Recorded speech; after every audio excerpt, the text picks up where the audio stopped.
everyone, Novels Wonderland here. Thank you all for the love and support you've shown me and the channel. Transmigrating, starting in the Cyberpunk world, Chapter 150 to 183, Chapter 150, Sakuragi Hospital early next morning. Kale woke up from his slumber. Kanroji Mitsuri was already gone from his side, but some residual warmth and body fragrance, along with the mess from the previous night, still remained on the bed. He didn't even need to think to know what she was doing. She must have gone to prepare breakfast. Mitsuri took her role as a wife quite seriously. Whether it was day or night, she would always put in her utmost effort. At times like this, her extraordinary physical constitution proved its worth. Even though they had tossed and turned for half the night, and she had repeatedly begged for mercy, she could fully recover after a single sleep. Previously, Kanroji Mitsuri had been troubled by her constitution, but now, she was incredibly grateful for it. The cockatiel, Xiaobai, flew in through the window and hopped onto the covers, dropping Ubuyashiki Kagaya's reply into Kale's hand. The general content was related to what had happened yesterday. One could easily sense Ubuyashiki Kagaya's excitement within it. After so many centuries, a member of the Demon Slayer Corps had finally come face to face with the Demon King. He saw a fated opportunity in this, and was eager to share his feelings with Kale. Not sleeping at night, aren't you afraid of dropping dead from exhaustion? Kale muttered under his breath as he wrote a reply. Even with his treatment, Mr. Ubuyashiki Kagaya's condition hadn't been cured, but it hadn't worsened much either. At the very least, he could still walk and jump around for now. A few days ago, the two of them even went fishing by the river. As per usual, Kale also put a helmet on Ubuyashiki Kagaya. Unfortunately, not only did they fail to catch any fish, but Ubuyashiki Kagaya was almost caught by a fish himself, if not for Kale's quick reflexes. Because of this, Kale faced a barrage of verbal attacks from the Hashira. However, he bluntly stated he would do it again next time, making the Wind Hashira so angry he rolled up his sleeves for a duel. As a result, he ended up flat on the ground after just one move. Of course, this wasn't Kale's fault. If any of the others had reached out to stop him even slightly, the Wind Hashira would have taken the chance to back down. Did he not know he couldn't win? No joke, during the first year of their acquaintance, Kale had already trained the Hashira several times over. Nowadays, the group of Hashira combined was barely enough to keep up with him. But since the others were egging him on, he had no choice but to go through with it. The Wind Hashira had his pride to maintain. The most infuriating one was Tomioka Ju. If he hadn't stepped forward to hand over a sword, how would he have ended up in such an awkward position? Truly an annoying guy. Unaware that he was being hated once again, Tomioka Ju was still feeling smug about his own perceptiveness. Kale, get up and eat. While calling out, Kanroji Mitsuri reached out and slid open the wooden door to the bedroom. Then, in the next second, she was pulled back into the covers by Kale. Soon, several pieces of clothing were tossed out, the quilt bulged high, and sounds of heavy breathing came from within. In such a wonderful time, one must do something full of love. It's all your fault, the red bean buns have gone cold. Kanroji Mitsuri pouted dissatisfiedly, but the corners of her eyes were curved with a sweet smile. Compared to when they first married, Kanroji Mitsuri hadn't changed significantly. She was still that vibrant young girl, though her figure had become slightly more curvaceous. However, this subtle increase in curves could only be measured by Kale. Under her usual conservative clothing, who could tell that Mitsuri possessed such a figure? Given the dual satisfaction of material and spiritual needs, such a development was only natural. Didn't you say we should seize the time and try hard? Kale looked innocent. How did this end up being his fault? As soon as he finished speaking, his mouth was stuffed with a red bean bun handed over by Kanroji Mitsuri. If there was one thing Kanroji Mitsuri regretted about her married life, it was her failure to produce an heir for the Sakuragi family. In the current social environment, this was prone to creating anxiety, even though Kanroji Mitsuri was still quite young. However, when it came to soothing emotions, Kale was quite experienced and never gave Mitsuri the chance to fall into an emotional slump. After breakfast, the two lingered for a while longer before leaving the house one after another. Kale didn't trap Kanroji Mitsuri in the cage of their home, he gave her enough space to develop her own interests. Thus, a bakery was born on the commercial street. Of course, Kale's support for Mitsuri's hobby also had its own little motive. If he didn't find something for his wife to do, all her energy would be focused on him. How then could he manage his time reasonably? Besides baking, Kanroji Mitsuri would usually invite the wives of other shop owners on the street to play Western cards at her house. The seemingly ditzy Mitsuri was practically invincible at the card table. She had not only great skill but even better luck. Even Kale had lost so badly a few times that he got anxious and shouted, "I want to check the deck." Additionally, Kanroji Mitsuri often took in stray animals, especially favoring cats, to the point where several cat pancakes were frequently sprawled all over Kale's courtyard. At first glance, one might think gas canisters had come to life. Kale walked to Sakuraji Hospital. Seeing the director arrive, the nurses in the hall greeted him warmly. The eyes of some young and beautiful ladies seemed glued to Kale. This situation wasn't hard to understand. Who wouldn't want a taste of Director Sakuraji?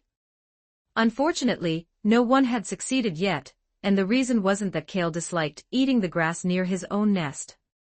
"Director, Chief Kochu asked you to go to her office." The head nurse came to Kale's side and spoke softly. Kale nodded in understanding, and went to the floor where Shinobu Kocho was located. This place was now considered a branch of the Butterfly Mansion, primarily responsible for treating injured members of the Demon Slayer Corps. Compared to the Butterfly Mansion, the hospital's medical conditions were indeed much better. Moreover, the security was well guaranteed. If Kibutsuji Musen were unlucky enough to find this place, the story would likely reach its conclusion immediately. Inheriting the fine traditions of the cyber world, Kale had set many traps within his hospital. "Sakuraji, Mr. Sakuraji." The three little ones with button eyes chirped and swarmed around Kale. They were noticeably rounder than when they first met. This was thanks to Kanroji Mitsuri's feeding. Her bakery had many leftover desserts every day, some of which were sent to the hospital and given to the three little ones. Kanroji Mitsuri had long known about Shinobu Kocho's existence, and used her own way to express her acceptance of the other woman. However, she acted a bit too cautiously, making her seem like an easy target for bullying. "Don't you have your own work to do?" Kanzaki Aoi shouted crossly with her hands on her hips. Wearing the custom nurse uniform of Sakuraji Hospital, the girl looked exceptionally charming, even her anger became cute. However, in the eyes of the three little ones, Kanzaki Aoi was still very intimidating, and they all instantly became obedient. "I say, Lord Director, could you please move a bit faster? Lady Kochu has been waiting for you for a long time," Kanzaki Aoi said indignantly. Ever since she learned that Kale was married, she hadn't given him a single good look. According to what Kanzaki Aoi secretly said, any man with a foot in two boats should be drowned in a pond. This was clearly a false accusation against Kale. He hadn't even stepped onto Shinobu Kocho's boat yet. Miss Shinobu, who had yet to complete her revenge, had no spare thoughts for her personal feelings. However, to outsiders, it looked like a different story. "I'm already the director, if I can't even dawdle, then wouldn't being the director be for nothing?" As Kale spoke, he gave Kanzaki Aoi a light flick on the forehead, leaving a red mark. "Stupid Kale." Kanzaki Aoi stomped her feet in anger. But she only dared to mutter behind Kale's back. She had experienced his methods. If she didn't want tomorrow's work uniform to become some shameful outfit, it was better to keep some words to herself. Inside the closed operating room, not a single ray of sunlight could penetrate.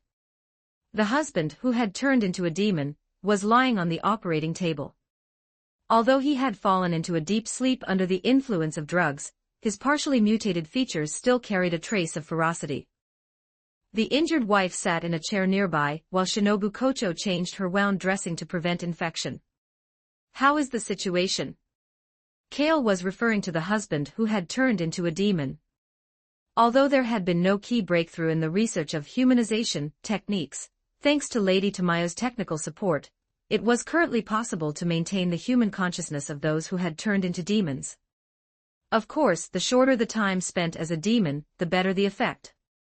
If the mental alienation became too severe, even if they regained their human consciousness, it would be difficult for them to truly escape the bloodthirsty and brutal instincts brought by the physical demonification. The state has been initially stabilized, but further observation is needed. He has a high adaptability to the Demon King's blood. I don't know whether to call that good or bad luck, Shinobu Kocho said with a sigh. Shinobu Kocho said with a sigh. If one couldn't adapt to the Demon King's blood, they would die instantly from rejection. But if the adaptability was too good, the progress of demonification would be very fast, making treatment difficult. Director Sakuragi, I beg of you, please save my husband. The injured wife pleaded with a sob. She had already learned the general situation from Shinobu Kocho, and naturally understood the gravity of the matter. If he truly fell into being a demon, it would be no different from being dead. We will do our best, ma'am. Aoi, take the lady to rest. Kale looked back at Kenzaki Aoi, and she quickly stepped forward to support the injured wife, leading her to another ward to prevent her from becoming too emotional here. These are his latest physical indicators. Shinobu Kocho brought over a report, and handed it to Kale. The situation is relatively optimistic. I'll reformulate the suppressant agent for him in a bit, Kale said in a relaxed tone, after carefully reviewing it. That's wonderful. Shinobu Kocho's expression relaxed slightly, but a trace of fatigue appeared between her brows. Didn't get enough rest again last night? Kale's tone carried both reproach and concern, as he gently pulled Shinobu Kocho into his arms, offering his shoulder for her to lean on. Shinobu Kocho murmured softly, unconsciously closing her eyes as her breathing leveled out. Now, when no outsiders were present, Shinobu Kocho had habitually come to rely on Kale. However, before long, a knock sounded at the door. Lady Kochu, are you inside? Tanjiro's cautious voice drifted in. Shinobu Kocho woke up, left Kale's embrace, tidied her clothes slightly, and spoke. Tanjiro pushed the door open and saw Kale, unconsciously breaking into a smile. Big brother Sakuragi, why are you here? This hospital is my property. Kale said irritably. I knew it. Tanjiro scratched his head.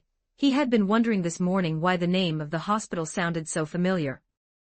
This morning, a Kasugai crow had led Tanjiro to Sakuragi Hospital for a physical checkup.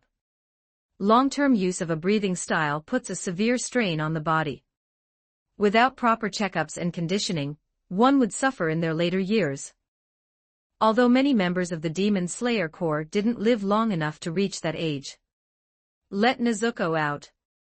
Kale glanced at the wooden box Tanjiro was carrying and spoke. Tanjiro looked at Shinobu Kocho with some concern.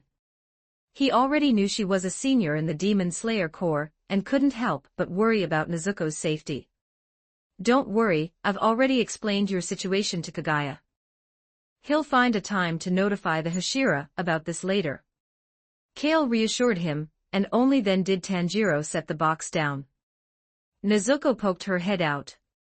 I didn't expect such an exception to exist. Shinobu Kocho became interested and squatted in front of Nezuko. Nowadays, her perception of demons had changed, viewing them as a type of patient. It was just that they were divided into those who could be saved and those who couldn't. Those who couldn't be saved could only be humanely destroyed. Nezuko tilted her head with a dazed look, appearing as if she hadn't fully woken up. Usually at this time, she would be sound asleep. Since she had never consumed food, Nezuko usually relied on sleep to replenish her energy. Let's draw some blood first. Shinobu Kocho skillfully took out a syringe, which startled Tanjiro, who quickly blocked her. Lady Kochu, isn't this needle a bit too thick? Tanjiro, who had just had his blood drawn for the checkup this morning, was deeply traumatized by needles. Empathizing with her, he naturally felt distressed for Nezuko. Drawing blood this way is faster. Don't worry, it'll be your turn soon. Shinobu Kocho said comfortingly. As Nezuko's brother, Tanjiro's blood also held significant reference value. Upon hearing this, Tanjiro's body began to tremble involuntarily. He wasn't afraid of blood, but he was a bit needle-phobic. After a good while, Kale received the blood analysis report. It is indeed different from ordinary demon blood. Further verification is still needed. Kale looked up at Tanjiro and casually wrote a long list of medications for him. The cursive handwriting made Tanjiro a bit dizzy, and he asked worriedly. Big brother Sakuragi, am I sick with something? No, it's just to nourish your body and try to help you grow a bit taller. Kale waved his hand. High-intensity training at too young an age would affect physical development, so he could only try his best to compensate for it. Thank you, big brother Sakuragi. Tanjiro bowed respectfully and expressed his gratitude. Chapter 151. Chapter 151. Results 2378 words. In the lowest basement of Sakuragi Hospital, metal canisters were lined up, each about a meter tall. Their metal shells blocked any prying eyes, making it impossible to see the specific objects placed inside. However, through several transparent pipes connected to the canisters, one could clearly see a red liquid being continuously injected, looking exactly like blood. In fact, it was blood, but not human blood, it was pig blood. Its primary purpose was to provide nutrients to the demons sealed and slumbering inside the canisters, preventing them from being truly squeezed dry by Kale. Kale was very interested in the potion that created creatures like demons, but when he tried to reverse engineer the potion's formula from demon blood, he realized it was simply impossible. The birth of Kibutsuji Musen was an unrepeatable result. Presumably, the doctor back then was just treating a dead horse as if it were alive. Even he hadn't anticipated such an effect. Kale had good reason to suspect that the birth of demons, besides the effect of the potion, also involved factors inherent to Kibutsuji Musen himself. Reverse engineering the potion's formula was a dead end, but a ready-made potion was right in front of Kale. That was the blood of the Demon King. However, it was mixed with too much of Kibutsuji Musen's pollution. If it wasn't cleaned out thoroughly, a reckless injection would result in becoming a demon with a warped mind. Yet, removing the pollution was only the first step.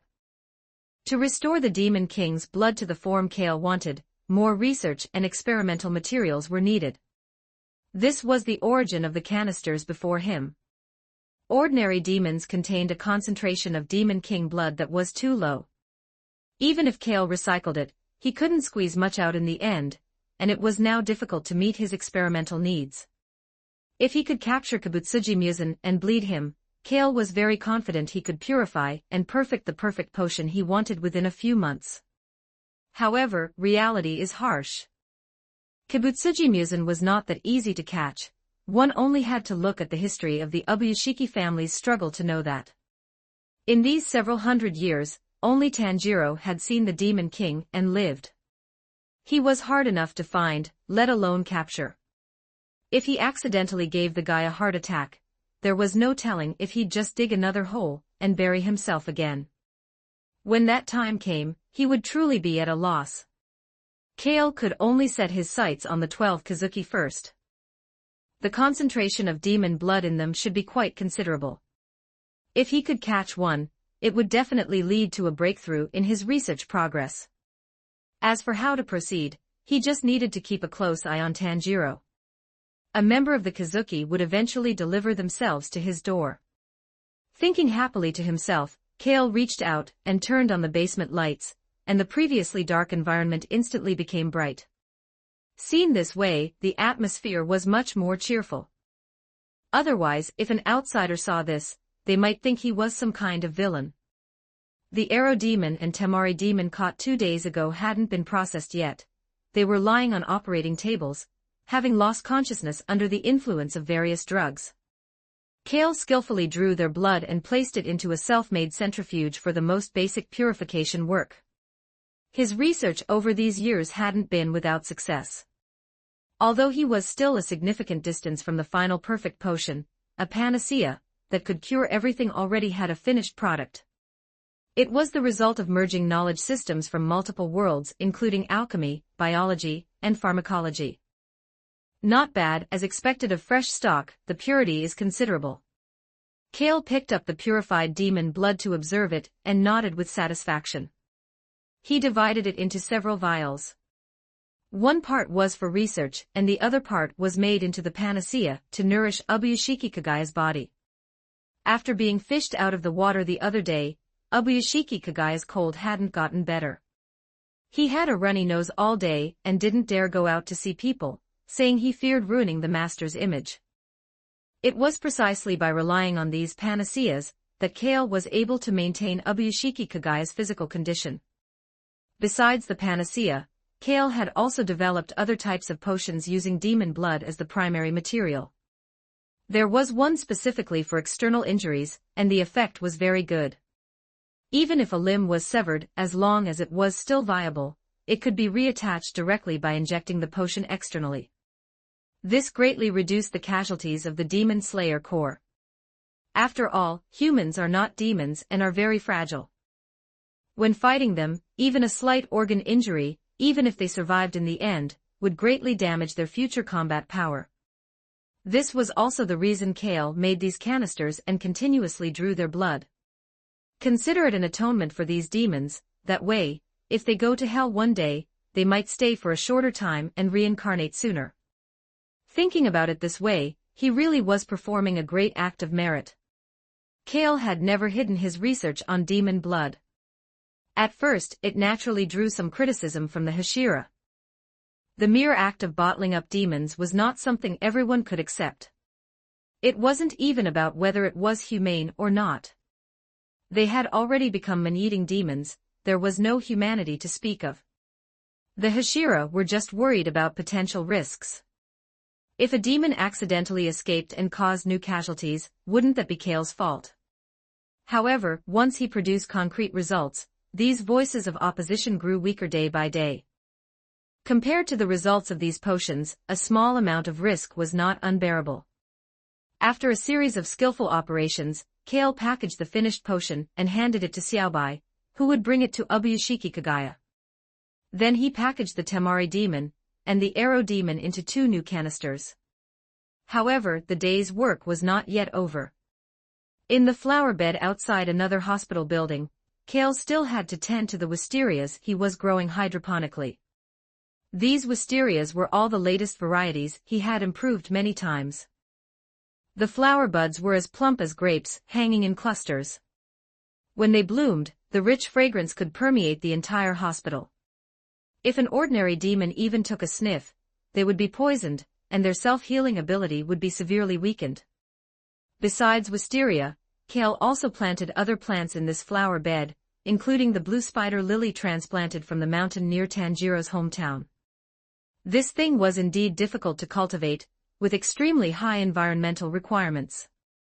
Even with Kale's botany level, it took nearly a year to make it bloom successfully. The importance of this blue spider lily goes without saying. It was the key to the humanization potion, and the perfect potion. Although Kale hadn't extracted any magical elements from it. This situation was like the scarlet crimson iron sand and scarlet crimson, or used to forge Nicaran blades. Kale hadn't found specific solar energy in them either. It was clear that the uniqueness of both was a result of the conceptual level. The first batch of blooming blue spider lilies wasn't many. After Kale extracted and preserved their juice, the remainder was only enough to stir-fry a dish, not even enough for Kanroji Matsuri to eat in a few bites. To be fair, the taste was indeed good, and the texture was great. Shinobu Kocho had only recently planted the seeds for the second batch, and it would be some time before they sprouted. When Kale arrived at the flower bed, Shinobu Kocho was already updating the records of the wisteria's growth data. Her mint-colored Haori was like the wings of a dancing butterfly, swaying gently in the gaps of the flower bed. Her focused and serious face exuded a sense of tranquil beauty. Kale silently came up behind Shinobu Kocho. The girl's body had long been infused with the fragrance of wisteria, which smelled more high-end than any perfume. Don't disturb my work at a time like this. Even though Shinobu Kocho said that, her body showed no intention of pushing Kale away. You do yours and I'll do mine. We won't interfere with each other. Seeing Kale's actions getting more and more excessive, Shinobu Kocho couldn't take it anymore. She picked up her pen and poked the back of his hand as a warning.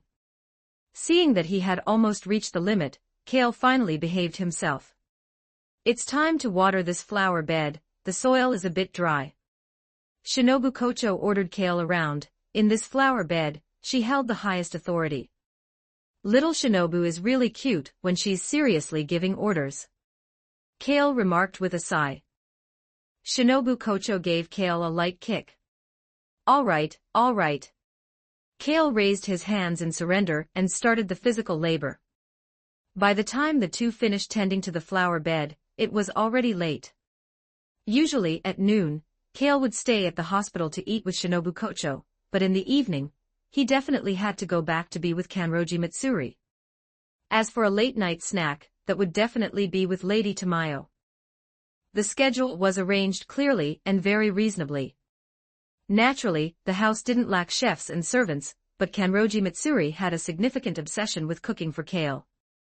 Her cooking was indeed good, but considering her own appetite, one could probably guess that this was certainly no simple or easy task. However, with Kanroji Mitsuri's extraordinary constitution, she didn't need anyone to lend a hand, and she herself wasn't happy about anyone encroaching on her kitchen territory.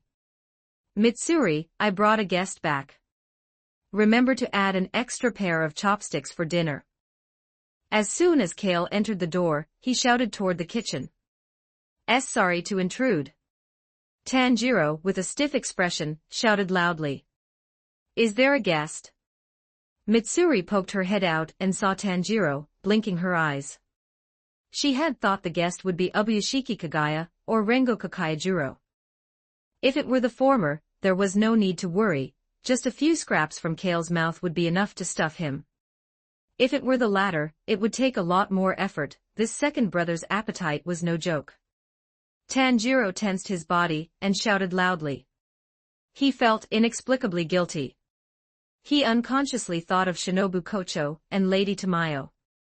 Even someone like Tanjiro, who had never had any romantic experience, could sense that the relationship between Kale and those two was quite unusual. But Big Brother is clearly already married. Tanjiro's morals and worldview suffered a significant impact. You look quite young, you can just call me sister-in-law. Seeing Tanjiro like this, Kanroji Mitsuri had a good impression of him, mainly because he reminded her of her own younger brothers, so she spoke kindly. Tanjiro sniffled, thinking of his family. How is Tanjiro's appetite? Kanroji Mitsuri asked. Just go with half of your portion. Kale spoke from the side. That's quite good, no wonder you've grown so strong. Kanroji Mitsuri had an idea now, and, holding her spatula, returned to her battlefield full of energy. Tanjiro opened his mouth, momentarily speechless. Half of sister-in-law's portion. Would that be enough to get full? Having just arrived, Tanjiro didn't yet understand what kind of energy was contained in Kanroji Mitsuri's seemingly slender frame. Sister-in-law, let me help you. Tanjiro rolled up his sleeves, prepared to be useful. Just waiting to eat wasn't in his character. However, Kale grabbed him and lifted him up, his eyes carrying a piercing scrutiny as he spoke. You want to be alone with my wife? No, Big Brother, I. Tanjiro's body trembled with fear. Big Brother is so scary. Just kidding. Mitsuri doesn't like people disrupting her cooking rhythm. She likes to enjoy the fun in it alone. Kale's expression changed, and he smiled as he rubbed Tanjiro's hair and led him into the house. Tanjiro secretly breathed a sigh of relief, raised his hand to wipe the cold sweat from his forehead, and put down the box on his back. Nezuko, it's dark, time to wake up. Kale tapped on the box and spoke in a gentle tone. Beside him, Tanjiro felt a bit uncomfortable. Big Brother had never spoken to him so gently. Hearing the voice, Nezuko poked her head out, looking around the unfamiliar environment with her blank little eyes. Cute, cute. Kale lifted Nezuko up. Nezuko, having shrunk her body, was just like a small child. Although a brother should be happy that Nezuko was so well-liked, Tanjiro felt a bit envious at this moment. Clearly, Big Brother's charm was much higher than sister-in-law's. Where did this little sister come from? Kanroji Mitsuri looked at Nezuko, a bit dazed. Had she not noticed such a cute little girl just now? This is Tanjiro's sister, Nezuko. She's currently sick and can't stand the light, nor can she eat normally. Kale explained. There was no need to tell Mitsuri about the existence of demons, to avoid unnecessarily causing her distress and worry. From now on, I'm your big sister. Kanroji Mitsuri pulled Nezuko into her arms, her voice carrying a sob. There. I'm researching this illness, Nezuko's life won't be in danger. Kale pulled Kanroji Mitsuri into his arms, and wiped her tear-stained face clean. MHM. Kanroji Mitsuri snuggled into Kale's chest, having absolute confidence in him. Since it was something he promised, it could definitely be done. Looking at this family of three, Tanjiro felt like he had become extra. Wait, something's not right. Aren't I Nezuko's brother? Before long, the servants brought out the dinner Kanroji Mitsuri had prepared, one by one. The 3-meter-long table was fully covered, and the aroma was overflowing. Tanjiro looked at the bucket of rice in front of him, then at his sister-in-laws beside him. He felt that Big Brother might have slightly overestimated him. Chapter 152, Proctology Department 2489 words. Check out my P4Trian for plus 30 extra chapters on all my fanfics. And get chapters before publishing them here for free on my P4Trians, //P4Trian. /talk victim. Waking up at the Sakuragi family home before dawn, Tanjiro was already huffing and puffing through his drills, sweat covering his body like morning dew. This kid had great talent and an indomitable will, which made Kale quite pleased. Of course, the main reason was that Tanjiro had a cute sister, Nezuko. Who knows, one day they might end up as family, so he was just looking after one of his own in advance. By the time Kale found him, the bluestone-paved ground was already soaked with Tanjiro's sweat. Big Brother. Seeing Kale in his pajamas with a lazy expression, Tanjiro shouted out in a loud, clear voice. Quite energetic. Kale tucked his hands into his sleeves, walked over with a yawn, looked Tanjiro over, and commented. Your foundation is good, and your muscle development is decent. Tanjiro scratched his head, feeling a bit embarrassed. Let me see your level in actual combat swordsmanship. As he spoke, Kale reached out and snapped a 10-centimeter twig from a tree in the courtyard, stripped the leaves, and prepared to give this iron head some pointers. Tanjiro was a bit nervous when he heard this, but when he saw the small twig in Kale's hand, he didn't know what to say for a moment, only casting an uncertain look. Big Brother, are you serious? Kale didn't speak. He raised the twig and tapped it toward Tanjiro, signaling him to hurry up. In that case, please excuse my rudeness. Tanjiro gripped his sword with both hands and attacked Kale. Although his movements looked sharp, he was still holding back, ready to withdraw his force at any time for fear of accidentally hurting Kale. Seeing this, Kale raised his eyelids slightly, and while sidestepping to dodge, he gave his wrist a gentle flick. Only a swish was heard. The twig whipped hard against Tanjiro's chest. This hit was so painful he almost jumped. Looking down at his chest, a bright red mark appeared, stinging sharply as it mixed with his sweat. Tanjiro looked at the relaxed Kale, a sense of confusion rising in his heart. Clearly, his big brother's movements weren't that fast, so why couldn't he dodge? Hurry up, Mitsuri will be calling me for breakfast soon. Kale urged. It was rare for him to spend time giving pointers. Usually, in the Demon Slayer Corps, only the Hashira received such treatment. Tanjiro took a deep breath, his eyes becoming serious as he gradually realized the gap between them, not daring to relax for a second longer. Then he saw Kale lunge toward him, followed by a series of scalp-numbing sounds in the air. Swish, swish, swish. In the end, Tanjiro couldn't help but cry out under Kale's encouragement. Kale's control of force was simply too good, maximizing the pain without actually causing real injury. Hurting the skin without damaging the flesh. This skill was inherited from folk Kale. Those exotic folk girls played quite roughly, so Kale naturally had to adapt to the local customs. Tanjiro quickly understood that Kale was pointing out the openings in his attacks and correcting some of his disjointed and uncoordinated breathing movements. Although it was a bit painful, the improvement brought by this correction was visible to the naked eye, and Tanjiro could clearly feel it.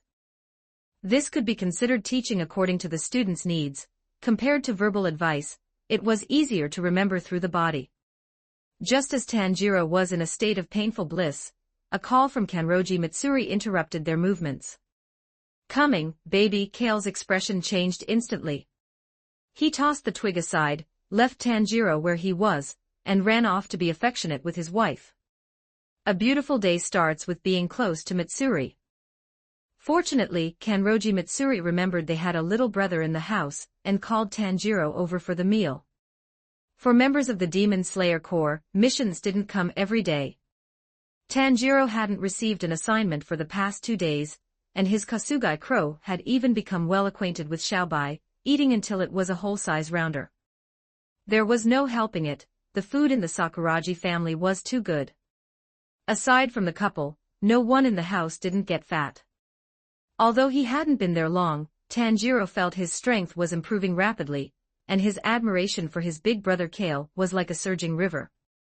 In truth, Kale was just helping Tanjiro realize the accumulation of his years of hard work.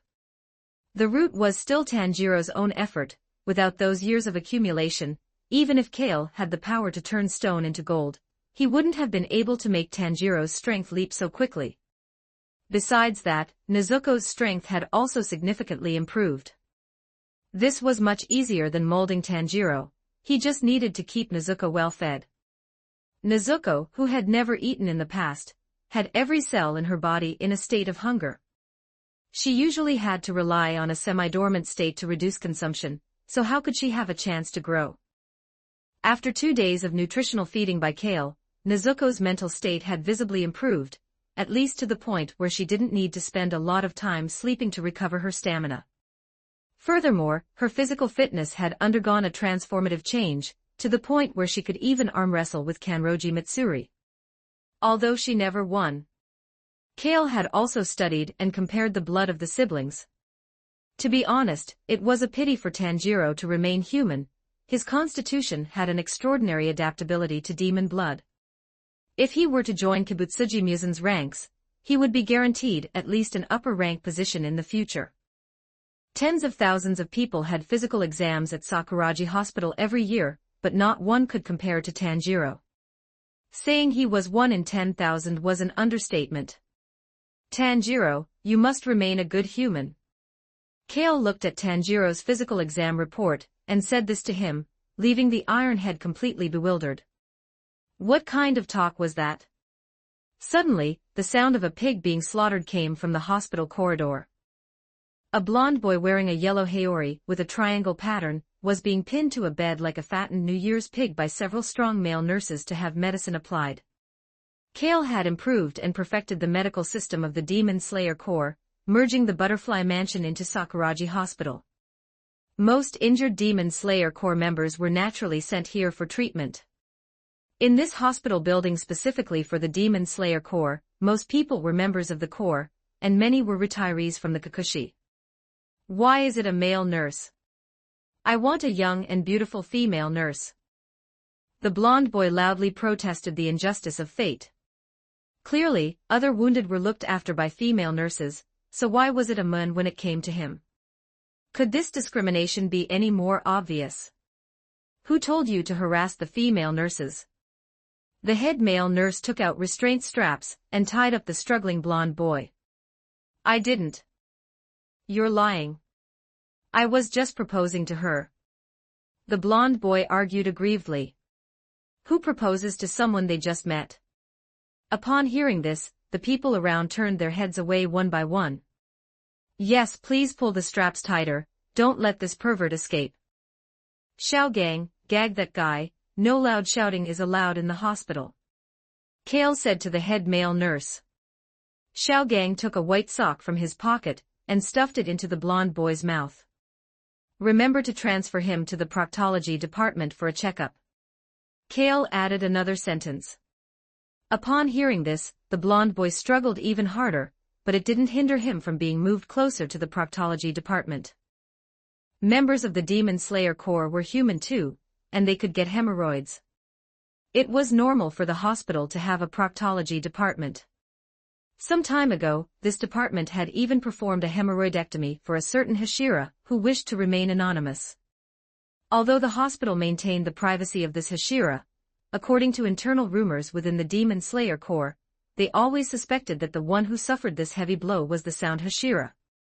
Otherwise, they couldn't think of any reason why the usually flamboyant sound Hashira would stay so quiet and well-behaved in the hospital for so many days.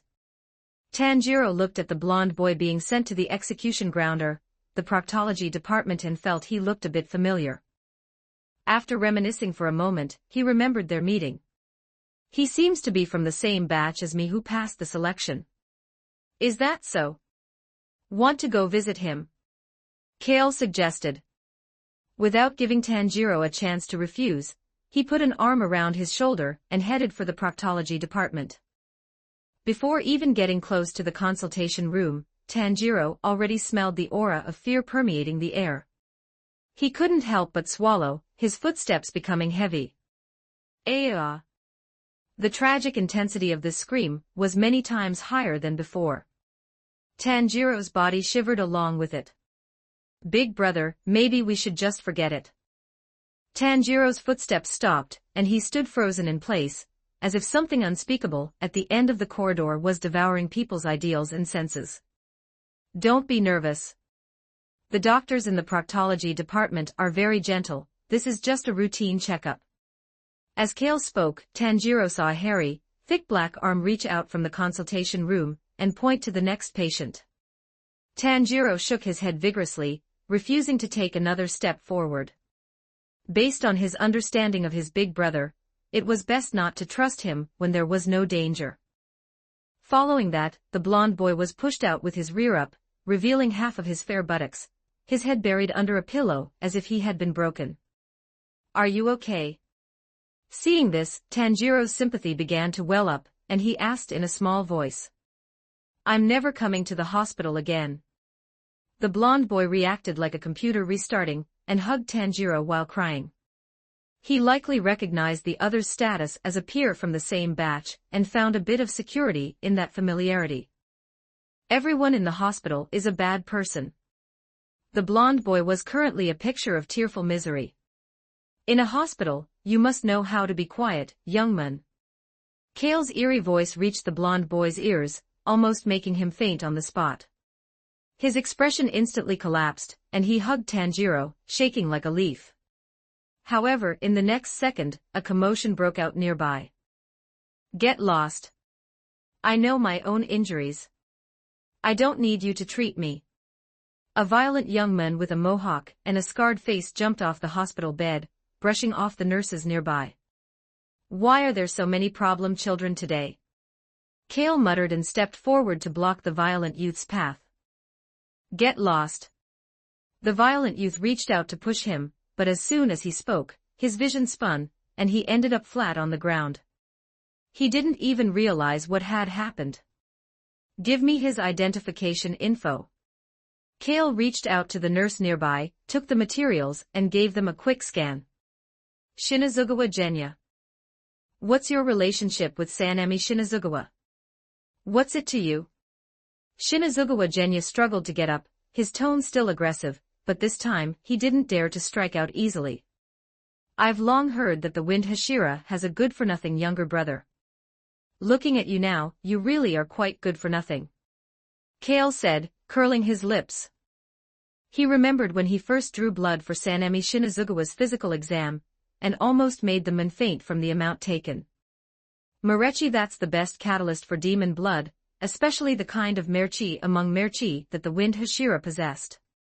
Kale always picked a sheep and sheared it to the bone. At that time, Sanemi Shinazugawa thought it was normal, but later he realized that wasn't called a blood test, it was called a blood donation. Feeling targeted, the Wind Hashira had held a bit of a grudge against Kale ever since. "What did you say?" Sanemi Shinazugawa angrily lunged forward. Then, in the blink of an eye, he was lying on the ground again. This time, Kale didn't give him another chance to get up and waved to Xiao Gang and the others. "Tie him up and send him to the proctology department." Xiao Gang and the others held Sanemi Shinazugawa high up, a treatment several levels above the blonde boys. "Let me go." Sanemi Shinazugawa tried to struggle, but his strength was limited, and he couldn't break free from Xiao Gang and the others. "Remember, the examination must be thorough," Kale added. With the two previous examples, the atmosphere in the hospital suddenly became much quieter, and the wounded were extremely cooperative. The next day, Tanjiro and Zenitsu Agatsuma received a mission from headquarters. In the city's south-southeast direction, there were suspected traces of a demon. Standing at the entrance of the Sakuragi home, Tanjiro looked hesitant. Big brother, maybe let Nezuko come with me." "Off you go." As soon as he spoke, Tanjiro was kicked out of the house by Kale. Nezuko was left at home by Kale. This naturally had a very legitimate reason. A single sentence about helping her become human was enough to shut Tanjiro's mouth. Only now, Tanjiro felt like regretting it. It wasn't that he didn't trust Kale, he just couldn't bear to part with her, even though he knew this was the most correct and safe thing for Nezuko. Unfortunately, Kale didn't give him a chance to regret and slammed the door shut. Zenitsu Agatsuma, who was waiting outside, saw this and came forward to help Tanjiro up, patting the dust off him with a look of eager flattery. This was his life-saving thigh, he had to cling to it tightly. "Tanjiro, are you okay? Whether I can come back alive to get married depends entirely on you. You must pull yourself together." "I'm fine, let's go." Tanjiro looked back once more and then set off with Zenitsu Agatsuma. Note, so far this story is published up to chapter 170 on my Patreon. Go check it out. Exclusive 18+ character images and early chapters. Please visit my Patreon. Thanks for your support. com/talkvictim if you want more updates. Supports with Power Stones, every 10 Power Stones bonus chapter, every 3 5-star reviews bonus chapter. Chapter 153, Chapter 153, The 2403 words. Tanjiro's mission to slay the demon went very smoothly this time, and he even brought back a trophy. "Where did this pig come from?" Kale asked, pointing his finger at the pig head next to Tanjiro. "You're the pig." Hashibara Inosuke shouted at the top of his lungs, looking as if he were about to rush forward and teach Kale a lesson. Fortunately, Tanjiro and Zenitsu Agatsuma stopped him in time, otherwise, the proctology department of Sakuragi Hospital would have welcomed another VIP. "His name is Hashibara Inosuke." Thanks to his help, this mission was completed smoothly. Tanjiro introduced him while forcefully covering Hashibara Inosuke's mouth, which was trying to yell. "Oh, is that so?" Kale looked the pig head up and down and reached out to give his ribs a gentle poke. "Oh ho ho." Hashibara Inosuke instantly arched his body and screamed in pain. Still so energetic with 3 broken ribs. Kale expressed his approval of the pig head's constitution. It was indeed very tough and durable. "You bastard. I'm going to duel you." Hashibara Inosuke caught his breath and began flailing his arms and legs, looking almost insane. "Calm down, Inosuke. You can't beat Big Brother." Yeah, he'll send you to the proctology department. It's terrifying." Tanjiro and Zenitsu Agatsuma held onto Hashibara Inosuke tightly. After all, they had fought side by side. If they could save him, they had to try, or their consciences wouldn't be at peace. "Come inside first." Kale went back into the house and asked Kanroji Mitsuri to bring him the medical kit. After a major battle, these 3 boys were all more or less carrying some injuries. With a crack, Kale easily set Hashibara Inosuke's broken ribs. "Don't move around recklessly for the next 2 days, you hear me?" Hashibara Inosuke continued to grunt in annoyance, but at least he didn't yell about a duel again. awkwardly accepting Kale's kindness. Big brother, the drum demon we slew this time, was Lower Moon 6 of the former 12 Kazuki. I don't know if its blood will be of any help. Tanjiro took out the collected demon blood from his robes and handed it to Kale. Well done. You're already able to slay members of the 12 Kazuki. Kale praised him, even though it was a former member. Tanjiro lowered his head sheepishly. He also felt that under Kale's guidance, his strength was improving very rapidly. Hey, little blondie, you've been avoiding talking to me. Do you have some kind of problem with me? Kale turned to look at Zenitsu Agatsuma. This sudden question startled him so much that he instinctively covered his buttocks and shook his head vigorously while answering firmly. Absolutely not. Then why haven't you hurried over here so I can treat you? Zenitsu Agatsuma nimbly knelt before Kale. Not bad, your attitude is very upright. I'm starting to appreciate you a bit. I'll introduce you to a girlfriend if I get the chance. Big brother. Zenitsu Agatsuma bowed his head to the floor, shouting Big brother, with even more sincerity than Tanjiro. Look at your pathetic self. Kale shook his head and pressed a glob of evenly spread ointment onto Zenitsu Agatsuma's wound, immediately followed by a shrill scream like a slaughtered pig. This guy's injuries were the lightest, but his screams were the loudest. All right, you three stay at my house for the next few days. If you need anything, just tell the servants. Continue your missions once your injuries are healed. Kale took the drum demon's blood, clapped his hands, and left. Big brother, don't forget my happiness. Zenitsu Agatsuma watched Kale leave with a face full of longing. Although the drum demon had been kicked out of the 12 Kazuki due to insufficient talent, the purity of the demon blood in its body was still incomparable to that of ordinary demons. This demon blood was indeed a great help to Kale and to Mayo's research, pushing the original experimental progress forward by a large step. They could already attempt to begin humanization trials. I didn't expect Tanjiro to be able to slay one of the 12 Kazuki so soon. Lady Tamayo said softly to Kale. As the first Demon Slayer Corps member to see Kibutsuji Musen in hundreds of years, both Ubuyashiki Kagaya and Tamayo placed great expectations on Tanjiro. If there's a chance, we still need to catch a live member of the Kazuki. Kale rubbed his chin, thinking about how to pull that off. The risk is too high. Lady Tamayo had her concerns. She wasn't worried about Kale's strength, but rather the fact that Kibutsuji Musen's consciousness resided within all demons. It was just that due to the different amounts of the Demon King's blood, the volume of consciousness they could carry also differed. With ordinary demons, Kale could freeze the consciousness fluctuations within by reducing the activity of the demon blood, but the situation with the 12 Kazuki was entirely different. If not controlled properly, it would cause a backlash. Don't worry, isn't that what I'm researching right now? Kale held up the drum demon's blood to show her. Kale, you're becoming a bit too obsessed with the study of demons.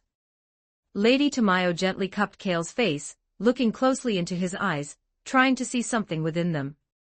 She had once stayed by Kibutsuji Musen's side for a time, and had seen too many people fall into depravity and become demons under his temptation.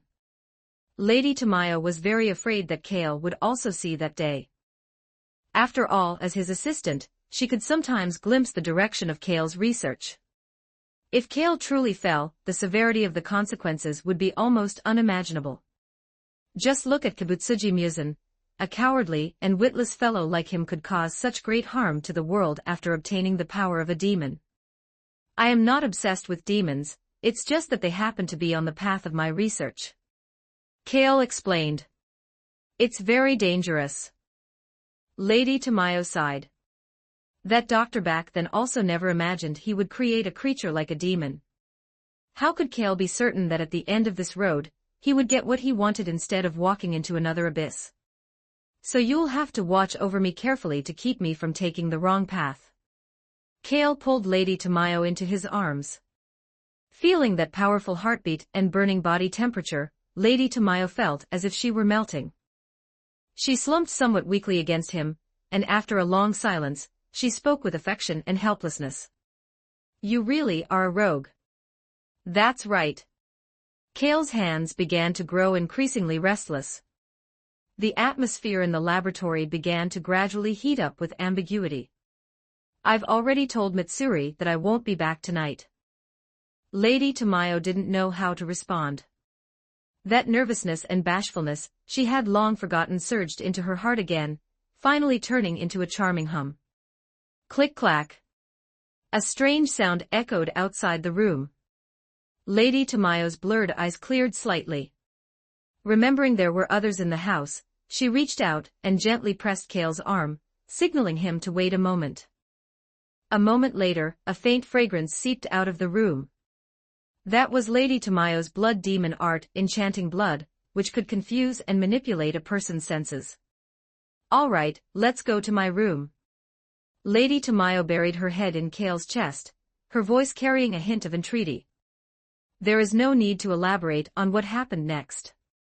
In short, it wasn't until dawn that the fragrance finally dissipated.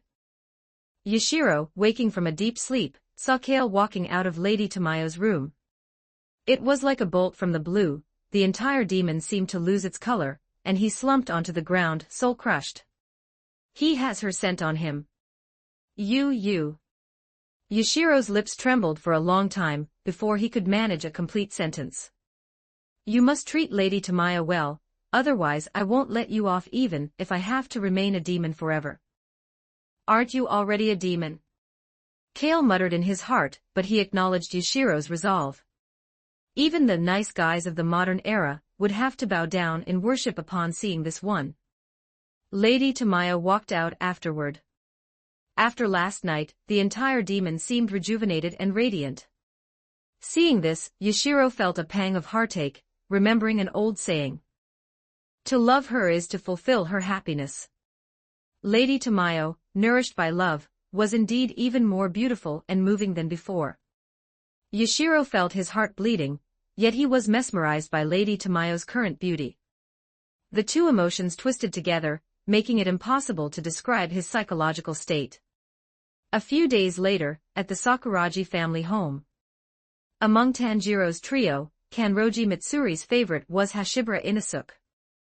Especially after seeing that beautiful face beneath the pig head, she even brought out her own treasured women's clothing.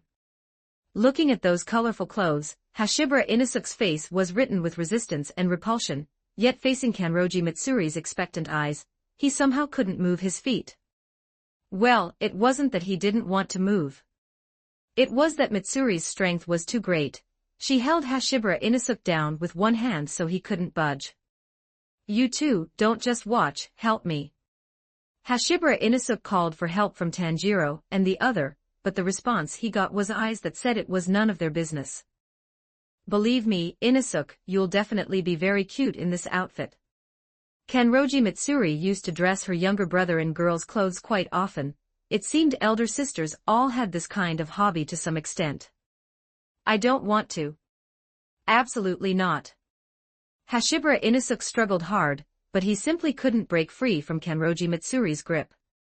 Damn it, how can this woman's strength be so immense?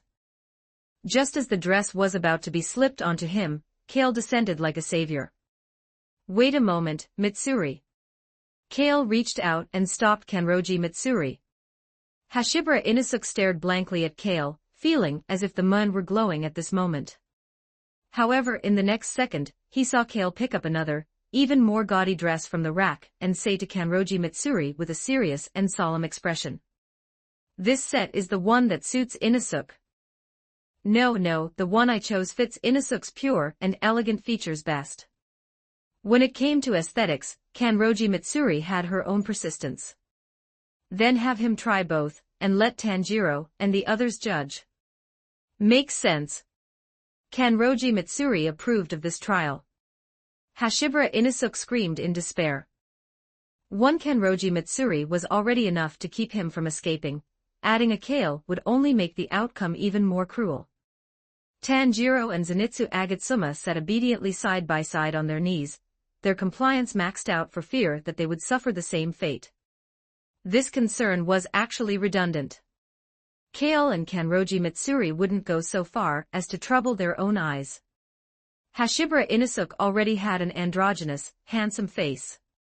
Once he was dressed in women's clothing and made up, it became even harder to distinguish his gender. Zenitsu Agatsuma was left staring in a daze. "Why are you drooling?" Tanjiro looked at Zenitsu Agatsuma's current expression, and suddenly felt that he shouldn't sleep with his back to the guy at night anymore. In the end, Kale won by an absolute landslide. No one understood a man's taste better than he did. Kanroji Mitsuri pouted unhappily, thinking she should let Shinobu Kocho and the others serve as judges next time. "I'm going to duel you." Hashibara Inosuke seized the opportunity, tore off the dress, put on his pig head, picked up his dual blades, and yelled at Kale. The point he found most humiliating wasn't actually the girl's clothes, but the fact that he had been unable to break free and resist. This was unacceptable for the highly competitive Hashibara Inosuke. Right then, Kale struck down with the edge of his hand. Hashibara Inosuke didn't even have a chance to see it clearly before he slumped down dizzily, his consciousness beginning to fade as he muttered, "So strong." Kale glanced at the remaining two and calmly rubbed his wrists. This casual movement startled Tanjiro and the other into a shiver. "Seeing you two like this, your injuries must be mostly healed. It's time to start training. Start with 200 laps to warm up." Tanjiro and Zenitsu Agatsuma instinctively stood up at attention, hoisted up Hashibara Inosuke, and ran out of the Sakuragi family home one after the other. After the three finished their warm-up, Kale took out the latest demon blood medicine he had developed and injected it into their bodies. "My stamina recovered all at once," Tanjiro shouted in surprise. His original muscle aches and fatigue were swept away, and even his strength had noticeably increased. Again. Hashibara Inosuke shook his pig head excitedly. "You can only take one shot in a short period, otherwise there will be side effects," Kale spoke up. This series of strengthening demon blood medicines had limited production, and was usually only provided to the Hashira to help break through strength bottlenecks. Tanjiro and the others being able to enjoy it was purely due to their connection with their big brother Kale. As for the side effects, at best it was photophobia and bloodlust, at worst they would turn directly into demons. After all, the raw material was demon blood, so there was a certain level of risk. However, with Kale overseeing them, even if an adverse reaction did occur, it could be corrected in time. "All right, don't waste time. Now is the best time for digestion and absorption. All three of you come at me together." Kale pointed at the Nichiren blades lying on the ground. Upon hearing this, Hashibara Inosuke was the first to rush up with his blades. With a smack, a tree branch whipped hard against Hashibara Inosuke's back. It was a direct critical hit, making him let out a howl. "Do you not understand what together means?" Kale shook his head helplessly. Together meant he wanted all of them to start screaming. Before the three could even get into their stances, he had already charged toward them impatiently. Chapter 154, Boss, get a room 20 for 31 words. Beside a lake near the Demon Slayer Corps headquarters, Kale and Ubuyashiki Kagaya were sitting on chairs by the shore, each holding a fishing rod. Of course, Kale's other hand wasn't idle either, as he kept tossing bait into the lake. For a moment, ripples spread across the originally calm surface of the lake. The fish underwater rushed to tell one another, "The Imperial Disaster Relief Grain has finally arrived." That was how it looked to Ubuyashiki Kagaya. He had always suspected that Kale hadn't come here to fish, but rather to just feed them. Those three swordsmen who graduated in the same batch are quite impressive. To think they could kill a lower-ranked demon together so quickly, I see the future of the Demon Slayer Corps in them. A smile curled on Ubuyashiki Kagaya's lips as he spoke about the latest news he had received 2 days ago. Tanjiro and the other two had successfully cleared Mount Natagumo. According to the promotion standards of the Demon Slayer Corps, Tanjiro was already qualified to be called a Hashira. However, in Ubuyashiki Kagaya's view, compared to the other Hashira, Tanjiro still lacked a bit of seasoning. It's all because of my proper training. Kale took the credit for himself, without the slightest hint of modesty. And indeed, that was the truth. If it hadn't been for his special training, and if things had followed the standard plot progression, Tanjiro and the others wouldn't have cleared the Mount Natagomo dungeon so easily. Ju would have had to step in at the end to save the day. I've always thought you were very suited to be a cultivator. Ubuyashiki Kagaya nodded in deep agreement. Get lost. Last time you said I was very suited to be a Hashira. How could Kale not know what Ubuyashiki Kagaya was thinking? This dear son of his was just racking his brains to get Kale to share more of his responsibilities. I know Kibutsuji Muzan, losing one lower rank won't be enough for him. No one understood that Demon King better than Ubuyashiki Kagaya. The Ubuyashiki clan had long since figured out his personality. The ones who understand you best are often your enemies. Ever since gaining Kale's assistance, Ubuyashiki Kagaya had been planning how to lure Kibutsuji Muzan out. Killing a lower rank was just the beginning of the plan. Stop talking, you're scaring all my fish away. Kale gave Ubuyashiki Kagaya an unhappy look. It was rare for him to sneak out, couldn't he focus a little? My mistake. Ubuyashiki Kagaya dropped the subject, although he didn't really think the reason Kale couldn't catch anything was because of him. The air remained quiet for a while. I still haven't figured out why one needs to wear a helmet to fish. Ubuyashiki Kagaya couldn't help but speak again. When staying with Kale, he felt his desire to talk become much stronger. It's the regulation. Kale answered casually, glancing at the now empty basin. He estimated that the baiting was about finished. Could you be any more dismissive? Ubuyashiki Kagaya couldn't help but shoot a glare at Kale. It wasn't like he was the one wearing the helmet. If I hadn't brought you out, you'd still be slumped over your desk. Instead of being grateful, you're here yapping about a helmet. Kale said irritably. This dear son of his was truly becoming less and less sensible. You're right. Ubuyashiki Kagaya nodded, no longer obsessing over the helmet. As they spoke, the float bobbed. Ubuyashiki Kagaya's eyes lit up. He lifted the rod, and a finger-sized fry leaped out of the water. The first one today. It's a good omen. Ubuyashiki Kagaya didn't mind that the fish was small. He happily unhooked it and tossed it into his basket. After all, Kale's basket next to him was still empty. This was a victory of 1/0. You have the nerve to put such a tiny thing in there. Kale curled his lip in disdain. This time he had brought the heavy-duty bait, guaranteed to lure in every big fellow in this lake. Ubuyashiki Kagaya chuckled without saying a word, but his laughter conveyed all his emotions. Time flew by, and an hour passed. This makes no sense. Kale tried to use science to explain the phenomenon of not catching any fish, but no matter what formula he applied, there was no solution. Is it possible that you fed them too much? Ubuyashiki Kagaya said dryly from the side.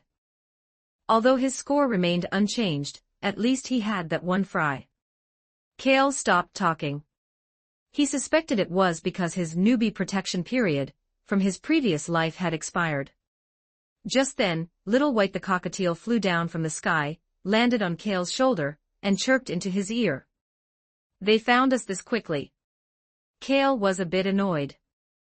Was that guy's nose really that sharp? What do we do?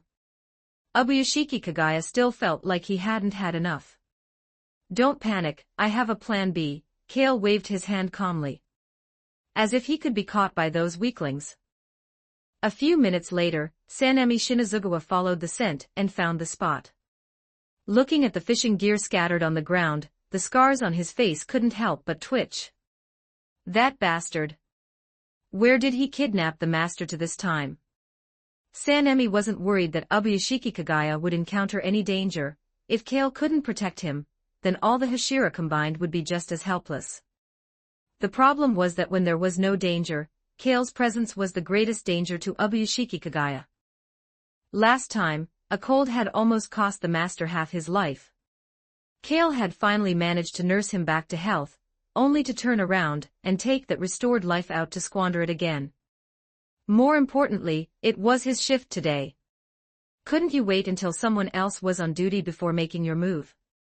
Sanemi Shinazugawa had always suspected that Kale was targeting him. Not just this time, but the last time, and the time before that. How could it be such a coincidence that it was him every single time? To this, Kale could only say that he really didn't do it on purpose. It really was just a coincidence. Who told this guy to have such rotten luck? On the other side, Kale was racing with Ubuyashiki Kagaya in his wheelchair. Under his manual power, the wheelchair's speed easily broke 100 miles per hour. Ubuyashiki Kagaya, sitting on it, couldn't even open his eyes. Whenever he tried to speak, a blast of strong wind would pour into his mouth, so he could only keep it tightly shut. At this moment, Ubuyashiki Kagaya finally realized the function of the helmet. It was his only shred of security. How is it? Isn't it exhilarating? Kale was still picking up speed, even drifting around the turns. He was treating Kagaya like some sort of test dummy to mess with. Wait, saying that didn't seem to have any problems. After a good while of lightning speed, Kale brought Ubuyashiki Kagaya to their destination. Bleg. Ubuyashiki Kagaya leaned against the seat, and couldn't help but vomit. Feeling unwell? Hearing Kale's question, Ubuyashiki Kagaya gave him a look that said, "What do you think? If you're not feeling well, then have a few drinks." Kale lifted Ubuyashiki Kagaya up and walked toward the izakaya in front of them. Where is this place? After vomiting, Ubuyashiki Kagaya felt much better. Looking at the surroundings, he felt somewhat suspicious. This place didn't look very proper. There were couples everywhere, and the air was filled with a cloying fragrance. Yoshiwara Pleasure Quarters, Kale said casually. Ubuyashiki Kagaya froze for a moment. Wasn't that the red light district? You two gentlemen look a bit unfamiliar. An older woman dressed in somewhat gaudy clothing came forward and spoke. Kale pulled out a stack of money from his pocket and stuffed it into her collar, filling one side of her chest to the brim, and then asked. Do we look familiar now? We have 2 VIP guests. Before Ubuyashiki Kagaya could react, he was surrounded by a group of young women, and pushed upstairs. Wait, my fish. Ubuyashiki Kagaya was still remembering the symbol of his victory. However, it was already too late. Kale had already casually tossed that poor fry into the gutter. Humph, wanting to beat me? That's impossible. Is it just these mediocre beauties? Call the Oiran of your Kayagaku house to come serve me. Kale's words caused the madam's face to change slightly, feeling a bit of difficulty. Their house's Oiran was indeed famous throughout the Yoshiwara Pleasure Quarters. Many guests came specifically for her. But she knew her own business. As the owner, she didn't have much say in front of that Oiran and usually had to coax her along. What, is there a problem? Kale pulled out another stack of money and stuffed it into the other side of the madam's chest until it bulged. Of course not. The madam glanced at Kale's face, and her smile suddenly became radiant. Her Oiran didn't look at money or status, she only looked at the guest's face. With Kale's looks, forget giving money, even if he didn't give a cent, she believed the girl would be willing to receive him. Please go upstairs and wait, guest. The madam said subserviently. Kale nodded with satisfaction and, led by the madam, arrived at a private room upstairs. By this time, Ubuyashiki Kagaya already had 2 cups of sake in him, looking even more dizzy than before. However, his current submissive appearance quite appealed to the ladies here, and their teasing had become somewhat bold. How is it? Still feeling uncomfortable? Kale sat down under the service of several girls and asked Ubuyashiki Kagaya beside him. You must never tell Amain about this. Ubuyashiki Kagaya said in a low voice. He had actually already sensed that something was off about this place. Ubuyashiki Kagaya was quite sensitive to the scent of demons. Clearly, today was definitely not a simple life experience of drinking. Given his understanding of Kale, it was actually quite surprising. It was just that no matter how legitimate the reason, it couldn't hide the fact that Ubuyashiki Kagaya had come to the red light district. And, a bit embarrassingly, this little drink was actually quite intoxicating. He didn't know if it was because his tolerance was low or because the girls around him were making his head spin. What thing? Kale looked completely blank. With his practiced way of holding a girl in each arm, it didn't look like his first time at all. It really has to be you. Ubuyashiki Kagaya stopped talking, busy fending off the girl's advances. He was truly afraid he would get drunk in a moment. Just then, the door to the private room was pushed open. A figure walked in, and the air suddenly went still. An extremely gorgeously dressed woman entered. Her extraordinarily seductive aura immediately grabbed everyone's attention, completely outshining the other girls. Even though she wasn't exposing much skin, every frown and smile could draw out the deepest desires in a man's heart. The hem of her skirt swayed gently with her lotus steps, occasionally revealing a glimpse of her white, flawless calf skin, making one's mind waver. No wonder there were rumors that Warabaheim's beauty would make men timid. She was like a mirror that could reflect a man's most sordid side. As expected of the Oiran of Kayagaku House, Warabaheim. Truly breathtakingly beautiful. Kale began to admire her without any concealment. This body was truly enticing. Even he had to give this Oiran a thumbs up. It wasn't just due to her outstanding appearance and figure, but also that fascinatingly dangerous aura. Aren't men just fond of that desire for conquest? All of you leave. I will be enough to host these two distinguished guests. Warabaheim's voice was flat, yet it brought immense pressure to the other girls. Not daring to say another word, they bowed in apology one after another and left. Ubuyashiki Kagaya shot a subtle glance at Kale, and found that his gaze was completely glued to Warabaheim's body, making his heart twitch.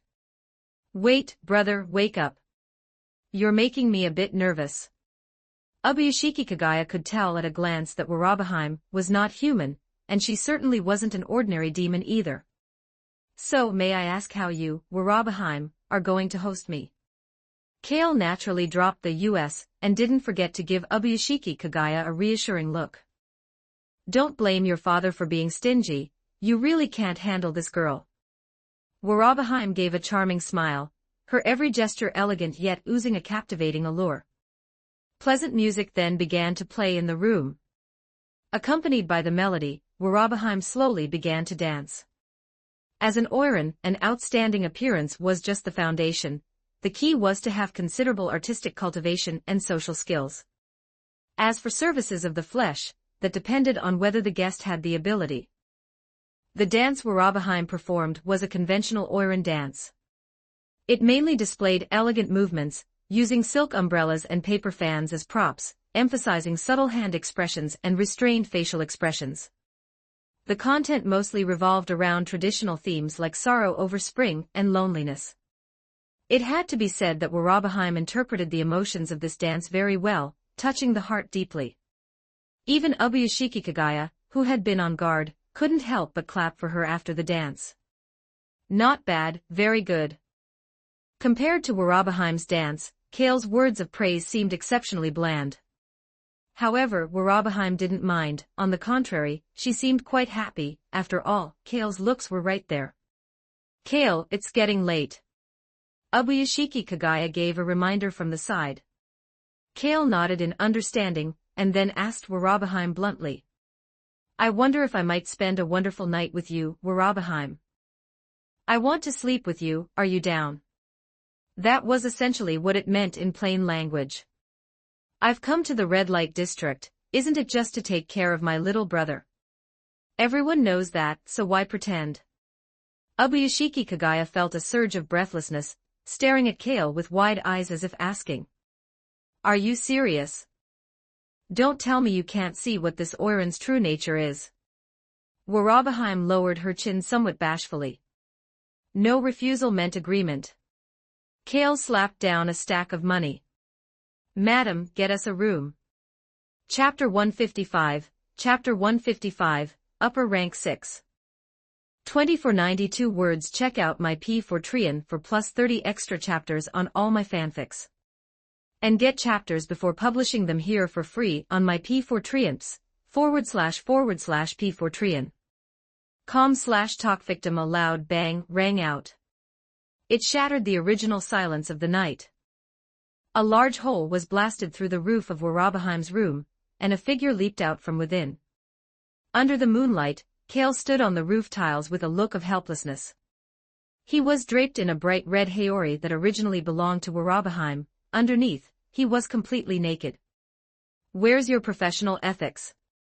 Even if you want to eat me, at least wait until I'm finished. Who changes their tune the moment the clothes come off? I paid for this, you know.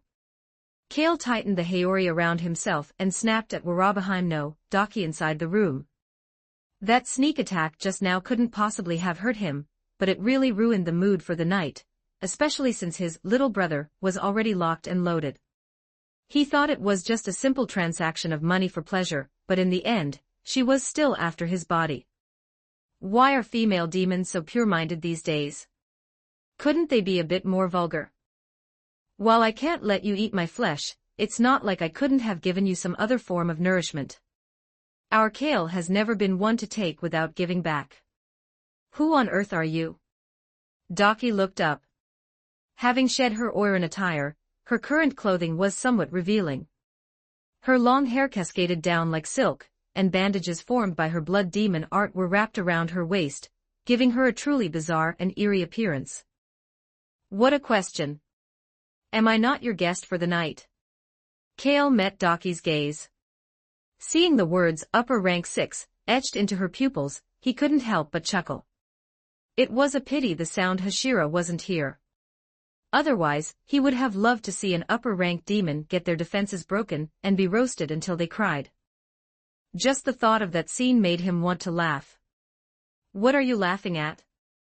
Daki shouted in annoyance. She caught a hint of mockery in his laughter, which made her very displeased. I just thought of something funny. Kale suppressed the corners of his mouth. Then die. Beside herself with rage, Daki sent 6 sashes from behind her tearing through the air. These sashes were essentially Daki's clones, capable of carrying her power and consciousness. Their texture was tougher than iron, yet they were exceptionally flexible. For most members of the Demon Slayer Corps, every single one was a lethal threat. Normally, Daki would take her prey to a large underground cavern to enjoy them slowly. That was her larder, used to avoid exposing her identity. Daki had intended to do the same this time, but she really couldn't hold back. Kale was simply too appetizing for a demon, to the point that she broke her own eating habits. To her surprise, she found herself completely unable to do anything to Kale in close quarters. Seeing that he was already pressing his body against hers, Daki lost her cool and erupted, using her blood demon art and revealing her identity as a demon. I'm going to eat every last bit of you later. Just as Daki's furious voice fell, Kale's figure suddenly vanished. Before she could react, he heard a teasing voice from behind. Do you like me that much? Kale chuckled. What he said wasn't wrong. Ordinary people weren't good enough for Daki's palate. She had high standards for the color, aroma, and taste of her prey. You bastard. Just as Daki was about to turn around, her vision began to spin uncontrollably. Daki instinctively caught her head as it slid off her neck.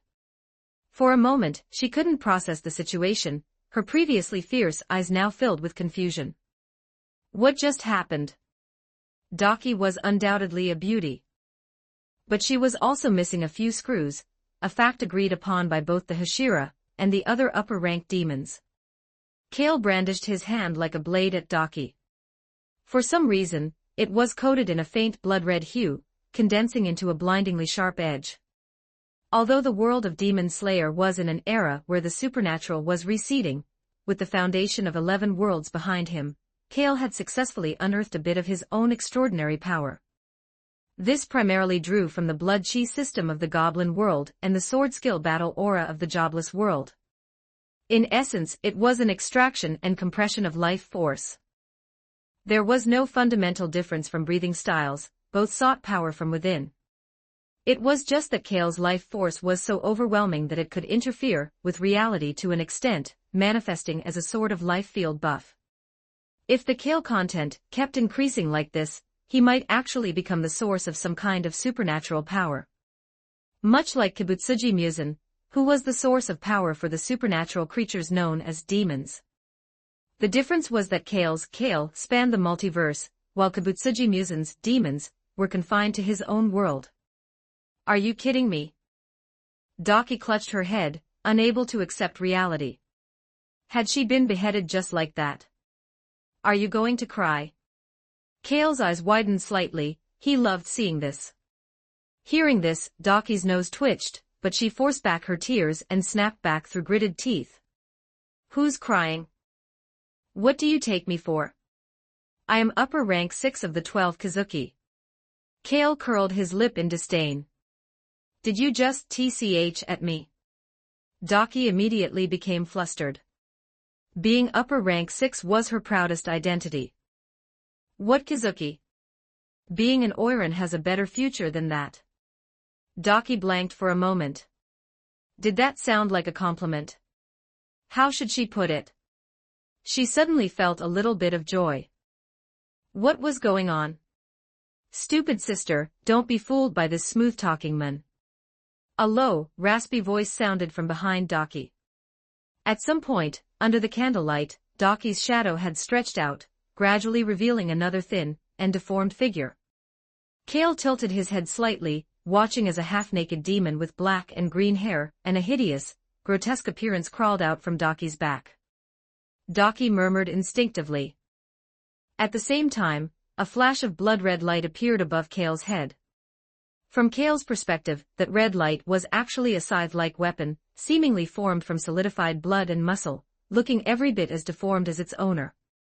However, this flash of blood froze in the next instant. The green-haired male demon twisted his neck, his bloodshot eyes filled with confusion and shock. His blood scythe attack had actually been pinched between the opponent's fingers. Your brother? Kale looked down at Daki. Are you biological?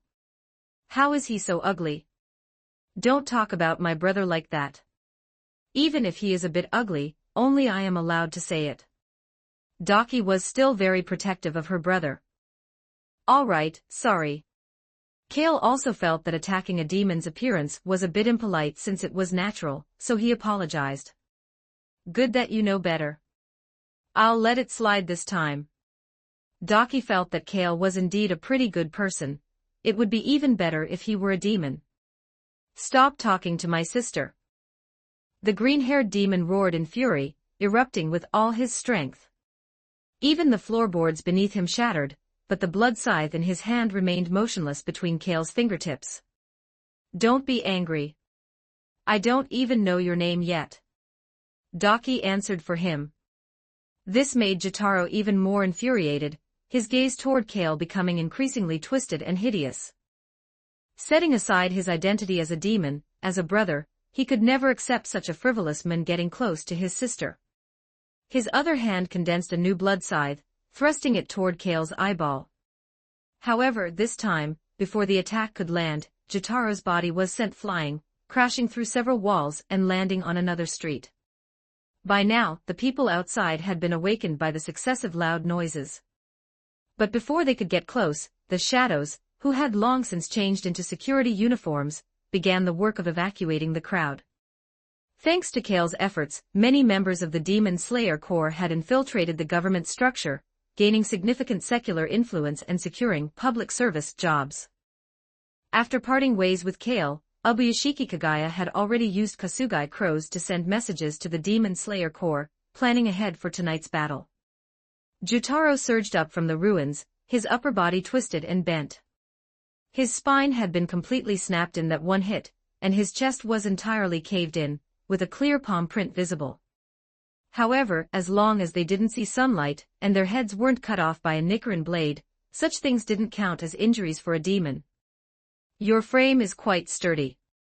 I thought I could blow you apart with just 10% of my strength. Kale offered a smiling compliment. Jotaro's torso quickly regenerated. Without another word, He hurled the blood scythes in his hands, which merged into a blood-red crescent in the air, slicing toward Kale. Simultaneously, Daki's sashes lunged to entwine Kale.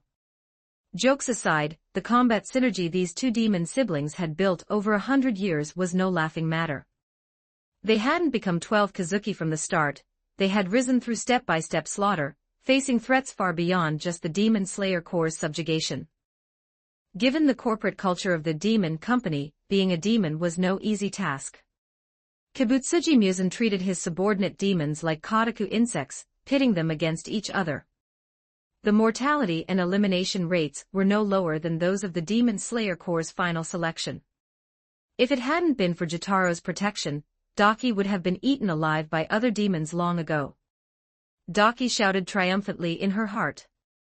Yet, before the joy in her heart could blossom into a smile on her face, she saw Kale wave his hand and tear her sash clones to shreds. Even if they were real silk, they shouldn't have been that flimsy. Before Daki could make another move, Kale had already reached out and grabbed her head.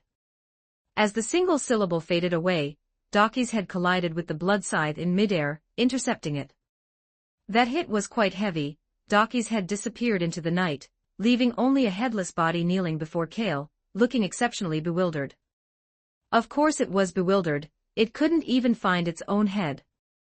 How dare you toy with my sister's beautiful head like that? Jotaro fell into a complete frenzy, his sharp fingernails clawing bloody gashes into his own body. Don't talk nonsense.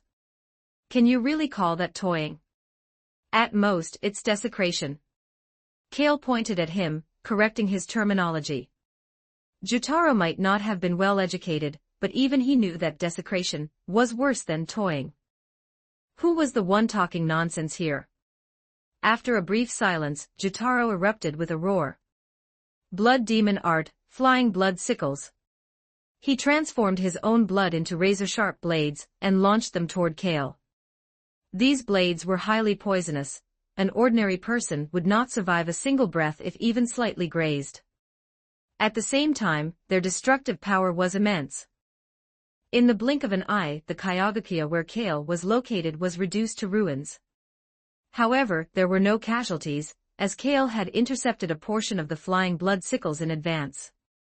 Looking at the trembling proprietress behind him, Kale offered a word of comfort. Don't worry, I've bought this place. He couldn't let the girls lose their home because of him. Kale was kind-hearted and couldn't bear to see such things. He'd arrange for them to work as hospital nurses later. What does it mean to be a role model for our generation? Allow me to strike a pose for a moment. Although those words sounded reassuring.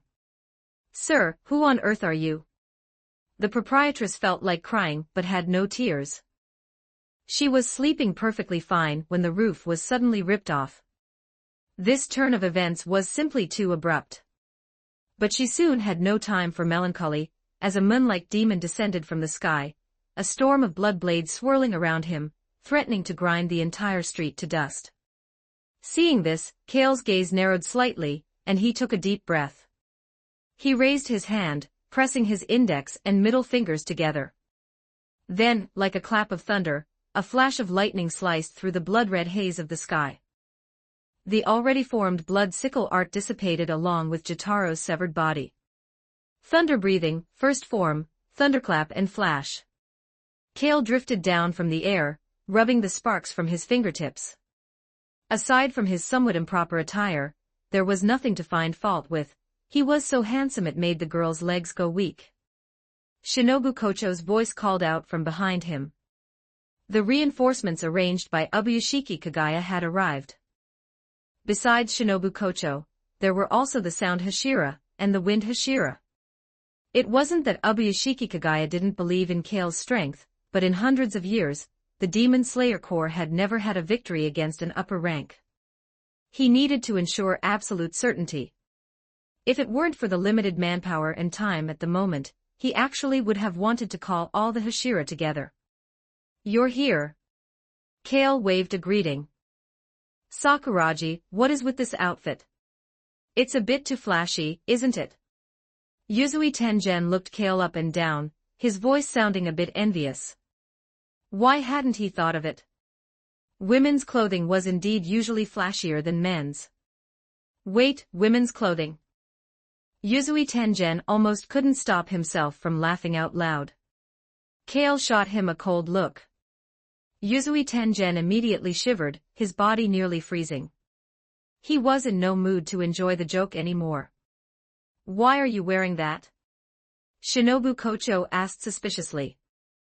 She could smell the scent of a woman on it, a fragrance that was unfamiliar and strong. It's all that demon's fault. She had no sense of honor and launched a sneak attack while I was sleeping. I had no choice but to take her clothes. Kale explained with a straight face. What he said wasn't technically wrong. I mean, he was technically sleeping, wasn't he?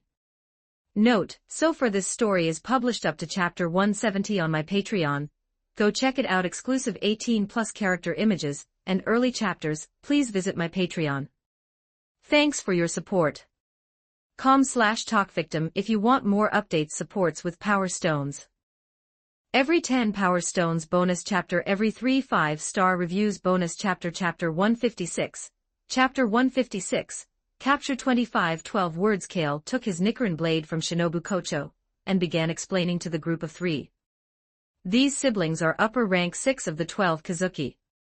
However, the sister's strength hasn't reached upper rank level, so she's easier to deal with. You must be careful of the brother. The blood scythe in his hands is highly toxic. Leave the difficult one to me. I won't hold it against you that you made off with the master. Sanemi Shinazugawa glared with his fierce eyes, his tone sounding very rude. However, this guy always spoke like this, and Kale was already used to it. How do you want to hold it against me? Kale narrowed his eyes and asked in return. Being used to it was one thing, but a beating was still necessary. This guy was just asking for it. He wouldn't feel right without being put in his place. Do you think I'm afraid of you? Sanemi Shinazugawa rolled up his sleeves, showing no sign of backing down. At worst, he'd be beaten half to death. In the end, Kale would have to save him anyway, so he certainly wouldn't die. Sanemi Shinazugawa still trusted Kale on this point. He had nearly crossed the gates of hell several times before, only for Kale to reach out and pull him back. Could I trouble you two to find another time and place for your quarrel? A smile appeared on Shinobu Kocho's face, and her tone sounded extremely gentle, but the chill and danger hidden within made one's hair stand on end. One could offend anyone but a doctor, and Shinobu Kocho was responsible for most of the medical work within the corps. Sanemi Shinazugawa turned his head away and curled his lip. Sakuragi, the master has given you full authority over the command of this operation. Please issue your orders as soon as possible. Yuzui Tengen said in a respectful voice. The Hashira generally held great respect for Kale.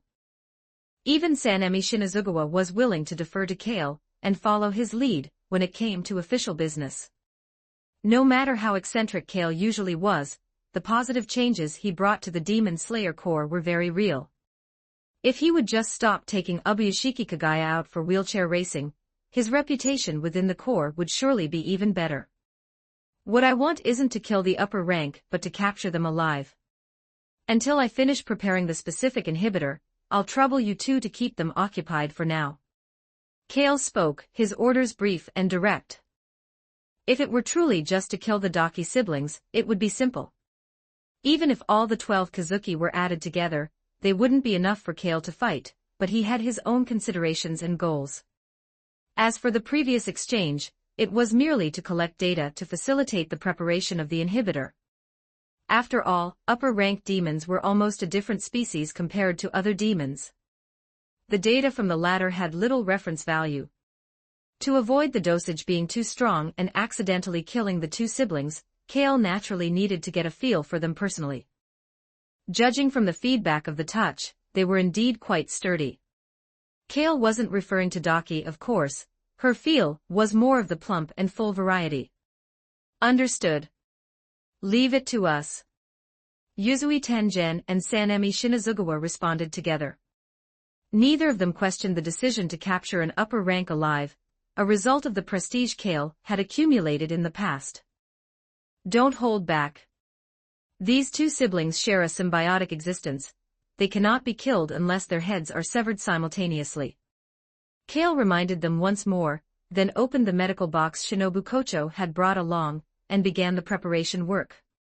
Shinobu Kocho assisted Kale from the side. The steps for preparing an inhibitor specifically for the upper-rank Kazuki were very tedious and complex. With her help, it would naturally be much faster. Opposite them, the Daki siblings' bodies had already fully recovered, but they had different assessments of the current situation. Although Jotaro was the more violent and cruel of the two, he had more brains than Daki. Kale alone had already beaten them out of human shape, and now 3 more Hashira had arrived as reinforcements. If they didn't run now, were they supposed to stay and wait for death? Daki, however, couldn't quite recognize the gap in strength. After all, for the past few decades, even the Hashira of the Demon Slayer Corps were nothing more than food to her. It was difficult to shift her concept of strength in an instant. Thus, the siblings began to argue over whether to fight or retreat, leaving Yuzui Tengen and Sanemi Shinazugawa a bit bewildered. Was this some kind of internal strife? I'll take the male demon. Sanemi Shinazugawa was impatient. He lunged forward, swinging his blade directly at Jotaro, the pale green jagged blade slashing out a powerful shockwave. Wind breathing, first form, Dust Whirlwind Cutter. However, the moment Sanemi Shinazugawa launched his attack, the Daki siblings immediately presented a united front, deploying their countermeasures with perfect coordination. An eye opened in the middle of Daki's forehead. It belonged to Jotaro. This was another of Daki's combat forms. It was also a sign of the brother's favoritism and care for his sister. Jotaro bestowed half of his sensory perception upon her, which greatly enhanced his sister's combat ability, and even allowed him to take over the account to fight for her if necessary. In this state, although Daki still hadn't reached the strength level of an upper-rank Kazuki, she was already far above the lower-rank Kazuki. Feeling her power grow, Daki began to get arrogant again, and initiated the attack. Blood Demon Art, 8-layered Obi Slash. Sashes as sharp as blades were released from behind Daki, weaving into a predatory spiderweb. The density and intensity of this attack were clearly a massive step up from before. However, for this generation of Hashira, it was still far from enough. The densely crisscrossing sashes were easily torn apart by the pale green shockwaves, barely serving as a minor hindrance and failing to slow Sanemi Shinazugawa's pace in the slightest. Even without Kale's appearance, Ubuyashiki Kagaya's generation of Hashira far exceeded the average level, with combat power very close to that of the first-generation swordsman. One must know that in the past, the Hashira of the Demon Slayer Corps were usually only on par with the lower-rank Kazuki. Even Daki, an inflated upper rank, had killed several Hashira. As for the Hashira who died at the hands of other upper-rank Kazuki, they were countless over the centuries. According to the internal promotion rules of the Demon Slayer Corps, one could become a Hashira by slaying a lower-rank Kazuki. From this, it was clear that among the successive masters, Ubuyashiki Kagaya was considered outstanding, possessing a great talent for recognizing potential in people. In the end, it was Jotaro swinging his blood scythe that finally broke Sanemi Shinazugawa's shockwave, blocking him in his tracks. "You nuisances, I'll kill you first." Jotaro shouted angrily as giant blood scythes tens of meters long erupted from all over his body, as mesmerizing and shocking as a blooming lotus. The entire Yoshiwara was within its range of effect. Under the reflection of the moonlight, the entire sky seemed to be dyed blood red. He intended to finish off the two Hashira in one go. However, he still underestimated the strength of Sanemi and his companion. Facing Jotaro's outburst, the two coordinated perfectly, back to back, their Nichiren blades swinging into a sky full of afterimages, directly annihilating the continuous onslaught of blood scythes. This was also thanks to Kale's high-pressure training in the past, which had caused the Hashira to develop a habit of seamless coordination. The explosive strike failed to achieve any results, and instead left Jotaro slightly exhausted. One must know that while a demon's recovery ability was almost limitless, their stamina had a limit. If too much power was outputted at once, it would take some time to recover. This gave Sanemi Shinazugawa and Yuzui Tengen an excellent opportunity to counterattack. Without needing words, just a single exchange of glances, the two already understood each other's thoughts. It was still Sanemi Shinazugawa who moved first. His wind breathing was very suitable for aggressive attacks. Furthermore, Sanemi Shinazugawa's mastery of wind breathing was extremely high, even allowing him to wrap the wind blades generated by the breathing style around his body, which greatly increased his movement speed. In the past, during training matches between the Hashira and Kale, it was always Sanemi Shinazugawa and the Stone Hashira who served as the primary frontline attackers. Wind breathing, fifth form. Cold autumn mountain wind. Sanemi Shinazugawa held his blade in a reverse grip, swinging out a massive wind blade that rotated around himself, shredding all of Daki's incoming sashes while also enveloping Jotaro within the attack range. Facing the wind Hashira's assault, Jotaro did not back down, meeting it with the blood scythe in his hand. In an instant, the shattered shockwaves scattered into hundreds of wind blades, carving wounds all over Jotaro's body. Such minor injuries would heal in the blink of an eye. However, the opponent Jotaro had to face was not just the wind Hashira. Yuzui Tengen followed close behind, leaping forward with a great stride and slashing toward the target's head. Sound breathing, first form, roar. Seeing this, Jotaro could only exert himself to force Sanemi Shinazugawa back and retreat to dodge. Yuzui Tengen's slash produced a powerful explosion, leaving a deep crater directly in the ground. Yet this was only the prelude to the attack. Sanemi Shinazugawa leaped past Yuzui Tengen again, launching an attack at Jotaro, not intending to give the opponent a single moment to breathe. For a time, Jotaro could only be beaten into a steady retreat. Daki tried to pin down Yuzui Tengen, but it had no effect. Her attacks simply couldn't keep up with the combat rhythm of upper rank level battles. The gap in speed and reaction between the two sides was too large. She could barely manage to be a nuisance. If they were only facing one Hashira, Daki could have helped Jotaro secure victory faster, but they were facing the joint efforts of two Hashira. Yuzui Tengen simply threw a few explosives during a gap in Daki's attacks and blew her over. Damn it! Jotaro looked at the broken Daki, rage rising in his heart. But in the next second, one of his arms was sliced off by Yuzui Tengen. My score is almost complete. Yuzui Tengen was gradually deciphering Jotaro's attack rhythm. This was his unique combat formula. By studying and judging the rhythm of the enemy's attack movements and converting them into a melody, he could understand the opponent's attack habits and blind spots. It was like adding chords to a song. As long as he attacked during the gaps in the melody, he could hit the enemy. In other words, as long as Yuzui Tengen was given enough time and data, he could defeat any enemy. Well, Yuzui Tengen used to think so, until he met Kale. When he tried to convert Kale's attack rhythm into a score, his brain nearly crashed on the spot. The combat formula he'd relied on simply couldn't be applied. On the other side, the broken Daki tried to piece her body back together, but she only then discovered that her healing ability had been drastically weakened. The explosive pellets Yuzui Tengen had thrown earlier contained a little something specifically designed for demons. This was something he had specifically asked Kale for. Speaking of the Hashira, Yuzui Tengen's private relationship with Kale was quite good. Mainly because the former had favors to ask of the latter. Dealing with 3 wives and ninja wives, that was a severe test even for Yuzui Tengen's physique. Sometimes he had to resort to a little outside help. Kale could even heal the master, so prescribing some potent medicine was naturally a piece of cake. As it turned out, Kale indeed did not let Yuzui Tengen down. Wisteria. Daki caught a whiff of a familiar, loathsome scent for demons from the explosive powder staining her body. Warabaheim, you look a bit unsightly right now. A familiar voice came.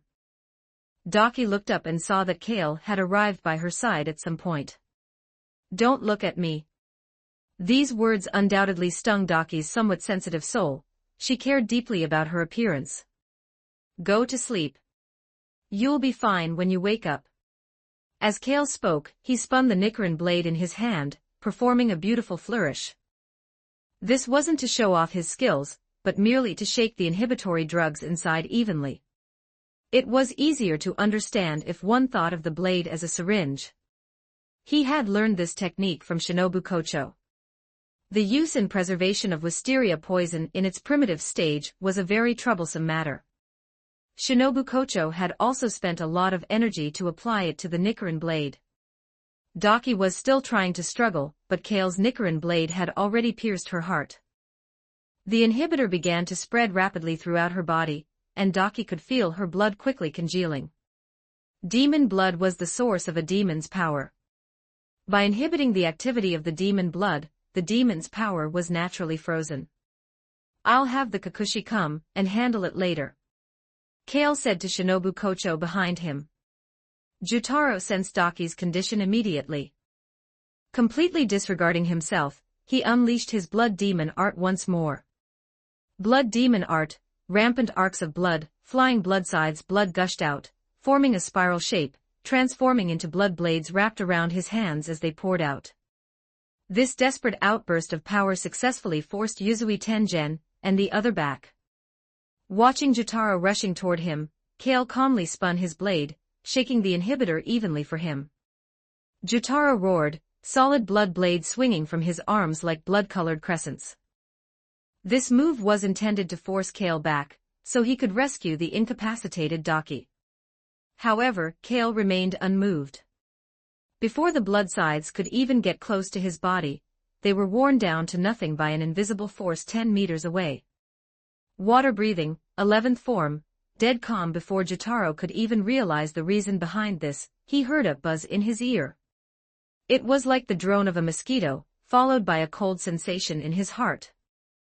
Glancing down, a Nichiren blade had already pierced through his heart. In an instant, with the speed of a thunderclap, Kale had arrived behind Jutaro. This was a fusion of water breathing and thunder breathing, which could also be called Een thunder breathing style. Currently, only Kale could withstand the backlash of switching breathing styles during combat and perfectly integrate them.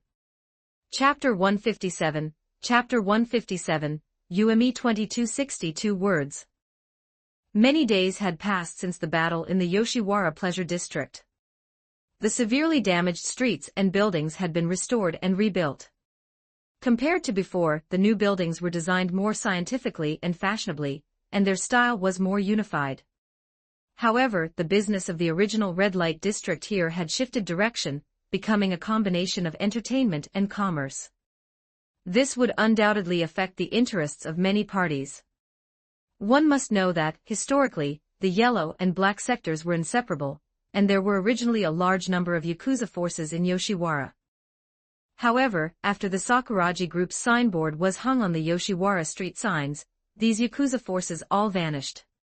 Compared to Yakuza forces, the black of a capital consortium is not just ordinary black, it's a vibrant, colorful black.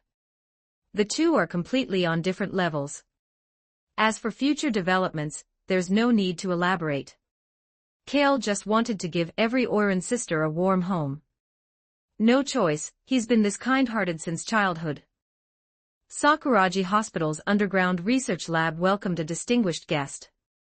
Compared to the standard can setup for other ordinary demons, Jutaro's was undoubtedly much more advanced. He could even stick out his dead demon head and breathe fresh air. That cross-dressing, dead, perverted bastard. Get out here. Although Jutaro was confined to the can, and had lost his mobility due to various inhibitors, the adaptability of an upper-ranked demon is extraordinary. Before he could only stay in a dazed state, but now he could shout loudly. Yo, good morning, seaweed head. Kale heard Jutaro's shouts from afar and didn't mind. Wearing a white coat, he raised his hand to greet him.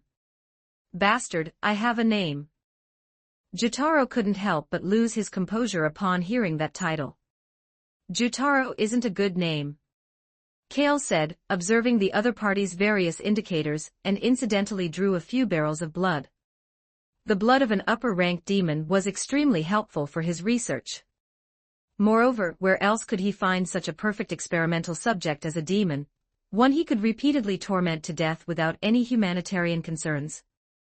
You bastard pervert, what did you inject me with yesterday? My body is so itchy I could die. Jotaro cursed and spat at Kale. Even if he couldn't hurt the other party, he wanted to disgust him thoroughly. Kale had tormented him quite a bit these past few days. With various different agents reacting in his body, there were times he truly wanted to die. And he didn't know what this guy had done, but it completely severed his sensory link with Kibutsuji Muzan. Presumably, the latter had already judged the former to be dead. Trust me, you wouldn't be happy knowing too much. Kale had an expression as if he was thinking for him. As if I could be happy right now. What did you do to Daki? Jotaro still couldn't hold back, asking the question he cared about most. He dared not imagine what kind of torment Daki would suffer in Kale's hands. This guy truly could lay hands on demons. He wasn't like the Pillars, who had a grand and righteous persona. When he was residing within Daki, he could clearly feel that Kale wanted to sleep with his own younger sister, and that was with the knowledge that she was a demon. As a demon, Jotaro even found Kale a bit perverted. There is no Daki anymore. Kale sighed softly, his expression slightly regretful. Hearing this, Jotaro's heart shattered. But the powerlessness in his body prevented him from doing anything, so he could only glare furiously at Kale, as if he wanted to vomit out his heart. Just then, a girl's voice came from above the basement. Sakuragi, are you in there? With Kale and Jotaro's senses of hearing, even across more than 10 meters of floors, they could naturally hear it clearly. The voice was both strange and familiar, making Jotaro's consciousness freeze there, his memories unconsciously returning to 100 years ago. Kale directly ignored Jotaro, turned and left the room. Come back here, what's going on, what was that voice? Jotaro roared frantically. A moment later, Kale's voice came from upstairs. Sakuragi, I think I heard someone shouting downstairs. An irrelevant fellow, just ignore him. Come back here. Jotaro felt like he was about to cry. In the corridor, a white-haired, blue-eyed girl cautiously followed beside Kale. She looked only 13 or 14 years old, with an extremely pure and beautiful appearance. Between her brows, one could still see Daki's shadow, but their temperaments were completely different. The humanization potion, developed by Kale, and Lady Tamayo had succeeded. Daki was the first test subject. However, there seemed to be a slight error in the process.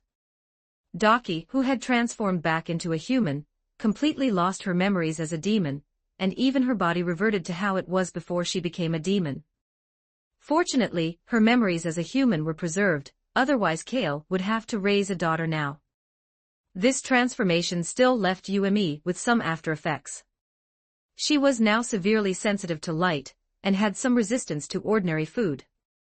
However, these could be improved with time and adaptation, so they weren't serious problems. Sakuragi, I've been listening to you carefully. When can I see my brother? Yumi asked softly, looking up at Kale with kitten-like eyes. This was a skill she learned while begging and surviving on the streets. Most adults couldn't resist it, one glance and they'd obediently hand over their offerings. It was thanks to this trick that Yumi and Jotaro survived on the streets back then. Yumi was still very grateful to Kale. After all, in her memory, she had been severely burned, and now she was not only alive and well, but her skin was even more delicate and fair than before. Yumi was very concerned about her own beauty. Because if she was ugly, she would starve and be beaten in the Yoshiwara district. He probably doesn't want to see you right now. Kale replied. How could that be? My brother wouldn't be like that. Yumi was a little angry, feeling that even Mr. Sakuragi shouldn't say such things. But as soon as the words left her mouth, she regretted it a little, cautiously looking at Kale's face. Noticing that he wasn't angry, she secretly breathed a sigh of relief. Yumi, from the lowest social strata, had learned to read expressions and how to please adults since childhood.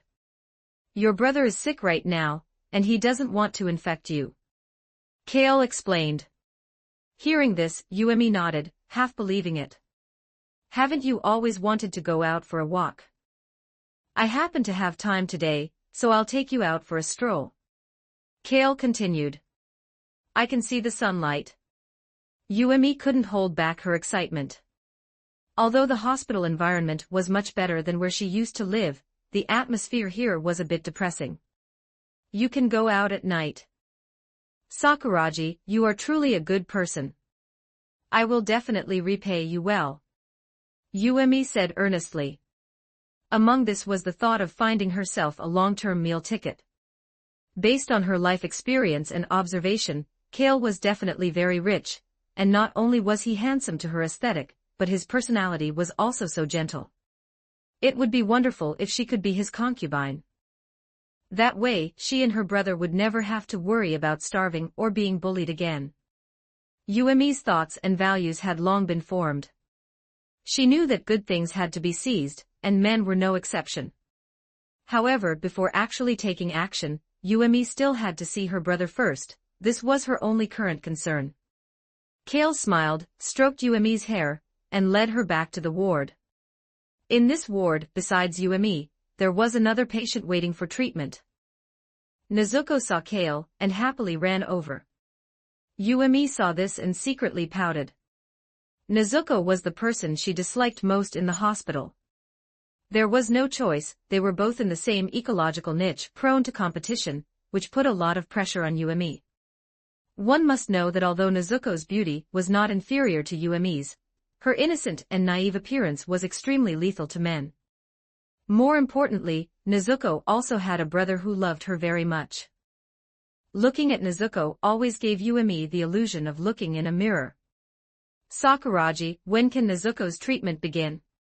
Tanjiro, who was standing by, asked anxiously. After learning that the humanization potion had been successfully developed, he couldn't wait another moment. Don't worry, it'll be in a few days. Nezuko's physical condition is a bit special, as you know. Kale said casually to Tanjiro, stroking Nezuko's head. Is that so? Tanjiro's mood was a bit low. Don't go out these next few days. Just stay in the hospital and accompany Nezuko. I imagine that when Nezuko gets well, the first thing she'll want is to see you by her side. Kale added. Tanjiro immediately brightened up and nodded vigorously. Then I'll leave now. You all get along well. Kale said, glancing at Yuumi, who responded with a bright smile. However, after watching Kale leave and disappear, Yuumi's smile instantly vanished. She returned to her bed without looking back, where Kale had prepared picture stories for her to pass the time, with no intention of interacting or communicating with Tanjiro and the others. Yuumi's personality carried a utilitarian and power-seeking undertone. Clearly, in her opinion, Tanjiro, this unremarkable and foolish boy, was completely unnecessary to interact with. Of course, a lack of security was also a factor. Aside from her brother and Kale, there was truly no one else here who could make Yuumi slightly lower her defensive facade. Want some fruit? Tanjiro awkwardly tried to please her. He felt great sympathy for this girl, who was about the same age as his sister. Yuumi's tone was a bit stiff. She turned to glance at the table beside her bed, which was filled with various fruits and snacks Kale had prepared for her. If she were to eat, she would only eat what Mr. Sakuragi gave her. Tanjiro. A simpering voice came from outside the door. Zenitsu Agatsuma squeezed half his head through the door crack, peering inside like a thief. After confirming that Kale was not there, he prepared to push the door open and enter. However, Hashibara Inosuke kicked him in first, shouting boisterously with his boar's head on. Tanjiro, we've come to see you. In a hospital, you must remain quiet. Nurse Manager Kogane's gloomy voice reached Zenitsu and the others, scaring them into instinctively clenching their sphincters and apologizing in a panic. We were wrong. It's all Inosuke's fault. You can just take him to the proctology department.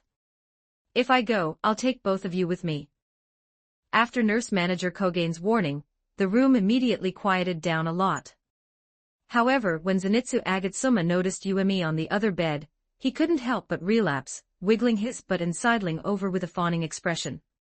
This beautiful and charming maiden. Get lost, ugly demon. You're making me nauseous. Yuemi attacked unceremoniously, her words a critical hit.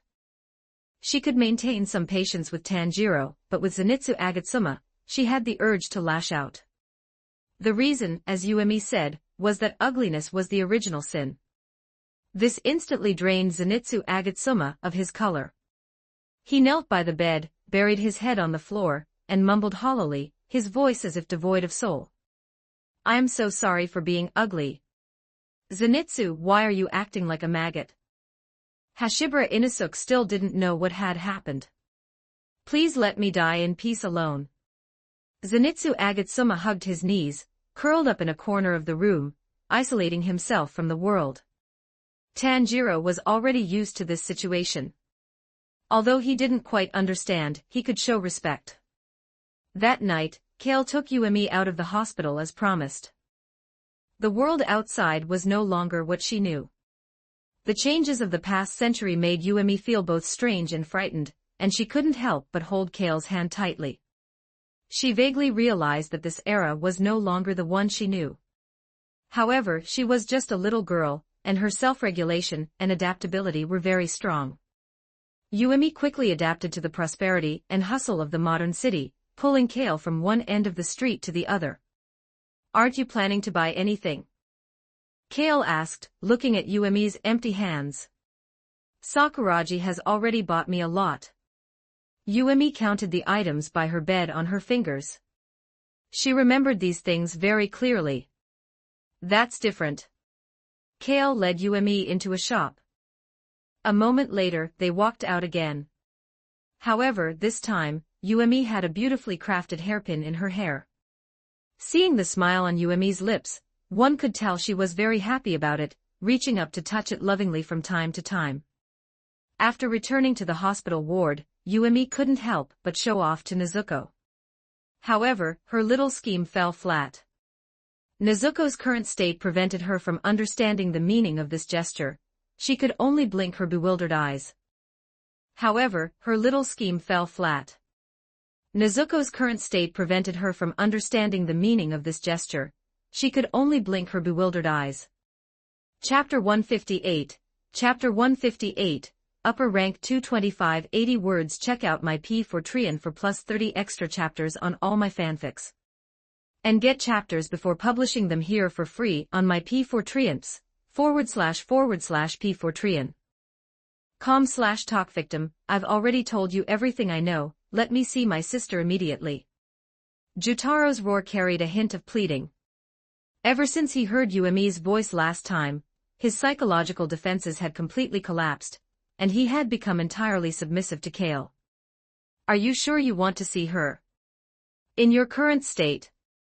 Kale looked at Jutaro's monstrous appearance and asked in return. Well, even before becoming a demon, the man had looked like a monster anyway, so there wasn't much of a difference. You must have a way to make me the brother Yuemi remembers, right? Jotaro placed all his hope on Kale. Unlike most demons, Jotaro's will and mind had not been twisted or alienated by Kibutsuji Muzan. In the Demon King's eyes, this one, much like Doma, was likely already twisted enough to begin with. With their hatred for humanity, there was simply no need for further alienation. This also made Jotaro one of the rare demons who fully retained his memories and emotions from when he was human. His sister was the reflection of his soul. Once Yuemi replaced Daki, Jotaro also began trying to find his human side again. You are different from Yuemi. You chose to become a demon voluntarily. With the sins you've committed, whether your body can change back or not doesn't change the fact that you are a demon. Kale spoke in a flat tone. Turning a demon back into a human was no simple task, especially for an old demon like Jotaro, who had been wallowing in depravity for a century. Strictly speaking, Daki hadn't succeeded either, she had died halfway through, and it was simply Yuemi who had come to life from that body. Just as back then, Doma hadn't exactly resurrected Yuemi, he had merely turned that not yet dead body into Daki. Moreover, Kale had no such intention from the start. He was willing to spare Jotaro's life purely because he still had value to be exploited. What did I do wrong? Umi is the greatest meaning of my life. All those people deserve to die. Jotaro never believed he had done anything wrong. Back when he held the charred, unrecognizable Umi, and begged those around him for help, not a single person was willing to lend a hand. In the end, the only one who helped them was the demon Doma. Therefore, Jotaro didn't regret becoming a demon in the slightest. However, he soon fell silent. Because regardless of the past, Daki was gone now, Umi's life had resumed, yet he, this man-eating demon, could never become human again. I will let Umi meet you. Kale left those final words and turned to leave. Even for an execution, there is a visitation period for family. The basement remained silent for a long time, until finally, a faint, raspy murmur sounded. Thank you. Eternal Paradise Cult. This was a small cult with only about 200 members. Due to its quite limited scale, only a small number of locals knew of its existence. Rumor had it that the cult leader possessed a pair of rainbow-colored irises and hair as white as pure oak, which his followers regarded as a symbol of divinity. However, people born with such abnormalities usually have an illness, specifically genetic diseases. This cult leader belonged to the category of being severely ill. He was born unable to understand human emotions. From childhood, he lacked any emotional fluctuations, knowing neither the joy nor the sorrow of a normal person. However, in the eyes of Kibutsuji Musen, such a twisted personality made for excellent demon material. And so, one day, this cult leader was transformed into a man-eating demon by Kibutsuji Musen. He indeed did not disappoint, quickly rising to become an upper-ranked demon, ranked second. Upper rank 2 Doma. Shinobu Kocho gritted her teeth, as she looked at the exceptionally handsome man before her, dressed in cult leader attire with a fake smile plastered on his face. She could never forget that it was this demon who killed her older sister. Oh my, Hashira of the Demon Slayer Corps. How did you all find this place? Doma tilted his head, asking with his smile unchanged. His location was quite hidden, and with the cult members helping to cover for him, he hadn't been discovered by the Demon Slayer Corps for over a century. Looking at the state of the few people before him, it seemed they had known about this place for a long time. It didn't seem like a coincidence. This was, naturally, leaked to Kale and the others by Jotaro. In the past, Doma had invited the siblings to his cult more than once to hang out. Unlike the other upper ranks, this number 2 usually stayed in his cult playing his role-playing games. To put it in modern terms, he was a shut-in, making him much easier to find. I heard from Lord Musen that someone among you killed upper rank 6. You're quite capable. That really made Lord Musen quite angry. Doma spoke to himself, resting his iron fan against his chin, without a trace of emotional fluctuation. Suddenly remembering something, he leaned forward slightly. Oh right, have I introduced myself yet? My name is Doma. Note the numbers in my eyes, upper rank 2. What are your names? What did you say? Can you speak a bit louder? Rengoku Kaijiro shouted loudly. His ears had been injured in the past, causing some hearing loss, and he hadn't clearly heard Doma's introduction. He said his name is Doma, and asked for your name. Kale turned and said to Rengoku Kaijiro. My name is Rengoku Kaijiro, the Flame Hashira of the Demon Slayer Corps. I have come here today to slay you, foul demon. Rengoku Kaijiro's voice was clear and resonant, his smile bright and sunny. Looking at him after looking at Doma made one feel warm inside. Great spirit, as expected of my little brother. Big brother, you flatter me. Rengoku Kaijiro showed a row of white teeth, looking very pleased. And you, beautiful lady. Doma's gaze fell upon Shinobu Kocho, clearly showing more interest in her. Young, beautiful women were more to his taste. I have nothing to say to you. Prepare to go to hell. The smile that had always been on Shinobu Kocho's face had vanished, replaced only by the purest killing intent. The Haori you're wearing looks a bit familiar, let me think. Doma put on a thoughtful expression, but before he could find the answer, a foot came down from above, stomping his head into the ground. A squelch was heard. The head was like a rotten tomato dropped on the floor. This naturally couldn't kill Doma, and even though his head had burst, his body could still move freely. The iron fan unfurled in his hand and swung upward. Blood demon art, frozen clouds in an instant, a large amount of ice crystals scattered like a misty cloud, forcing Kale back. Doma's blood was highly toxic. His blood demon art involved freezing his own blood into fine ice crystal powder, and then dispersing it with his fans. This ability was extremely threatening to the Hashira. If one were slightly careless and inhaled even a bit of the powder, their lungs would be poisoned, causing breathing difficulties at best and instant death at worst. One must remember that the key to breathing styles lies in the use of the lungs for respiration. Kale took a breath and gave his evaluation. His current body was simply not something that could be threatened by this small amount of toxic blood ice crystals. However, now was not yet the time to kill Doma. Subduing the demon was the primary goal of this trip, but training the Hashira was equally important. The Hashira of this generation had never faced an upper-ranked demon before and lacked combat experience in this area. With such a rare opportunity, Ubuyashiki Kagaya naturally did not intend to let it go. This was also preparation for the final decisive battle. Just like the previous siege of the Jotaro siblings. If it weren't for the fact that they truly couldn't spare the manpower, Ubuyashiki Kagaya would have wanted to bring all the Hashira to take turns practicing on Doma. Are you all right? Doma propped himself up and sat back down, his head regenerating at a speed visible to the naked eye as a look of feigned confusion appeared on his face. Be careful of the ice crystal powder he swings from his fans. If you inhale it, your lungs will be poisoned. Kale gave a warning to Rengoku Kaijuro and the other. What an insidious and wicked method. Thank you for the warning, big brother. Rengoku Kaijuro nodded, his gaze serious and solemn. He wasn't worried at all about Kale being poisoned or injured, his big brother was invincible under the heavens. It was a well-known fact within the Demon Slayer Corps. The Flame Hashira was Sakuragi's #1 fan. Hey, you haven't answered my question yet.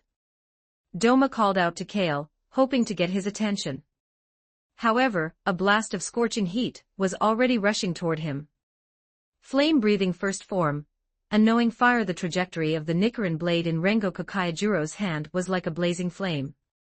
Before it even reached Doma, that scorching heat had already melted and evaporated the ice crystal powder floating in the air. My, what a truly fiery man. Doma raised his iron fan and blocked the strike, his face still maintaining that nonchalant look. The next second, a cold flash pierced through his variegated eyes. Insect breathing, Bee-Sting Dance Shinobu Kocho's speed was even a few notches faster than Rengoku Kaijuro's, and her angle of attack was even more cunning. Doma didn't have time to dodge, and a hole was pierced through his head. But he hadn't actually intended to dodge. What threat was there from a blade that didn't aim for the neck? Such incredible speed. Doma praised with his smile unchanged, preparing to swing his fan in a counterattack.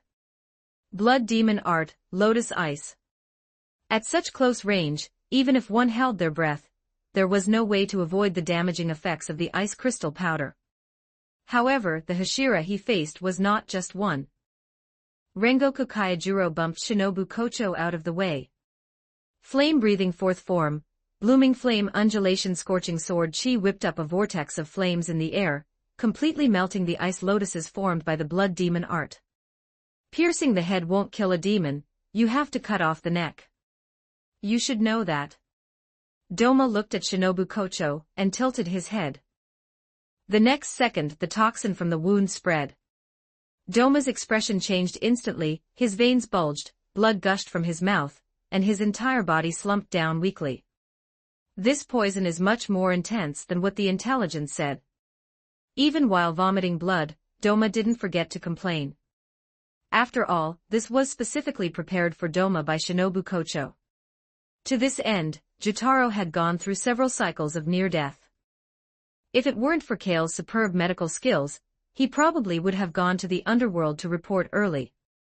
With an upper-ranked demon contributing experimental data for Shinobu Kocho's poison, and Kale providing various refinement techniques, one could imagine the lethality this latest generation of wisteria toxin would have on demons. I feel like I'm kind of dying. Doma had a smile at the corner of his mouth, truly feeling the danger to his life, but he had no emotional fluctuation regarding this, instead savoring this novel experience of being poisoned. Rengoku Kaijuro naturally wouldn't let such a good offensive opportunity pass. He raised his blade and aimed for Doma's neck. Flame-breathing fifth form, Flame Tiger. Doma's eyes rolled, and he raised his hand to swing his fan. Blood Demon Art, Crystalline Divine Child. An ice crystal doll that looked similar to him but smaller in stature formed, opening its mouth to spit out a blast of invisible freezing air, hindering Rengoku Kaijuro's attack. Cough, cough. Doma's body became increasingly hunched as the toxin began to spread throughout his body. At this moment, one could see the violent tremors his body produced while fighting intensely against the toxin for survival. This poison is not good. Although Doma had no fear of death, he still possessed life's instincts. His original playful attitude was completely gone, and he used all his existing power. Two more ice crystal dolls formed, one guarded in front of Doma, wary of Kale, while the other attacked Shinobu Kocho. The strength of these ice crystal dolls was no weaker than Doma's main body, and the blood demon arts they released were equal in power, posing a fatal threat to any Hashira. This guy's physical adaptation is much stronger than Jotaro's. You need to increase the dosage, you can't give him time to develop antibodies. Kale instructed Shinobu Kocho from the side. However, she was in no mood to listen right now, exhausted from dealing with the ice crystal doll's attacks. This thing countered Shinobu Kocho too much. Her Nichiren blade had difficulty destroying its body formed from the blood demon art, while the opponent's attacks were hard to block, forcing her to rely on her slight advantage in speed to dodge. On the other side, Rengoku Kaijuro's battle situation was quite good. He was already gradually dismantling the ice crystal doll. After all, he had been trained by Kale, and his strength had a qualitative improvement compared to the past. It was just that if this continued, once Doma endured the toxin, it would still be a bit difficult to kill him. Among the upper-ranked demons, the higher the rank, the larger the gap in strength. Doma's strength was not something the Jotaro siblings could compare to. Kale reached out and grasped the Nichiren blade at his waist. This action was seen by Doma, and his heart couldn't help but tighten. It was his body's instinct issuing a warning. The next second, Doma's rainbow-colored pupils were flooded and covered by a piercing reddish-gold light. He couldn't see anything at all. By the time his vision cleared again, Doma's lifeline had already been severed. Kale stood by his side at some unknown point, the Nichiren blade already returned to its sheath with a soft clicking sound. Such a fast blade, I couldn't react at. Doma spoke as he raised a hand to touch his neck, his fingertips still feeling the residual heat at the wound. He had never experienced such a scalding Nichiren blade. The moment the blade passed through, it felt as if it were going to evaporate all the blood in his body. Kale ignored Doma, quietly watching as his head slid off his neck and his body gradually turned to ash. This strike of his would surely leave little Shinobu mesmerized. Note, so far this story is published up to chapter 175 on my Patreon, go check it out. Exclusive 18+ character images and early chapters, please visit my Patreon. Thanks for your support. com/talkvictim if you want more updates. Supports with Power Stones, every 10 Power Stones bonus chapter, every 3 5-star reviews bonus chapter. Chapter 159. Chapter 159. The Hashira Training Meeting 2368 words. Kabutsuji Muzan erupted, flipping the table, a flicker of uncertain dread hidden deep within his furious gaze. That flash of crimson gold blade light almost brought his dead memories back to life, but he immediately began to comfort himself. It was impossible, Yorichi Tsujikuni was dead, and no one would ever be able to kill him again. Although that guy from the Demon Slayer Corps was strong, he hadn't activated a mark, nor could he use sun breathing. The only reason he could kill Doma was purely because that arrogant idiot had been poisoned.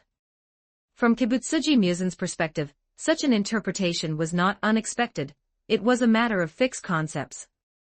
Or rather, Kale and Ubuyashiki Kagaya were merely creating this illusion to deceive their opponent. However, this still made Kibutsuji Musen wary. He could no longer allow the Demon Slayer Corps to continue existing. If they could already develop a poison effective against the 12 Kazuki now, what about in a few more years? Kibutsuji Musen had seen the peak of breathing styles, and knew the limits of individual human strength, but he had yet to realize what kind of light of civilization human collective effort could burst forth with. Could it rival the scorching sun in the sky? But the rapid development and progress of the era had already caused him a faint sense of unease, especially over the last century, as steam boilers began to emit the roar of the times. But now was not the time to consider such long-term matters. Just as Kibutsuji Musen was preparing to summon the remaining 12 Kazuki to launch his retaliatory action, another memory was transmitted to him through the resonance of demon blood. It came from Jotaro. That trash isn't dead yet. Kibutsuji Musen never hesitated to show his utmost malice toward losers, but after checking this memory, the corners of his mouth couldn't help but curl into an exaggerated arc. Finally, I've found it. Inside the Demon Slayer Corps headquarters. Kale was sitting opposite Ubuyashiki Kagaya with a game board between them. Black and white pieces were battling on the board, and the pressure of the match could be felt from their serious expressions. 5 in a row, I win. Kale placed a divine move, deciding the victory on the board. Ubuyashiki Kagaya curled his lip, feeling a bit displeased. He considered himself quite intelligent, so how could he not win even a single game? Don't be discouraged.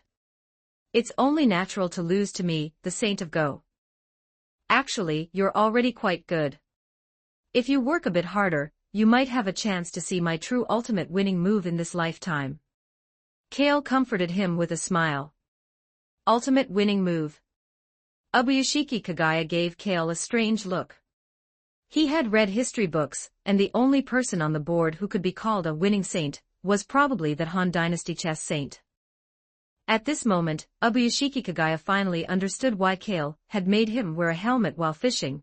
Apparently, one had to wear one while playing chess too. Ubuyashiki Kagaya didn't doubt for a second that Kale would do such a thing. This guy's competitive streak was sometimes a bit too strong. Kale liked hanging out with Ubuyashiki Kagaya because the kid was smart and had the ability of foresight. Even if he couldn't understand some cross-era memes, he could sometimes get the gist of them. Master, Mr. Sakuragi, the Hashira have all assembled. The stone Hashira, Jyomiai Himejima, who looked like a monk, stood under the eaves and spoke with a bow. Let them in. If we are lucky, this should be the final Hashira meeting.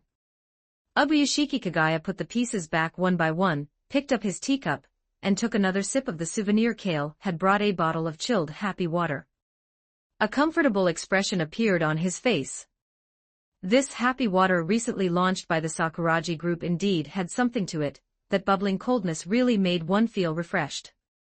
He felt that his formerly favorite tea had become bland and tasteless. The 8 Hashira walked into the room one after another and sat down in order, each carrying a more or less lingering sense of bloodlust. In these past few days, the Demon Slayer Corps had slain more than just 2 upper ranks. There were also several lower ranks, and a large number of demons with special abilities. In this way, Kibutsuji Musen's forces were significantly reduced in a short period. Although demons could be mass-produced, it was still a drain on Kibutsuji Musen, and demons of the 12 Kazuki level were not born so easily.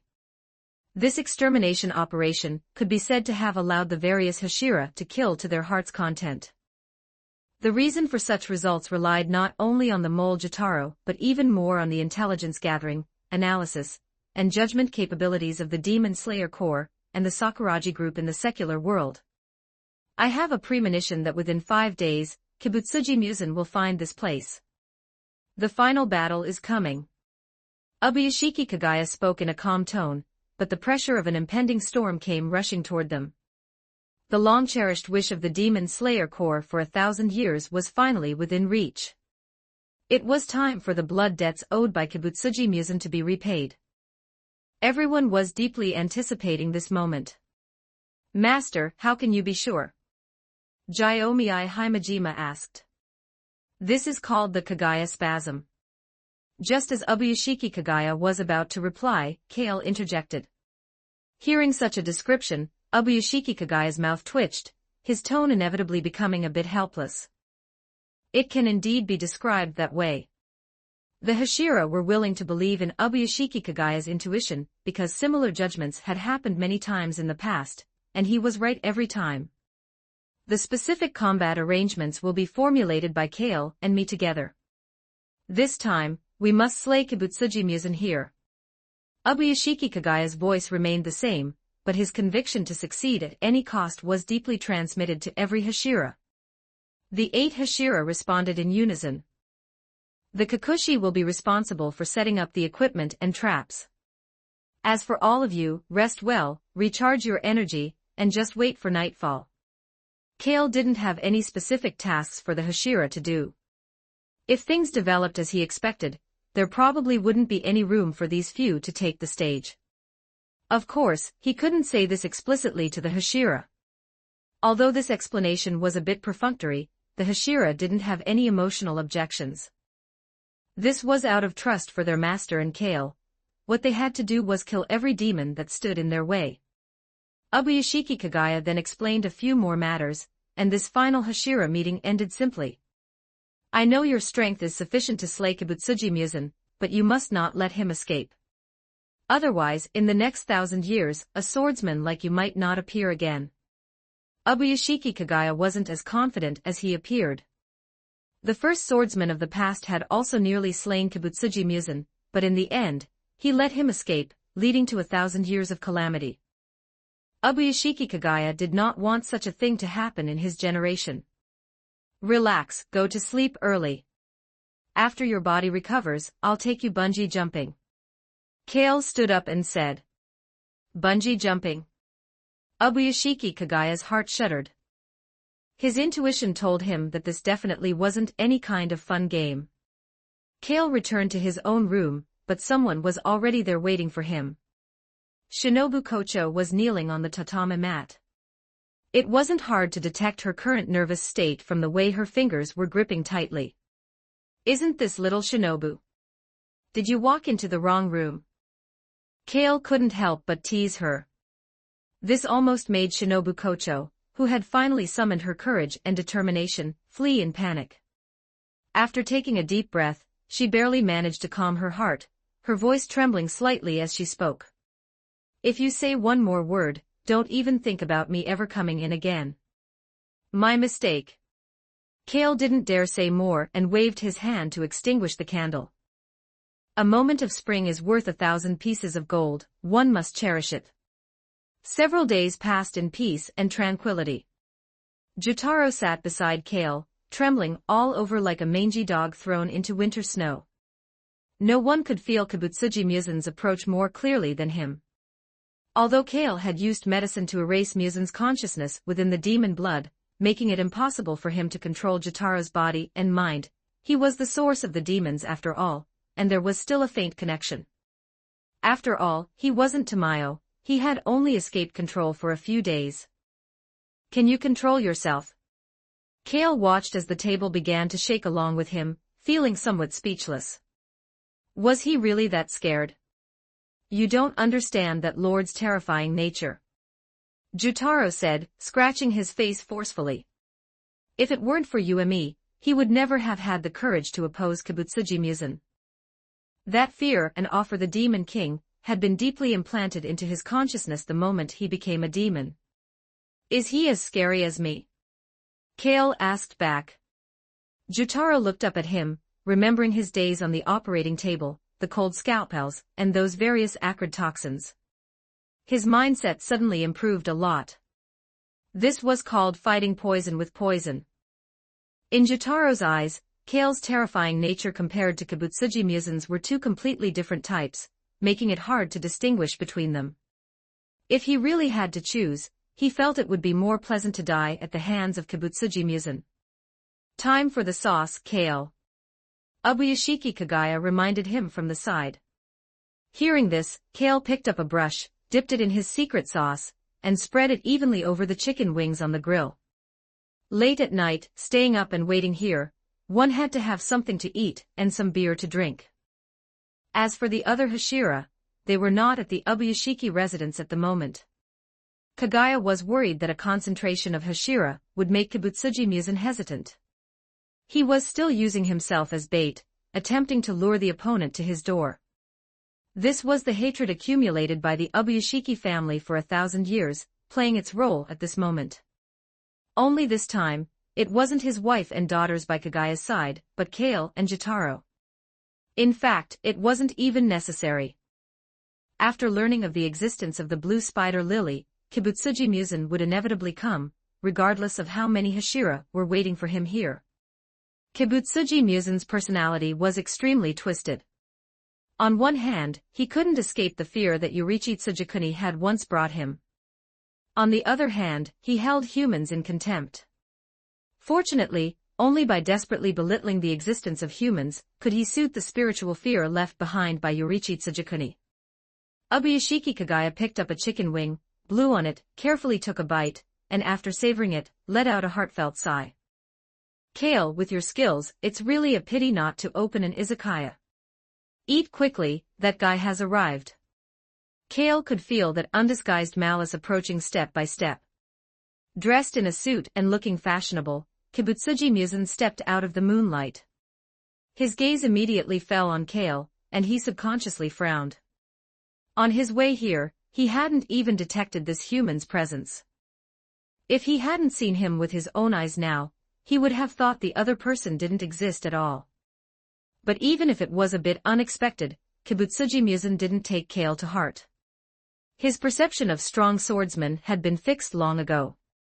At least in Kale, Kibutsuji Muzan couldn't see even a shadow of Yorichi Tsujikuni. Jotaro, you dare betray me too? Kibutsuji Muzan shifted his gaze to Jotaro. Jotaro didn't dare look at the other man, keeping his head lowered tightly. The image of Uemi appeared in his mind, giving him immense courage, and he finished his words through gritted teeth. I'm sorry, Lord Muzan, in order to create a better world for Uemi. For the sake of the intelligence you provided, I will give you a quick death. Kibutsuji Muzan spoke contemptuously. Finally, he focused his gaze on Ubuyashiki Kagaya, the family that had been entangled with him for 1,000 years and caused so much trouble. To Kibutsuji Muzan's surprise, now that he was finally seeing Ubuyashiki Kagaya in person, there wasn't much hatred in his heart, it was unexpectedly calm. Hand over the blue spider lily. A crisp and refreshing sound. Kale put some vegetable salad into his mouth, watching the other's performance with great interest. Kibutsuji Muzan looked closely and realized that what Kale was eating included the blue spider lily he had craved but couldn't obtain. His mindset instantly lost balance and exploded. The pretentious posture could no longer be maintained. The muscles on his arm bulged and deformed, instantly turning into a deformed giant hand several meters in diameter, crushing toward Kale. He intended to send Kale into his mouth. However, just then, the originally dark and gloomy sky suddenly lit up. With a sizzle, fat dripped into the charcoal fire, splashing a few sparks. The heat is just right. Kale looked at his masterpiece, the chicken wings, and then at Kibutsuji Muzan, who was not far away, focused and enveloped by powerful UV lights. He felt his appetite had improved quite a bit. Kibutsuji Muzan's body curled into a ball of flesh, from which sharp and ear-piercing screams constantly emanated. Blood and flesh constantly proliferated to cover his body to block and weaken the UV lights. However, this could not completely offset the damage brought by the UV lights, and the pleasant sizzling sound could still be heard. Kibutsuji Muzan was like a piece of fresh, tender meat suddenly placed in the center of a grill. Chapter 160, Evolution Part 1 2458 words. Kale walked toward Kibutsuji Muzan, observing the reaction process of the UV light experiment. These high-intensity UV lights he had crafted were almost capable of perfectly simulating sunlight, yet they still failed to pose a fatal threat to Kibutsuji Muzan. After all, it wasn't the real sun. This world, after all, was not entirely materialistic. Beyond emitting light and heat, the sun carried other meanings. You deserve to die. You deserve to die.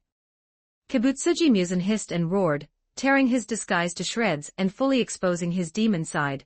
His blood-red body looked exactly like a skinned toad.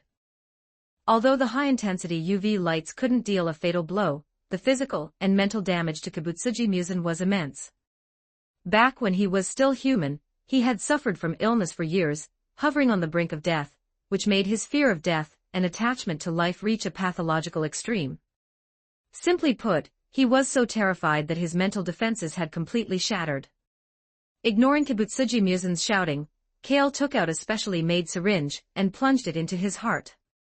Under normal circumstances, given Kibutsuji Musen's absorption capabilities, the needle would have been digested and absorbed by his flesh the moment it pierced him. However, under the suppression of the UV lights, all of his attributes and abilities were severely weakened. What are you doing? Kibutsuji Musen didn't understand Kale's actions, but his emotions were becoming increasingly uncontrollable, especially when he saw the indifference in the other's eyes. He felt as if his pride and self-esteem were being trampled underfoot. For him, this was the most intolerable thing of all. A mere human. A thunderous shout rang out from Sanemi Shinazugawa. The Hashira of the Demon Slayer Corps were arriving at the battlefield one after another. Kibutsuji Musen couldn't care less about his original plan now. The concentrated UV light was causing him excruciating pain, while the hope of eternal life was just within reach. The sound of a biwa string being plucked echoed through the air. A wooden door appeared out of thin air beneath Kale and Kibutsuji Musen, opening the gateway to the Infinity Castle. Seeing this, Shinobu Kocho's heart tightened instantly, and she cried out in shock. However, in the next second, Kibutsuji Musen and Kale disappeared from everyone's sight, leaving only the heavy breathing of the Hashira in the Ubuyashiki estate. Were they a step too late?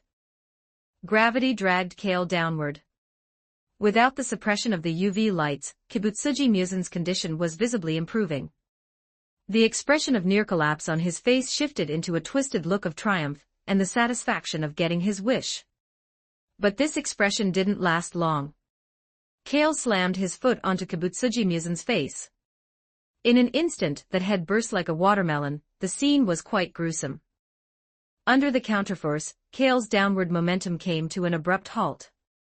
He then landed steadily on the ground. The headless Kibutsuji Musen served as his footstool. This humiliation was more than Musen could bear. His arms deformed violently, turning into two blood-colored spiked whips that lashed out to kill Kale, at a speed the naked eye of an ordinary person couldn't possibly track. Essentially, by the time one heard the whistle of the air being torn apart, their body would have already been shredded into pieces. Moreover, these spiked whips carried Kibutsuji Musen's will, allowing him to change the direction and shape of the attack at will, and the blood they carried was a lethal toxin. However, faster than Kibutsuji Musen's spiked whips was the Nichiren blade in Kale's hand. Before the spiked whips could even get within a meter of Kale, they were severed in an instant. Kibutsuji Musen didn't even realize what had happened before his body was also minced into strips of meat. The solar power within the Nichiren blade was fully activated by Kale, the legendary, bright red blade form, which could greatly inhibit a demon's regenerative abilities. One only had to look at the wounds where Kibutsuji Musen had been cut.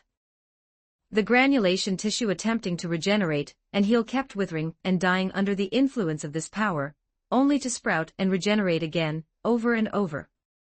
The moment Kibutsuji Musen's mouth grew back, Kale stepped on him again. The surrounding demons watched this scene in a daze, momentarily unsure of what to do. The Kibutsuji Musen they feared and revered was actually being trampled underfoot.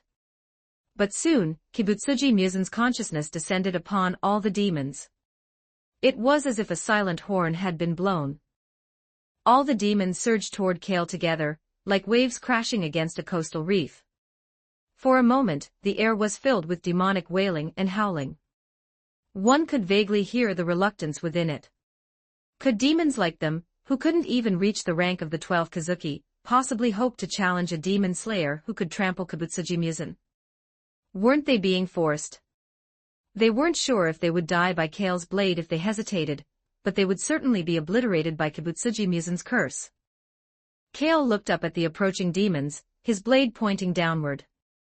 Then, one could see the swarms of demons, like moths to a scorching sun, being annihilated in batches, radiating outward from Kale's feet. Even as demons, they couldn't see Kale's attacks. All they could feel was the agony of being incinerated in an instant. 5 brains and 7 hearts, how afraid of death are you, Miss Musen?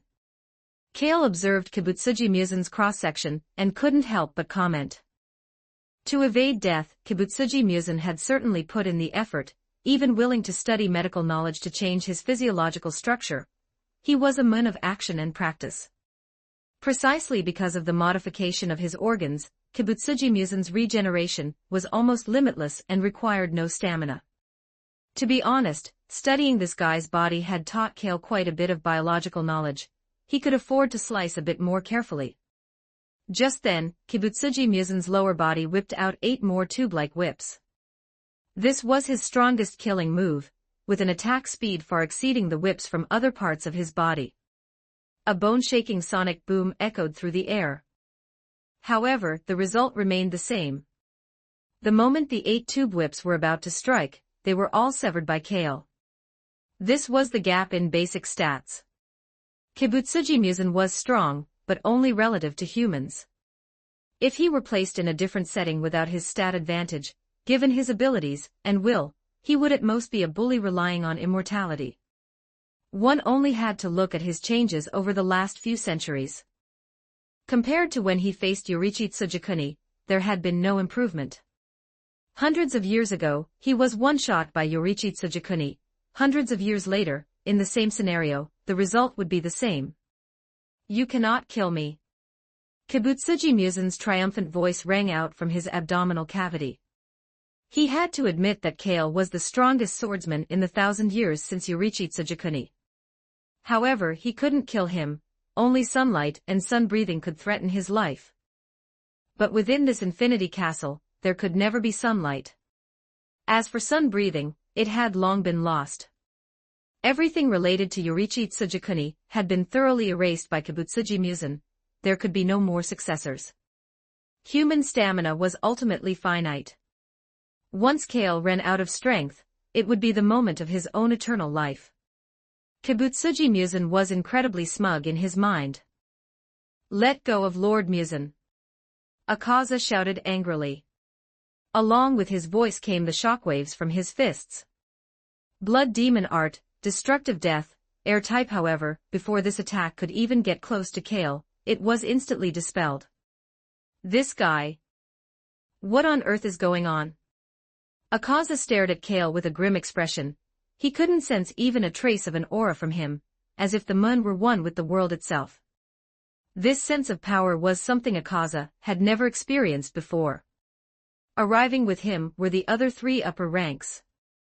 As for the original lower ranks, they had either died at the hands of the Hashira, or at the hands of Kibutsuji Musen. Don't look at me, don't look at me. Upper rank 4 Hantengu cowered in the corner of a railing, shivering.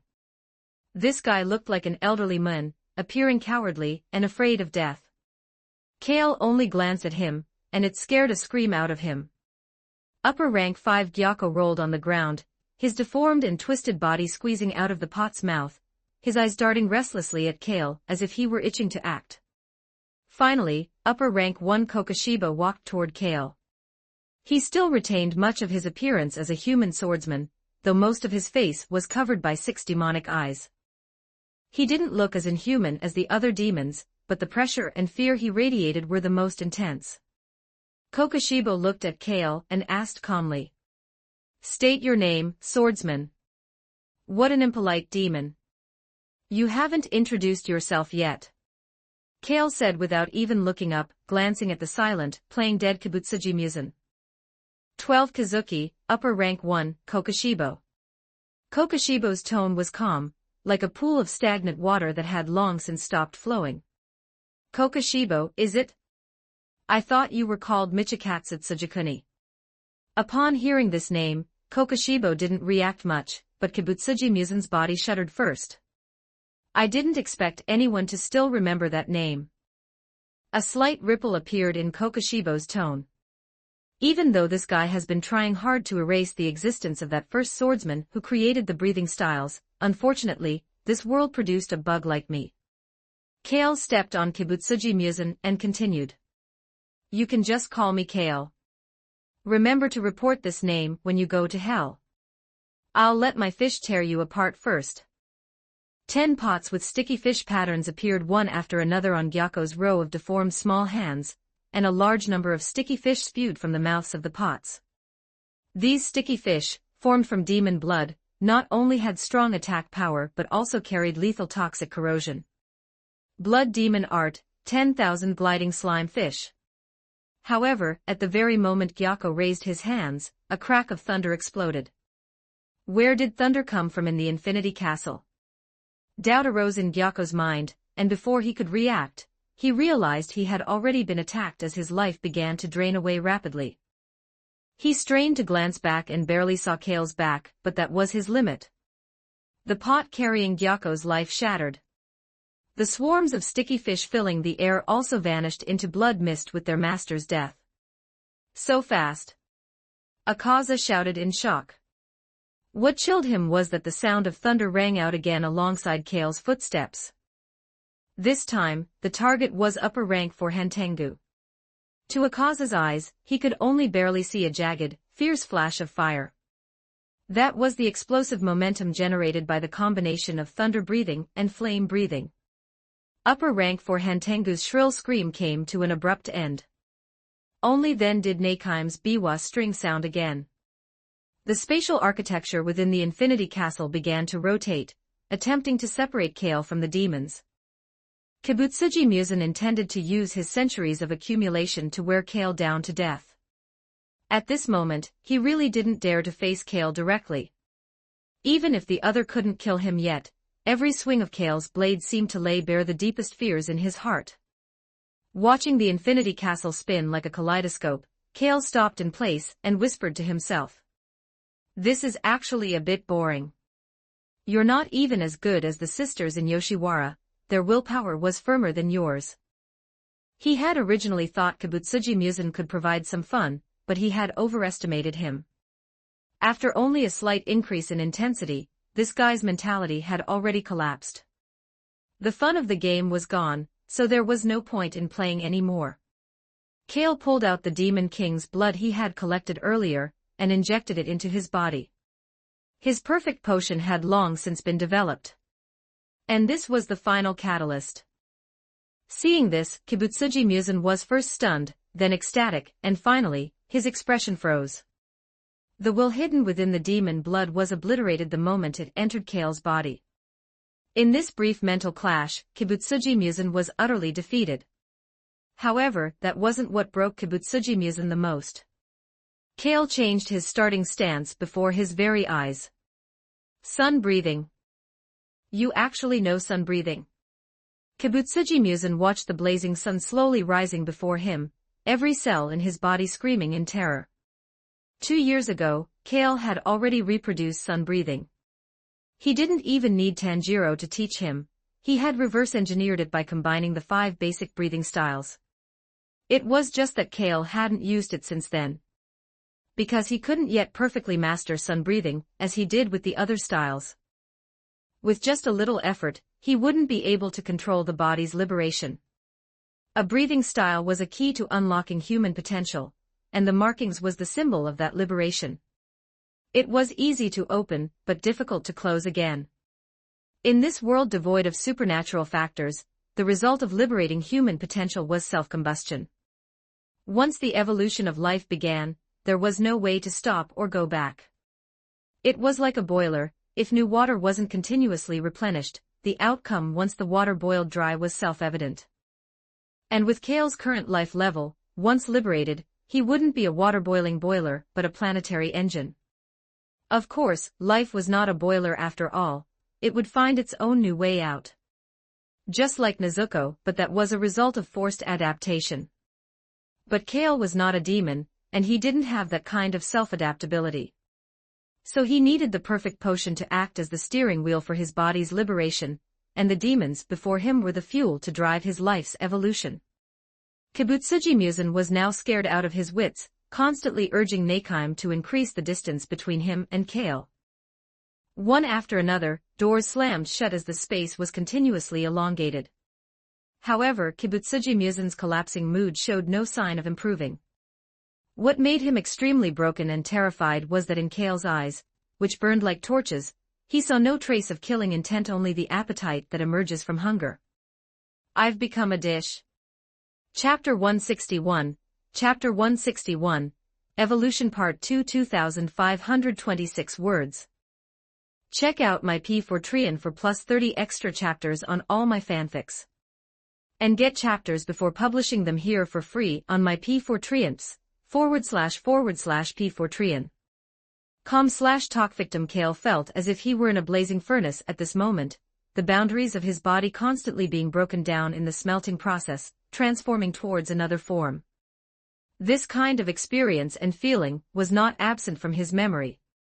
The Marvel Kale, under the guidance of the Ancient One, had once transformed his life form to a certain extent, taking a major step towards the concept of a dimensional lord. This time, however, he was the only one at the helm of his evolution. His body temperature soared rapidly, his heart beat at a high frequency within his chest, and his lungs acted like bellows, using life itself as fuel to burn fiercely. Crimson markings emerged on Kale's forehead like flames, and his originally pitch-black, short hair seemed to be ignited, turning red. This meant that the breathing style's development of his body had entered the next stage. The markings, glowing with firelight, merged into the shape of a red sun, etched above his brow. The brilliance belonging to the arc rune gradually became clearly visible in Kale's eyes like bursting sparks. The power of this rune crossed dimensions, anchoring Kale's humanity, and allowing him to avoid losing himself to the unspeakable during this solo evolution. Yorichi Tsujikuni was indeed an unimaginable genius. In a sense, he carried the luck of a century, born specifically for Kibutsuji Musen. The sun breathing created by Yorichi Tsujikuni could actually become an extension of the concept of the sun. Precisely because of this, only sun breathing could slay Kibutsuji Musen and inflict true damage upon him. This was a collision between two concepts. While our demon king was indeed a bit weak and cowardly, his pursuit of eternal immortality was matched by few, to the point that the demon's immortality was almost fixed as a concept within him. If he were to truly get his wish and gain immunity to the sun, there would likely be no means in this world to truly kill him. The moment the markings took shape, Kale almost became the embodiment of the blazing sun. This was not a figure of speech, but a statement of fact. He had truly grasped a part of the concept of the sun, at least the part on the surface level. That moment of life sublimation almost caused Kale to be assimilated by the concept of the sun. However, the dangers of this part of the process were all within Kale's calculations, so it wasn't particularly thrilling. In the Ancient One's collection of books spanning the multiverse, there were many examples of stealing concepts to become gods. There were all sorts of wild tricks that those ascending to godhood could pull off. Compared to them, Kale's process of mastering the concept of the sun seemed unremarkable and bland. After all, the scale of the Demon Slayer world was limited. In a world where the supernatural was not prominent, no matter how grand the symbol of the sun was, its conceptual existence was like Schrödinger's cat, either there or not, never fixed. Kale and the concept could be said to have fulfilled each other. All of this happened in the space of a single breath. Kokushibo did not know what Kale had done, and it launched an attack immediately. This was also Kibutsuji Musen's command. It wanted the remaining two upper ranks to buy time for its escape. Kokushibo didn't care about being abandoned. Its 6 demon eyes stared fixedly at Kale, containing a hint of expectation. As a first-generation breathing-style swordsman, Kokushibo had already awakened the markings while still human and mastered the transparent world, making him almost the second only to Yorichi Tsujikuni. Precisely because of this, it knew the strength of its younger brother better than anyone. However, even after eventually abandoning its humanity and gaining the power of a demon, Kokushibo still could not defeat Yorichi Tsujikuni. The gap between the two was too vast. It seemed that compared to immortal creatures like demons, Yorichi Tsujikuni's existence was even more unreasonable. Even though Kokushibo had mastered both the markings and the transparent world, it could never catch up. This hadn't changed since Yorichi Tsujikuni first showed his talent as a child. Ultimately, this jealousy turned into endless hatred. But at this moment, Kokushibo felt somewhat relieved. It turned out there was someone even more unreasonable than Yorichi Tsujikuni. It really wanted to see what kind of expression its brother would have upon seeing Kale. Though thinking about it, he would probably be quite indifferent and calm. Regarding power, Yorichi Tsujikuni never had any obsessive pursuit. Kokushibo knew this well. As Kokushibo attempted to observe Kale with the transparent world, its 6 demon eyes turned to ash in an instant. That feeling was like staring directly at the blazing sun. Even with Kokushibo's own self-healing ability, the lost eyes were slow to recover. That power belonging to the sun remained in the wounds, impossible to erase or remove. However, for Kokushibo, even losing its eyes didn't greatly affect its combat power. Its other extraordinary senses were enough to compensate for the lack of vision. Moon breathing, 16th form, moonbow, half moon.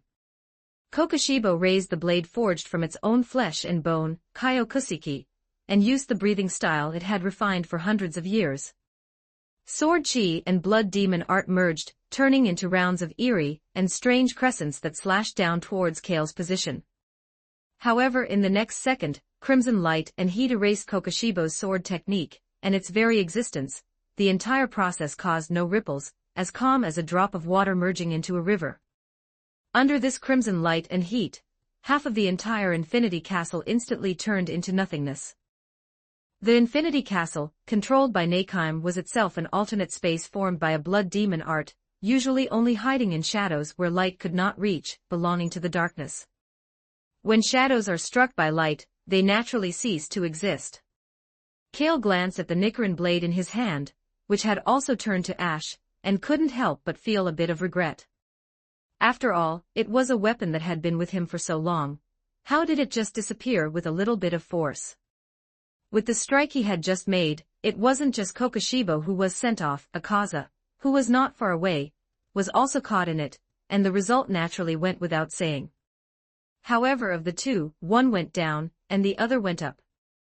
Kale, having seized a part of the sun concept, could easily see the destination of souls through the material realm, even though his physical body still stood in the real world.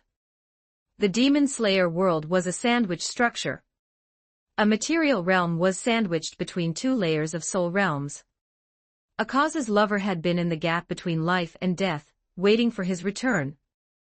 Losing Kibutsuji Musen's control, Akaza naturally remembered the past. The couple was currently expressing their gratitude to Kale. Since your relationship is so good, how about being a pair of good siblings in the next life? Kale suggested with a smile. To be fair, he really did have that kind of power now. With the status Kale now held, it would be much easier to take charge of the upper and lower soul realms than the material realm in the future. The home of life's spirituality did not have the strict rules and constraints of the real world. Hearing this, Akaza's face instantly turned white with fear. He could atone for the mistakes he made as a demon, but definitely not in such a way. Great God, please don't play with me. Just kidding, go on up now. Kale waved his hand. As for Kokushibo, there was no doubt it went down to atone for its sins. Kale didn't give it another look, turning to look in the direction Kibutsuji Musen had fled. Nakheim could no longer control the disintegration of the Infinity Castle, and Kibutsuji Musen had nowhere left to hide. Losing the connection point between this alternate space and reality, Nakheim naturally lost her spatial transferability. Kibutsuji Musen was soon exposed within Kale's sight. Damn it, they're all useless. Kibutsuji Musen was having a bit of a breakdown, unable to muster the courage to fight Kale at all, only wanting to flee far away. It must be said that in terms of running for its life, it was indeed a professional. The moment Kale raised his hand, Kibutsuji Musen's body split into 1,800 pieces. These fragments were very small, like a fine rain, and each one could carry its entire consciousness. Kibutsuji Musen could fully regenerate from any one of them. If even a single piece escaped, it would be very difficult to catch Kibutsuji Musen again. This guy definitely had the persistence, and will to hide deep underground for several hundred years, making it impossible for anyone to find him. Kale had no interest in playing hide-and-seek with this guy. Furthermore, he needed Kibutsuji Musen to serve as nourishment for him. Despite Kale being at the most powerful stage of his life right now, it was also his weakest moment. Mainly because he was hungry. Endless hot light now released from Kale's body, transforming into a furnace that was tangible but without substance. This was power derived from the sun, as its sole representative on Earth, borrowing it was no problem. The remaining demons in the Infinity Castle, the moment they were placed in this furnace of light and heat, turned to ash and became fuel for Kale. However, these were all insignificant small matches, the largest one was still struggling to escape. Kibutsuji Musen didn't dare to look back even once, just the light touching its body caused it to disintegrate uncontrollably, as if it were bathing in high noon sunlight. Of the 1,800 fragments, most disappeared in the blink of an eye. Splitting itself undoubtedly weakened Kibutsuji Musen's resistance to the sun, but it had no choice right now. If it didn't split in all directions, Kale would really catch up. I don't want to die. I absolutely won't die. Kibutsuji Musen's determined will and fear of death actually allowed a portion of its fragments to endure the sunlight and burrow towards the ground. Witnessing this, Kale raised his hand and gripped, and the radiating light rays condensed and solidified in his hand. Looking from afar, it was as if a fragment had fallen from the sun high in the sky. The light spear fell like a meteor hitting the ground, and the earth instantly turned into lava. Kale could no longer perceive Kibutsuji Musen's existence, its soul had also been wiped clean. Did I use too much force? Kale looked at the result of his creation and muttered to himself. This could only be described as a bit of an apology. It was his first time acting as a spokesperson for the sun, so he was still a bit unaccustomed to it. A cautious voice came from behind him. Shinobu Kocho looked at the somewhat unfamiliar being before her, finding it truly difficult to connect him with the Kale in her memory. That aura that made one want to worship and bow down was like a god of the high heavens. You couldn't even look directly at Kale's face, doing so would cause a strong sense of dizziness and panic. Originally, Shinobu Kocho had never believed in gods. If they really existed, how could demons have been born? But at this moment, she began to question her long-held beliefs. You're here. Kale looked back and noticed the wrong expressions on Shinobu Kocho and the others' faces. He looked down at his still glowing body and added a word of comfort. Don't be nervous, I'll be able to control it after I adapt for a while. Hearing this familiar tone, Shinobu Kocho and the others secretly breathed a sigh of relief, shifted their attention back to their original destination, and looked around inquiring. Where is Kibutsuji Musen? I'm like this now, of course he's gone. Kale's tone was calm, as if he had done something insignificant. Has it ended just like this? Shinobu Kocho felt as if she were in a dream, but following closely behind was a faint sense of emptiness, like suddenly dropping a heavy responsibility, and being unable to find a future direction in life for a moment. This guy, he couldn't have really become a god, could he? Does that mean I can't secretly curse him in private anymore? Sanami Shinazugawa whispered under his breath. That's right, insulting a god will land you in the hell of tongue-pulling. Kale's voice drifted eerily into Sanami Shinazugawa's ears, scaring him so much he almost broke into a cold sweat. He said with a trembling mouth, I've killed so many demons after all. I'm sorry, as you know, I'm a petty person. Kale interrupted with a beaming smile. Sanami Shinazugawa felt like the sky was falling. He hadn't believed in things like hell before, but now that a god of the high heavens had appeared, he naturally had no choice but to believe it. No, I still want to see my departed family again. Kale, are you really a god? Shinobu Kocho asked softly, her voice carrying some worry and fear. What she was afraid of was different from Sanami Shinazugawa. She was afraid Kale would return to the high heavens. Tricked me out of my body and now you want to run. Don't even think about it. Kale would have to cry out in injustice at this. He was clearly the one who was pushed down, so how could it be called trickery? If I am, then can I marry 3,000 wives? Kale asked in return. Shinobu Kocho's gaze suddenly became dangerous. Then how about 2,999? Kale was still trying to negotiate. He felt that his kidneys could definitely withstand such pressure now. He believed in himself. 3 at most. Shinobu Kocho couldn't help but grip her blade. Her name contained the character for endurance, but that didn't mean she could endure everything. Okay. Kale raised his hands in surrender, feeling secretly regretful. He hadn't even been able to open a gap, so it seemed impossible in the future. To my 2,997 wives who haven't crossed the threshold yet, I'm sorry. I probably won't be able to give you a status in the future. Note, so far this story is published up to chapter 175 on my Patreon. Go check it out. Exclusive 18+ character images and early chapters. Please visit my Patreon. Thanks for your support. com/talkvictim if you want more updates. Supports with Power Stones, every 10 Power Stones bonus chapter, every 3 5-star reviews bonus chapter. Chapter 162. Chapter 162. High school student saves the world. 2279 words. BT, I have good news and bad news. Which one do you want to hear first? I wish to hear the good news first, pilot. I found Colonel Anderson. That is indeed good news. What about the bad news? Only half of him was found. Apologies, pilot, I am unsure if my language module is malfunctioning. Please confirm, is that the literal meaning? Yes, the literal meaning. Kale sighed softly as he looked at Colonel Anderson, whose body was hanging halfway from the ceiling. He had moved so quickly, yet he still hadn't made it in time. That truly is bad news. BT paused, then expressed its sentiment. At least we've rendezvoused with Colonel Anderson. That counts as completing the mission objective, right? Kale reached out and took Colonel Anderson's pilot helmet, putting it on himself. Theoretically, yes, but our mission objective is not yet complete. After confirming Colonel Anderson's death, Special Operation 217 will be transferred to you. Damn it, BT.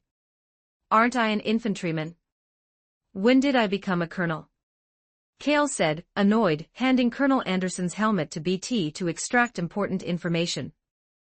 According to the Resistance promotion system rules, you will certainly be promoted to colonel after completing this special operation. Colonel or not isn't important. What I'm more interested in is whether the Resistance will give me a wife. I'm so busy fighting IMC that my personal life is still unsettled. Kale complained, saying that if his life continued like this, he was really going to get emotional. Apologies, pilot, my database does not contain information related to that, but I will report your request to Resistance Logistics Headquarters. Also, ask if custom orders are possible. Don't give me a bunch of ugly ones. Kale leaned against BT's leg, his face full of anticipation, feeling that his days in the Resistance might have a little hope. They were all Kale, he couldn't be the only one in jail. Although mechs were a man's romance, one couldn't always live by romance. If he continued to suppress himself like this, he would really have to consider customizing a backup body for BT. As an artificial intelligence, BT didn't have a specific gender. Don't assume it's gender just because its synthesized voice sounded masculine. Sound, after all, was just the result of object resonance. If Kale wanted to, he could change BT's timbre at any time. As L**ly as he wanted, as mature as he wanted. Kale's gaze towards BT was already a little perverted. The following is the mission assigned to Colonel Anderson by Resistance SRS Commander Briggs. A holographic projection appeared, reenacting the conversation and mission assignment between Colonel Anderson and Commander Briggs. The gist was that a few weeks ago, the Resistance intercepted an IMC communication confirming that IMC was conducting some dangerous experiments on the Typhon. This not only caused a violent explosion, but also led to a distortion of time in a certain area. The advanced technology in the Titan world had reached a level where it could affect time. But unfortunately, this war of resistance was far from over, otherwise, Kale really wanted to find time to calm down and study it thoroughly. It would be best to go to an interstellar university for further study, meet junior and senior female students from different star systems, and contribute his energy to interstellar peace. However, these were all matters for after the mission was completed. For now, he needed to focus on the task at hand. Cale first had to find Colonel Anderson's his other half, where the crucial instruments and equipment were located, which were key to completing the mission. I detect a breach in the structure. I will provide the pilot with access, BT said, moving to a lamppost. The access it spoke of was to set up a zip line. Why bother? Just throw me up there. Cale interrupted, seeing BT's actions. That is indeed a good idea, pilot. BT's voice sounded a little happy. In its opinion, this was the pilot's trust in it. Cale stepped onto BT's hand. Calculating wind speed. Adjusting force. BT raised its other hand, made some calculations, and then forcefully threw Cale out. The force and accuracy were perfectly controlled. Cale landed steadily in the breach of the building, entering its interior. Due to the IMC's experiments, spacetime here was extremely unstable, overlapping with another spacetime.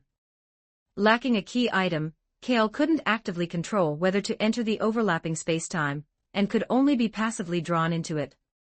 The experimental building, which had been reduced to ruins, instantly reverted to its intact state. The IMC experimental security system detected an unauthorized pilot signal, and immediately entered a state of alert. Defense robots activated and dazzling red lights flashed.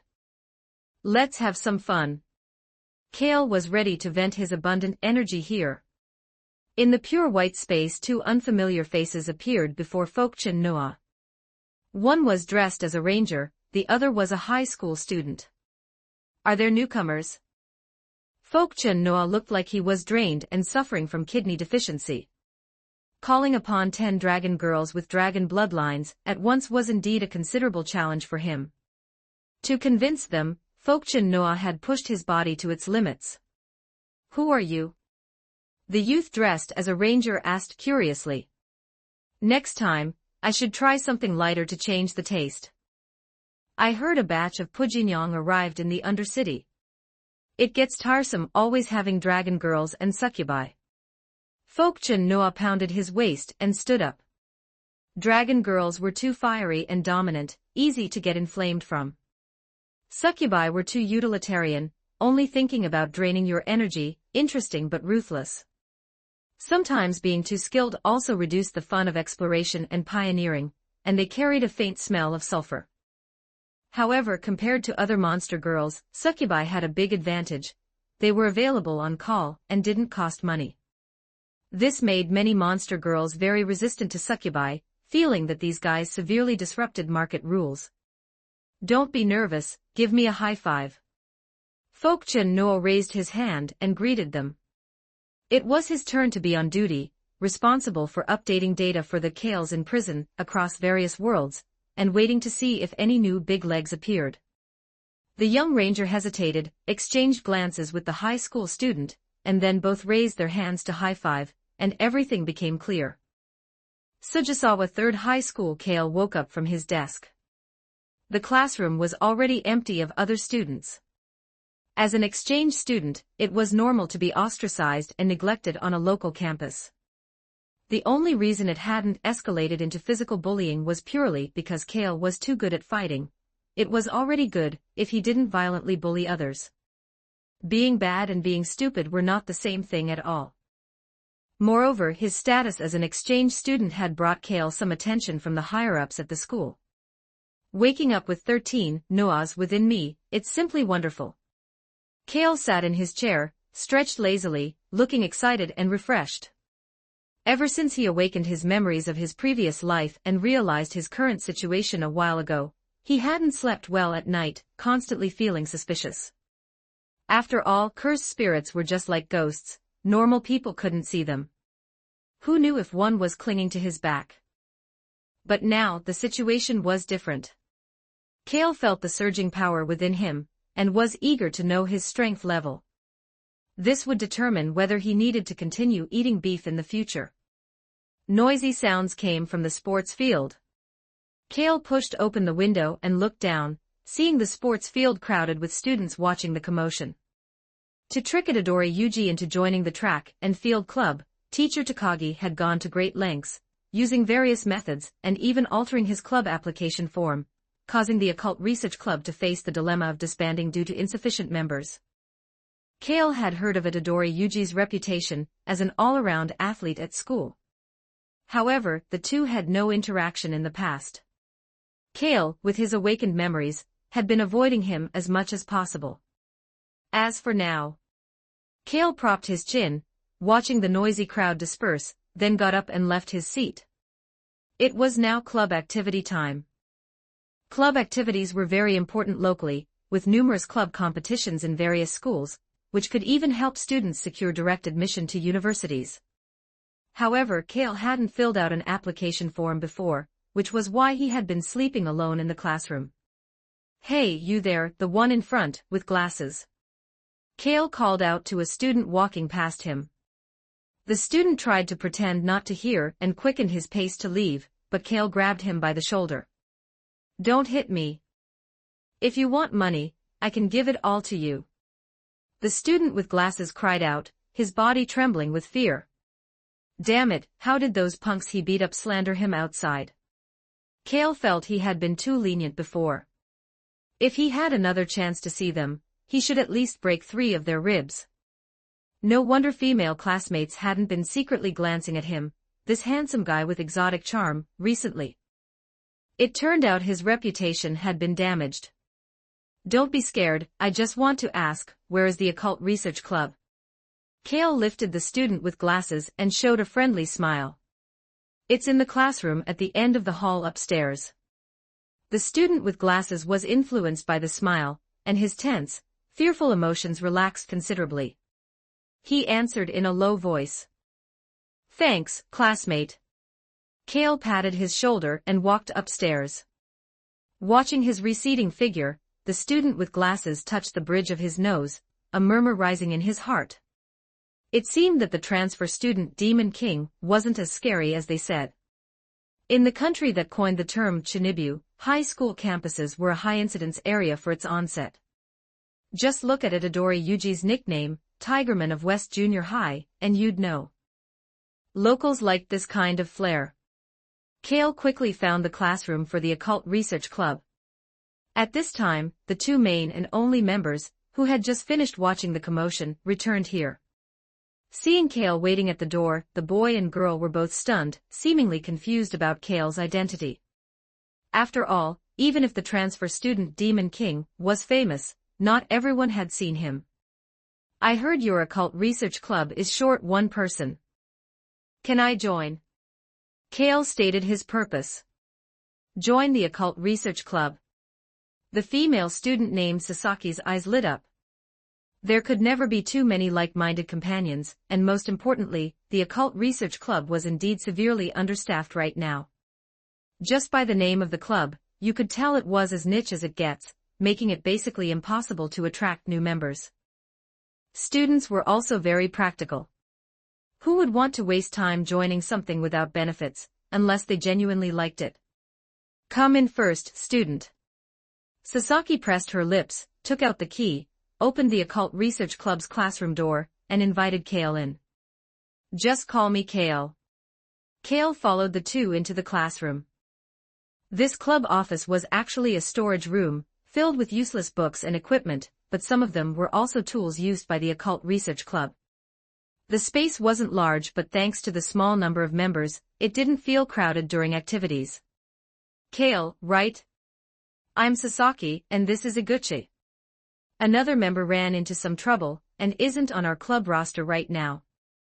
I'll introduce you to them next time, they're a very interesting person." Sasaki was quite talkative, while the tall Iguchi was a bit more reserved, not quite accustomed to interacting with strangers. That's enough for introductions. Joining our club isn't just about filling out an application form. Sasaki pushed up her glasses, placed her hands on the desk, leaned slightly forward, and continued in a solemn tone. Let me ask you a question, Kale, do you believe in the existence of supernatural phenomena in this world? Kale's gaze lingered on Sasaki's eyes for a moment, then shifted behind her, pointing to the hallway outside the classroom and saying, "Isn't there a cursed spirit right there?" In his vision, a deformed, inhuman cursed spirit was crawling forward, disappearing into the restroom. Cursed spirits were born from human negative emotions, the materialization of curses. They usually appeared in places where negative emotions gathered, such as hospitals. Schools were also high-incidence areas because young people were more prone to emotional outbursts, and with high pressure, they could easily veer into extreme negativity. That's exactly right. Sasaki excitedly slapped the table. She had genuinely been startled by Kale's tone, her hairs standing on end, and immediately stood up and declared, "Excellent, congratulations on joining the Occult Research Club. Now please fill out the club application form." "Don't I still have to fill out a form?" Kale took the paper and pen Sasaki handed him, feeling a bit speechless. "Well, that's the school's rule, you know." Sasaki smiled a little sheepishly. Now considering Kale one of their own, her demeanor and tone became more casual. She lowered her voice conspiratorially and continued. "Do you have time tonight? The club has a big event." "Then I'll look forward to it." Kale nodded, accepting Sasaki's invitation. Chapter 163, Chapter 163, Sukuna's Finger 2348 words. Check out my P4 for plus 30 extra chapters on all my fanfics. And get chapters before publishing them here for free on my P4 //P4 .com/talk victim. After dark, Kale arrived at the Ling Yen Society's classroom as promised. Sasaki and Iguchi had been waiting there for some time. Each holding a candle, their expressions flickered in the candlelight, and even their voices had taken on a gloomy tone. "You're here." Kale flipped the classroom light switch. The sudden brightness harshly dazzled their eyes. "Isn't there electricity?" Kale lifted his eyelids slightly as he spoke. "Turn it off quickly, or you'll attract the security guard," Sasaki said, squinting her eyes. The classroom plunged back into dimness, but the carefully crafted atmosphere had been shattered by Kale. Sasaki pouted, she had just gotten into the mood. "President, where's the big activity you promised?" Kale got straight to the point. "Impatient, are we?" "Come with me, quickly," Sasaki said mysteriously. She tiptoed, leading Kale to a seat. She beckoned, bringing their three heads close together, then pulled a long, tightly paper-wrapped object from her pocket. The paper was covered in incomprehensible writing, giving it a distinctly aged feel. "It looks like some kind of sealed object." Kale focused his gaze on it and spoke. Exactly. Letting you join the club was definitely the right choice."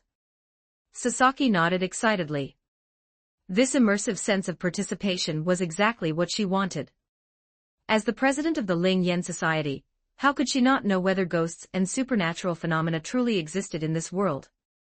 If she really believed in these things, she'd be avoiding them, not seeking them out. What normal person would willingly approach them? To put it bluntly, the Ling Yen Society was just a group for seeking thrills and playing role-playing games. So, not ruining the atmosphere was crucial. "Can I take a look?" Kale reached out his hand and asked.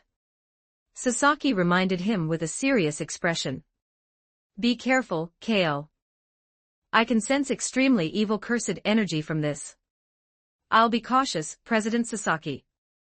The corner of Kale's mouth twitched slightly. Anyone who didn't know better would think she actually felt it.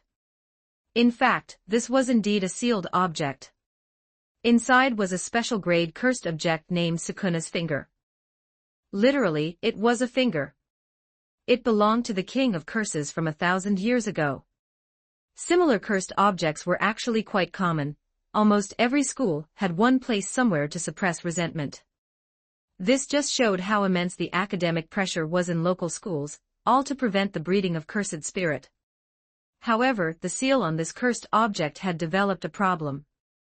Whether it was due to age, the seal not being renewed in time, or someone tampering with it, Kale could sense that the seal applied to it was extremely fragile.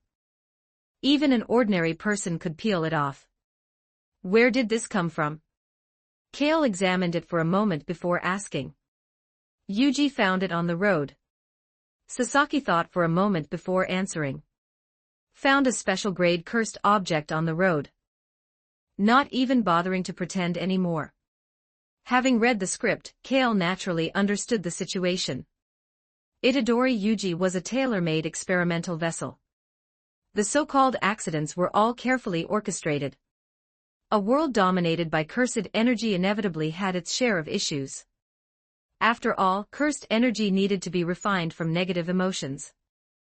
If you constantly immersed yourself in painful memories of the past, how could you remain normal? As for cursed spirit, they were spiritual entities born from human negative emotions. Kale, open it up and see what's inside. Sasaki urged, her expression tense and expectant, like a horror movie enthusiast enjoying the thrill of fear. Better not. Something bad might happen. You're timid, I'm afraid it'll scare you. Kale tried to dissuade her. Who's timid? I'm very brave. Hurry up and open it. I want to see what bad thing could possibly happen. Sasaki widened her eyes, determined to defend her dignity as the president of the Spiritual Research Club. He rarely showed kindness, and now she didn't appreciate it. Kale was a bit speechless. But maybe letting Sasaki experience this once would be good. It might stop her from constantly researching supernatural events. What if she actually encountered something real next time? Would she survive? In reality, the number of people who died due to cursed spirit wasn't that high, only about 10,000 a year. This number was insignificant compared to the total population's death toll. Encountering a cursed spirit was similar to being in a car accident. It was a matter of extremely low probability, but if you insisted on seeking it out, that was different. Kale fiddled with it a bit and tore off the sealing paper. What met their eyes was a dehydrated, blackened index finger. The atmosphere suddenly grew heavy. Sasaki and the other person's breathing unconsciously stopped. Her voice trembled slightly as she said, "Is it real? A human finger?" A cold gust of wind blew in, extinguishing the candle flames. The floor trembled slightly. In the dim classroom, several pairs of twisted, grotesque eyes seemed to materialize, staring at the three with malicious intent. The seal was completely broken. The immense cursed energy contained within Sukuna's finger was released. Cursed spirit within the vicinity swarmed towards it like fish drawn to blood. These low-grade cursed spirit were born from categorized negative emotions. They lacked complex thought, their minds filled with various desires, but evolution was an instinct of their existence. Sukuna's finger was an immense temptation for them. However, this aura also instilled fear in the low-grade cursed spirit, making them hesitate to act immediately. Kale, I feel a bit cold. Sasaki still hadn't grasped the severity of the situation. She hugged her arms and rubbed them. Iguchi beside her was in worse shape, curled up in his chair. Feeling cold is normal. That thing is breathing on you. Kale pointed. In his vision, a lizard-like cursed spirit had its head pressed against Sasaki's face. Don't scare me. I'm easily frightened. Goosebumps rose on Sasaki's face. She didn't dare look beside her, but the chilling sensation grew even stronger. Generally, ordinary people couldn't see cursed spirit. And most low-grade cursed spirit had very limited ability to interfere with reality. Cursed spirit, cursed spirit. The name itself indicated they were spiritual constructs, lacking substantial physical forms. Therefore, most cursed spirit couldn't directly threaten human lives. They relied on absorbing negative emotions from humans to strengthen themselves. Only upon reaching a certain grade could they truly exist within the material realm. However, there were some special circumstances. Like right now. The vast cursed energy released by Sukuna's finger was gradually blurring the boundaries of the material realm, allowing Sasaki, and the other ordinary person to gradually sense the real presence of cursed spirit. And the emotion of fear would further tear these boundaries. The basic principle was, cursed energy originated from negative emotions and existed within almost everyone. So, when you were extremely afraid, you would instinctively activate this power. Kale turned his head to the side. One cursed spirit couldn't resist reaching out for him. Its grotesque face displayed a twisted craving. Then, its face burst like a punctured water balloon. However, the cursed energy that originally belonged to it didn't dissipate. Instead, it flowed along Kale's fingertip, and was absorbed into his body. This feeling is really good.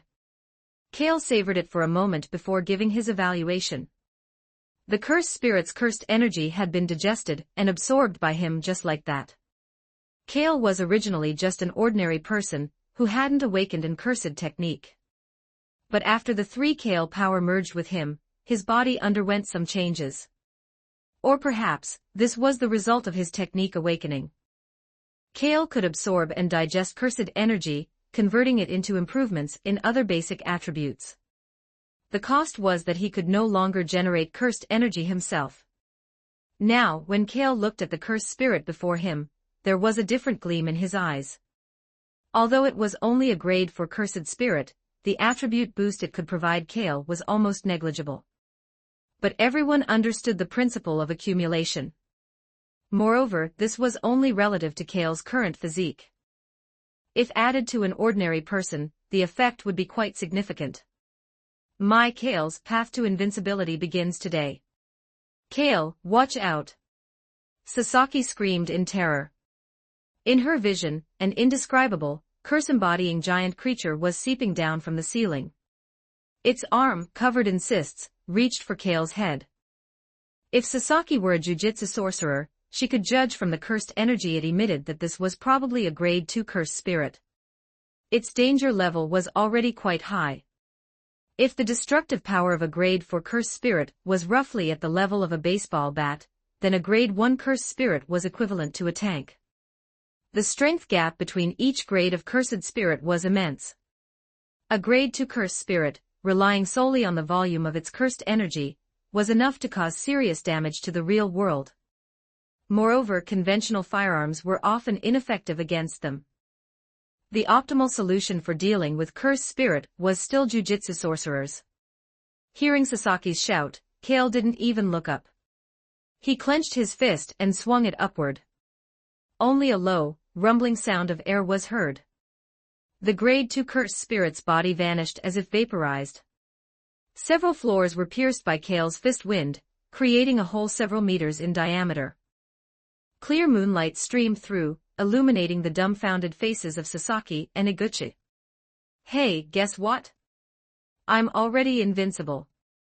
Although the journey started today, I took a single step and landed at the finish line. It must be noted that the first thing Kale converted into various attributes was his own original cursed energy.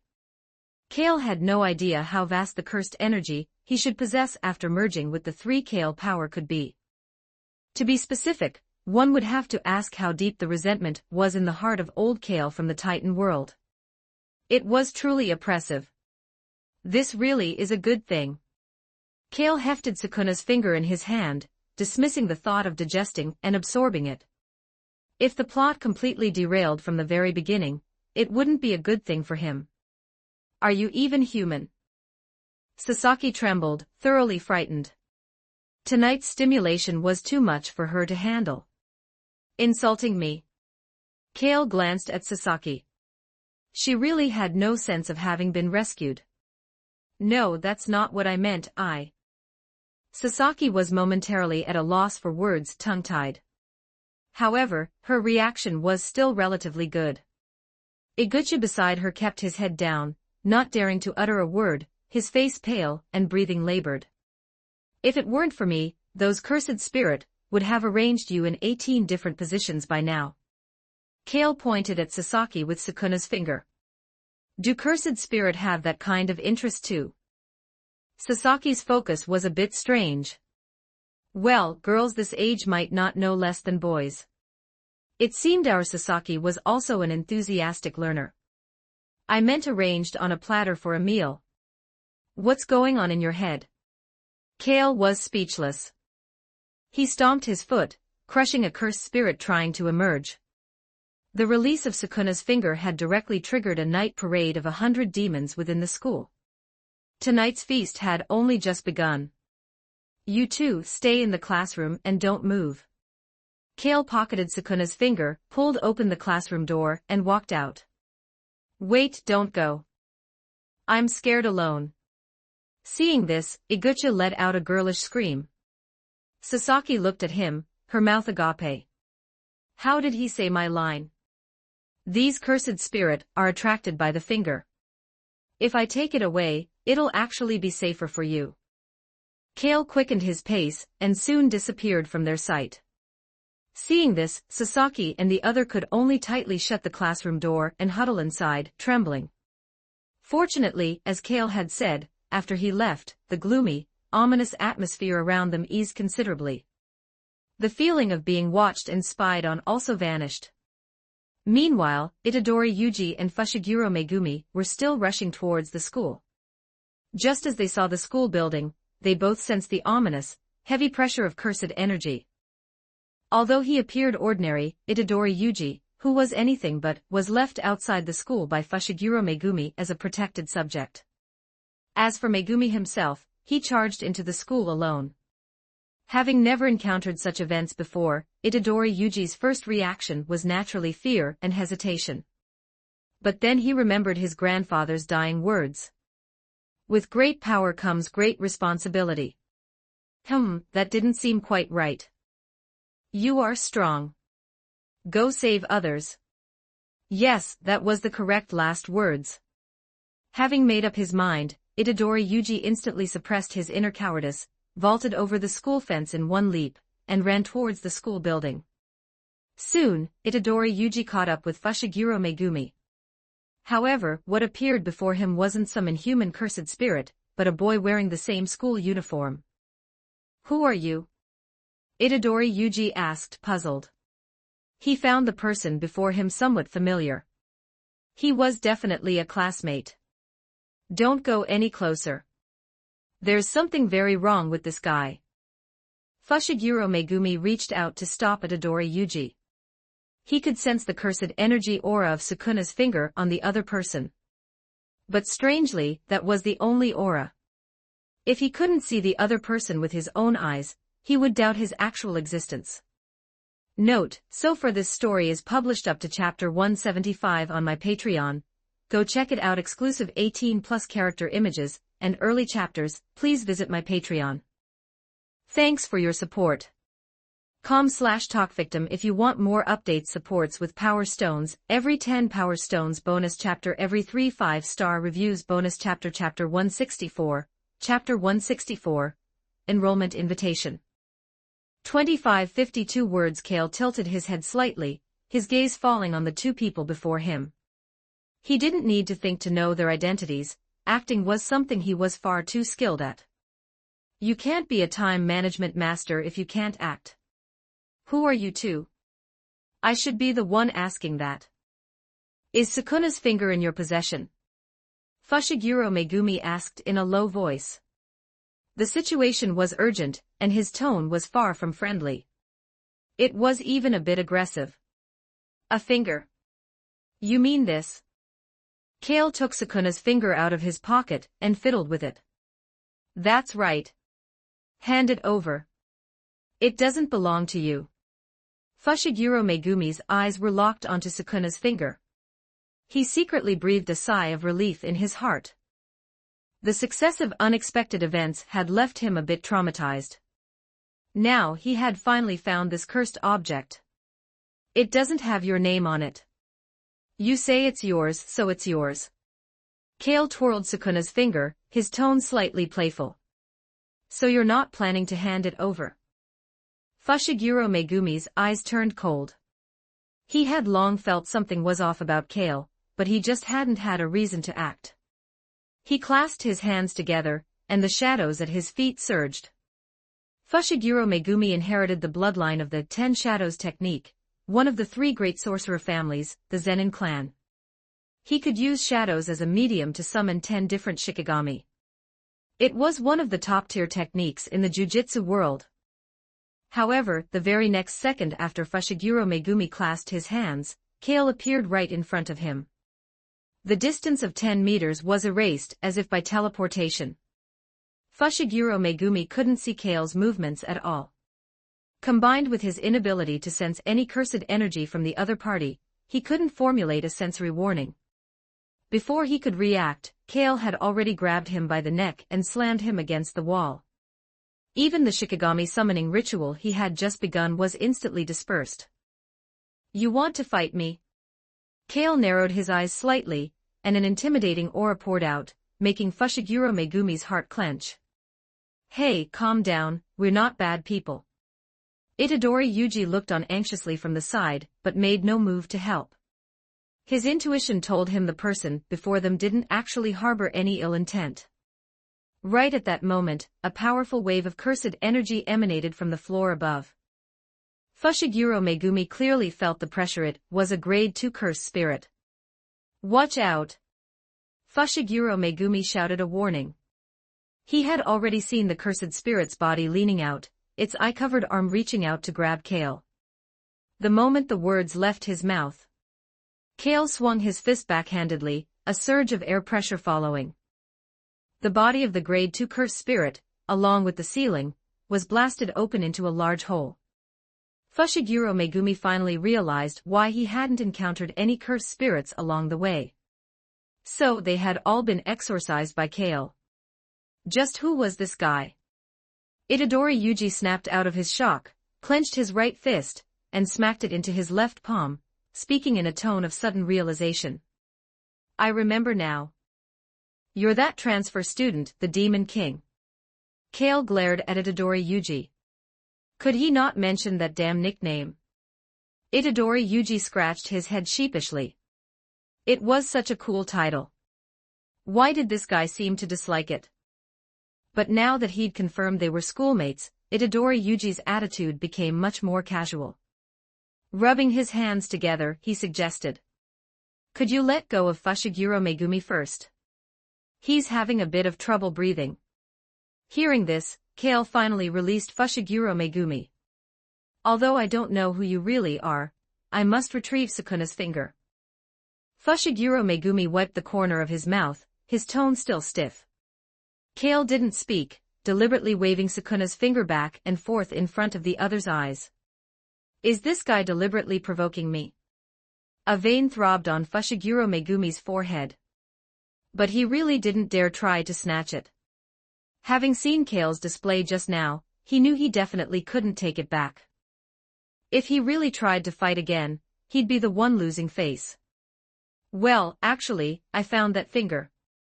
I'm a member of the Ling Yen Society. I gave it to Sasaki to research. I didn't expect something like this to happen. Do you know how those two are doing?" Itadori Yuji explained the course of events. "So you're Yuji?" Kale said, giving Itadori Yuji a once-over. This was a rare specimen. Felt like dissecting him.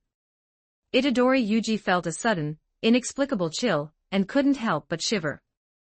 "Sasaki and the others are fine, hiding in the Ling Yen Society clubroom.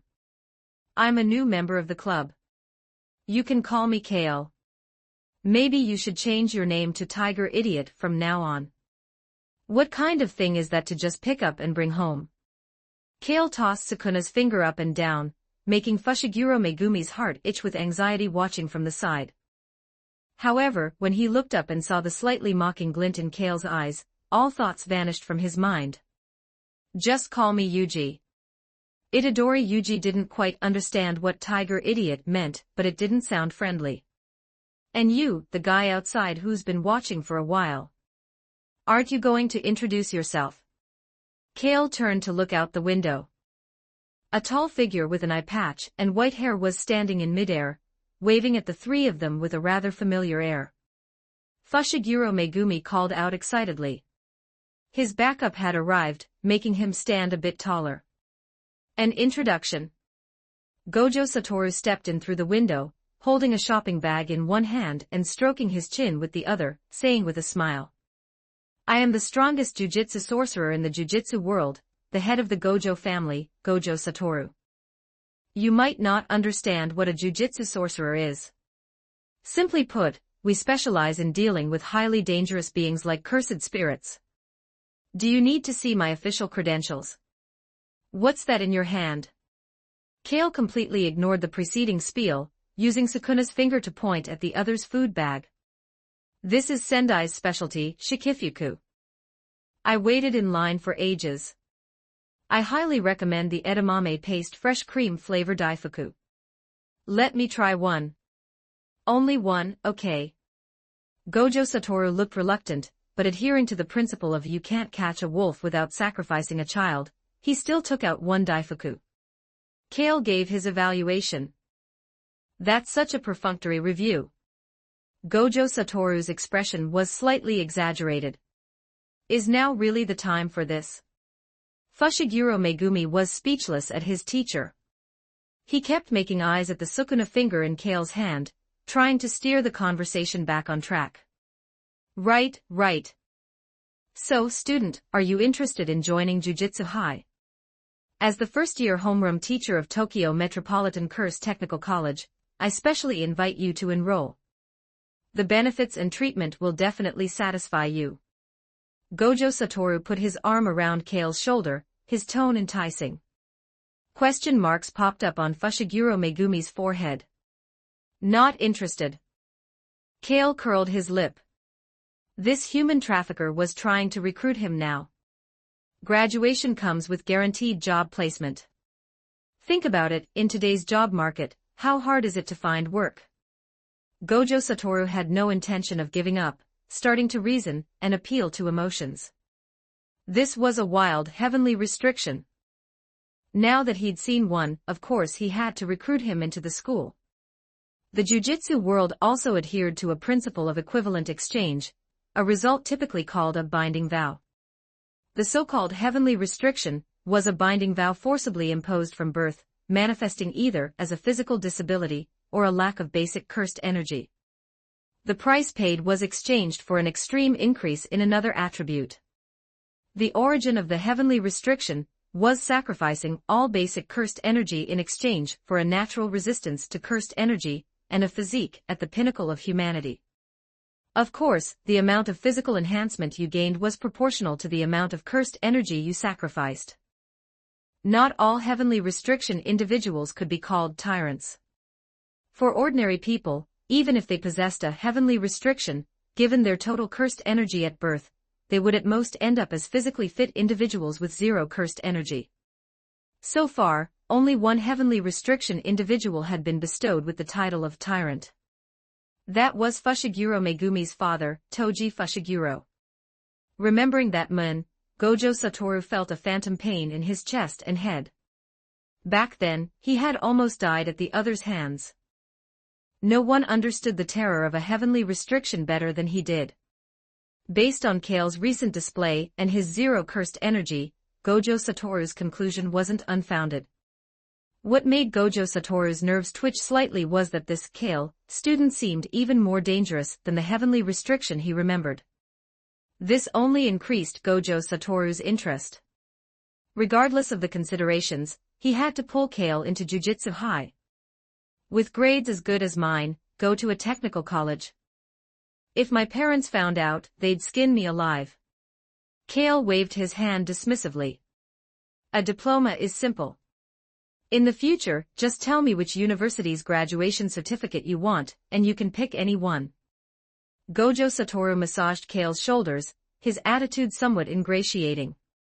He really didn't look like a homeroom teacher, more like someone from the admissions office. You need to understand, after tonight, you definitely can't return to your old life as an ordinary person. Rather than passively waiting to be confronted, it's better to take the initiative. You seem like a smart person, you must understand. Gojo Satoru's voice was heavy. This was indeed true. With the influence of the jujitsu world's higher-ups and the commotion caused tonight, a little investigation would surely dig up Kale. Those old men definitely wouldn't miss a heavenly restriction either. Let me think about it. Kale seemed somewhat tempted. Gojo Satoru struck while the iron was hot, adding more incentives. Want to meet a beautiful, gentle, super hot-bodied senpai? I'll introduce you as soon as you enroll. Teacher Gojo, when do we start school? Hearing this, Kale's expression paused, and he immediately slipped into the role of a jujitsu high student. He had planned to join anyway. He just needed to play a little hard to get. He wasn't really interested in meeting any beautiful, gentle senpai. After all, wasn't the usual extracurricular assignment for jujitsu high students exterminating cursed spirits? No identity suited Kale better than that. Explained this way, it was very convincing, wasn't it? Great, great. I need to take a photo to let the other students meet the new transfer student. Gojo Satoru took out his phone, put his arm around Kale's shoulder with great enthusiasm, and took a bunch of selfies. Such flawless handsomeness from every angle. Gojo Satoru couldn't help but sigh with emotion. Of course, he was referring to himself. This guy had a bit of narcissism in him. But even Gojo Satoru had to admit that Kale's good looks posed a bit of a threat, so much so that he didn't even leave him a proper face in the photos. Kale saw through this little trick. Nice to meet you, Mei Mei. Kale extended his hand to Fushiguro Megumi. Don't call me Mei Mei. Fushiguro Megumi's face darkened with annoyance. He really couldn't see what was worth being happy about, but he still reached out and shook the hand. Schoolmates should get along well.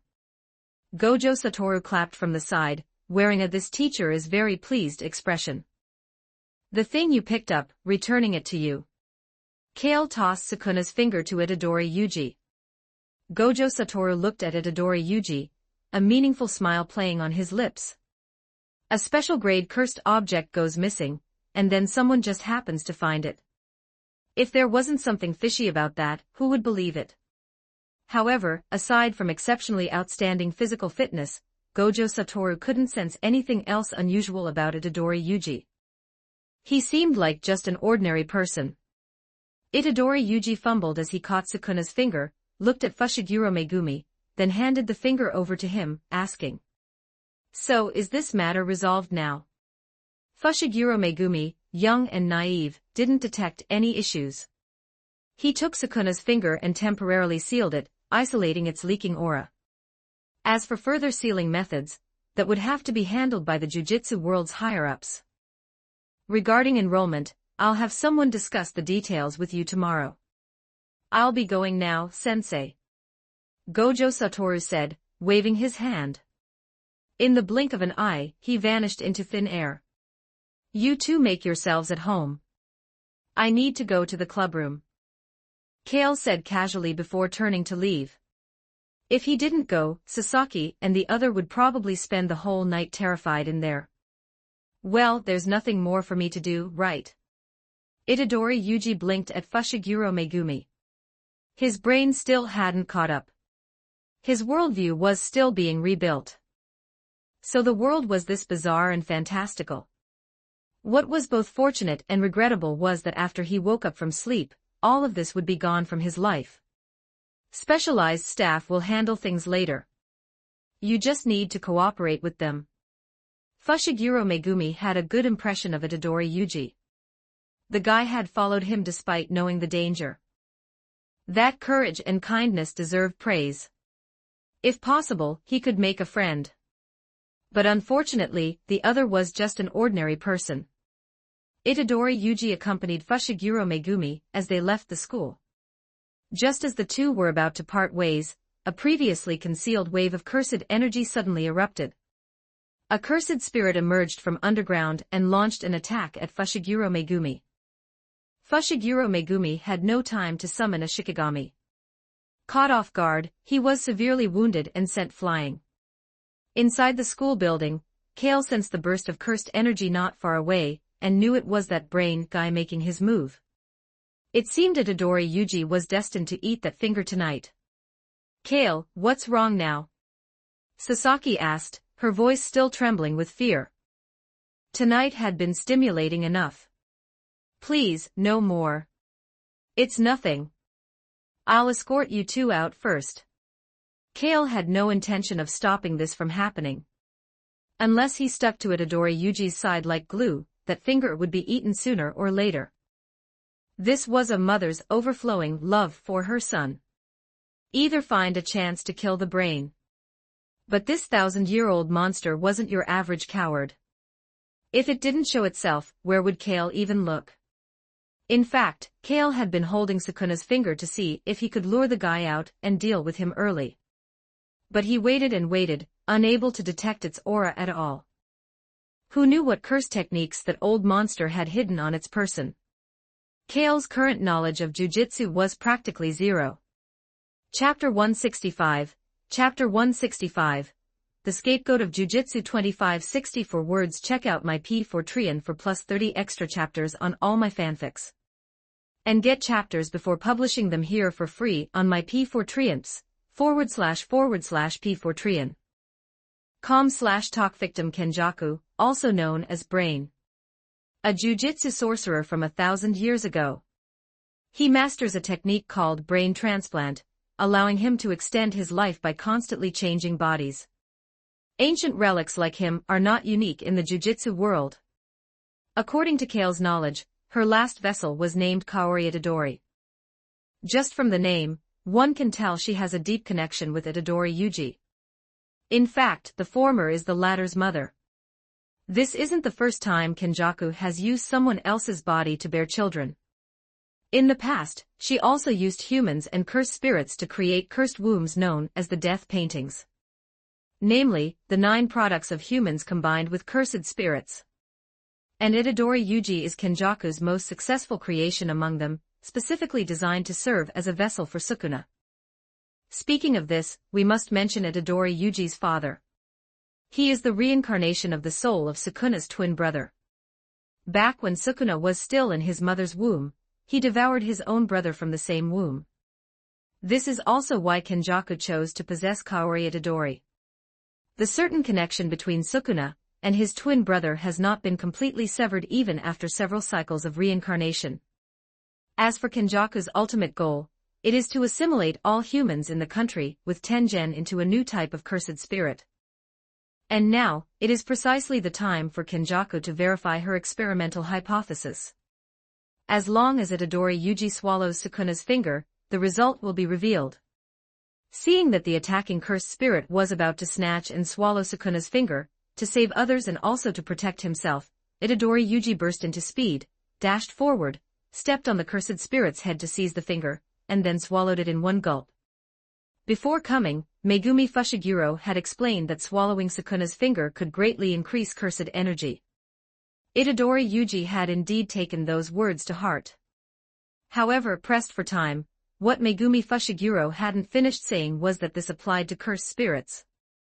If an ordinary person dared to do this, even if they were a jujitsu sorcerer, they would die from poisoning on the spot.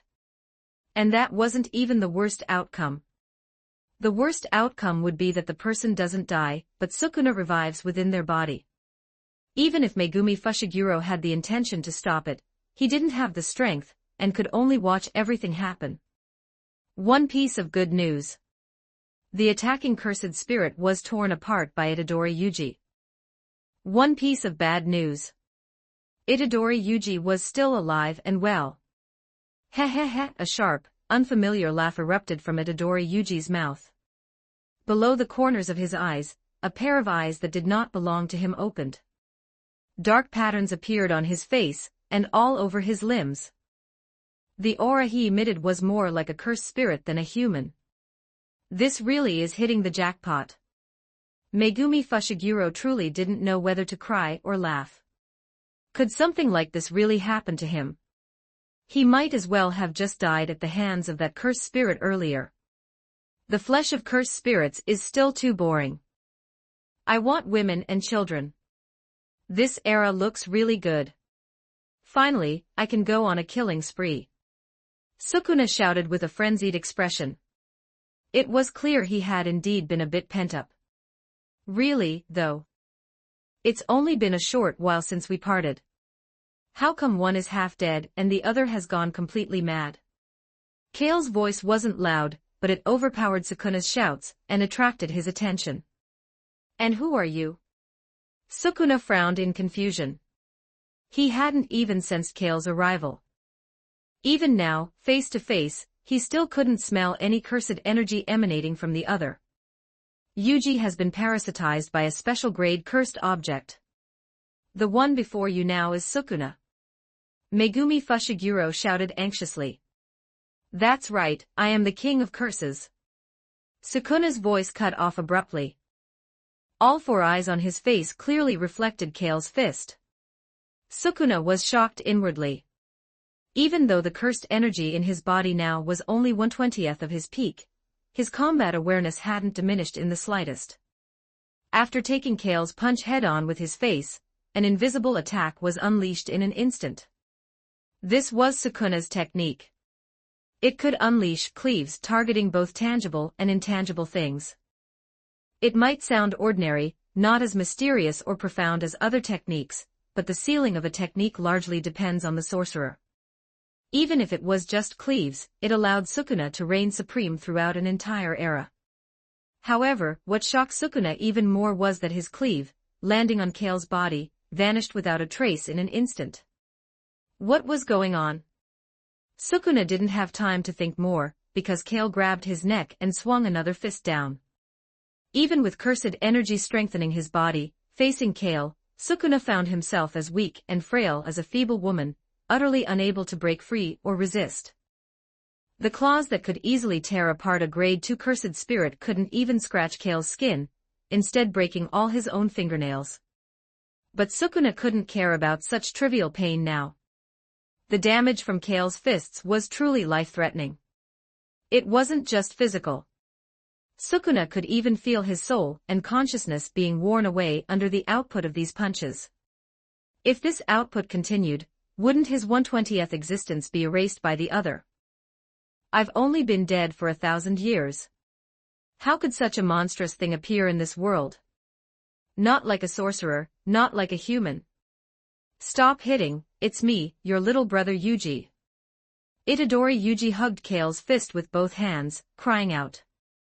A face that was originally handsome and delicate, was now so swollen even his own mother wouldn't recognize him. This was thanks to Sukuna defending with all his cursed energy. Otherwise, his head would have long since exploded like a flower. Woo-woo. Itadori Yuji shed tears of grievance. He really almost thought he was going to die just now. If he hadn't regained control of his body in time. So this is the transfer student Demon King. As expected, nicknames are never wrong. He's truly too brutal. Yuji, you're back. Where's that guy from just now? Let him out. I'll give him a couple more good punches, let him know who's got your back. This big bro you called won't be in vain. Kale looked Yuji up and down, showing a look of realization. He pulled the other up, patted the dust off him, and said with some lingering enthusiasm. Seeing his little brother beaten like this, even disfigured, never mind who did it, this grievance must be avenged for him first. And no need, big bro. I can control my body. That guy doesn't need you to take action. Itadori Yuji used all his strength to press down Kale's fist, not daring to let him raise it even half an inch. The previous round of beatings had already left him with considerable psychological trauma. That feeling was as if he had become a small boat in a violent storm, only to be ravaged and destroyed at its mercy. Let me out. I'll cut this guy into 108 pieces. The mark below Itadori Yuji's eye transformed into a mouth, emitting Sukuna's furious voice. When had he, the king of curses, ever suffered such a humiliating loss? Actually beaten down onto the ground by a nobody, taking punch after punch. If he didn't get back at this, even if he went down to the Naiha bridge someday, he'd have to climb back up and fight Kale to the death. Oh ho, looks like I went too easy on you just now. Kale clenched his fist, making cracking sounds. If it weren't for concern for Itadori Yuji's life, a mere 1/20th Sukuna wouldn't have been able to withstand his fist backed by 13 Noa. I'd have directly scattered your soul to the winds. After awakening, Kale's spirit and flesh had already merged. His output was all true damage. You shut up. It's not just you getting hit. Itadori Yuji was furious. It's easy not to cherish a body that isn't your own. He still needed to keep this face to find a girlfriend in the future. Sukuna suddenly fell silent. His consciousness was forcefully suppressed by Itadori Yuji. If he didn't mute this guy, he was worried he'd have to chase after his grandfather, who had just passed not long ago tonight. Big bro, see. I wasn't lying. I really can control my body. Itadori Yuji ingratiatingly wiped the blood off Kale's fist. The blood on it was all his own. This is truly unexpected. A familiar voice came. Satoru Gojo had returned, standing high up overlooking everyone. The current development of events surprised even him, not only regarding Itadori Yuji but also regarding Kale. This Heavenly Restrictions performance was a bit too beyond his imagination. Of course, being able to suppress Sukuna's parasitism was also an equally incredible feat. He really picked up two treasures in one night. Satoru Gojo was so happy he couldn't close his mouth. Could you come down first? I'm not interested in looking up at a man's crotch. Kale glanced up and said quietly. Sorry, I'm coming down right now. Satoru Gojo quickly laughed it off, lowering his position. To be honest, that glint in Kale's eyes just now made his lower half feel a chill. Was this new student of his a bit too frightening? Judging by the way the other had just beaten Sukuna, Satoru Gojo really wasn't sure if his own face could withstand it. Young man, you're Itadori Yuji, right? Satoru Gojo came before Itadori Yuji, placed both hands on his shoulders with a smiling expression. That's right. You're in big trouble. Under Itadori Yuji's puzzled gaze, Satoru Gojo reached out and tapped his forehead. A burst of cursed energy impact caused him to fall unconscious. See you tomorrow, Student Kale. I'll handle this first. Saying this, Satoru Gojo hoisted Itadori Yuji onto his shoulder. How will you handle it? Kale inquired. According to the rules, it should be a death sentence. Don't kid me. Would you be willing? Kale saw through Satoru Gojo's thoughts. Trying to sell him a favor like this. Are high school students this smart nowadays? I was so naive and pure back in my day. Satoru Gojo wasn't embarrassed at all, still bragging there. Get lost already. Kale waved his hand dismissively. Seeing this, Satoru Gojo put on a hurt expression and vanished on the spot with Itadori Yuji. What about you, Hui? Do you need me to call an ambulance for you? Kale turned to look at Megumi Fushiguro. Still not having recovered from the series of incidents, Megumi Fushiguro subconsciously replied. No need. I told you, don't call me Hui.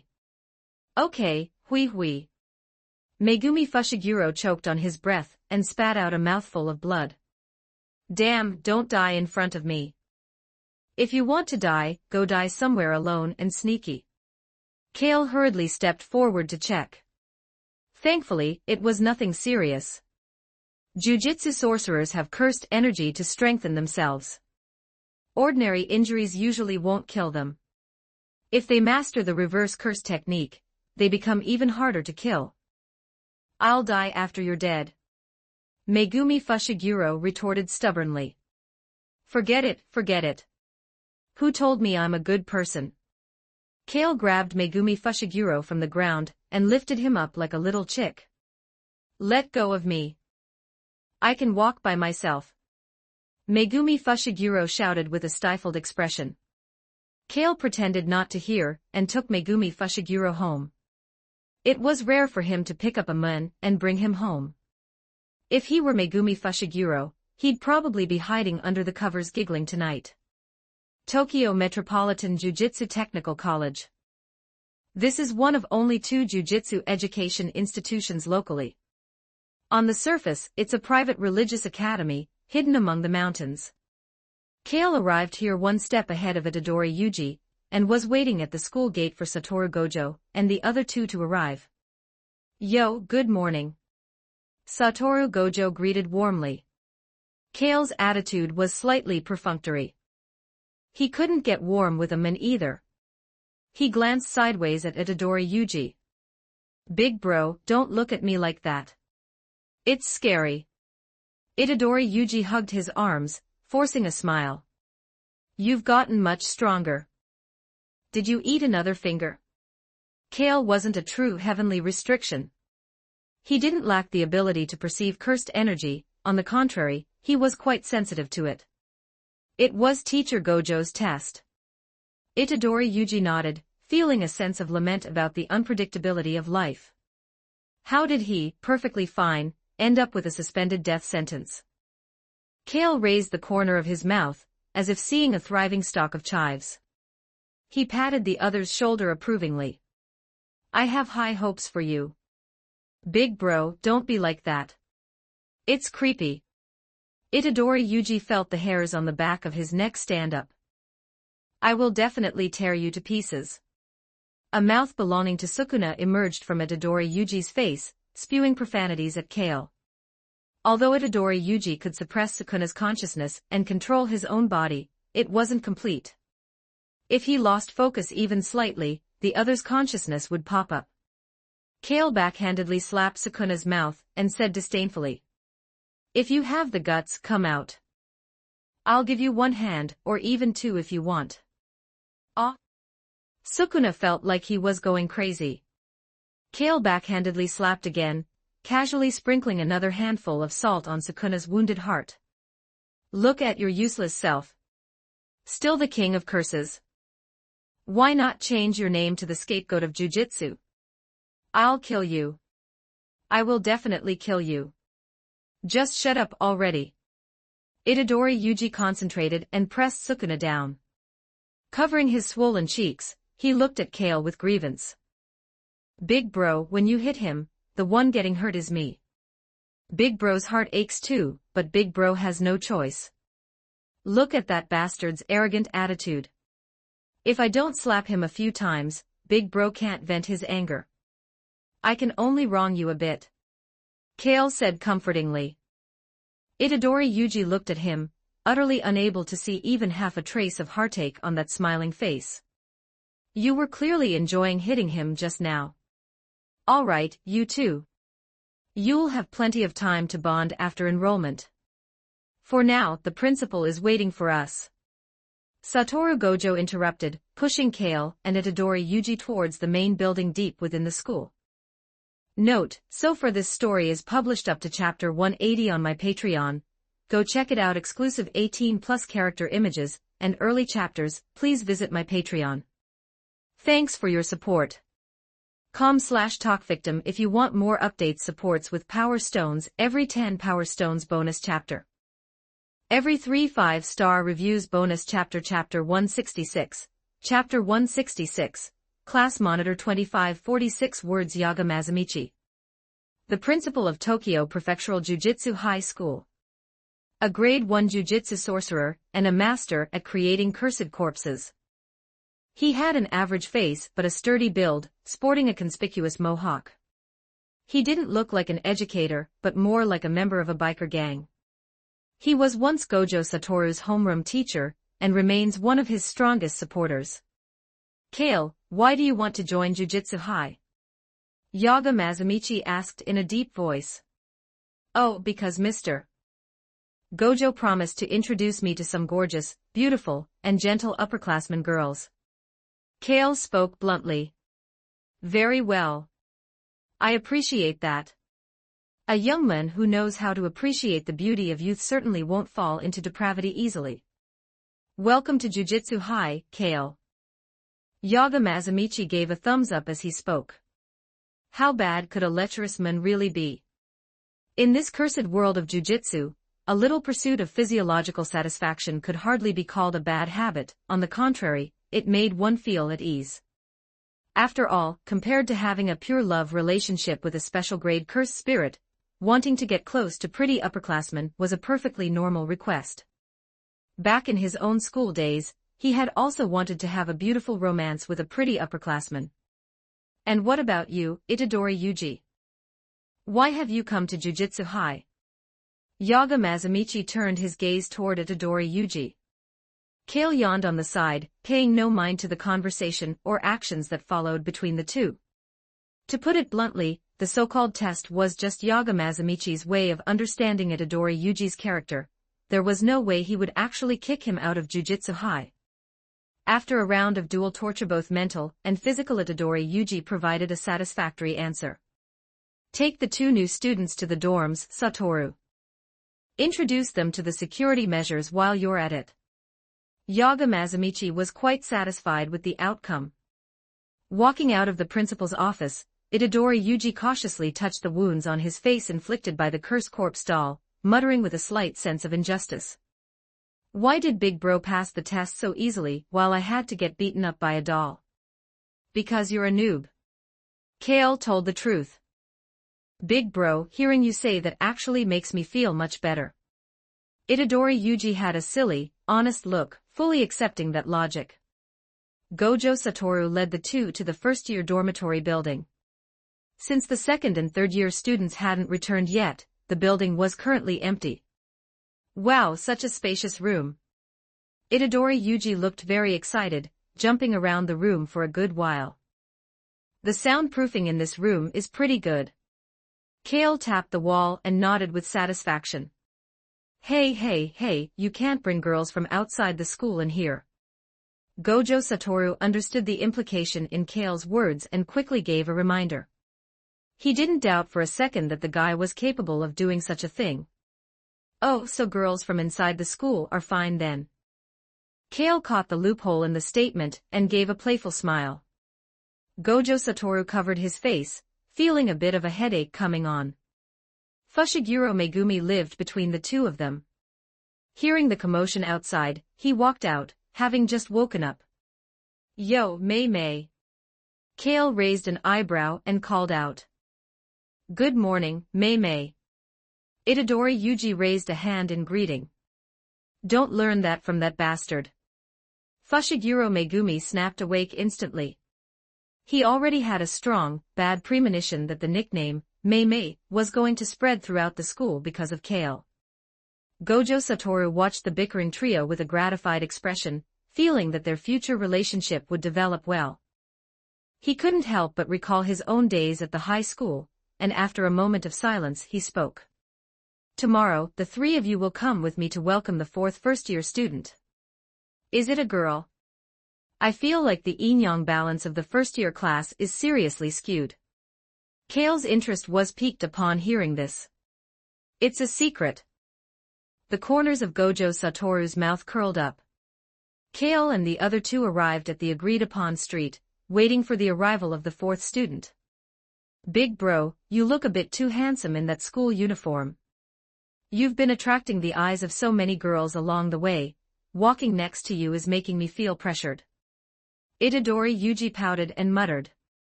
A boy his age also wanted to be the center of attention for girls, but with Kale around, his small internal hopes were likely to be completely dashed. Kale, having changed into the Jujutsu High uniform, felt like he was on a completely different visual level compared to the other two. I have to thank you two for that. Handsomeness requires a foil, after all. Kale leaned against a railing, a smile on his face.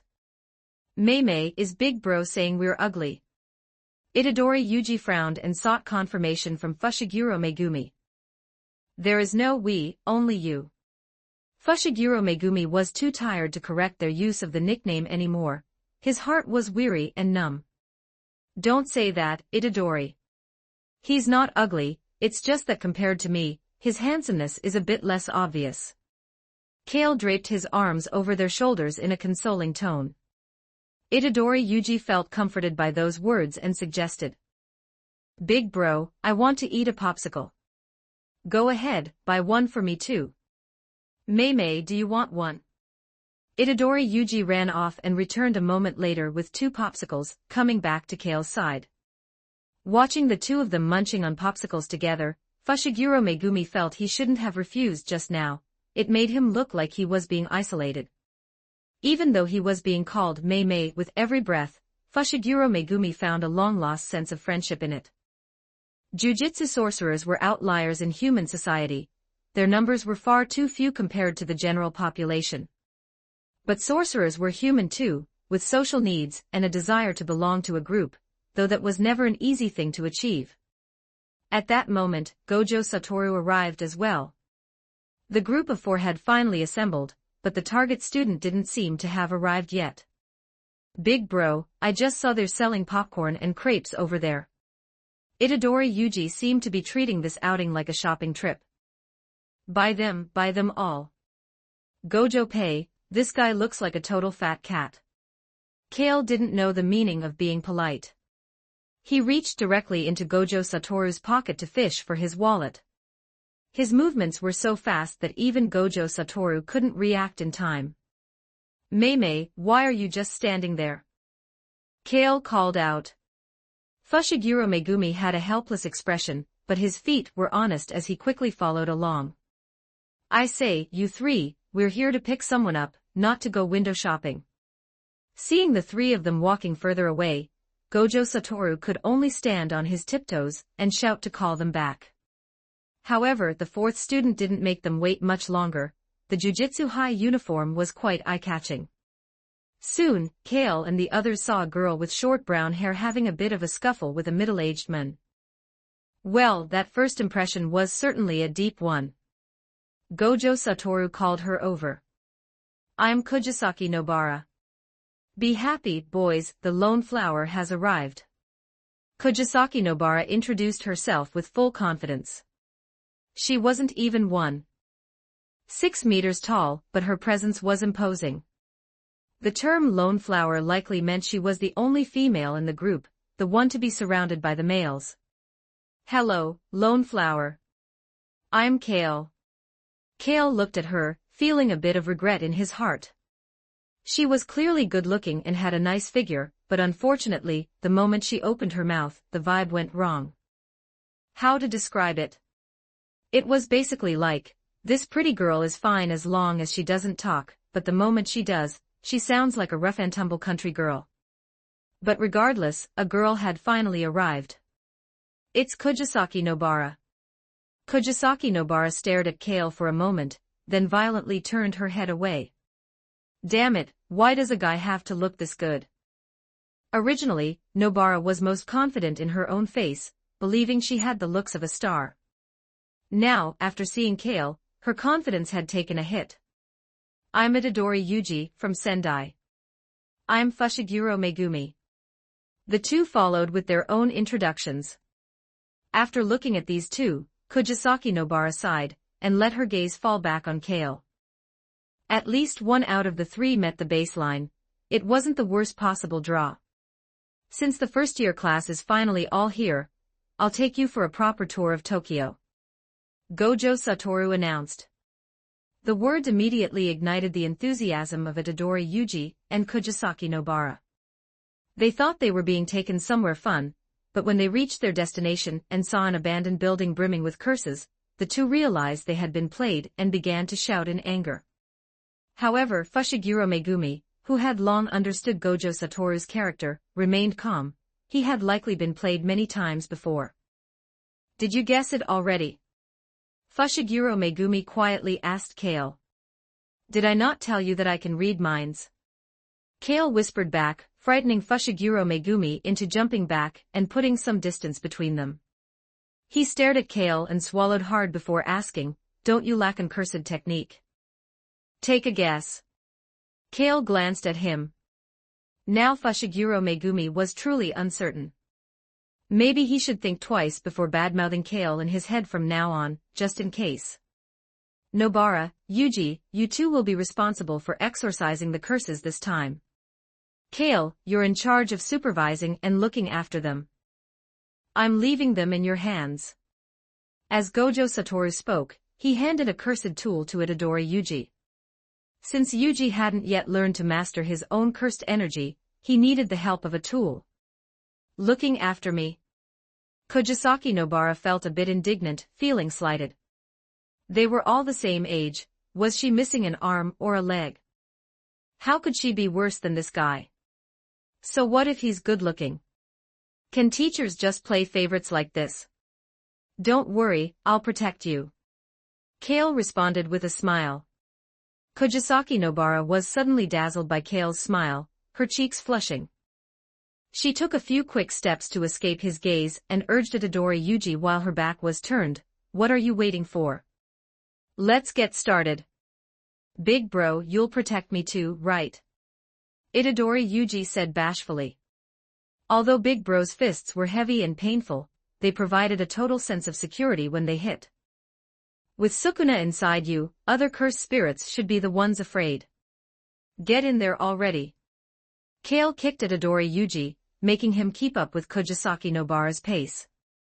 "I'm leaving them to you," Gojo Satoru said to Kale, who waved a hand in response and followed them at a leisurely pace. The battle had already begun, and Itadori Yuji had successfully slain a cursed spirit. Kale clapped in praise, then looked up and reminded him, "However, our Miss Rose has run into a bit of trouble." "Seriously?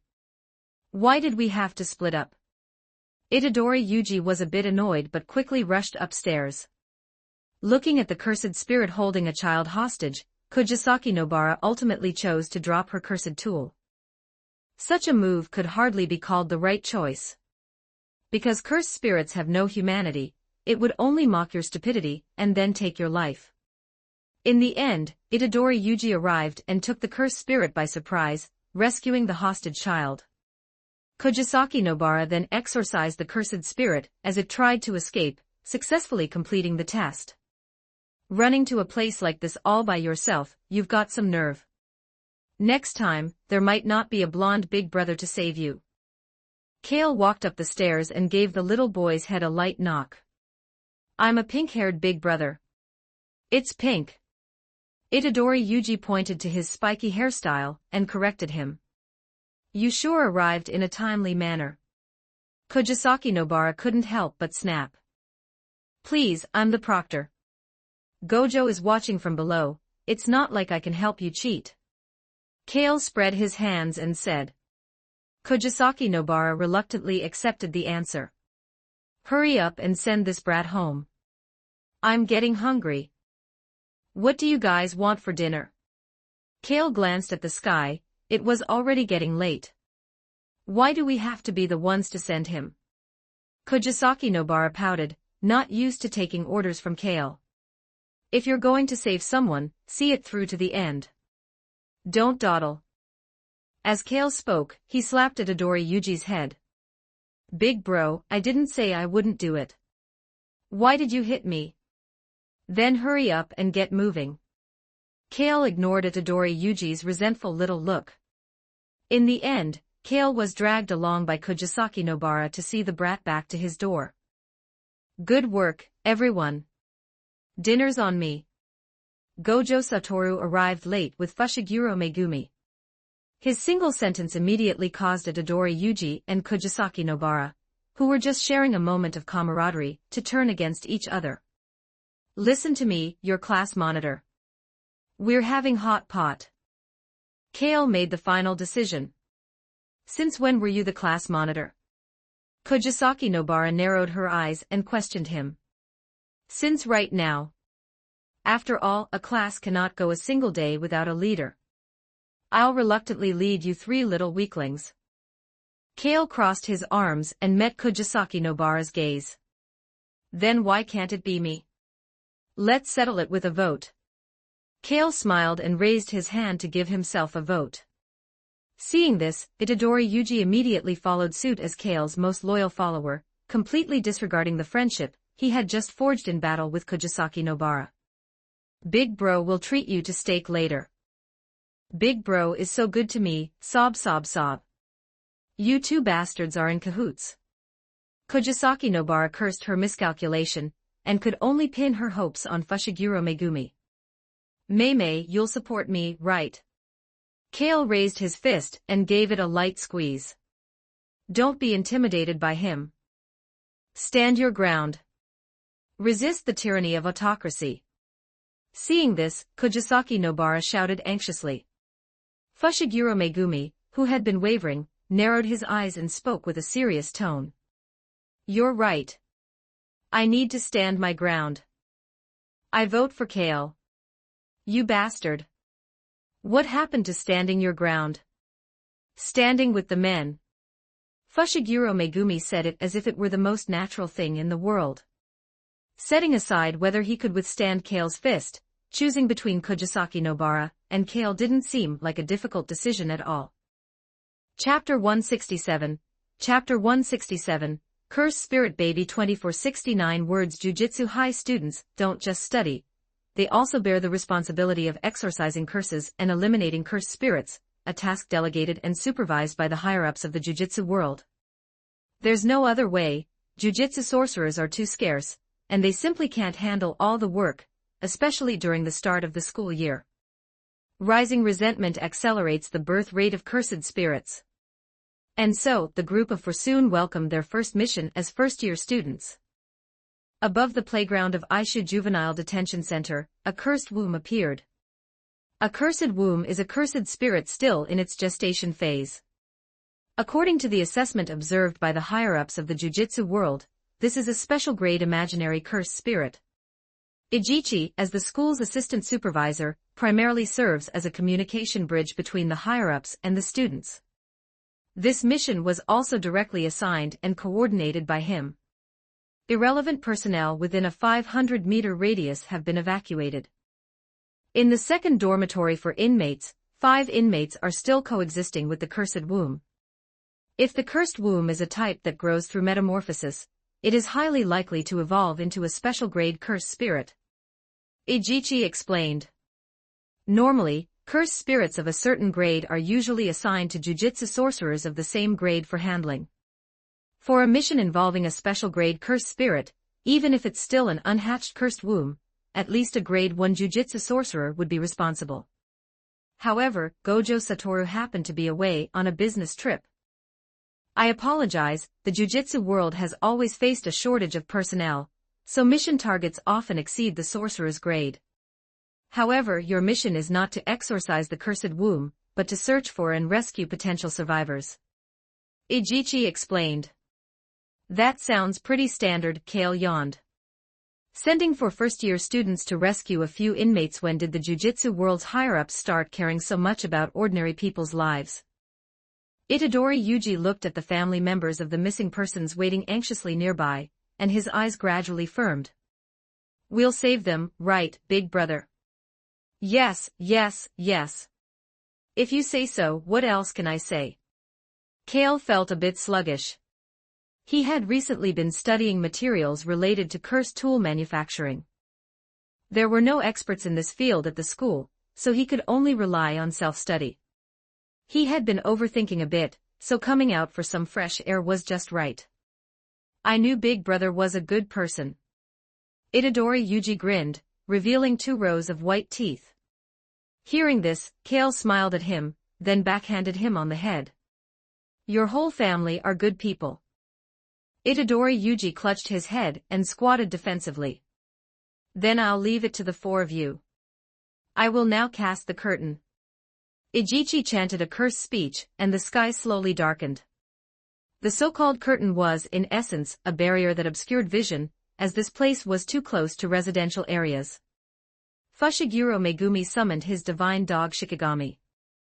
This dog-shaped Shikigami is very sensitive to cursed spirits, making it suitable as a scout. Good doggy, good doggy. Kale stroked the dog's head, and the divine dog looked docile. I wonder if there are any beautiful female Shikigami.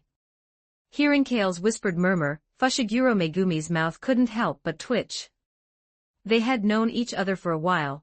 How could he not know exactly what Kale wanted? He really wondered what was left in Kale's mind besides lewd thoughts.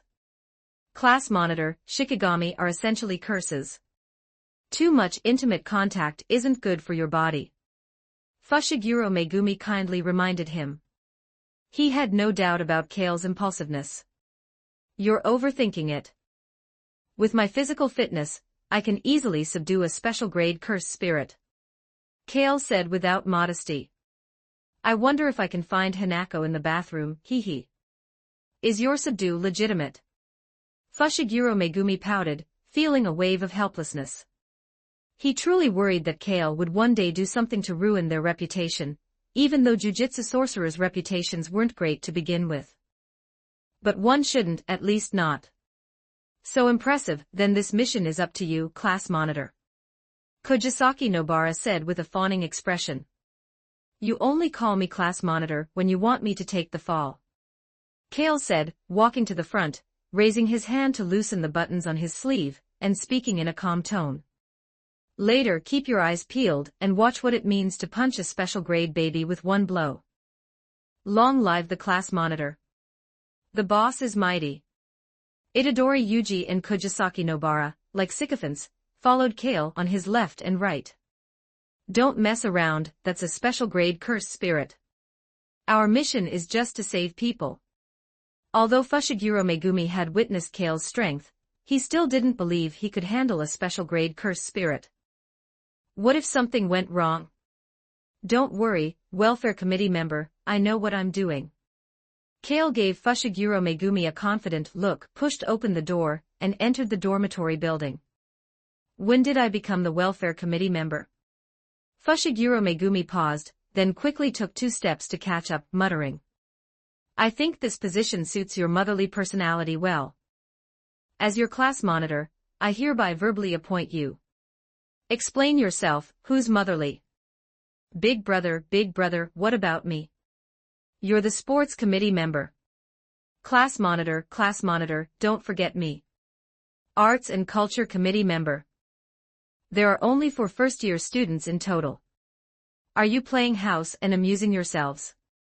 Fushiguro Megumi, ignored, couldn't help but raise his voice a few octaves. Kale stopped, placing a finger on his lips. At this moment, Fushiguro Megumi suddenly realized something was wrong with the environment. The surrounding space showed obvious overlapping changes, like a labyrinth, not at all like a 2-story dormitory building. When he looked back again, the entrance and exit had disappeared. Is this an innate domain activated by cursed energy? Interesting. Kale stroked his chin and mumbled. What's an innate domain? Itadori Yuji looked bewildered. Roughly, it can be understood as a manifestation of a mental world, which is where the cursed spirit's soul resides. Kale gave a simple translation. Itadori Yuji nodded in understanding, his comprehension skills were up to par, but then he expressed confusion. Big brother, aren't you like me, just entering the jujitsu world? How do you know so much? Is the school library just a campus decoration? Read all the books in it. Then there will basically be nothing in the jujitsu world that can confuse you. Itadori Yuji and Kojisaki Nobara looked at Kale with eyes like he was a pervert. They had greatly underestimated Kale's level of perversion. It's only been a few days and you've finished them all. Fushiguro Megumi also looked utterly shocked. Not really. Kale waved his hand. Just as the 3 of them breathed a sigh of relief, they heard him change his tone and continue. There are also some forbidden books that the principal hid a bit too tightly. It wasted me a lot of time to find them, and I haven't even had time to read them yet. Kale had honed his book-stealing skills for a long time during his studies at Kamartage. Forbidden books. Now it was Fushiguro Megumi's turn to gasp. Don't be nervous, besides you 3, no one else knows. But if the principal or teacher Gojo finds out someday, it'll be you 3 who leaked it. At that time, Kale swept his gaze over Itadori Yuji, and the other 2 with a threatening look. Big brother, you understand me. If there's a leak, it must be 1 Point Red, and Mei who did it.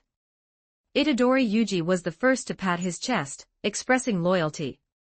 What kind of person do you take me for? Only Mei would do something like that. Kojisaki Nobara immediately retorted. Fushiguro Megumi's eyes widened. I haven't even done anything, and you're already convinced I'll be a traitor. Why worry about not having a pretext for a crime you want to commit? Class monitor, you have to believe me, I'm innocent. All right, we're all on the same side. I believe you all. The mission is urgent now. Kale calmly waved his hand and strode inside. He had already smelled blood. The taste of a special-grade cursed spirit's cursed energy, it was truly something to look forward to. The divine dog barked softly. Itadori Yuji also saw the half-body lying on the ground ahead. He quickly stepped forward and confirmed from the name on the person's clothes that it was one of the currently known missing persons. His face is intact. We have to bring his remains to his mother.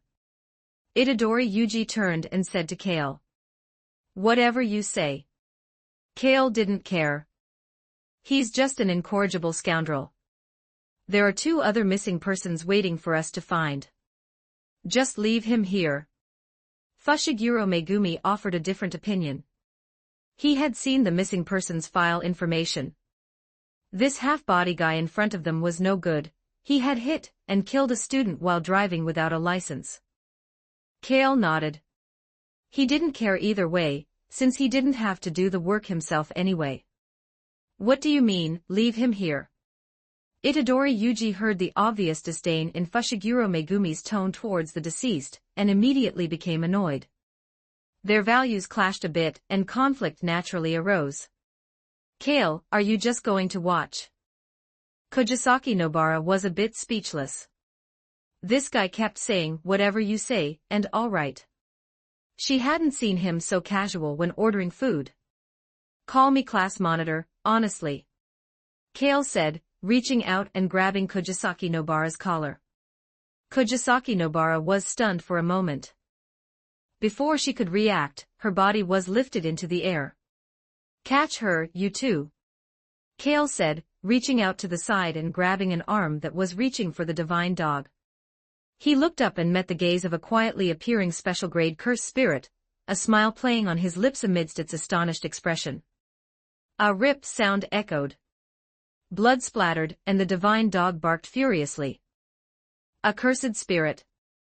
Fushiguro Megumi only then noticed the appearance of this special-grade cursed spirit, no longer caring about his argument with Itadori Yuji. You 2 bastards. Didn't you hear the class monitor say to catch me?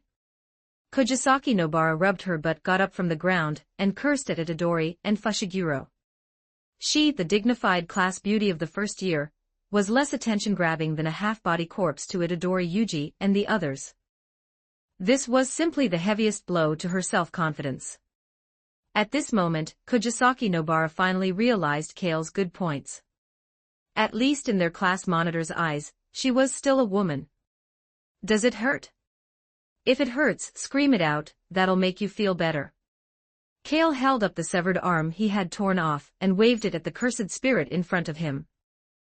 The special-grade cursed womb, Sukuna, looked at its missing hand. The eye on its forehead revealed confusion, but the severed limb regenerated completely in a flash. Cursed spirits are essentially a combination of cursed energy and curses. They don't have a physical body, and as long as their cursed energy remains and the curse isn't exorcised, any injury can heal quickly. It just hatched, so it can't speak. It really is a baby, which makes me feel a little bad about bullying you. Kale casually squeezed, and the severed arm in his hand dissipated into cursed energy, absorbed and converted into increased stats. Quite a fresh taste, isn't it? Kale gave his evaluation. Big brother, look out. Itadori Yuji suddenly shouted a warning. In his vision, the humanoid special-grade cursed spirit appeared behind Kale, as if teleporting, and the cursed energy bursting from its hand materialized into a brilliant light. This was the most direct and pure cursed energy attack. However, with the massive cursed energy of a special-grade cursed spirit, it appeared incredibly terrifying. The overwhelming pressure made the 3 of them feel as if they were sinking in quicksand, unable to move their bodies, and even breathing became difficult. Look out for what? Kale turned to look at Itadori and the others, his hand clutching the special-grade cursed spirit's head, his 5 fingers deeply embedded in it, while its body remained in an attacking posture. No, nothing.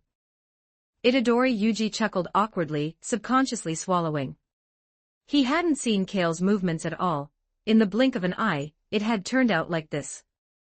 Was his big brother a little too terrifyingly strong? Although he didn't emit the same kind of oppressive aura as the special-grade cursed spirit, the sight before them brought an even deeper shock to their minds. "Be good and don't move," Kale said, applying a little more force with his fingers, followed by a clear sound of bones cracking. Even cursed spirits have an instinctive will to survive. Feeling its life held in Kale's hand, even a special-grade cursed spirit would experience fear. "What are you still standing there for? Get going." Kale finished lecturing the cursed spirit in his hand, then turned to Itadori Yuji and the others. Itadori Yuji reacted and hoisted the half-body onto his shoulder.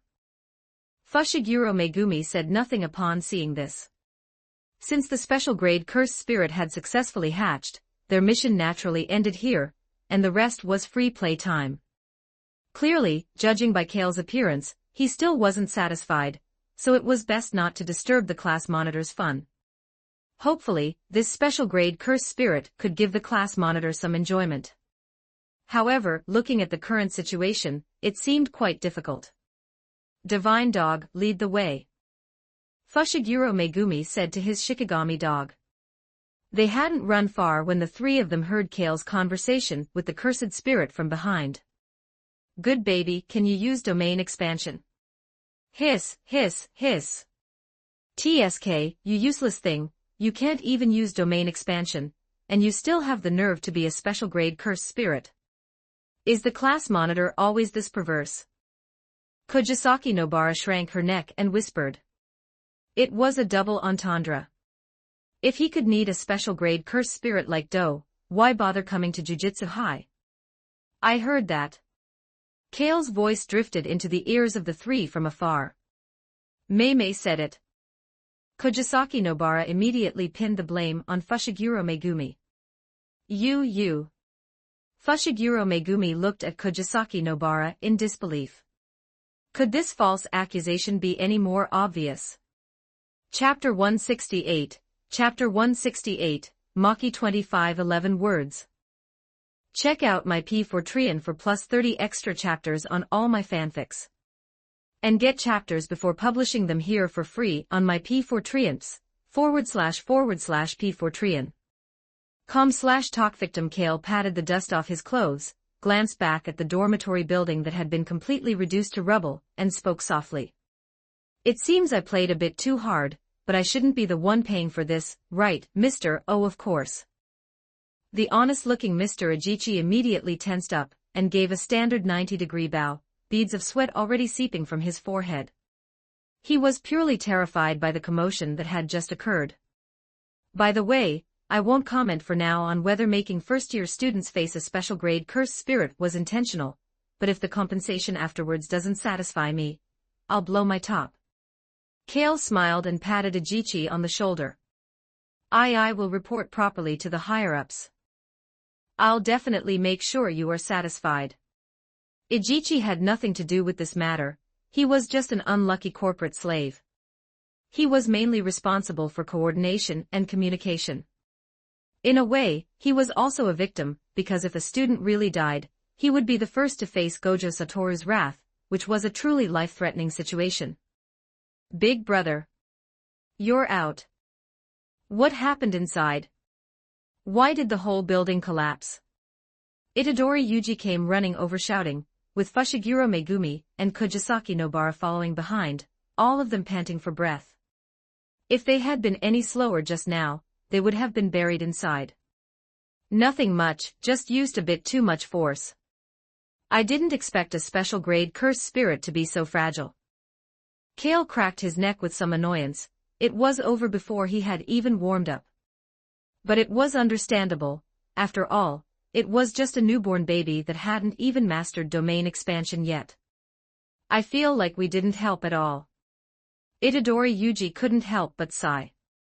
He had thought he was quite strong and could make a difference in his first mission, but he hadn't expected that when facing a special-grade cursed spirit, he wouldn't even have the courage to take the initiative to attack.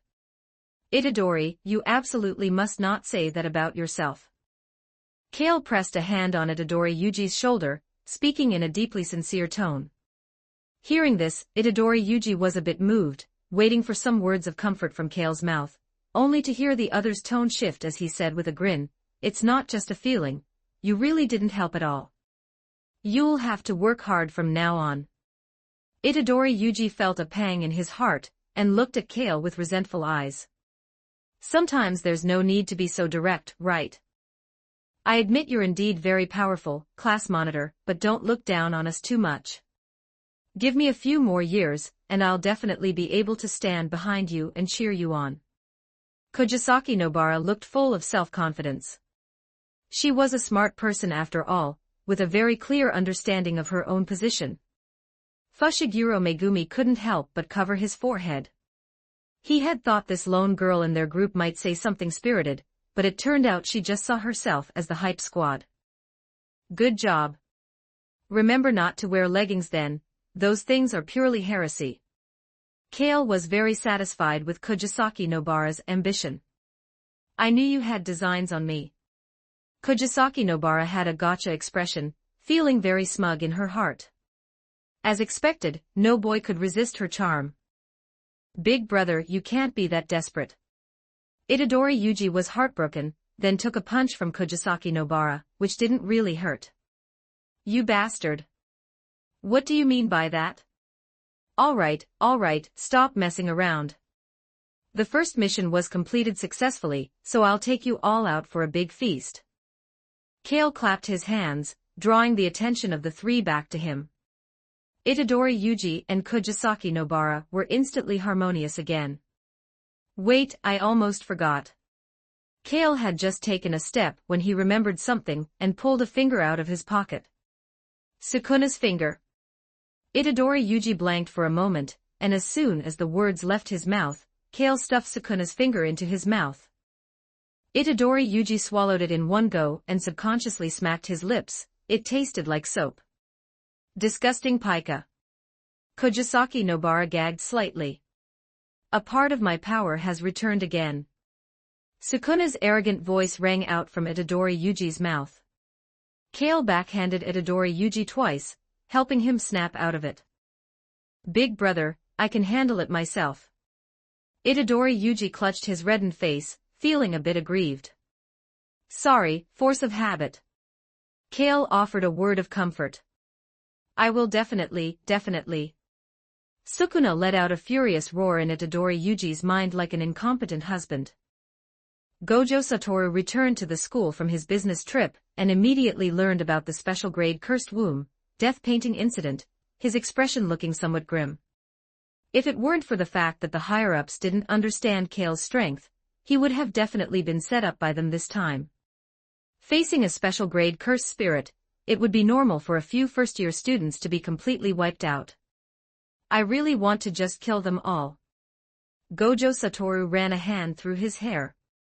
He had long been fed up with the corruption and decay of the Jujutsu world's higher-ups, and was a member of the reformist faction.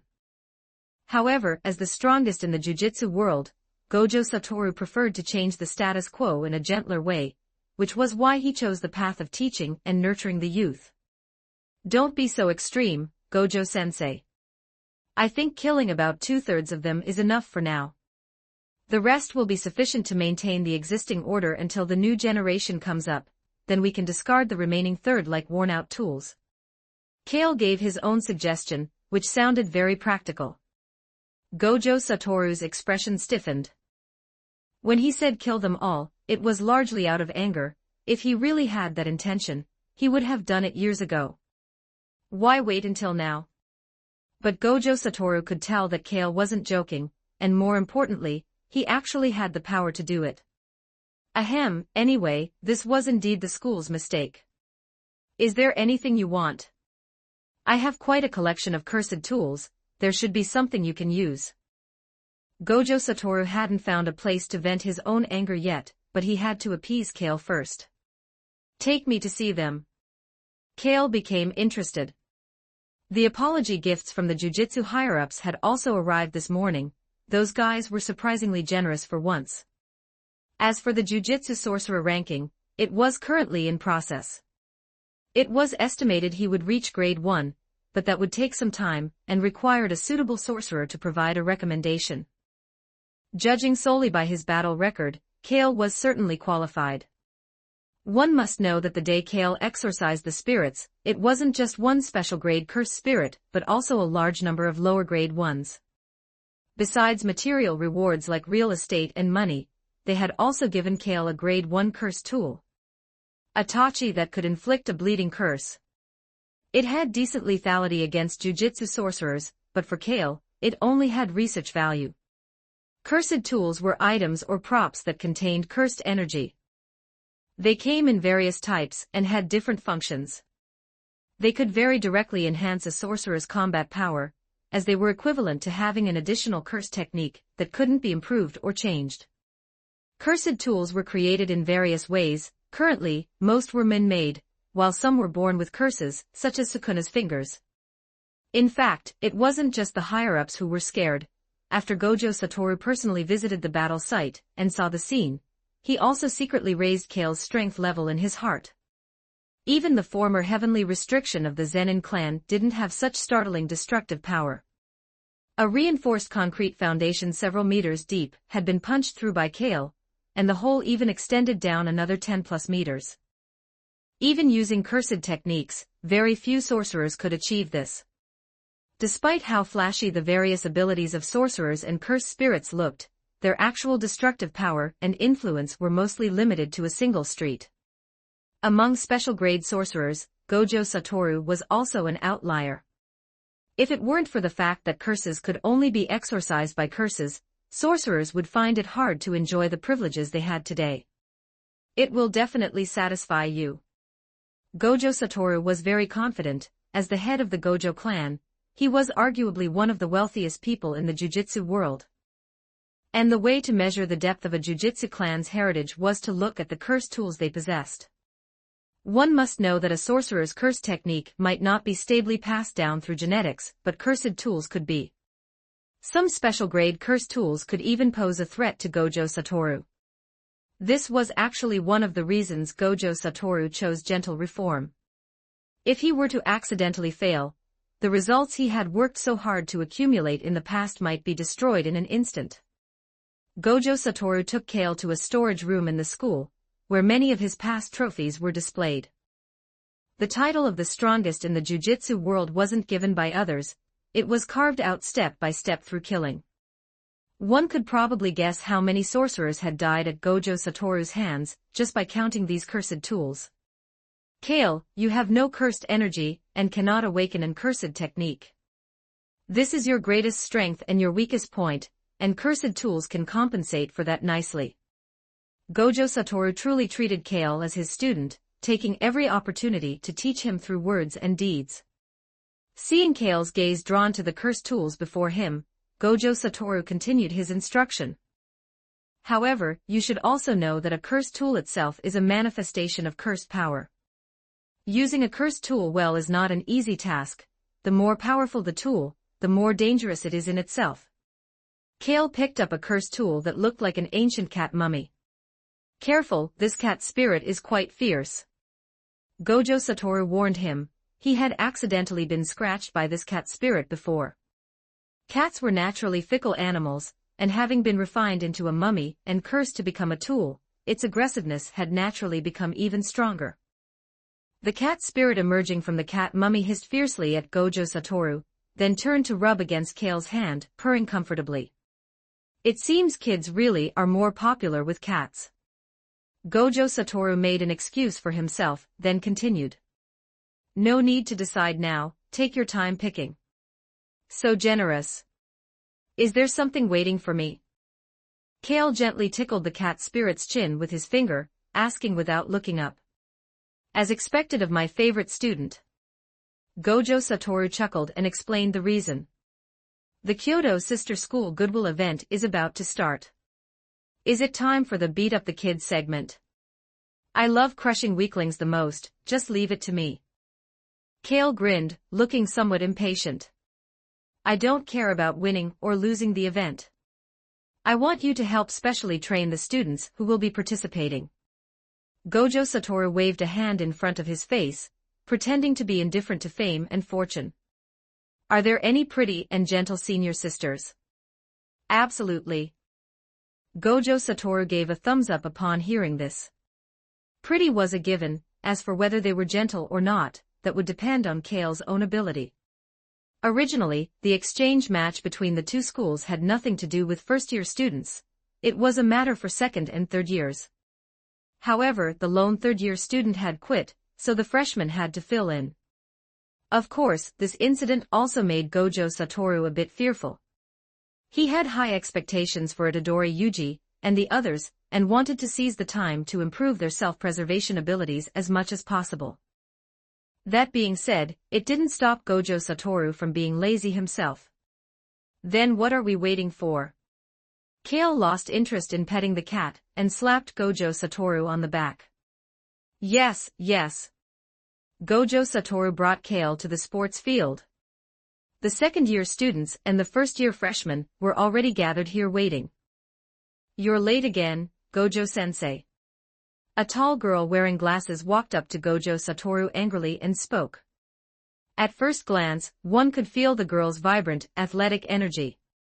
Those straight, slender legs looked very powerful. Her dark green hair was usually tied in a high ponytail, simple yet beautiful, and with the addition of glasses, it added a bit of contrast. No, I'm not, I arrived right on time. Gojo Satoru pointed to his watch. Making the students wait this long counts as being late. The girl spoke very directly. She turned her gaze to Kale, and after staring for a moment, she asked in a suspicious tone, so this is the freshman who exorcised a special grade cursed spirit. He doesn't look very impressive. Aside from being good-looking, there's nothing special about him. I'll take the good-looking part as a compliment. As for the rest, I'll pretend I didn't hear it for now. Kale said as he looked at Gojo Satoru.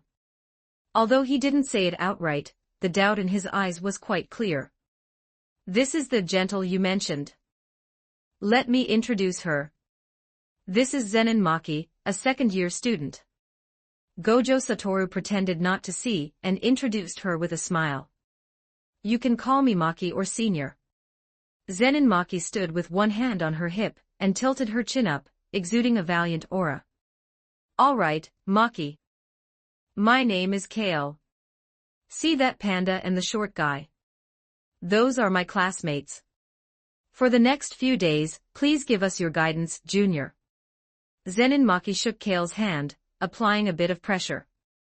It wasn't like she hadn't seen genius sorcerers before. The last one was her own classmate, who was ranked as special grade as soon as he entered the school. Zenin Maki wanted to see for herself what kind of ability this guy had to have exorcised a special grade cursed spirit right upon entering. Note, so far this story is published up to chapter 180 on my Patreon. Go check it out. Exclusive 18+ character images and early chapters. Please visit my Patreon. Thanks for your support. com/talkvictim if you want more updates. Supports with Power Stones. Every 10 Power Stones bonus chapter, every 3 5-star reviews bonus chapter. Chapter 169. Chapter 169. The contest 2669 words. Are you really going to do this? Gojo Satoru looked at Kale, who was seriously performing the third set of elementary school radio gymnastics, and asked for confirmation again. Stop talking nonsense and let me see the skills of the strongest in the jujitsu world. All right, all right. Let's agree first this is just a physical exchange. I won't use my cursed technique, and you have to control your strength. A delicate and handsome man like me can't withstand the devastation of a tyrant like you. Gojo Satoru sighed upon hearing this. He had clearly asked Kale to help train the students in physical combat. How did things escalate to this point? It was all because of Itadori Yuji and the others egging them on. Every single one of them was just watching the fun and hoping for chaos. Well, Gojo Satoru actually had the idea of testing Kale's limits himself. Don't worry, Teacher Gojo. I'll control my strength and guarantee I won't kill you. Kale grinned, already somewhat impatient. That sounds quite terrifying. Gojo Satoru scratched his hair and looked at Zenin Maki and the other second-year students cheering for him, feeling that he might lose face today. Engaging a tyrant in close combat without using an cursed technique even, he didn't have much confidence. Are you ready? Kale pressed his legs forward and asked. Let's begin. As Gojo Satoru's last syllable fell, Kale launched the first attack. With a tap of his toe on the ground, a section of the playground's synthetic track instantly caved in. At the same time the sound of the ground cracking rang out, Kale's fist and Gojo Satoru's palm had already collided. The air vibrated, and a sudden gale blew up, lifting Zenin Maki's sports skirt 100 meters away. TSK, those damn safety shorts again. A faint sense of resentment welled up in Kale's heart. Being distracted while sparring with me, you're looking down on the strongest a bit too much, aren't you? Gojo Satoru was a bit displeased. Was his prestige in Kale's heart really that low? This time, he had to establish his authority as a teacher no matter what.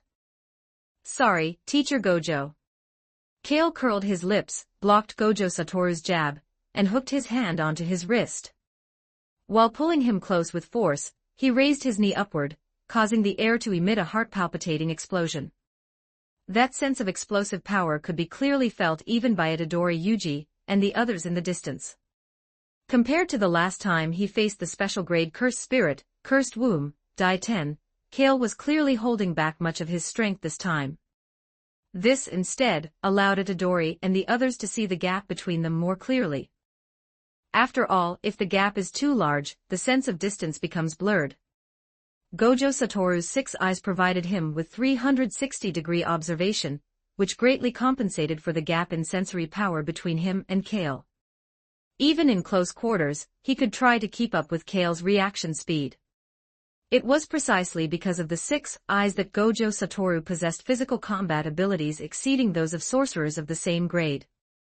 After all, the superb control over cursed energy granted by the 6 eyes not only applied to the body-strengthening effects of cursed energy but also to the control of physical strength. However, while Gojo Satoru's physical combat reached a top-tier level, it was largely due to these 6 eyes. Yet, when it came to the realm of close combat techniques, Gojo Satoru was worlds apart from Kale. Gojo Satoru barely managed to parry Kale's strike. Before his body could fully stabilize, he had to face a continuous onslaught, forcing him to keep retreating to create breathing room. He couldn't find a single gap to counterattack. His 6 eyes simply couldn't see through Kale. On the contrary, Gojo Satoru felt that his own movements and thoughts were being seen through by Kale. Even though both sides kept their strength at a similar level, Kale could capture the interval between his exertion and accumulation of power every time. This made Gojo Satoru feel like he was stuck in a quagmire, unable to use his strength. The human body is a precision instrument. If the pressure is too great, forced errors are inevitable. When his breathing began to grow erratic, it meant the pressure Kale exerted was approaching the limit of what Gojo Satoru could bear, leaving no room for error. If he dared to show even a hint of a flaw, Kale would seize the opportunity to tear him into defeat. Is boss really going to kill Teacher Gojo? Itadori Yuji muttered in a low voice. He didn't remember any personal grudge between the two. What are you thinking? That's Teacher Gojo. Zenin Maki said dismissively. She admitted Kale's physical combat shocked her, but the concept of Gojo being the strongest was deeply rooted in everyone's hearts.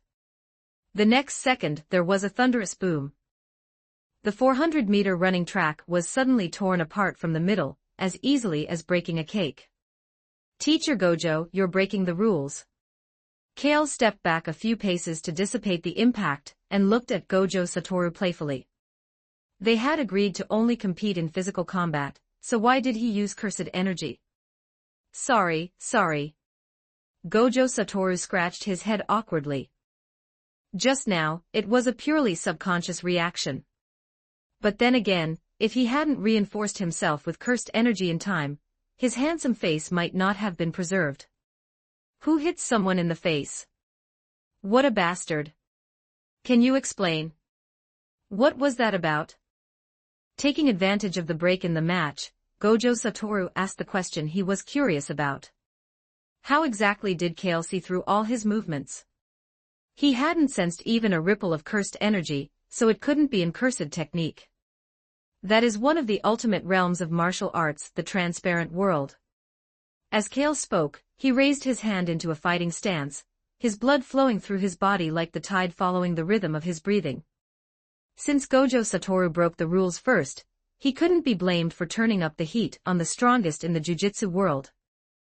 He was definitely going to hit that face today. Ultimate martial arts. Transparent world. I've never heard of it. Gojo Satoru felt more and more that Kale was hiding a huge secret. However, now was not the time to investigate.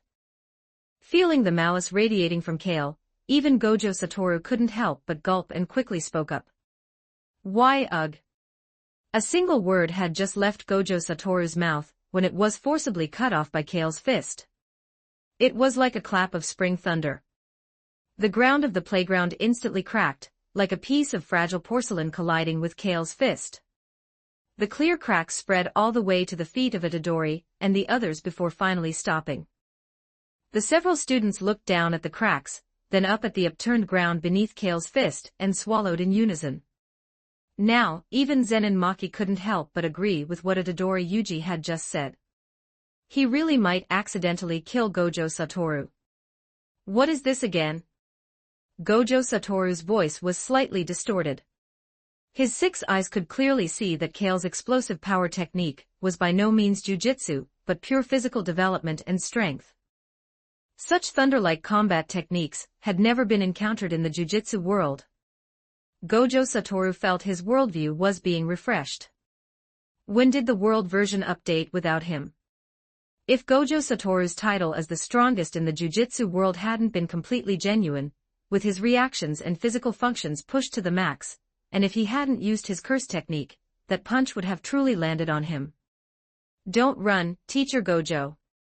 Let's have a battle between real men. You take a punch, I take a punch, and let's see who falls first. Kale suggested, looking at Gojo Satoru who had flashed 100 meters away. This guy was like an eel. If he didn't go head-to-head, it would be quite hard to catch him. Only a fool wouldn't dodge. I don't want to die young. Gojo Satoru muttered, his heart already starting to thrum. Could his passive defensive technique withstand Kale's attack? Intuition told him it was best not to be curious about it. Gojo Satoru had seen Kale's battle with Sukuna before. Although it was a one-sided crushing, he could still see some clues with the insight of his 6 eyes.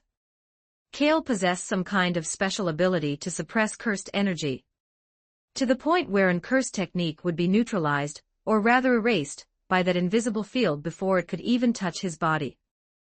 Although he didn't know the upper limit of this ability, combined with the close combat prowess Kale just displayed, it was enough to make Gojo Satoru's scalp tingle. How about this? I'll take a disadvantage, Teacher Gojo, you throw the first punch. Kale had already seen Gojo Satoru's next preparatory movement and quickly spoke again, trying to keep him there. However, Gojo Satoru didn't take the bait at all. He waved his hand, left a sentence, and teleported, disappearing from everyone's sight. Let's call it a day. I forgot I have laundry to bring in. If he didn't leave now, let alone testing Kale's limits, Gojo Satoru was worried his own bottom line would be exposed. That buzzkill bastard. Kale looked displeased. He turned his gaze to Itadori and the others nearby, a sinister grin appearing on his face. Come here, Teacher Kale is starting class. Big brother, you can't take your anger out on us. Itadori Yuji's body couldn't help but shudder, his voice trembling slightly. He knew the weight of Kale's fists better than anyone. You should know, Itadori Yuji hadn't cried out in pain since he was a child, not even when getting a shot in the butt, but he really couldn't handle Kale's fists. That was pain that reached the soul. Stop talking nonsense and move quickly. I'll control my strength and won't kill you. If Kale said he wouldn't kill them, he definitely wouldn't. This credibility was well known across multiple worlds. I'll go first. Zenin Maki walked up to Kale with her spear, her smile slightly excited. In her view, with Kale's physical combat being so powerful and his willingness to teach her, she had to seize the opportunity. You should know, in the entire Jujutsu High, there were hardly any physical combat masters, let alone someone who could teach Zenin Maki.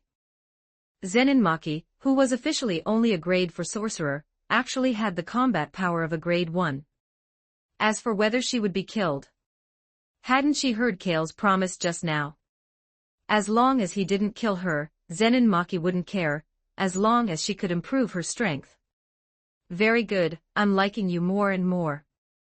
When school is over later, do you want to go on a date?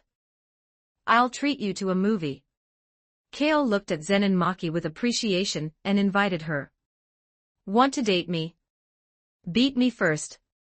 Zenin Maki charged with her spear. Wait, let's go together. Itadori Yuji shouted. This unlucky kid still hadn't tasted his big brother's fists, and didn't know how formidable they were. If they all attacked together, they could share the pressure from Big Brother and maybe last a little longer. Sure enough, in the blink of an eye, Zenin Maki was seen flying back at an even faster speed, falling into Panda's arms and rolling away together. Movements too large, intentions too obvious, actions too reckless, but your aim and strength are quite good for a girl. Kale spun the captured spear in a dazzling display. His mastery of the weapon was clearly above Zenin Maki's at a glance. Even giving Big Brother a weapon. Itadori Yuji's buttocks were already starting to feel phantom pain. He could fully imagine what it would feel like to have that spear shaft lash against his backside. By the way, I'll allow you to use your curse techniques. Kale held the spear with one hand and pointed it at the group. Itadori and the others looked at each other, knowing that today's beating was unavoidable. They were essentially taking the fall for Gojo Satoru. Don't move. Inumaki Toge uncovered his mouth and spoke the cursed speech. Seeing this, the others reacted immediately and swarmed forward, showing some degree of coordination. However, Kale was not affected by the cursed speech at all. The prerequisite for cursed speech to work is that the target must have cursed energy. The spear swept across, and the students like Itadori Yuji, who were preparing for close combat, were immediately sent flying. Controlling sorcerers by affecting their cursed energy. A very good curse technique, but I'm sorry, I have no cursed energy in my body. Your cursed speech has no effect on me. As Kale spoke, he threw the spear. Inumaki Toge only had time to hear the whoosh of the air breaking before a sensation of heat came from below his crotch. He stiffly looked down. The spear had pierced through his underwear, and was deeply embedded in the playground. Inumaki Toge was only a millimeter away from becoming a solitary hero. Before he could recover, Zenin Maki, who had caught her breath, charged at Kale again from the side, pulling the spear out of the ground as she went. Inumaki Toge clutched his lower body and sank to his knees. Weak legs were one reason, but mainly it was because his crotch was exposed and he needed to cover up. Anyway, he wouldn't be able to participate in the rest of the battle. Whatever happens, just treat me as if I'm already dead. Panda attack. Panda let out a war cry and followed Zenin Maki. His seemingly round and cute body was actually full of explosive power. After all, he wasn't human but a fully autonomous cursed corpse created by Yaga Mazamichi. In terms of physical capabilities, he naturally exceeded normal jujitsu sorcerers by a lot. Woo. However, as majestic as his voice was when they grouped up, his cries were just as tragic when Kale kicked him to the ground, rolling around while clutching his kneecap. I really don't know what the principal was thinking. With that technology, wouldn't a panda girl be much better? Kale muttered. These words reached Panda's ears, and his body shuddered violently. His self-perception was that of a male. A panda girl was simply too terrifying to imagine. What a terrifying guy. Shivering, Panda wiped his forehead and jumped up to catch the flying Zenin Maki. Itadori Yuji wasn't so lucky. When Kale threw him, he crashed right into Fushiguro Megumi's arms, interrupting the latter's casting motion. I surrender. I'll go to the movies with you, how about that? Kojisaki Nobara raised her hands in surrender. She had the worst physical combat skills among them, had no curse tools in hand, and couldn't even release her cursed technique. Seeing her teammates fall one by one, her last bit of fighting spirit had been worn away. Who wants to date you? What are you dreaming about? Kale waved his hand dismissively. It wasn't that Kojisaki Nobara wasn't good-looking, but she lacked a bit of femininity. After all, no matter how beautiful a woman is, if she sounds like a rough person from the Northeast as soon as she opens her mouth, it'll make a man lose interest. I'll take you down with me. How could Kojisaki Nobara stand such an insult? Feeling her pride as a woman trampled upon, she screamed and rushed forward, only to be flipped directly onto the ground. Each one of you is weaker than the last. You're truly the worst batch of students I've ever taught. Everyone, fall in, start with 200 laps to warm up. Kale really loved spurring these students on. Chapter 170, date. 2573 words. Zenin Maki was a girl full of initiative. After the swelling on her face subsided the next day, she dragged Kale to fulfill their promise and watch a horror movie. She relished 3 buckets of popcorn, plus 4 sausages and 2 cups of milk tea. We physical technique practitioners have good appetites and aren't afraid of getting fat. By the time they left the cinema, it was already dark outside. Maki, did you bring your ID card? Kale asked tentatively. Don't even think about it. I only promised to watch a movie with you. Zenin Maki rolled her eyes at Kale and hailed a taxi, preparing to head back to the school dormitory. Can't I even think about it? Kale muttered and followed her into the back seat of the taxi. Stop crowding me. Didn't you get enough of an advantage in the cinema? Zenin Maki's voice held a hint of a coquettish huff, though she didn't truly feel much resistance in her heart. Kale indeed fit her aesthetic perfectly, being the ideal type among ideal types. But after all, they had only known each other for a few days. How could things progress so quickly? It was just holding hands. Can that even be called taking an advantage? Kale's voice rose a bit as he tried to defend his innocence. Then who rubbed my stockings until they started pilling? Zenin Maki looked at the lying Kale, finding it hard to connect the man before her with the heavenly restriction, who had suppressed the entire scene that day. It was pitch black. I just accidentally brushed against them a couple of times. It wasn't on purpose. Don't be so petty, girl. I'll buy you a few pairs of high-end ones tomorrow, guaranteed not to pill. Hearing the playfulness in the back, the taxi driver couldn't help but sigh inwardly. It's good to be young. Get lost. Zenin Maki pushed Kale away. Rather than resistance, it was more like flirting. It was just that she didn't seem to realize it herself. After all, she was a novice in romance and couldn't withstand Kale's tactics. Suddenly, however, Kale stopped his movements. Although Zenin Maki didn't know why, she sensed something unusual from his behavior and asked. What's wrong? There are some blind fools. Kale was a bit annoyed and said to the driver, Driver, pull over up ahead. The taxi driver dropped Kale and Zenin Maki off on the highway. From the meaningful look he gave them before leaving, it was clear he had misunderstood. He probably thought the 2 youngsters couldn't wait, and wanted to do something wild outside. When the veteran driver was young, he played just as wildly, so he could understand. Is it a cursed spirit? Zenin Maki didn't have the ability to sense cursed energy. She had to rely on her specially made glasses to observe cursed spirits, but she still had a vague premonition. Yes, and more than one. Kale could roughly guess who was behind it. He turned his head to look at the side of the highway. The originally bright streetlights suddenly went out, and the road fell into darkness. Vaguely, twisted and hideous figures could be seen churning in the darkness. Each was massive, comparable to a bus, crushing toward where Kale and Maki were standing. However, after a brief silence, the street lights flickered back on. The dense aura of cursed energy suddenly dissipated, and everything returned to its original calm and leisurely state, as if the attack had never happened. Zenin Maki looked at Kale's back with lingering fear. At the moment the cursed spirits launched their attack, Kale had stepped in front of her. A sense of security she had never felt before welled up. Her eyes involuntarily grew a bit moist, but Zenin Maki quickly brought it under control. She hadn't shown her soft side to anyone for a long time.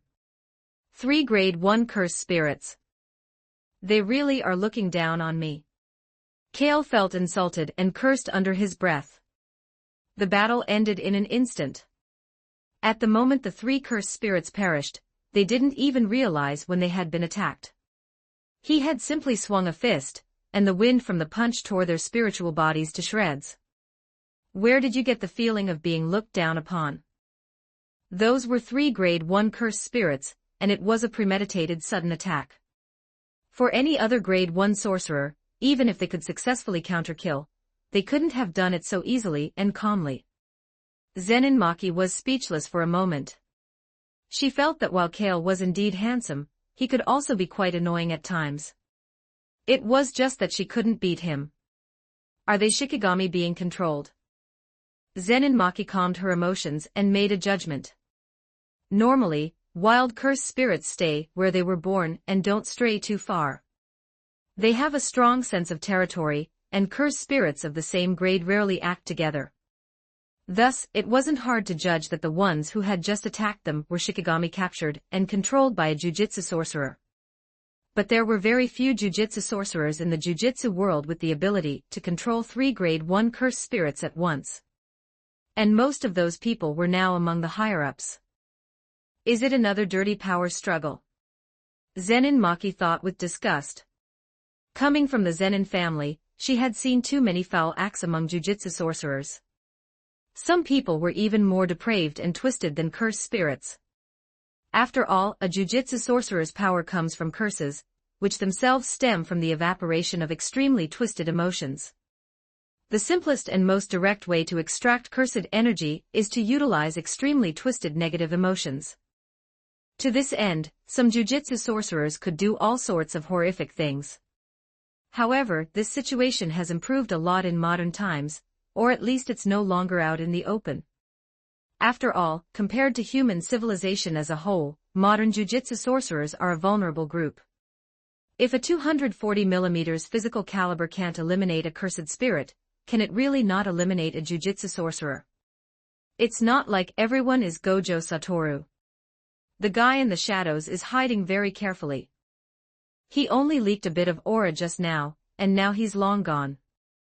Kale glanced into the distance. Controlling Shikigami from 5 miles away, could they be any more careful? If they had been even a little closer, allowing him to lock onto their aura, he would have had roasted brain flowers to eat tonight. He roughly guessed who had launched the attack to test him. As a variable appearing beside Itadori Yuji, Kenjaku would inevitably want to figure out his background. Compared to Kibutsuji Musen's cowardice, this one was more sinister. The previous cursed womb, Must Die, was a work Kenjaku used for testing. However, that plan was ruined by Kale. At this moment in Kenjaku's mind, Kale was probably even more of an eyesore than Gojo Satoru. After all, Kenjaku had long since figured out the latter's methods and abilities. Although he was the strongest in the jujitsu world and no one could match him, the enemies Gojo Satoru had to face weren't just cursed spirits, but also the sorcerers of the jujitsu world. It was never the cursed spirits who found Gojo Satoru most annoying. Furthermore, Kenjaku had already thought of a counter-strategy. But Kale was different. This mysteriously appearing heavenly restriction was completely outside of its plan. At this moment, Kenjaku was experiencing a bit of what Tengen felt when they first met Zenin Toji. It probably felt about the same as eating shit. Dispatching 3 Grade 1 cursed spirits to launch an attack was the most power Kenjaku could mobilize for now. Its energy had to be focused more on Gojo Satoru. If it caused too much of a stir around Kale, and Gojo Satoru caught its tail, then things would be difficult to handle later. As a qualified conspirator, Kenjaku lacked anything but patience. The sacrifice of 3 Grade 1 cursed spirits wasn't without gain. At least it allowed it to once again raise its psychological assessment of Kale. So what do we do next? You can't find a taxi in this middle of nowhere. Zenin Maki looked around. With no villages ahead or shops behind, were they supposed to walk back to school? Don't worry, I've already called for a one-click teleport. Kale took out his phone and sent a text message. Teleport. Zenin Maki was stunned for a moment, then she saw Gojo Satoru appear before her eyes. He was still wearing pajamas, and his iconic blindfold had been replaced with a pink sleep mask. He looked like he had just climbed out of bed.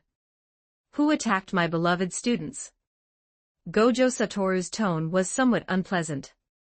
He hadn't realized Kenjaku's existence yet, and thought it was the work of the Jujutsu world higher-ups again, causing anger and killing intent to rise in his heart.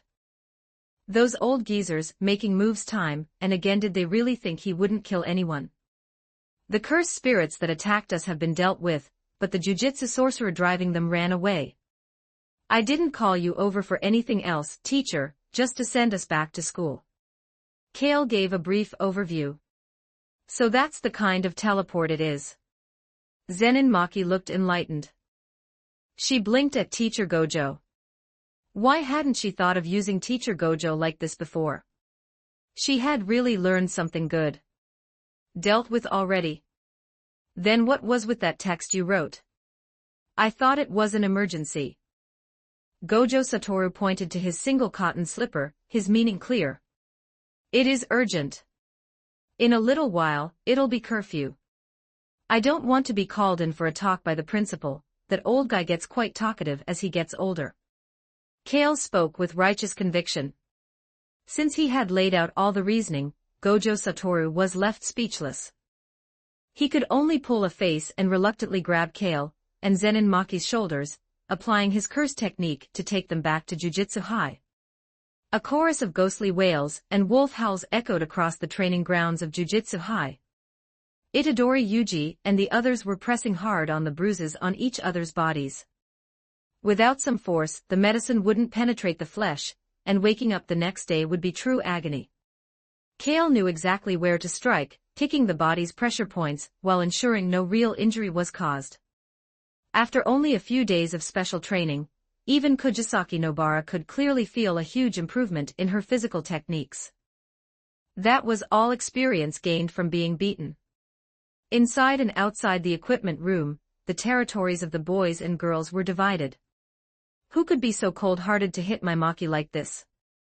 There's not a single unblemished spot on her body. Luckily they didn't go for this pretty face, otherwise my heart would be broken. Kale looked heartbroken, and as he spoke, he was about to lift Zenin Maki's clothes to use his warm palms to help circulate her blood and remove the bruises. Wasn't it you who hit her? Kujisaki Nobara's untimely voice came from the side. This was true, and among the students present, Zenin Maki had been drilled the hardest. However, that was her own request, and Kale could only oblige. It seems I've been too gentle with you. How about we add another session of physical technique training? Kale narrowed his eyes and said eerily as he turned his head. Save me, Maki-san. Kujisaki Nobara had no doubt about it and quickly hid behind Zenin Maki. All right, Nobara is here, she can help me apply the medicine. Zenin Maki said as she reached out to push Kale out. If she really let this guy do it, the process could be imagined. Did you hear that? Get out now. This is our girls' territory. Having found a backer, Kujisaki Nobara's back straightened quite a bit. However, she was immediately intimidated by Kale's, "You just wait, look," and could only mutter in a small voice. What a nasty guy, even able to lay a hand on a beautiful and frail girl like me. Maki-san, you must never be fooled by his sweet talk.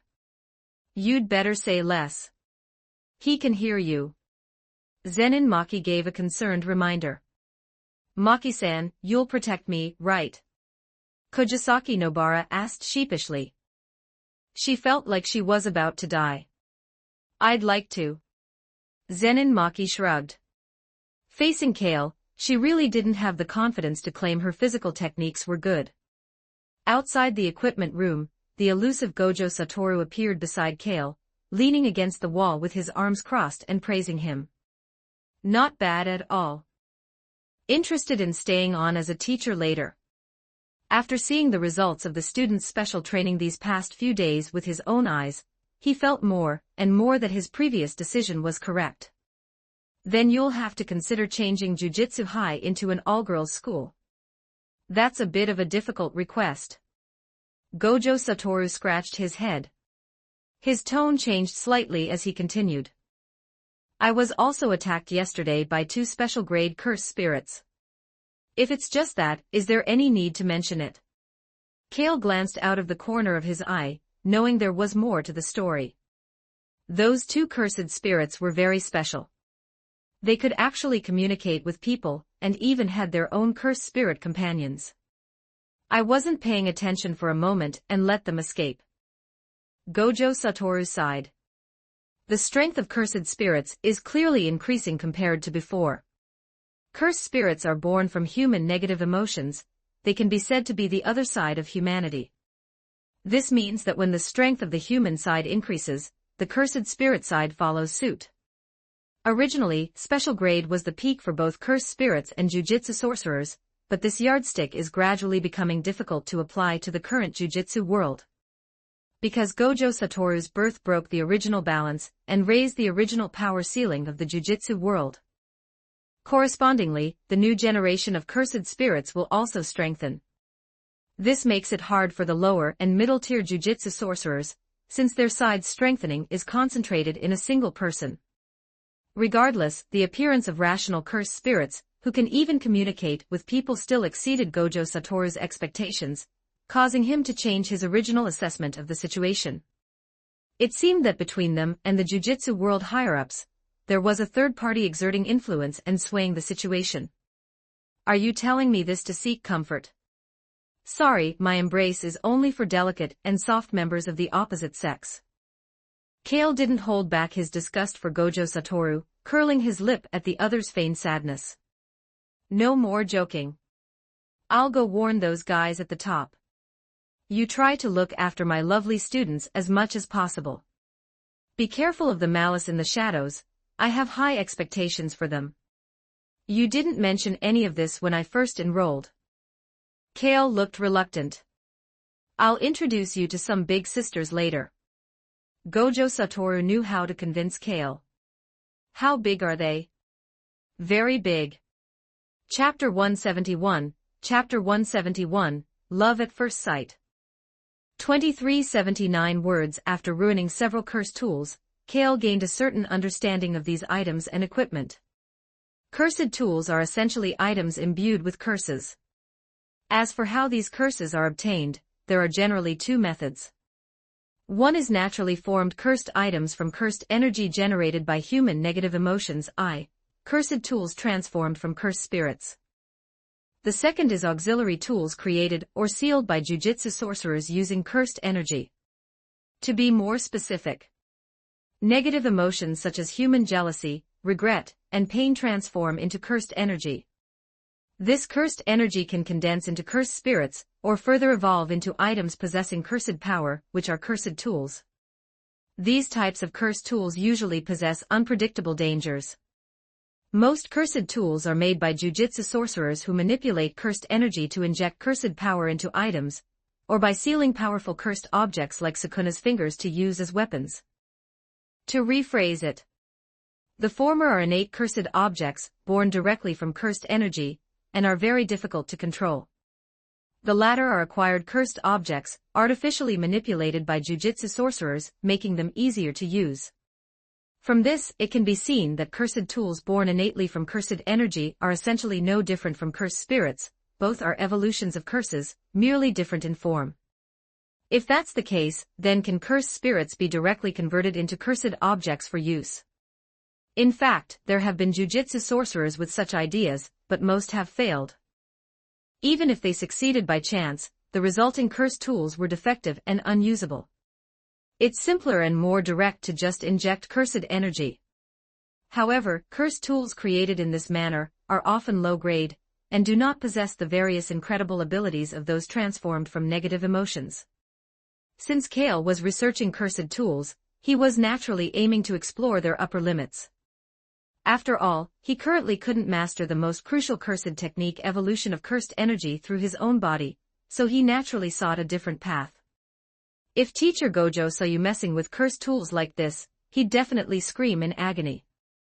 Zenin Maki looked at the cursed tools scattered in Kale's room, now devoid of curses and reduced to ordinary items, and couldn't help but feel a pang of heartache. As the strongest cursed tool user at Jujutsu High, she cherished these cursed tools greatly.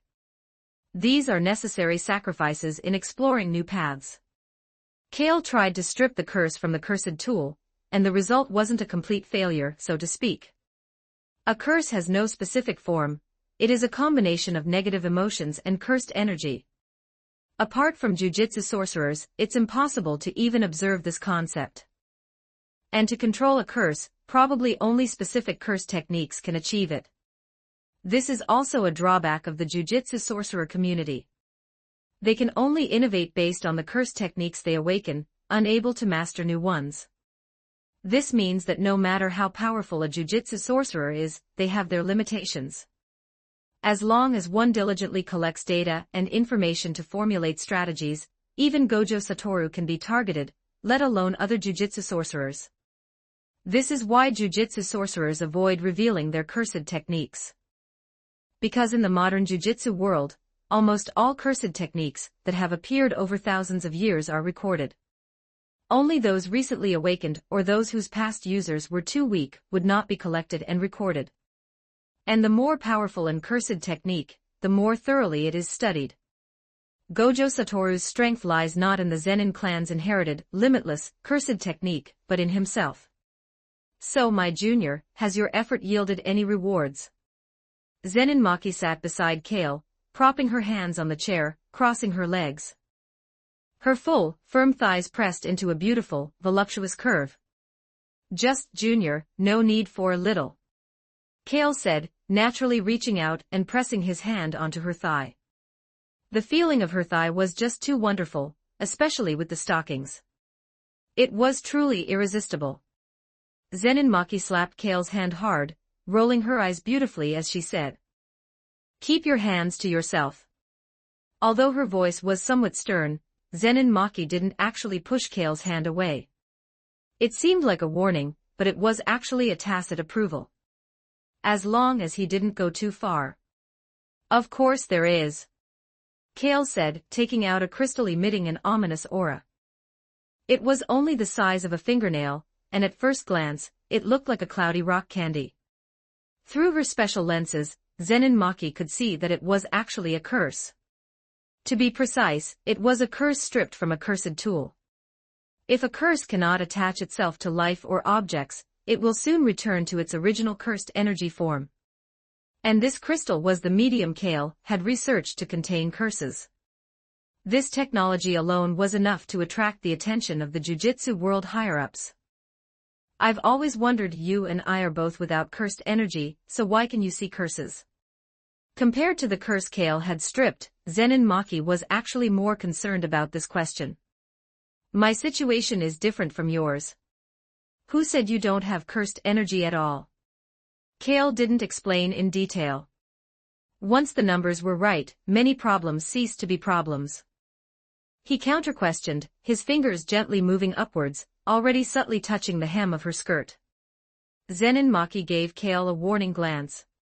Kale instantly behaved again, but boundaries like these had to be tested little by little to precisely grasp them, as you never knew when they might reset. Could you really expect a girl to proactively tell you about such things? What are you saying? I have cursed energy. Zenin Maki reacted, surprised and confused. I have cursed energy. How come I didn't know about this myself? Kale took out a pen-like device and gently poked Zenin Maki with it. The needle on it swayed slightly. Then he poked himself, and the needle remained still. This is what true zero cursed energy looks like. What is that? Zenin Maki tilted her head, a clear foolishness in her expression. Oh, it's for testing cursed energy levels. Kale then explained, before redirecting the conversation back to Zenin Maki.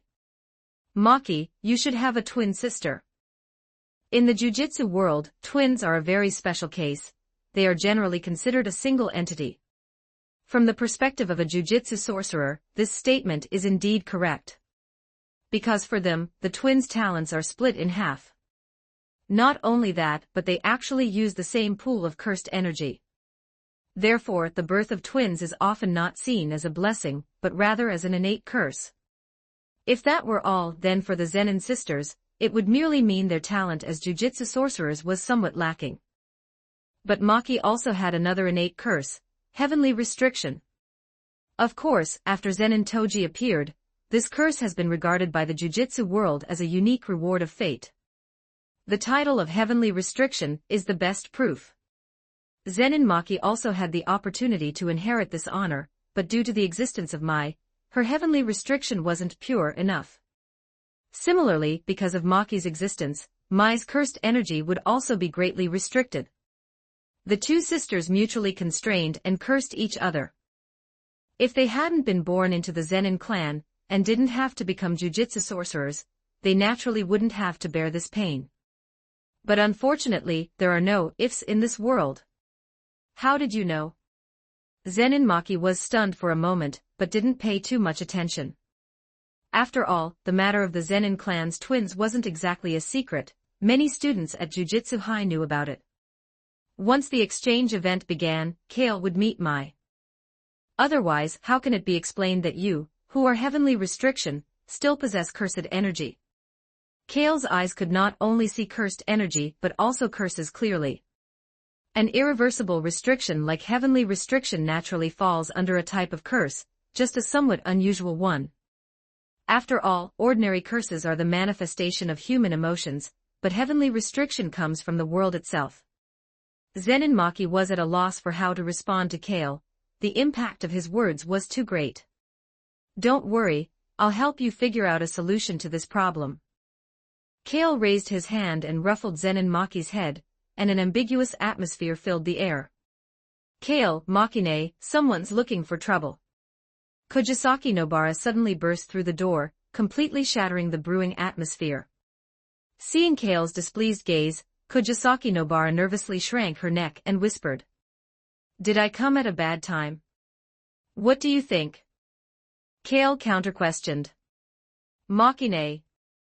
Kojisaki Nobara pulled Zenin Maki in front of herself as a shield. Never mind. You said someone's looking for trouble, who is it? Two guys from Kyoto Jujutsu High. Itadori and Fushiguro were just confronting them. I don't know how it's going now. But that muscular guy doesn't look easy to deal with. Kojisaki Nobara briefly explained. Is there also a short-haired person among them? Zenin Maki had already guessed who was causing trouble. Those two were always the ones looking for trouble with their school. That's right. Kojisaki Nobara nodded in agreement, blinking her eyes as she looked at Zenin Maki. Now that she mentioned it, she suddenly realized that her Makine seemed to resemble the other person a bit. Let's go meet my future sister-in-law. Kale picked up his school jacket, winking at Zenin Maki as he spoke. Get lost, who's your sister-in-law? Zenin Maki glared at Kale with a chiding look. Seeing the way the two of them were, Kojisaki Nobara inwardly thought, this isn't good. Kale's game was too strong, Makine would probably be won over by him soon. As Maki's good sister, how could Kojisaki Nobara watch her fall into a pit of fire? As the saying goes, if I don't go to hell, who will? What are you thinking? Kale knocked on the room door, reminding her.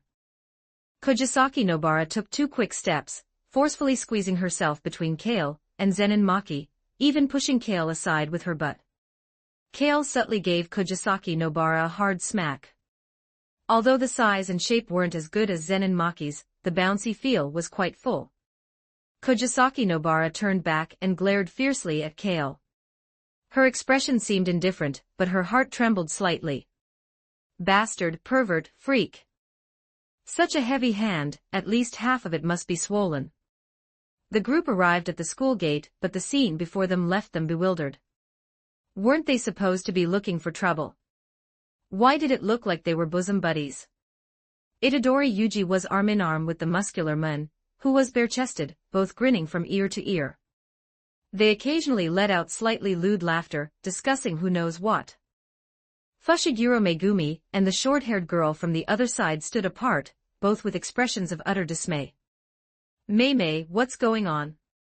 Kojisaki Nobara asked. When she left, both sides were clearly at daggers drawn, ready to fight. I find it a bit hard to say. Fushiguro Megumi took a deep breath, pondered for a moment, and then managed to squeeze out that sentence. Yo, big bro, you're here. Let me introduce you, this is my new friend, Tadou Aoi. Before Kojisaki Nobara could get an answer, Itadori Yuji saw Kale arrive and introduced him with a beaming smile. You're the first-year student who exorcised a special-grade cursed spirit. Let me see if your caliber is worthy of Itadori calling you big bro. Tell me, what type of women do you like? Tadou Aoi put away his earlier enthusiastic smile, walked up to Kale, and asked with a serious expression. Kojisaki Nobara's ears immediately perked up at these words. What type of women do I like? That's a truly excellent question. Slender, voluptuous, petite, fiery, sexy, each has her own beauty, her own unique charm. To confine oneself to just one type would be too shallow. A man must learn to be broad-minded. Kale spoke from the bottom of his heart. Isn't that just being a philanderer? Kojisaki Nobara shouted out. Zenin Mai on the opposite side nodded in agreement. This guy was such a scumbag. She had thought Kale was handsome at first glance, what a waste of that face and physique. I sense your conviction in your voice, but I absolutely disagree with your viewpoint. Tall and voluptuous women are the most perfect. Tadou Aoi said, word for word. I think so too. Itadori Yuji agreed, his sexual preferences unwavering even when facing his own big bro. This was a man's persistence. In that case, there's nothing for it but to settle this with our fists. I assume you also have a mission today. Kale said, twisting his wrist. Today was originally the day for the principals of the two jujitsu high schools to meet. Tadou Aoi's presence here was a form of probing. Although they were sister schools, they each had their own stances. Aoi, be careful, big bro is very strong. Itadori Yuji took a defensive stance and warned Tadou Aoi. Don't worry, I'm not weak either. Tadou Aoi said with a confident, masculine look. Idiot Itadori. Whose side are you on? Kojisaki Nobara looked at the two standing side by side and immediately shouted in exasperation. Sorry, I must uphold a man's dignity. Itadori Yuji's eyes were resolute, as if he were swearing an oath to join a party. All right, prepare for takeoff. Kale felt the men's resolve, and his eyes also became a bit serious. He raised his fist and stepped forward, a terrifying aura violently erupting from him. In that instant, Tadou Aoi and Itadori Yuji could clearly feel their cursed energy being firmly suppressed. The next second, Itadori Yuji and Tadou Aoi both flew up from their spots, vanishing from sight in a blink. Now it's our turn to get acquainted, little sister-in-law. Zenin Mai's expression shifted from vigilance to bewilderment, her eyes darting back and forth between Zenin Maki and Kale. Chapter 172, Nanamine 2560 for words. Check out my P4 for plus 30 extra chapters on all my fanfics. And get chapters before publishing them here for free on my P4 //P4 .com/talk victim. You two sisters really have a great relationship, it's just a bit awkward. If you love someone, just say it out loud and be straightforward like me. Kale rested his chin on his hand, looking at Zenin Maki sitting in front of him. She hadn't yet shaken off the emotions from meeting her younger sister just now, and her concentration was a bit lapsed. You're just lusting after my body. Zenin Maki looked down at the hand resting on her thigh, her tone slightly helpless. That is also love, they aren't mutually exclusive. Kale smiled. You don't understand the situation between us. She. Zenin Maki didn't know how to continue. When it came down to it, she really had left her sister behind in the Zenin clan and run away alone. Although she had her own reasons and thoughts, the fact of abandonment truly existed. Leave this to me. I'll make you sisters open your hearts to each other. Kale patted his chest, volunteering himself, while his mind raced with 100 different ways to win them over. Don't you dare interfere in the business between me and her.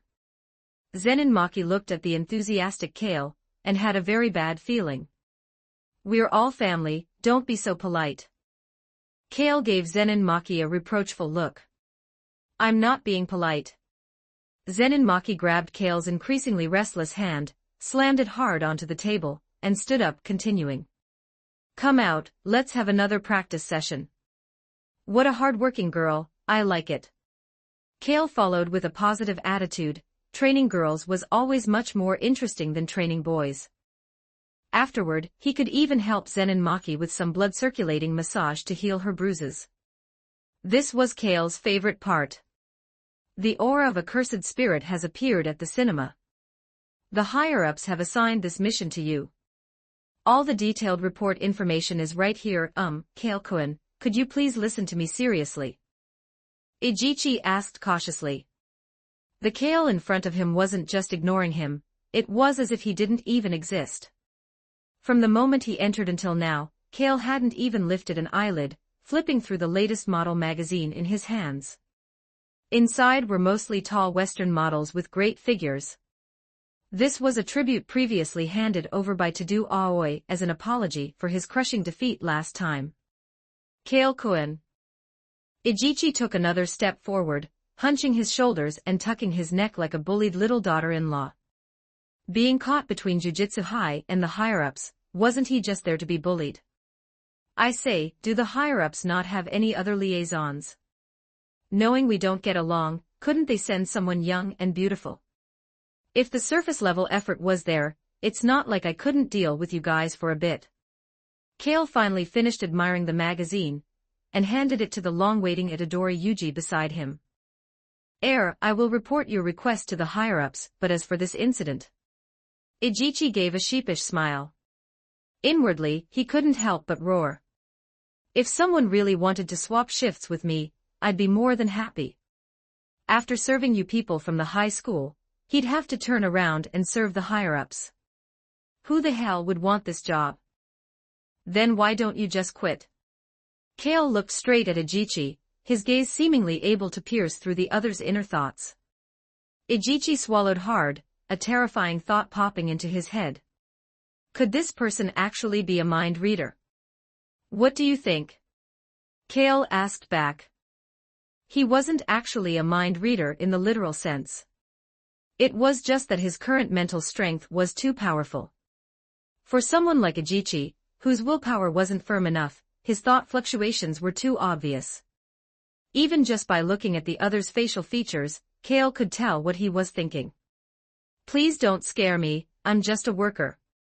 Ijichi didn't dare think anything else now. Wiping the cold sweat from his forehead, he spoke in fear and trepidation.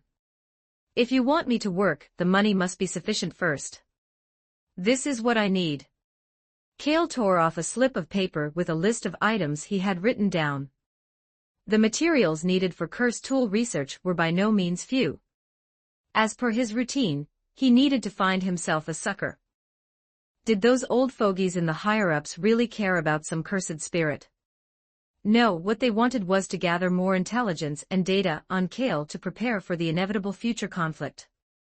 One Gojo Satoru was already enough of a headache for the higher-ups to fear. If another heavenly restriction were to collude with him, they really wouldn't be able to sleep at night. The title of Sorcerer Killer carried quite a bit of deterrent power. I will convey this to the higher-ups. As Ijichi spoke, his eyes kept darting toward the materials in his hand, his intention being all too obvious. I'm not in the habit of taking things handed to me by others. Kale said, looking at Itadori Yuji, mimicking the way Tony spoke. Big bro, didn't you look pretty happy taking that magazine from Tadou just now? Itadori Yuji sometimes lacked a bit of situational awareness. Well, after taking a slap to the head, he cleared up quite a bit and immediately reached out to take the intelligence materials Ijichi was offering. With that, this bullied workhorse could finally consider his job done. Kale's demands weren't low and didn't match the mission's difficulty assessment, but the Jujutsu World higher-ups ultimately chose to satisfy them. Showing goodwill to win him over was one aspect, but more importantly, compared to the centuries of accumulation the higher-ups possessed, what Kale wanted really wasn't much. Aren't Big Bro and I enough for this mission? After hearing Gojo Satoru's words, Itadori Yuji looked at Kale beside him, and then pointed at his own nose. With this team lineup, even exorcising a special-grade cursed spirit would be more than enough. Having just one of him for the atmosphere was enough. In terms of strength, it's definitely enough, but your experience in exorcising cursed spirit is still too little. It's always good to have a senior give some pointers. As he spoke, Gojo Satoru led the two of them to a man in a sharp suit, who looked like a typical corporate drone. This is a junior I trust very much, a jujitsu sorcerer who refused to be a salaryman, Nanami Kento. Gojo Satoru warmly and familiarly put his arm around Nanami Kento, introducing him to Kale and Itadori. This senior looks way too old. I'd believe it if you said he was Teacher Gojo's teacher. Kale gave a reasonable evaluation. Itadori Yuji agreed with Kale's assessment. Big Bro, why did you say what was in my heart out loud? Itadori Yuji's expression stiffened for a moment. He stole a glance at Nanami Kento, and seeing his unchanging face, he secretly breathed a sigh of relief. Haha, even 50 years from now, I, your teacher, will definitely still be this handsome and dashing. That's not something just anyone can learn. Gojo Satoru took Kale's words as a compliment to himself. If you worked a job for a few years, you'd end up like this too. Nanami Kento did not agree with Gojo Satoru's words. Is working a job that scary? Suddenly, I don't have much to look forward to regarding graduation. Itadori Yuji rubbed his arms, unable to imagine himself turning into someone like Nanami Kento. That's the right way to think. Whether it's working a job or being a jujitsu sorcerer, it's all the same shit. The resentment coming off Nanami Kento was almost overflowing. Someone who didn't know better would think a cursed spirit was about to emerge. What a gloomy man. Itadori Yuji whispered to Kale. You're right about that. Kale nodded. Since it's all shit, why wouldn't I choose the one I'm more suited for? Nanami Kento then stated his reason for returning to the jujitsu world and followed up by saying frankly. Also, please do not think I am on the same side as Mr. I trust him, but I do not respect him. I hate the ways of the higher-ups, but I stand on the side of the rules. To translate, he was a moderate who preferred the status quo. This was also what most jujitsu sorcerers thought. After all, while the jujitsu world higher-ups were somewhat corrupt and decadent, it hadn't reached an unbearable level yet. No one knew if Gojo Satoru's revolution would drag the jujitsu world into an abyss. In a state of uncertainty, maintaining the status quo was the preferred choice for most. It wasn't like they couldn't just scrape by. However, these kinds of people generally wouldn't hinder Gojo Satoru, and in some cases, they could even cooperate. Just like the current situation. Nanami Kento brought Kale and Itadori to the crime scene. From the wounds on the victims, the perpetrator indeed had little to do with being human. Furthermore, there were still traces left by cursed spirit in the theater residue that was thinner than cursed energy and harder to observe. Nanami Kento didn't look like an easy person to get along with, but as a senior, he was dedicated enough, putting effort into teaching Itadori Yuji how to become a qualified jujitsu sorcerer. As for Kale, Nanami Kento's attention was much less focused on him. On one hand, both were first-grade jujitsu sorcerers, so he couldn't exactly take the attitude of a senior. On the other hand, Kale's situation was different from ordinary jujitsu sorcerers. Nanami Kento didn't know if his experience would be of any use to Kale, so he simply chose to say less to avoid mistakes. The three followed the residue all the way to the rooftop. It's going to rain. Kale looked up at the weather, murmured a sentence, and took a step back to hide under the eaves. The rain began to pitter-patter down. Those two are all yours. Good luck, it's time to test the results of your training. Kale spoke up. Itadori Yuji was stunned for a moment. A moment later, he noticed the two cursed spirit hiding on the rooftop. So great, laundry detergent.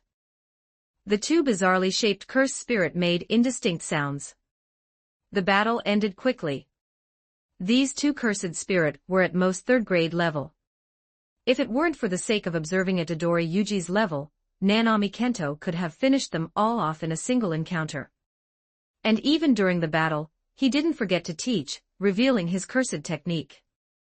This was a very common tactic in jujitsu sorcerer battles. By using a binding vow of self-revelation, one could enhance the power of their technique. After all, the techniques of most famous jujitsu sorcerers were already well known.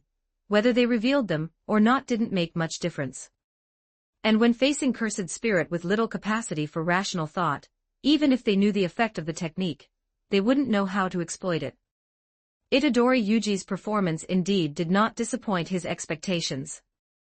Under the special training of Kale and Gojo Satoru during this period, he had already mastered a martial art developed based on the characteristics of his own cursed energy. Divergent Fist, a combination of physical force and cursed energy that could deliver a double blow to the opponent. By utilizing the original drawback of slow cursed energy release, and fully playing to his physical advantages, Gojo Satoru could indeed occasionally live up to the title of teacher. However, before Nanami Kento had time to offer a word of praise, he noticed something strange about these two cursed spirit, and his expression suddenly became solemn. Wait, Itadori, these two cursed spirit aren't right. What do you mean by that? Before Itadori Yuji could figure it out, he heard Kale follow up with a sentence. By the looks of it, they should be human. Kale walked out holding an umbrella, crouched in front of the dead cursed spirit, and after observing carefully for a while, continued. To be precise, they were originally human. Are you saying I killed people? The light slowly faded from Itadori Yuji's eyes. Killing someone with his own hands was still too impactful for a high school student. You didn't kill them, you helped set them free. Does it make it easier to accept if I put it that way? Kale offered a word of comfort, but the effect seemed mediocre. Itadori Yuji still looked like he found it hard to accept. Seeing this, Kale shrugged at Nanami Kento. Since he had embarked on the path of a jujitsu sorcerer, he had to learn to get used to taking the lives of others. If he didn't have that kind of resolve, it was better to leave sooner rather than later. Of course, if the one standing in front of Kale wasn't Itadori Yuji but a female version of him, Kale would have a completely different attitude. He had always been biased toward women, and kept public and private matters blurred. There are traces of technique residue on the brainstem. It seems the culprit didn't just twist their bodies but also blurred their consciousness. Kale fiddled with the corpses in front of him, and gave a preliminary judgment. You even know about this? Nanami Kento increasingly felt that Kale was extraordinary. Even for a first-grade jujitsu sorcerer, without specialized training or talent, it would be difficult to possess such subtle observational skills. Is this difficult? Kale stood up calmly and gave Itadori Yuji a kick, jolting him out of his daze. Now is not the time for self-pity.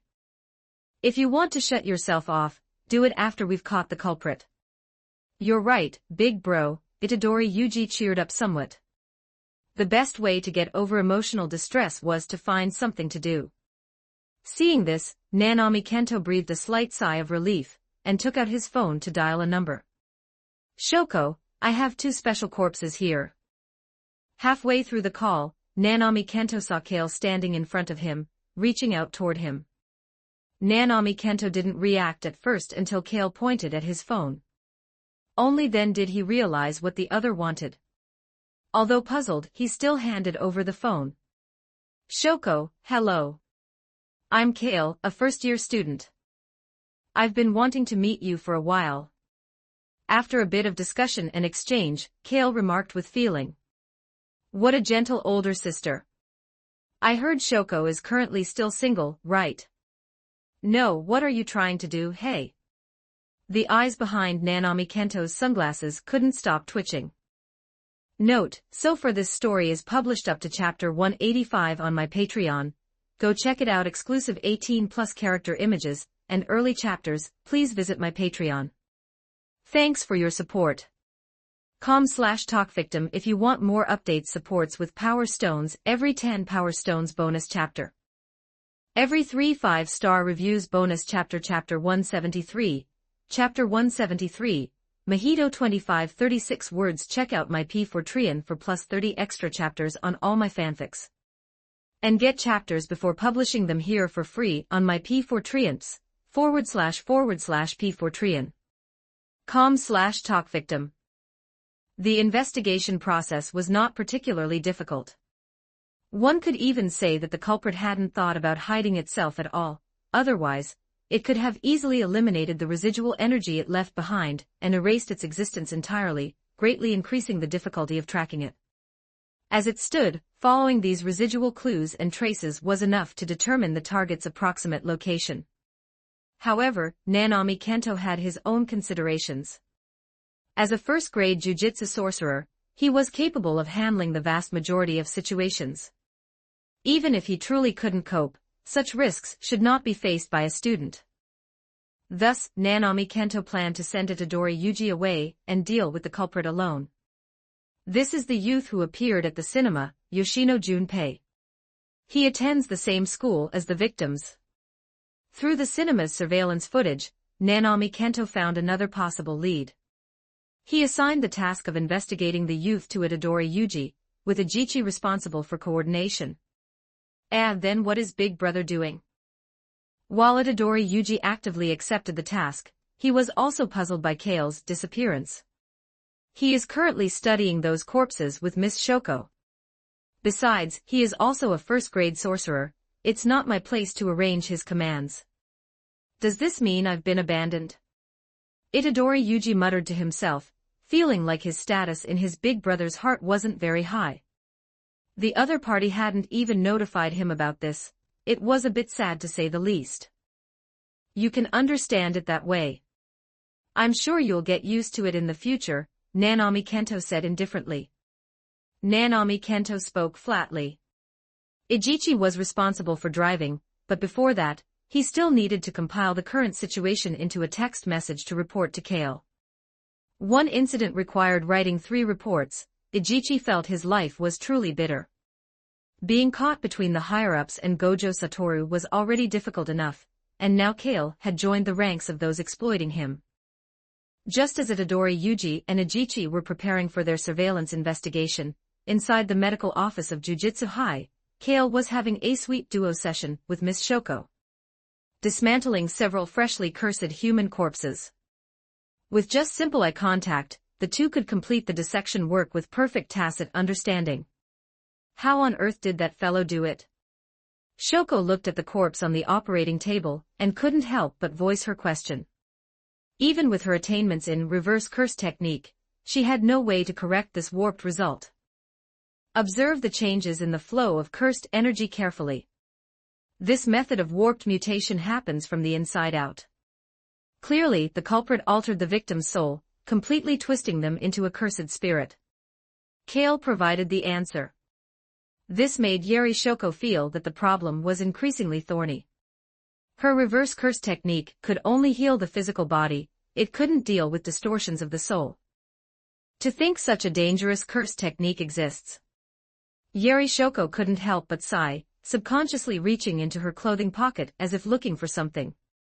Kale reached out and produced a lollipop. Yeri Shoko took it, unwrapped it, popped it into her mouth, and took a deep breath. If one didn't know better, they would think she was dangling a cigarette in her mouth. From her expression and movements, it was clear that Yeri Shoko used to be a heavy smoker, but now there wasn't a hint of the smell of smoke on her, showing she had quit for some time. With your ability, it's truly a pity you can't learn reverse curse technique. Yeri Shoko, with dark circles under her eyes, looked at Kale regretfully. He was the one with the strongest learning and comprehension ability she had ever seen. How could he happen to be a heavenly restriction? God truly wasted such a genius. He clearly could have relied on his brain to make a living. It's a bit too early to say that, Shoko-sensei. Kale leaned against the table, side by side with Yeri Shoko. Behind them was dissected flesh and blood, but the atmosphere between the two was exceptionally harmonious, which instead made it seem a bit eerie. Of course, these two didn't feel that way. But there's no need for you to call me teacher in terms of modern medicine. I'm actually the one who needs to learn from you. I really don't know how kids these days grow up. Yeri Shoko shook her head. She had seen too many geniuses. After all, the two once hailed as the strongest in the jujitsu world were both her close friends and classmates. But the growth of those geniuses followed a traceable path, and was comprehensible. Kale was not like that at all. However, Yeri Shoko was only slightly curious about this. She had no intention of probing. Having experienced too much in the past, her heart had long since become incredibly indifferent. But it had to be said, having Kale by her side during this time allowed her to feel a rare sense of relaxation and pleasure. The little guy's mouth was like it was smeared with honey, and his looks were very much to her taste. Even just looking at him was quite pleasing to the eye. Shoko, I'm not a child, Kale said softly. A hint of masculine aggression flickered in his eyes, making Yeri Shoko's heart skip a beat, but she immediately returned to a casual tone. Yes, yes, yes. Boys nowadays are all very precocious. Then I wonder if you have any time tonight, Shoko. Kale threw a straight ball. There was no need for convoluted games with a big sister like her. He had been working hard helping out here these past few days exactly for this moment. Yeri Shoko couldn't help but laugh upon hearing this. The slight curve of her lips was bright and beautiful, but her words were very crisp and direct. I need to get some proper sleep. If I don't start maintaining myself, this face of mine is going to get old. One only had to look at Yeri Shoko's dark circles to know. Even if she mastered reverse curse technique, there was no other way to compensate for mental exhaustion, and every day there was a pile of people waiting for her to save their lives. It couldn't be helped, in the entire jujitsu world, very few people mastered the ability of reverse curse technique. And applying the effects of reverse curse technique to others was a different matter entirely. Unfortunately, Yeri Shoko didn't have much self-defense capability. If she didn't have a friend like the strongest, Gojo Satoru, she would only be exploited even more miserably. Of course, saving the lives of others was one of the few things Yeri Shoko was actually passionate about, so it wasn't exactly forced labor. Kale put on a heartbroken look. But seeing as you've helped me quite a bit lately, if there's a chance next time, I'll make it up to you. Yeri Shoko's tone shifted as she spoke with a smile. Then it's a deal. Kale settled the matter and waved as he left the medical office, not giving her a chance to back out. I've really lost my mind. Yeri Shoko laughed at herself. Could it be that being single for too long has caused some hormonal imbalance? Still, the thought of dating a younger brother was actually a bit exciting. Especially since he was Gojo Satoru's student. If that guy with the nasty personality found out, who knows how he'd mock her. She felt herself starting to look forward to it for some reason. What was going on? Sensing the cursed energy coming from ahead, Nanami Kento confirmed he hadn't found the wrong place. The culprit who twisted humans into cursed spirit was hiding in the city's sewers. Is it a jujitsu sorcerer? Hearing footsteps ahead, Nanami Kento felt suspicious and spoke slowly. If you're going to come out, please do it quickly. Even if you're an aberration, killing still makes me feel unpleasant. The path here had not been smooth or unobstructed. The short sword in Nanami Kento's hand, wrapped in charms, was already stained with the blood of humans turned into cursed spirit. The strength of these distorted, modified humans was at most at the 3rd grade level. For a 1st grade jujitsu sorcerer, they were easy to deal with 1 slash per kill. Oh my, that's great, that's great. If Gojo Satoru had come, I would have been troubled, but if someone too weak came, I wouldn't be able to do my experiments. A slightly frivolous voice echoed in the underground sewer. A young male, appearing to be in his 20s, walked out with a smile. However, his body, covered in stitch marks, had already exposed the fact that he was non-human. This was a cursed spirit pieced together from different human limbs, a special grade cursed spirit born from the collective consciousness of human hatred and fear of themselves. Mojito. Nanami Kento could see its non-human and distorted essence at a single glance. However, a cursed spirit capable of normal communication clearly did not belong to the normal category. I hate working overtime, so let's get started as soon as possible. As Nanami Kento spoke, he charged toward Mahito, his short sword slashing in wide, powerful arcs. Although the offensive was fierce, it couldn't wound Mahito for the time being.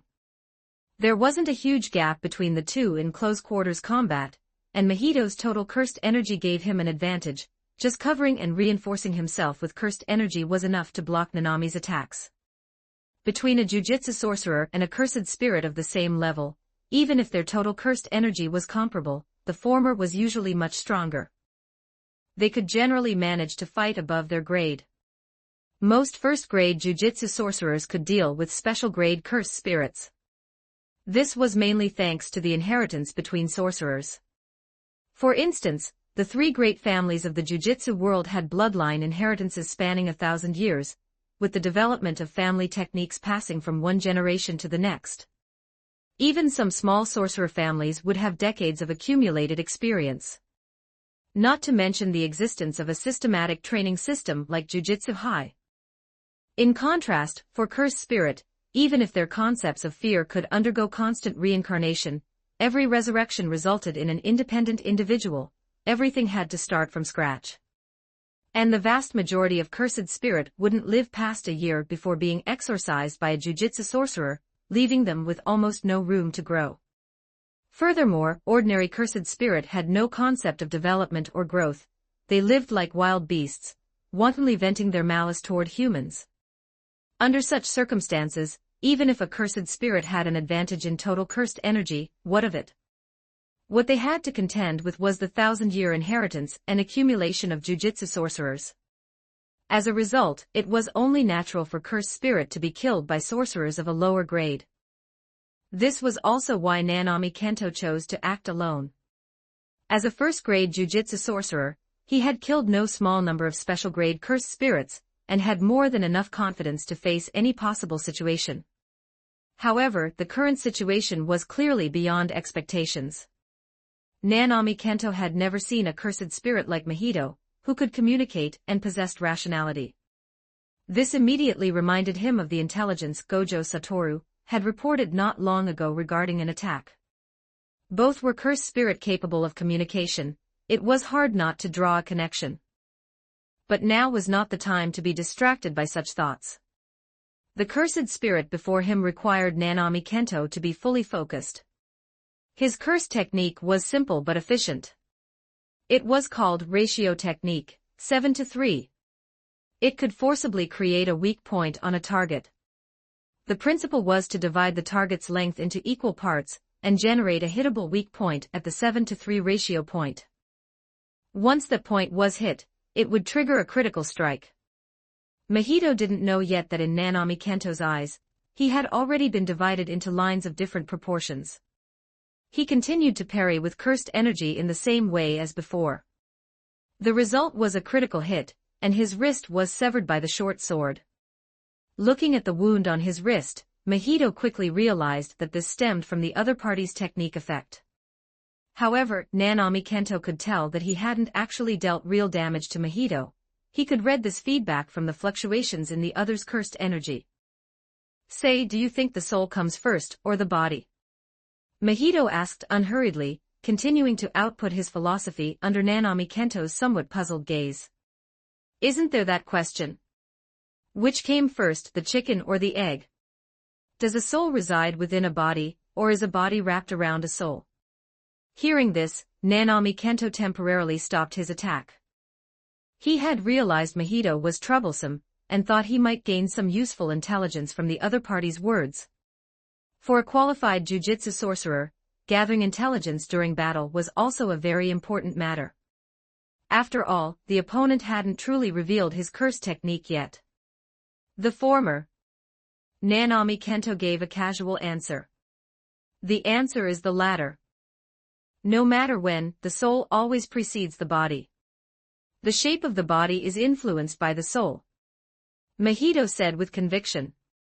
The injury on his wrist was rapidly restored at a speed visible to the naked eye.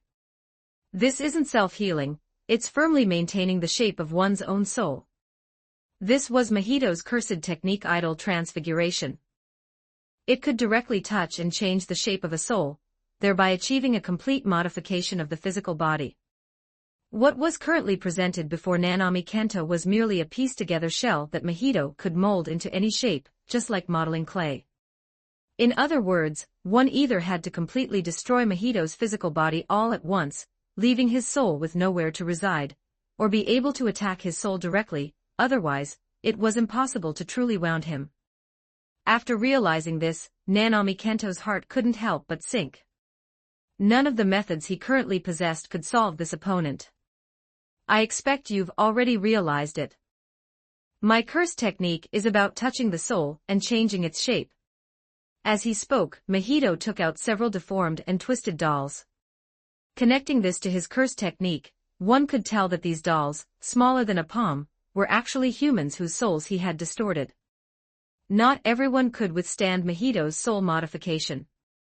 His current control and development of the technique were far from reaching the peak, which resulted in a high failure rate for the modifications. From this, it was evident that the number of people who had died at Mahito's hands far exceeded those Nanami Kento had previously tallied. Chapter 174, Chapter 174, Yoshino's House 2554 words. Check out my P4 for plus 30 extra chapters on all my fanfics. And get chapters before publishing them here for free on my P4 //P4 .com/talk victim. When Mahito began using his curse technique in battle, the pressure on Nanami Kento increased. In battles between jujitsu sorcerers and cursed spirit, when the total amount of cursed energy is comparable, it mainly comes down to the compatibility of their curse techniques, and the level of their development. Clearly, Nanami Kento's development of his own curse technique was not enough. If he could land a critical hit on the soul, this fight would still be winnable. But unfortunately, Nanami Kento did not have this ability. Apart from consuming Mahito's cursed energy, his attacks couldn't inflict any real damage. As for a battle of attrition, how could the total cursed energy of a first-grade jujitsu sorcerer compare to that of a special-grade cursed spirit? Conversely, Mahito only needed to lightly touch Nanami Kento's body with his hands to push him to the brink of death. It was only because Nanami Kento subconsciously used cursed energy to protect his soul that he avoided being killed in one hit. Did the sudden increase in speed catch you off guard? Mahito said triumphantly, hands on his hips. Nanami Kento finally noticed that the opponent's originally human calves had turned into hooves. This drastically increased his burst speed. By changing the shape of his soul to reshape his original limbs, he could gain varying degrees of attribute boosts to adapt to changes in the battle. Must say, although he is a newborn baby, Mahito's intelligence is definitely high. He's on a completely different level from the beast-like cursed spirit of the past. Just the fact that he intentionally experimented with and developed his curse technique made Nanami Kento shudder. Just as Mahito was excitedly preparing to continue his explanation, a voice suddenly came from behind him. Mahito instinctively turned his head, and his vision suddenly went black. A hand covered his eyes, gripping half of his face. Who is it? Did the jujitsu sorcerer reinforcements arrive? Mahito's heart tightened, and while thinking, he raised his hand to grab at the front. He touched it. Feeling the solid sensation in his palm, he was shocked to discover that he couldn't perceive the opponent's soul shape at all. It was like standing at the bottom of a towering mountain, looking up, barely able to see a corner. The volume of their souls was completely on different scales. And when Mahito tried to use his curse technique, he felt this qualitative difference even more realistically. Even using all his strength, he couldn't shake it in the slightest. Instead, the backlash from the failed activation of his curse technique made it difficult for Mahito to control the cursed energy within his body. With a crack sound. Before Mahito could calm his raging cursed energy, he felt his body being forcefully folded backward, his back of the head clearly touching his heels. This was just the beginning. A series of dense bone-cracking sounds rang out. Mahito could no longer feel the existence of his own body, and even his soul was severely compressed and deformed. Could that guy who attacked him also touch his soul? Mahito was terrified, having no desire to fight anymore, and tried to use his curse technique to deform his body and escape from the opponent's hands. However, the external pressure was simply not something Mahito could resist. He could only let the opponent knead his body and soul, just as he had once done to other humans. "You look a bit disheveled, Nanami." Kale greeted him while kneading the Mahito ball. "You arrived just in time. Thanks to you this time, otherwise I really couldn't have handled this cursed spirit alone." Nanami Kento's expression relaxed, and as he spoke, he took off his jacket and pressed it against his continuously bleeding abdomen. That blow from Mahito just now had caused him to bleed non-stop. Fortunately, it didn't damage any vital organs, it was just a superficial wound. "Why don't you use reverse curse technique to heal?" Kale asked casually upon seeing this, and before Nanami Kento could speak, he answered himself. "Oh, I forgot, you can't do that." "As if you can." Nanami Kento retorted in his heart, but didn't say anything out loud. After all, he had just been saved by the other party, and seeing Kale's way of kneading Mahito was truly terrifying. It was his first time seeing someone treat a special-grade cursed spirit like modeling clay. "By the way, are all heavenly restrictions this brutal? How do you plan to deal with this cursed spirit?" Nanami Kento asked, looking at the Mahito ball in Kale's hand. "If following the procedures established by the Jujutsu World higher-ups, this cursed spirit should be handed over. Either exorcised on the spot, taken away to be sealed, or turned into a shikigami by a jujutsu sorcerer. The last possibility is the most likely. After all, it is a never-before-seen special-grade cursed spirit, and its danger and value are significant. My spoils of war are, of course, for me to dispose of." Kale looked at the Mahito ball he had physically sealed and stuffed it into his pocket. "Idle transfiguration, this curse technique has great potential." Kale had long ago arranged a place for it in his mind. Nanami Kento had long guessed this would be the answer. This first-year student at Jujutsu High had surprisingly great guts and strength. However, this wasn't something he needed to worry about. It could even be said that Mahito ending up in Kale's hands was more reassuring to Nanami Kento than handing it over to the Jujutsu World higher-ups. After all, judging by Kale's method of kneading Mahito just now, the latter would definitely not be able to stir up any trouble in this lifetime. But if it fell into the hands of the Jujutsu World higher-ups, that wouldn't be the case. An curse technique that manipulates souls is simply too dangerous. "I'll leave the mission report to Nanami. I'm going to find Itadori Yuji, he still has some finishing work to do there." Kale waved, greeted him, and parted ways with Nanami Kento. "This guy, doesn't he know I hate writing reports the most?" Nanami Kento muttered, took out his phone, and called Ajichi, asking him to arrange for someone to come and pick him up. He leaned against the side, panting softly, recovering his lost strength. Yoshino's house. Looking at the nameplate hanging on the door, Kale subconsciously thought of beef bowls. "I'm actually a bit hungry." With his hearing, he could clearly hear the laughter inside Yoshino's house at this moment. That guy Itadori Yuji really is good at livening up the atmosphere. "Open up, plumber." Kale knocked on the door and then shouted. If it were elsewhere, he would have shouted, "Water meter check."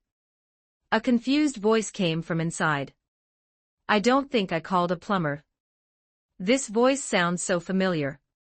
"I'll go open the door."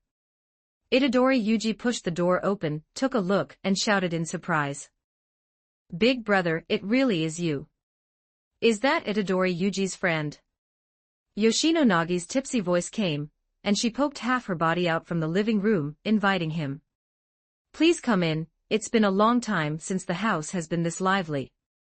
"Then I will be rude." Kale left Itadori Yuji behind, walked into the living room, and his eyes fell on Yoshino Nagi's charming face, the corners of his mouth immediately lifting into a handsome arc. "Hello, big sister. Coming over so late, I hope I'm not disturbing you." Itadori Yuji, who was left behind, showed a look of shock. Since when was his big brother so polite? "What big sister? You're the same age as Itadori, you should call me auntie." Yoshino Nagi laughed until she was shaking, it was clear she was truly very happy. I can't call such a young and beautiful big sister auntie. Little brother, you really know how to talk. Come, sit by my side and have a drink with big sister. Yoshinonagi pulled Kale, and had already started calling him little brother. Leaving Itadori Yuji and Yoshino Junpei on the side completely bewildered. Wait, you call Kale little brother, then what should we call him? Did we just drop a generation? Itadori Yuji, who exactly is this guy? Yoshino Junpei was a bit unhappy. Anyone who saw their own single mother getting so cozy with someone their own age would probably feel the same way. He's my big brother, a very powerful person.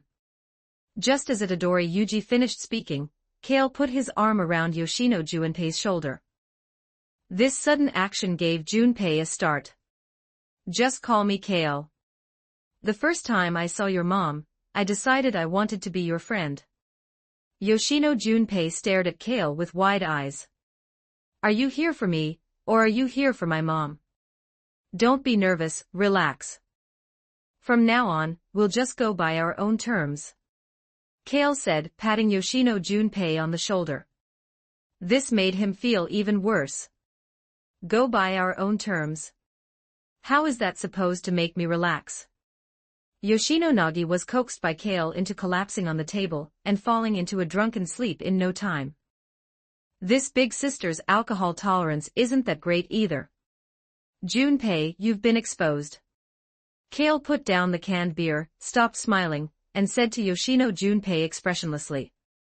Hearing this, Yoshino Junpei's body instantly tensed up, and cursed energy was released subconsciously. Big brother. What does that mean? I already asked Junpei just now, he knows nothing about what happened at the movie theater. Itadori Yuji felt the change in atmosphere and quickly spoke up. Yoshino Junpei lowered his head, tacitly agreeing with this statement. Really knows nothing. Then what about Mahito? Kale's index finger tapped on the table unhurriedly, each tap seeming to hit Yoshino Junpei's heart, dismantling his already fragile psychological defenses, until he finally blurted out. What did you do to Mr. Kale? Held his index finger to his lips and gestured with his eyes. Don't wake up my big sister. That's my mom. Yoshino Junpei gritted his teeth. Who is that? Itadori Yuji was a bit confused, feeling like he wasn't on the same channel as the two people in front of him. Special grade cursed spirit, Mahito, the culprit who twists people into cursed spirit. Kale summarized it simply, and Itadori Yuji immediately understood, his gaze toward Yoshino Junpei changing a little. Mahito is not a culprit, he is a good. Yoshino Junpei instinctively retorted, but suddenly the other party's actions flashed through his mind, and his brain felt struck by lightning. He was stunned for a moment, having no strength left to speak. For a psychologically flawed teenager to fall into the mental trap woven by a cursed spirit adept at manipulating hearts, is not hard to understand. It seems you have nothing left to say. Prepare to face judgment. Kale continued upon seeing this. Judgment. How will I be sentenced? Yoshino Junpei looked at his sleeping mother, his body trembling slightly. It wasn't that he hadn't thought about resisting, but if he did that, where would his mother be placed? According to standard practice, it should be the death penalty. Kale rested his chin on his hand, his tone uncertain. What do you mean should be? You jujitsu sorcerers are too casual in how you do things, and in any case, it shouldn't be the death penalty, right? Yoshino Junpei felt as if his toes had been stepped on and jumped up from his chair. Itadori Yuji's expression on the side was a bit strange. Kale's words sounded familiar to him. It seemed Teacher Gojo had intimidated him the same way back then. What Itadori Yuji slightly misunderstood was, Kale was indeed intimidating Yoshino Junpei, but Gojo Satoru was not. Don't want to be sentenced to death? Kale leaned forward slightly. Of course not. Then give me Yoshino Big Sister's personal phone number. Then you might as well kill me.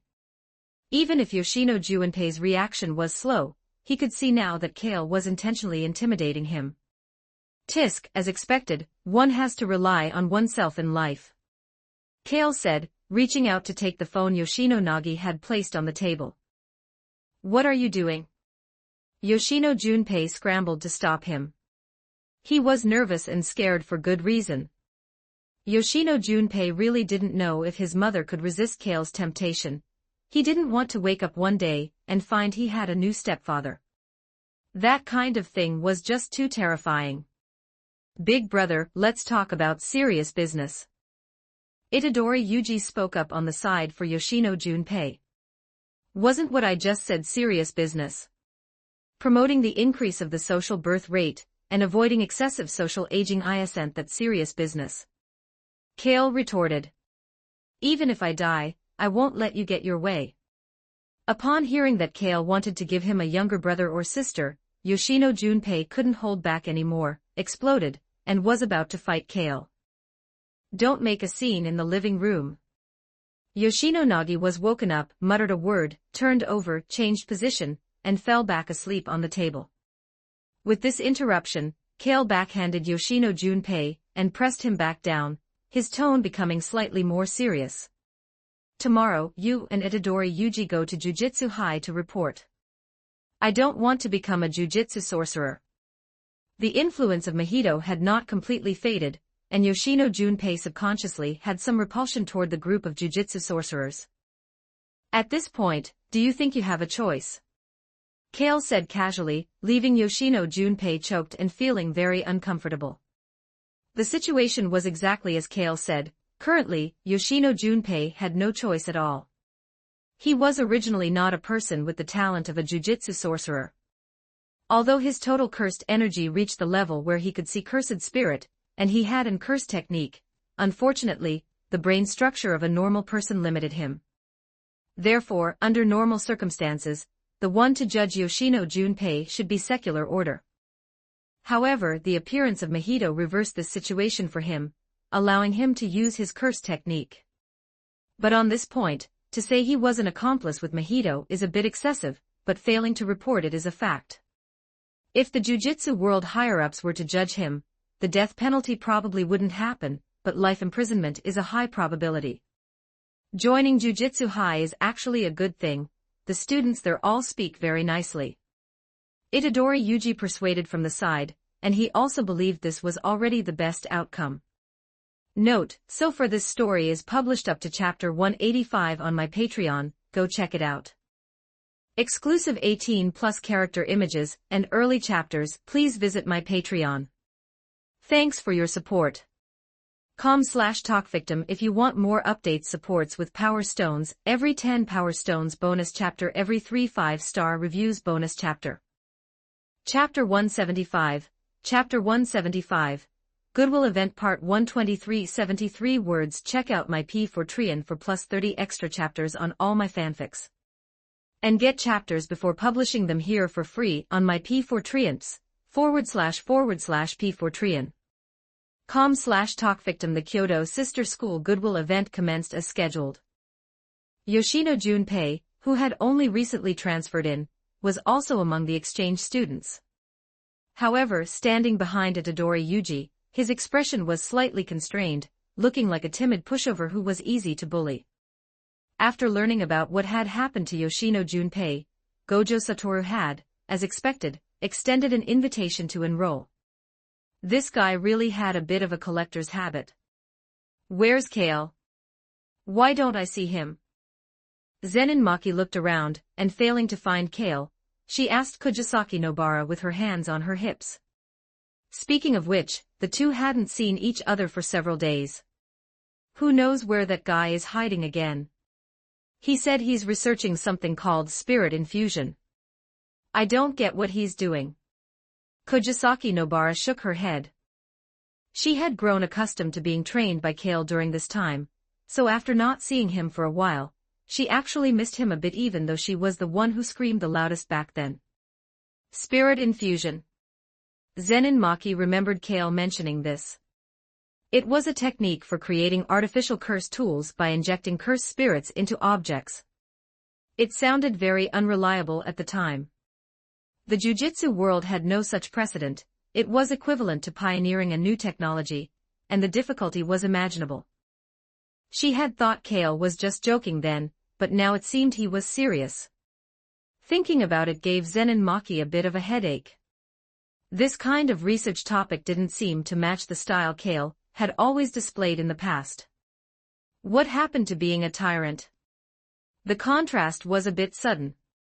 More than that, Zenin Maki was currently focused on the many bags Kujisaki Nobara was carrying on her shoulders. At first glance, one would think she was planning to go on a trip. She asked in confusion, "What are you bringing all that for? Aren't we going to Kyoto? I've already prepared a sightseeing guide." Kujisaki Nobara had misunderstood the Goodwill event, thinking they were going to Kyoto. She had been looking forward to it all night. The last Goodwill event was indeed in Kyoto, but because Yuta won overwhelmingly, this year's event has to be held here. Zenin Maki explained. This was the established rule of the event. Whoever wins earns the right to host the next one. Kujisaki Nobara stomped her feet in anger. The feeling of disappointment was as frustrating as could be. Just then, the students from Kyoto participating in the event arrived. Unlike the Tokyo school, the participants were all veteran second and third-year students. "Yo, brother." Tadeu Aoi greeted Itadori enthusiastically. The two acted like friends who had known each other for years, even though they had only met once before. They hugged, high-fived, and bumped hips. "Where's your big brother? I'm going to find a chance to pay him back properly for that punch he gave me last time." Tadeu Aoi grinned, draping an arm over Itadori's shoulder and shouting excitedly. "I don't know either. I haven't seen him since early this morning, but don't worry, big brother will definitely make it." The slightly shorter Itadori Yuji could only wrap his arm around Tadeu Aoi's waist. The scene looked quite harmonious and affectionate, leaving the students from both sides a bit bewildered. Is there even a need for these two to exchange anything? The original purpose of the Goodwill event was to let students from both schools get to know each other. After all, they would be fighting cursed spirits together in the future. Building rapport early was better than trying to do it at the last minute. However, with the interference of the higher-ups, it had become somewhat distorted. The Kyoto Jiu-Jitsu High team was led by a semi-first grade teacher, Iori Yutaheim. Dressed in Miko robes, she was a sorcerer from the same generation as Gojo Satoru. Her delicate and pretty face bore a prominent scar, and she spoke with an impatient tone. "Where is that idiot? There's no way an idiot would arrive on time." Zenin Maki replied as if it were obvious. Although no name was mentioned, everyone present knew the idiot referred to Gojo Satoru. As a teacher, Gojo Satoru didn't enjoy much respect, at least verbally, from the students. Well, it was pretty much the same in their hearts, too. This was mainly due to personal reasons. "Sorry to keep you waiting, everyone." As soon as the words fell, Gojo Satoru teleported in, appearing alongside Kale.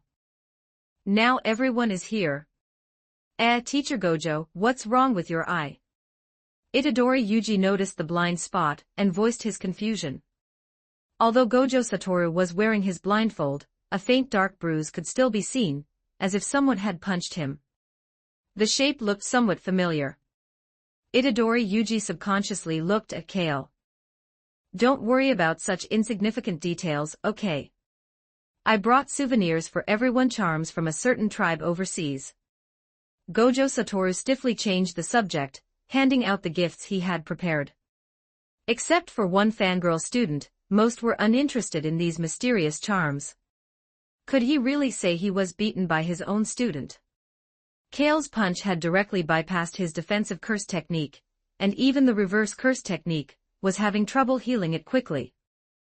A lingering power was severely obstructing the flow of cursed energy.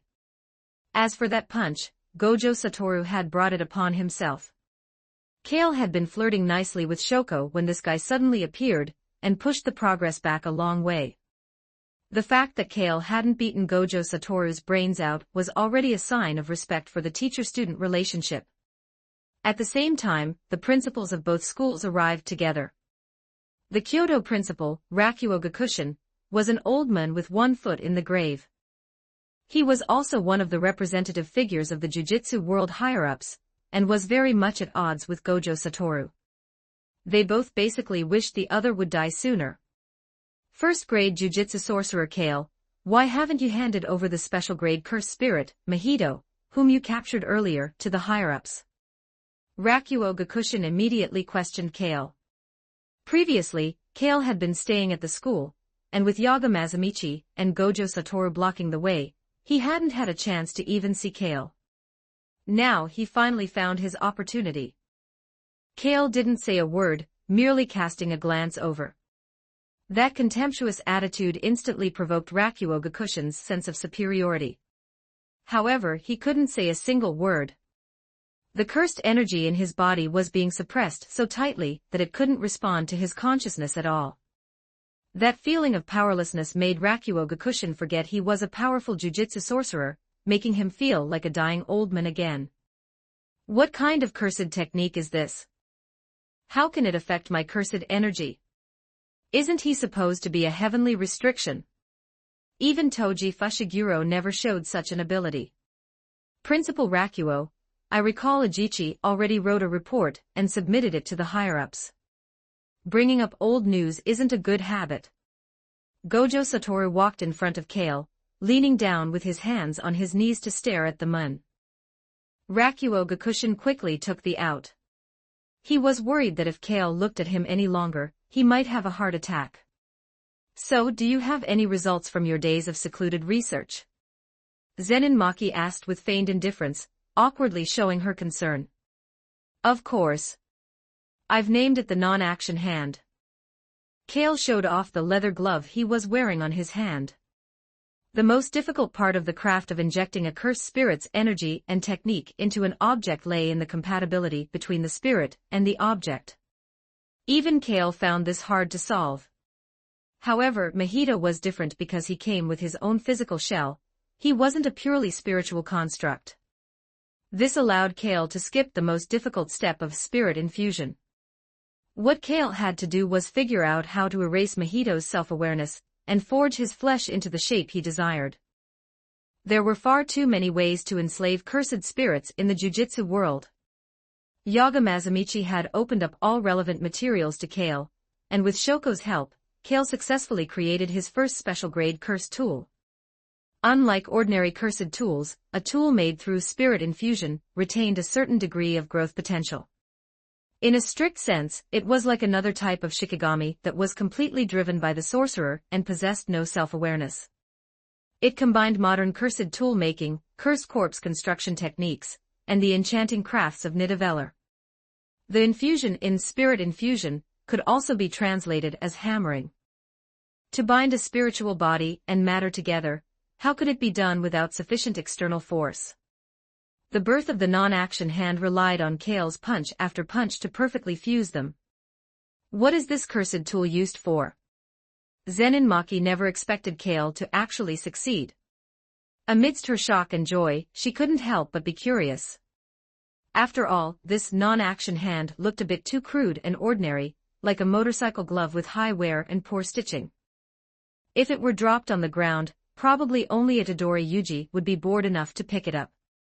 Breast enhancement, hip lifting, skin resurfacing, and beautifying. Kale summarized it simply. Isn't that just a plastic surgery hand? Zenin Maki was speechless. Such an indecent curse tool was indeed something Kale would create. All right, everyone. The 2-day Goodwill event is about to begin. Please get ready. Gojo Satoru clapped his hands and shouted. Can it really lift hips? Kojisaki Nobara had just overheard the conversation between Kale and Zenin Maki and came over to ask secretly. Of course. When have I ever lied? However, the condition for releasing the technique is that I have to touch the area being modified with my own hand. Kale replied in a low voice. While speaking, he glanced at Kojisaki Nobara's backside from the corner of his eye. While the curves weren't exaggeratedly prominent, they were decent enough. I'm going to tell Maki-san. Kojisaki Nobara glared at Kale upon hearing this. She strongly suspected Kale was eyeing her buttocks. Humph, this beautiful girl is indeed very alluring after all. I don't even want to touch it. Kale said with disdain. Compared to the various girls in his memory, Kojisaki Nobara really didn't have any outstanding advantages. She was barely average, he wasn't some titan old Kale to be that thirsty. Explain yourself. Kojisaki Nobara's self-confidence took a heavy hit, and she chased after him screaming. The Kyoto Goodwill event was divided into 2 stages. The first day was a team battle.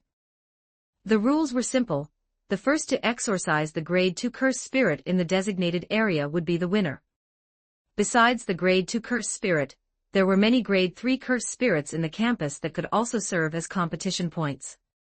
Other than that, there were no other rules. The match starts at noon.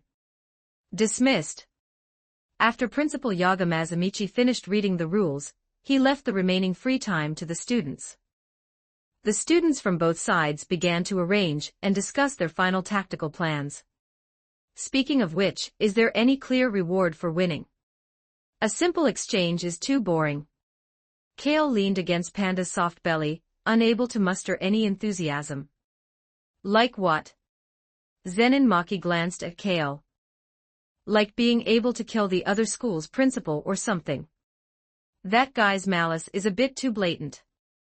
I really want to wait for a dark and windy night to kill him with one punch. Kale's flat words truly gave Panda and the others a major scare. They didn't doubt for a second that Kale had the strength to do it. Is Jujutsu High always this dangerous? Yoshino Junpei couldn't help but gulp. Having just officially stepped into the jujitsu world, he wasn't quite used to the atmosphere here. Murder is a bit too much, big brother. Itadori Yuji said with a wry smile. Don't you know? That guy only has malice toward me, but he has full-on killing intent toward you. I bet he's discussing with his students right now how to kill you.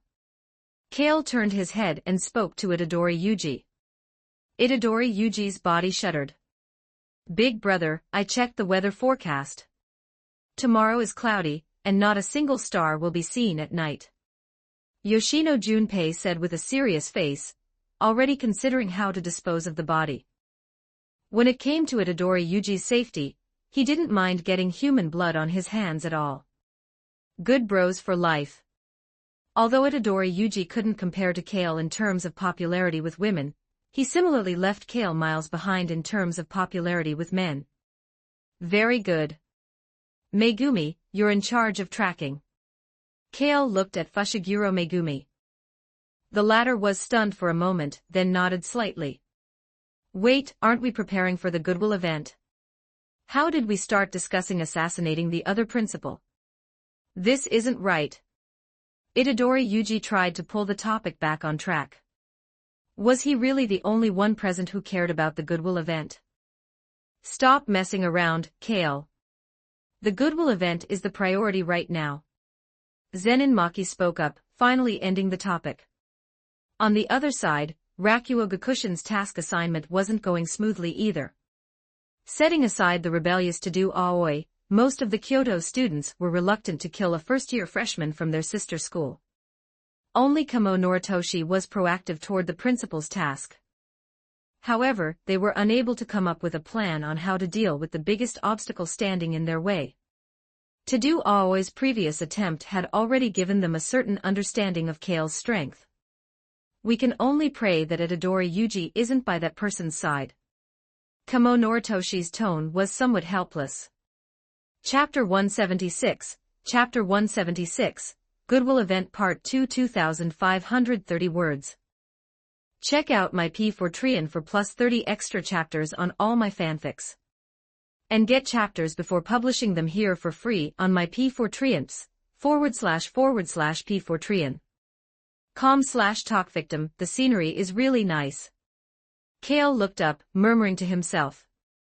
Standing beside him, Itadori Yuji was a bit puzzled and was about to look up when Kale pressed down on his head. Kids shouldn't look. Big brother, I'm not a kid anymore. Itadori Yuji grumbled under his breath. Nishimiya Momo, soaring through the sky on her broom, noticed the gaze from below and couldn't help but tighten her legs. She was clearly wearing safety shorts and didn't need to worry about the risk of exposure, but for some reason, her face still felt hot and flushed. The presence of that guy's gaze was simply too intense. What a lecherous guy. Nishimiya Momo snorted. Seeing that Kale had no intention of attacking, she then reported the current search situation to Kamo and the others. As one of the few jujitsu sorcerers capable of flight, her role in the team was undoubtedly reconnaissance. Of course, this was also because Nishimiya Momo's perception of cursed energy was equally sharp. This really is the worst-case scenario. Upon learning that Kale was with Itadori Yuji, Kamo Noritoshi couldn't help but sigh, but the principal's mission still had to be completed. They didn't actually have much of a psychological burden regarding killing Itadori Yuji. After all, there was no friendship between the two sides, and his identity as Sukuna's vessel alone was a sufficient reason. After all, in the long-standing view of the jujitsu world, becoming a vessel for a cursed spirit meant becoming a cursed spirit sooner or later. Not to mention, what resided within Itadori Yuji was Sukuna, the terrifying king of curses from 1,000 years ago. If Sukuna were truly allowed to be resurrected through Itadori Yuji, that would be a true sin with unpredictable consequences. Rather than believing he could truly suppress Sukuna, it was better to just kill him and be done with it, at least without a vessel. With only the fingers, Sukuna would have no possibility of resurrection. If nothing else, at least regarding this point, from the perspective of the jujitsu higher-ups and even humanity, there wasn't much wrong with taking action against Itadori Yuji. Innocence or lack thereof was something only children fussed about. Follow the plan. Tadu will be responsible for pinning that guy down, and we'll find an opportunity to kill Itadori. Kamo Noritoshi said as he looked back, only to find Tadu Aoi missing from the team. His expression froze and he frowned.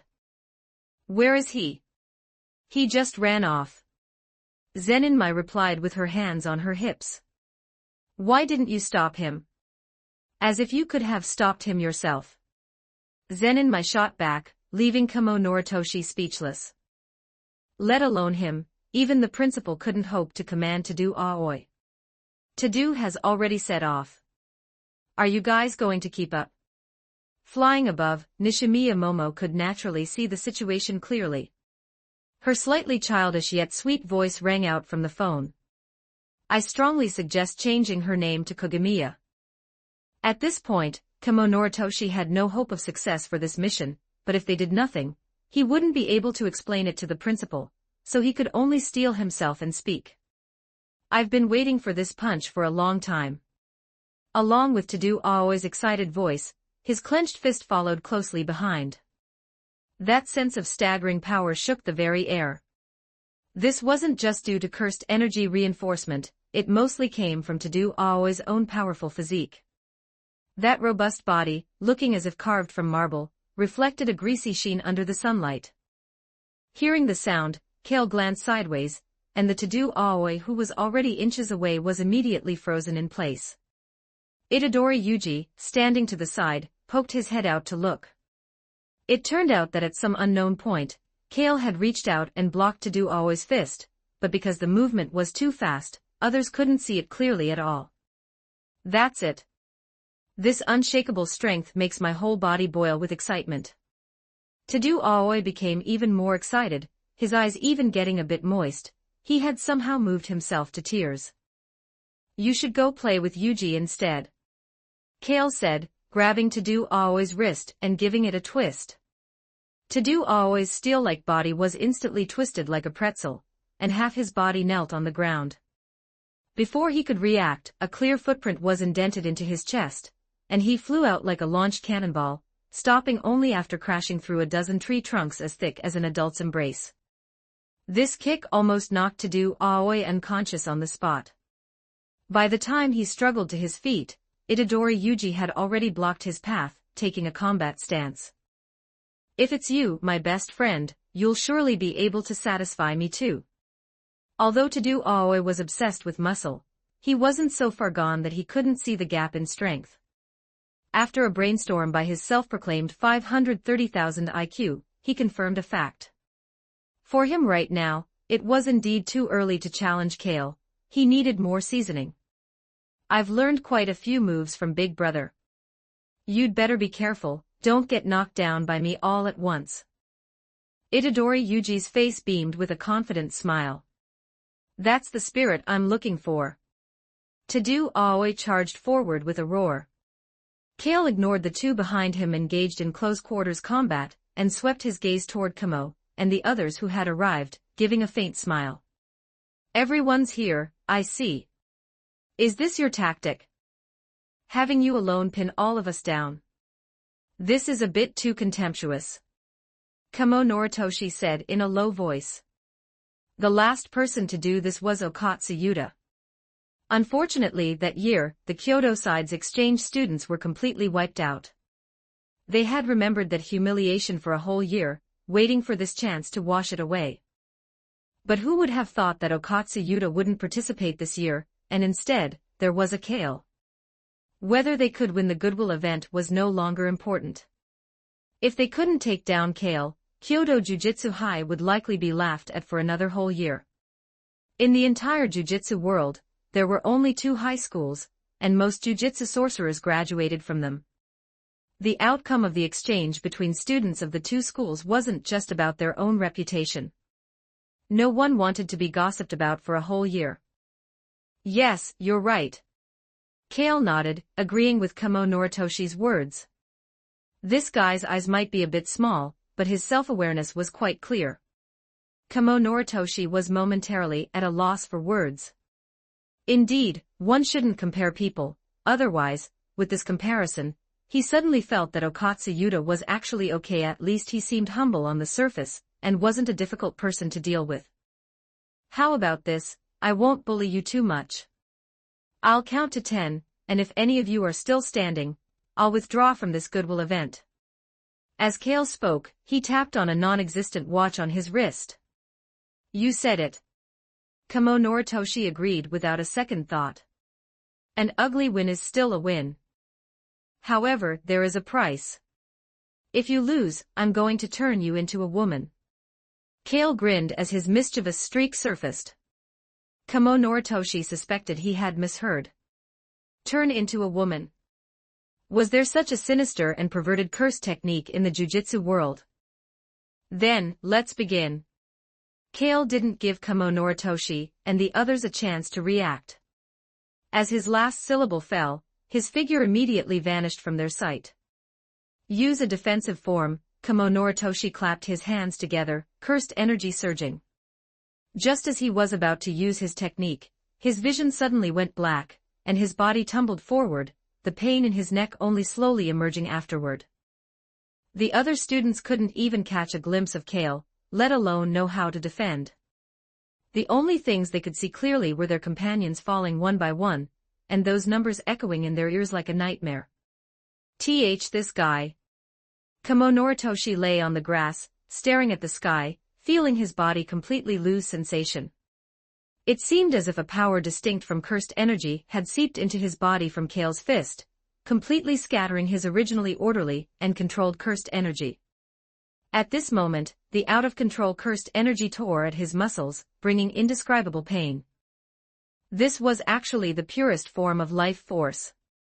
It was just that after the 13-fold stacking, its field possessed the possibility of interfering with the material realm. Cursed energy is the foundation of a jujutsu sorcerer. Without it, you're just like fish out of water, with nothing left but the strength to flop around. Kale looked around. In less than 3 seconds, not a single person was left standing before him, including Nishimiya Momo in the air, who had tried to flee on her broom. Can't you be a bit gentler to your senior? You won't find a girlfriend acting like this. Nishimiya Momo lay on the ground, speaking indignantly. Then if I let you up, senior, are you willing to be my girlfriend? Kale leaned down and asked. I'll need to consider that. Looking at Kale's face, a hint of bashfulness flashed across Nishimiya Momo's slightly youthful features. Although her heart fluttered a bit, a girl had to maintain her reserve, especially with so many people watching. Then you'd better stay down. Kale said as he walked toward Kamo Noritoshi. Wait, what are you doing? Kamo Noritoshi felt a great fear approaching him, and his body began to tremble involuntarily. He's not really going to turn Kamo into a woman, is he? This is so exciting. Zenin-mai wriggled over to Miwa Kasumi's side, unable to hide the excitement in her voice. Although it was a bit mean to Kamo Noritoshi, she was really curious about what he would look like after a gender swap. She wondered if his eyes would get any bigger. At least only Kamo is being sacrificed. Mekamaru, with only half his body left, said with immense relief. Then came the mournful sound of Kamo Noritoshi's soul. Idol transfiguration was a cursed technique with a very high difficulty of use. After all, it acted directly on the soul. One slight mistake and the target would die, the kind of death from which there was no saving them. Just look at Mahito. Even though idol transfiguration was its innate technique, it still had to perform a massive amount of experimental practice to master it proficiently. Even so, before successfully awakening its domain, Mahito's success rate in transfiguring ordinary humans was still very low. However, in terms of the soul, Kale had some say. After all, he had studied at Kamartage, and the Sorcerer Supreme's research on soul bodies was more than an era ahead of Mahito's. Not to say he was standing on Ancient One's shoulders, but even just stepping on her toes was enough for Kale to successfully use and master the idol transfiguration technique. But to further develop it, a lot of experience was still needed. With the help of the special grade curse tool, non-action hand, Kale kneaded Kamo Noritoshi's soul like a piece of Play-Doh. And what was reflected in reality were obvious changes in Kamo Noritoshi's body. A jujitsu sorcerer's soul was indeed tougher than an ordinary person's. This allowed Kale to be a bit bolder and more forceful. It was true that the soul and body influenced each other, but under normal circumstances, this influence wasn't so direct and effective. The theory Mahito proposed wasn't necessarily wrong, but it was built upon the technique of idol transfiguration. Without this key, the scale of the body's influence would be drawn out very long. What have you done to me? Kamo Noritoshi let out a feminized voice, frantically touching the unfamiliar protrusions on her body, her whole being on the verge of collapse. Congratulations, the surgery was a success. From now on, you're a girl. Kale looked at his masterpiece and nodded with satisfaction. The only regret was, why were the eyes still so small? Why was enlarging squinty eyes harder than a gender swap? It was truly strange. Could this be the legendary source code? Change me back, quickly. Kamo Noritoshi felt like dying. Don't be nervous, this technique won't last more than a few days. Soon you'll be able to change back into a boy. Kale waved his hand and comforted her. He hadn't made the effect of idol transfiguration permanent. Once the cursed energy dissipated, Kamo Noritoshi would naturally change back. A few days. Kamo Noritoshi felt her vision go dark. She couldn't stand this appearance for even a second. Covering her face tightly, she fled from everyone's gaze while sobbing. Before changing back to her original form, she would rather die than see anyone. Of course, that was just her thought for now. Human adaptability was very strong. Perhaps in a few days, Kamo Noritoshi would even miss her female appearance and figure.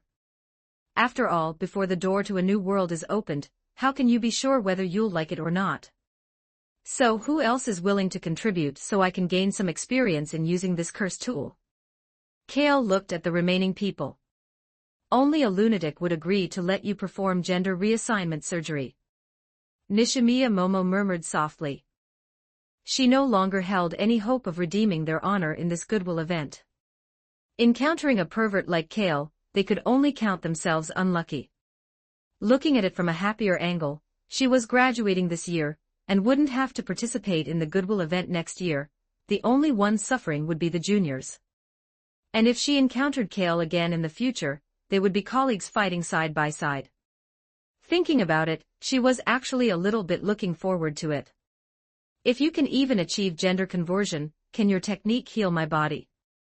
Ultimate Mekamaru's voice asked with a slight tremble. Heavenly restriction. Let's try and see. Kale looked at the mechanical body before him. Through the dual vision modules, he seemed to see a body ravaged by the cruelty of fate. It was also a heavenly restriction, but unlike others, Ultimate Mechamaru had traded a healthy body for a wide-range technique and high-output cursed energy. However, this fair trade from fate had never asked for Mechamaru's own opinion. Note, so far this story is published up to chapter 185 on my Patreon. Go check it out. Exclusive 18+ character images and early chapters. Please visit my Patreon. Thanks for your support. com/talkvictim if you want more updates. Supports with Power Stones. Every 10 Power Stones bonus chapter. Every 3 5-star reviews bonus chapter. Chapter 177. Chapter 177. Rare items 20 for 94 words. Check out my P4Treant for plus 30 extra chapters on all my fanfics. And get chapters before publishing them here for free on my P4Treants, //P4Treant. com/talkvictim. Although everyone could understand Ultimate Mechamaru's longing for a healthy body, seeking help from Kale seemed far too risky. Especially after they had just witnessed what he did to Kamo Noritoshi with their own eyes. They were deeply worried that the next time they saw Ultimate Mechamaru, he would have been turned into an ultimate meatball. I'll come find you after this goodwill event is over. Ultimate Mechamaru spoke, his voice carrying a sense of resolve. It was clearly a massive decision for him. All right, I'll be waiting. Kale nodded. He was just thinking about researching heavenly restriction when Ultimate Mechamaru offered himself up. There was nothing left to say but thanks. With this one providing experience, Kale was 12/10 certain he could solve the problem with Kujisaki Nobara. I don't want a meatball.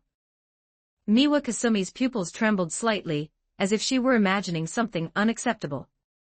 She and Ultimate Mechamaru shared a mutual affection. Surely this unblossomed emotion wasn't about to turn sour.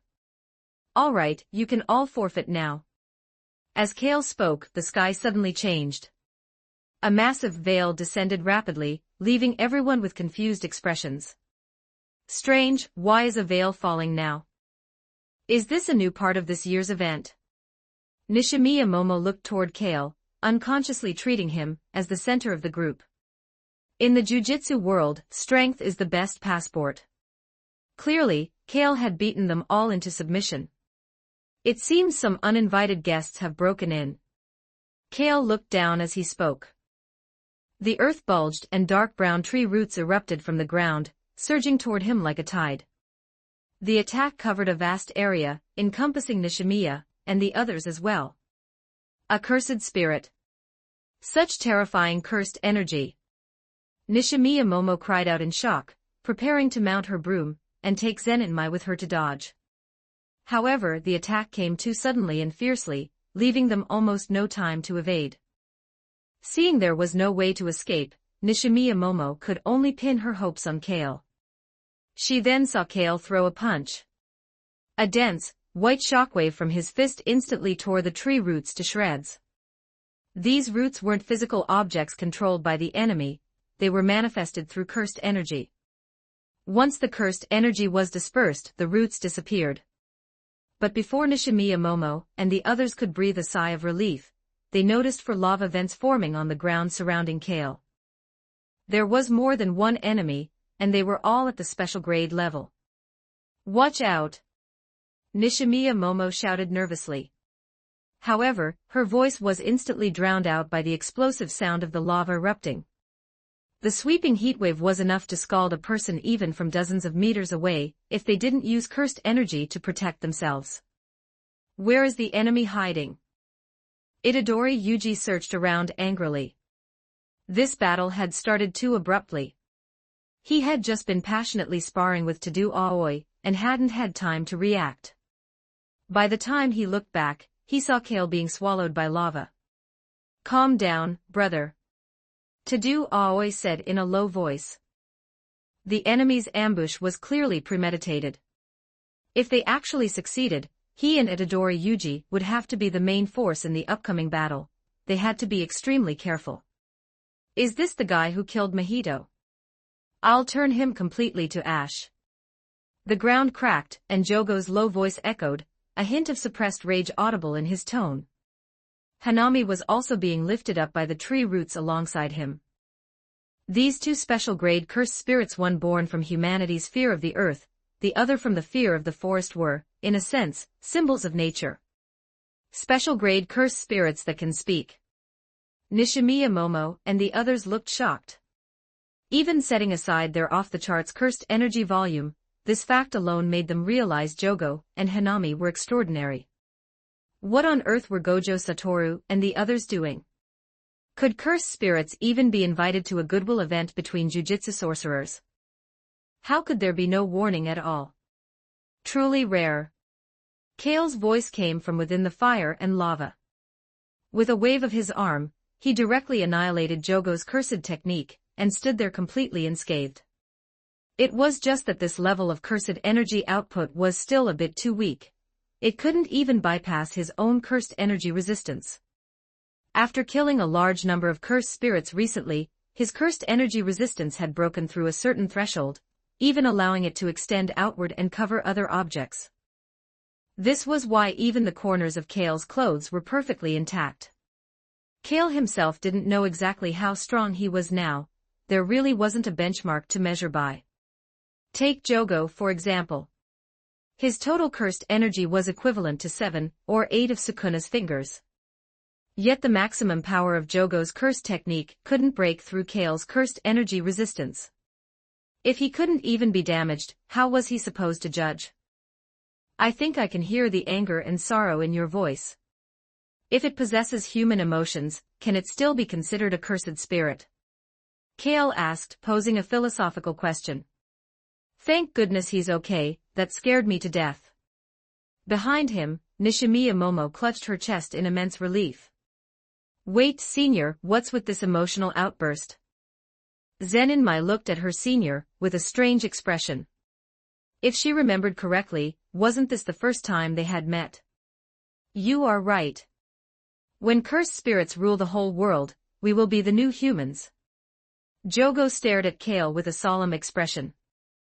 The last person to give him this much pressure was Gojo Satoru.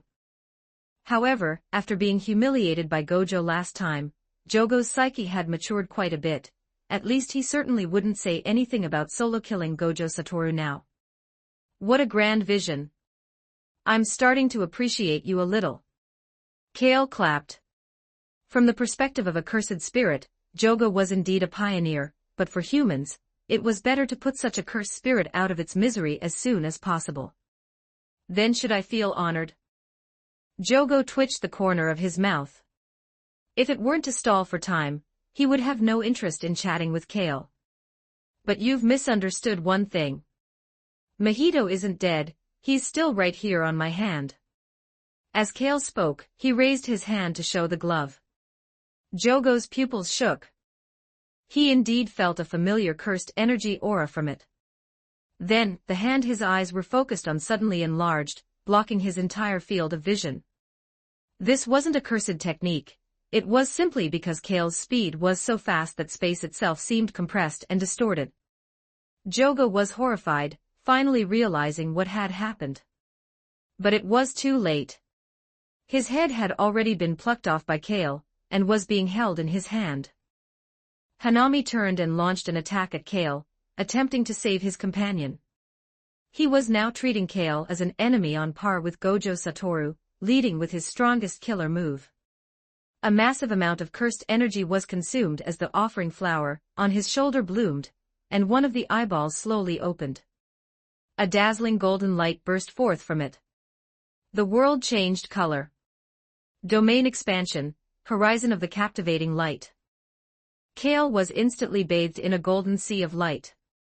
Who starts with their trump card? Do you even know how to play? Kale muttered to himself, carefully sensing the domain's influence. It could only be described as having zero effect. Even within the domain, Hanami still couldn't lock onto Kale. Though the opponent was clearly standing right before him, he was completely outside the scope of cursed energy's influence. However, Kenjaku had already guessed this and informed Hanami and the others. Thus, the purpose of opening the domain wasn't to fight Kale directly, but to use Nishimiya Momo and the others as leverage. Within the scope of a domain, any attack from a cursed spirit is guaranteed to hit. Unless a domain is used to counter and neutralize it, and there wasn't a single special grade jujitsu sorcerer present besides Kale. You surely know the effect of a domain. Give Jogo back to me, or I will kill these sorcerers. Hanami threatened fiercely. Please, remember who you are. You're a cursed spirit. You're talking as if you wouldn't kill them even if I did release Jogo. Kale said, fiddling with the head in his hand. Don't worry about me, Hanami. Kill them, then escape quickly. This guy isn't someone we can handle. Jogo roared. He desperately wanted to self-destruct against Kale, but unfortunately, in Kale's grip, the cursed energy in his body felt dead, and couldn't be mobilized at all. Release Jogo, and I will undo the domain. Hanami struggled in agony, not knowing how to convince Kale to believe him, because his original plan had indeed been exactly what Kale said.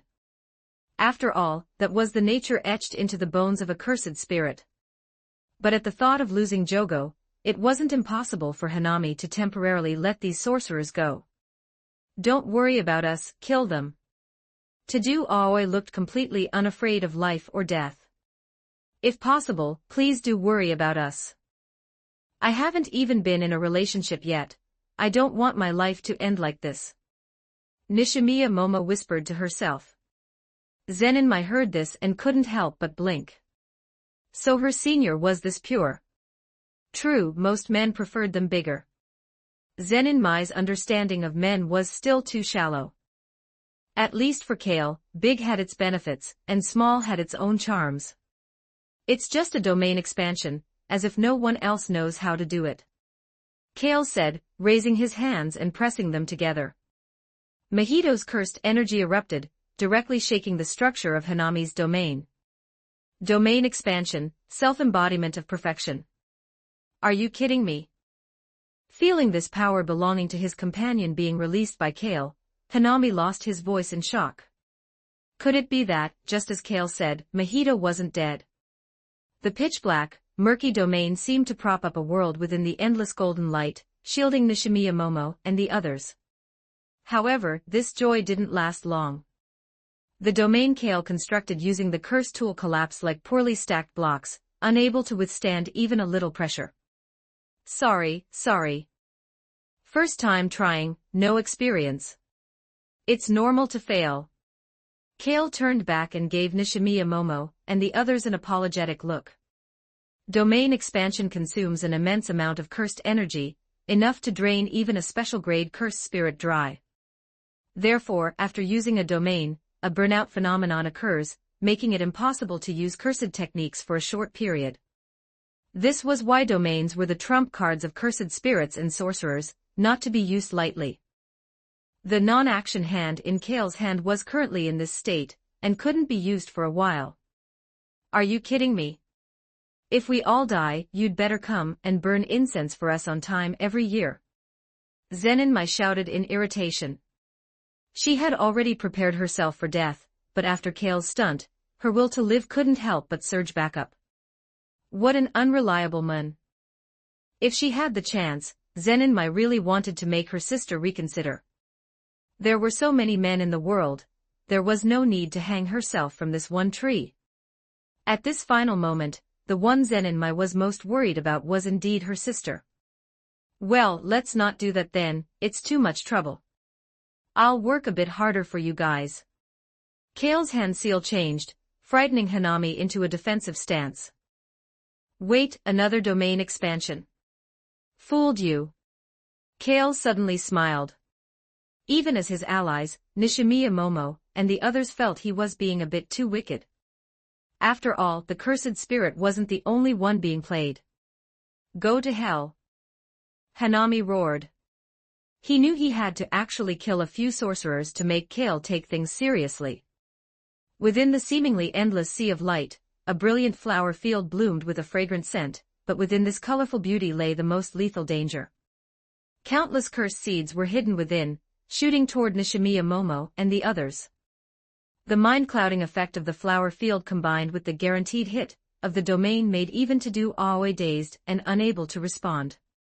However, in the next second, a cold blade light slashed through everything, directly tearing Hanami's domain to pieces.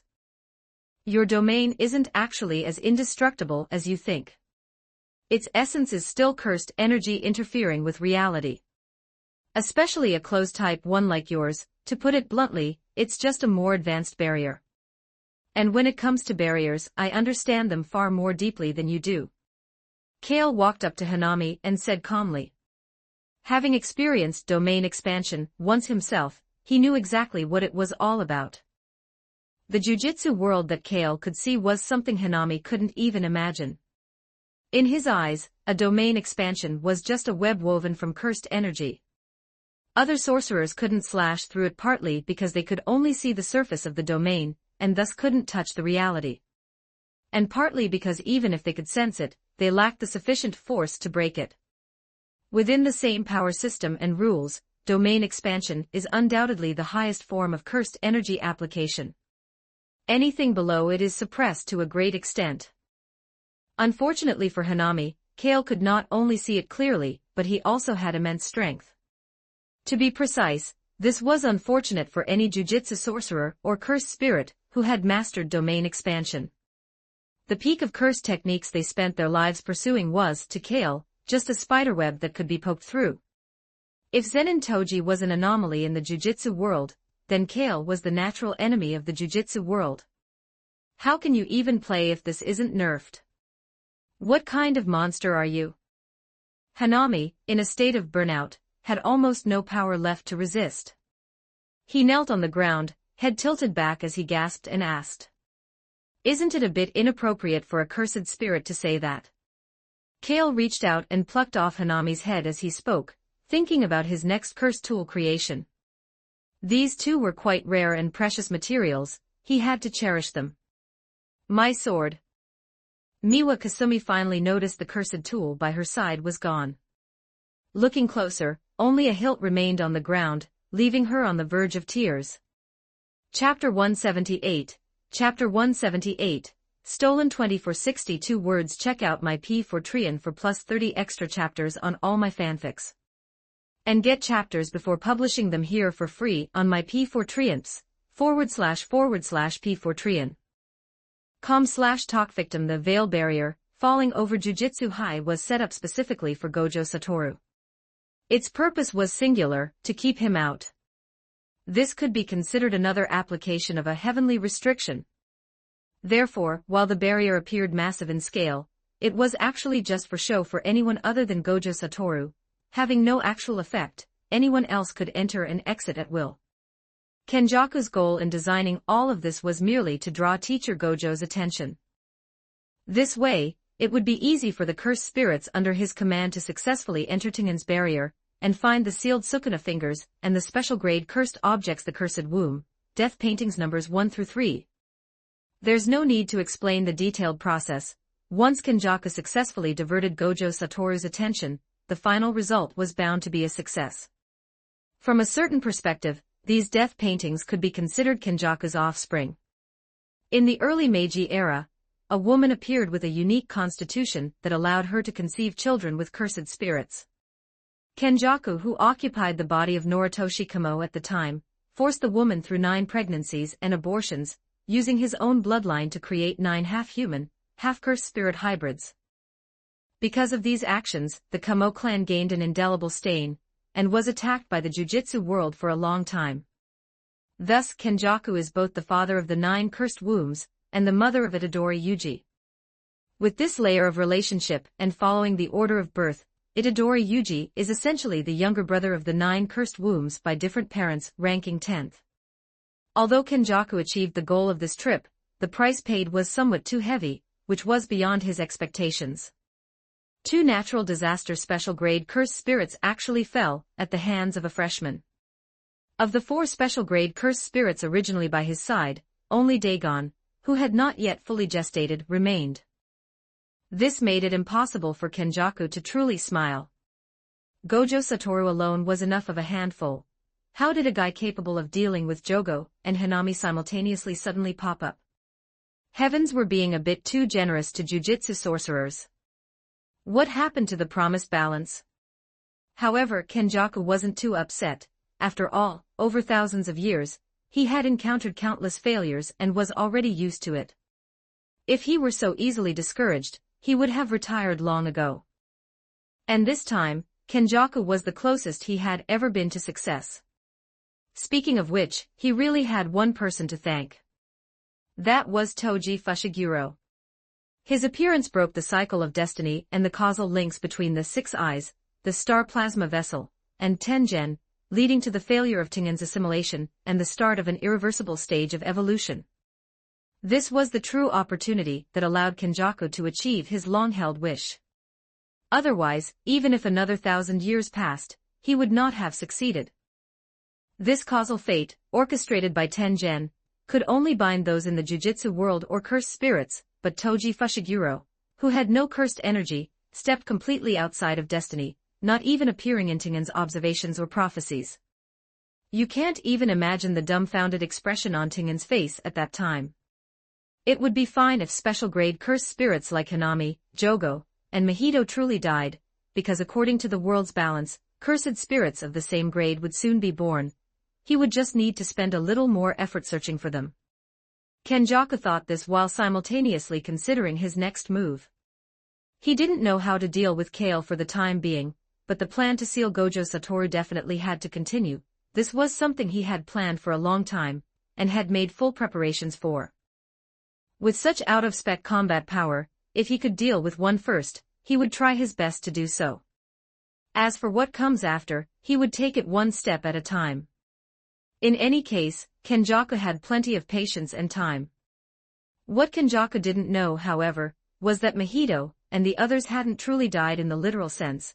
The cursed energy belonging to them had not flowed back into nature. Balance was maintained in another form. Inside the conference room of Tokyo Jujutsu High. As a first-grade jujutsu sorcerer and the greatest contributor to this intrusion incident, Kale was naturally invited to join the meeting. "I say, can you stop fiddling with those two heads?" Gakaganji Yoshinobu said with annoyance. Watching two unexorcised special-grade cursed spirits dangling in front of him was a bit too much mental pressure for an elderly man. Kale lifted his eyelids, ignored him completely, and continued to toy with the two wide-eyed, glaring heads in his hands. This kind of disregard made Gakaganji Yoshinobu lose his composure even more than Gojo Satoru's verbal provocations. An old-fashioned man like him valued seniority and respect above all else. If he didn't know he couldn't beat Kale, Gakaganji Yoshinobu would have challenged him to a duel long ago. Don't worry about such insignificant trifles. If it weren't for Kale this time, Jujutsu High would have lost all face, Teacher Gojo said with a smug look. His student had really done him proud.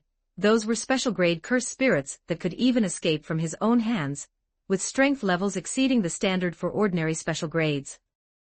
Just as Gojo Satoru was showing off to Gakaganji Yoshinobu, the final first-grade jujutsu sorcerer also arrived at the conference room.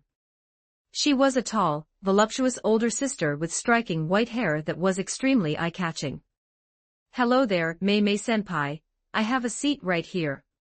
Kale's eyes lit up the moment he saw her.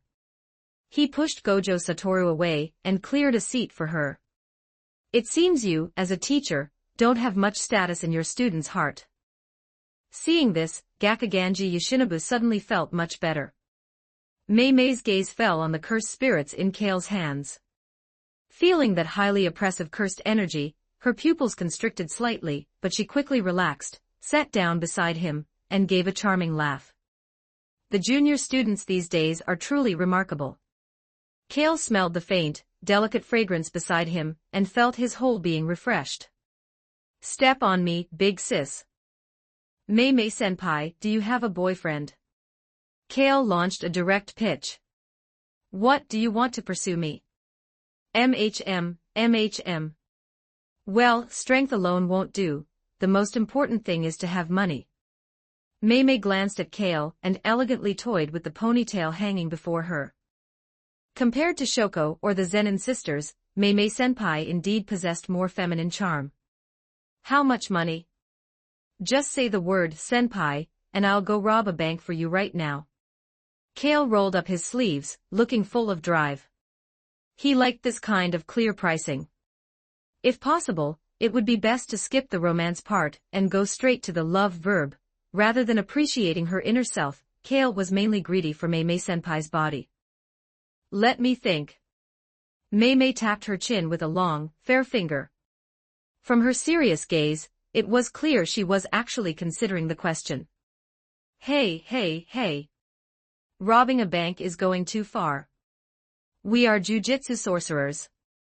If you're short on money, you can ask me, your teacher. Isn't it just a dating fee? The Gojo family has plenty of money. Gojo Satoru quickly leaned in, fearing Kale might actually go rob a bank in a moment of heat. He didn't doubt for a second that his student would do such a thing. Is this the time to be discussing this? Gakaganji Yoshinobu reached his limit and struck his cane hard on the floor. The young people today were getting more outrageous by the minute. Let's add each other's contact info first. Kale glanced at the old man, ignored him, pulled out his phone, and smiled with extreme enthusiasm. 1 million. Mei-Mei's red lips curled up slightly. This was already a discounted price. Although Mei-Mei preached a money-first philosophy, it didn't mean she could ignore the other party's strength. Teacher, send the money. Now you know to call me teacher. Gojo Satoru had Mei-Mei's account and transferred a sum over directly. After all, he had promised to introduce him to a big sister before. The wonderful sound of money entering her account made Mei-Mei's smile even more brilliant. She took out a lipstick and wrote her number on Kale's hand. Big sis is too good at this. Are you even listening to me? Gakaganji Yoshinobu felt a sharp pain in his heart. At that moment, Ijichi walked in, holding the compiled casualty report.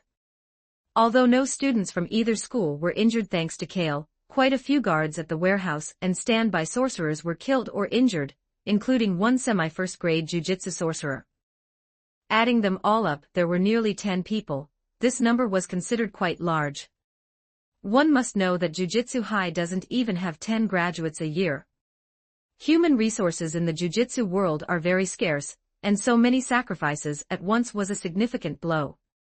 However, sacrifice was already a norm in the jujitsu world, and it didn't cause too much emotional fluctuation among the sorcerers present. What truly made their expressions grave was the theft of the Sukuna fingers and the cursed womb, death paintings. No one knew what the person behind the scenes intended to do by causing such a big commotion to steal these cursed tools. Let's suppress the information. We can't let other sorcerers know about the theft of special-grade cursed objects. Yaga Mazamichi spoke up. On this point, the sorcerers present reached a consensus. Did the captured sorcerer provide any information? Yaga Mazamichi continued to ask. Ijichi's expression was a bit awkward. It wasn't that the sorcerer's lips were sealed, but rather that he was just a hired hand, and his mind was somewhat unstable. Most wild sorcerers who strayed from the path were like this, frequently dealing with curses easily polluted one's spirit. So, do you two have anything to say? Kale poked Jogo's eye, the other party glared at him intensely without saying a word.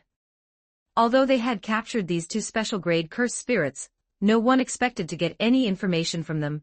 A sorcerer's interrogation and torture methods couldn't be applied to cursed spirits. However, this didn't mean special-grade cursed spirits were without value.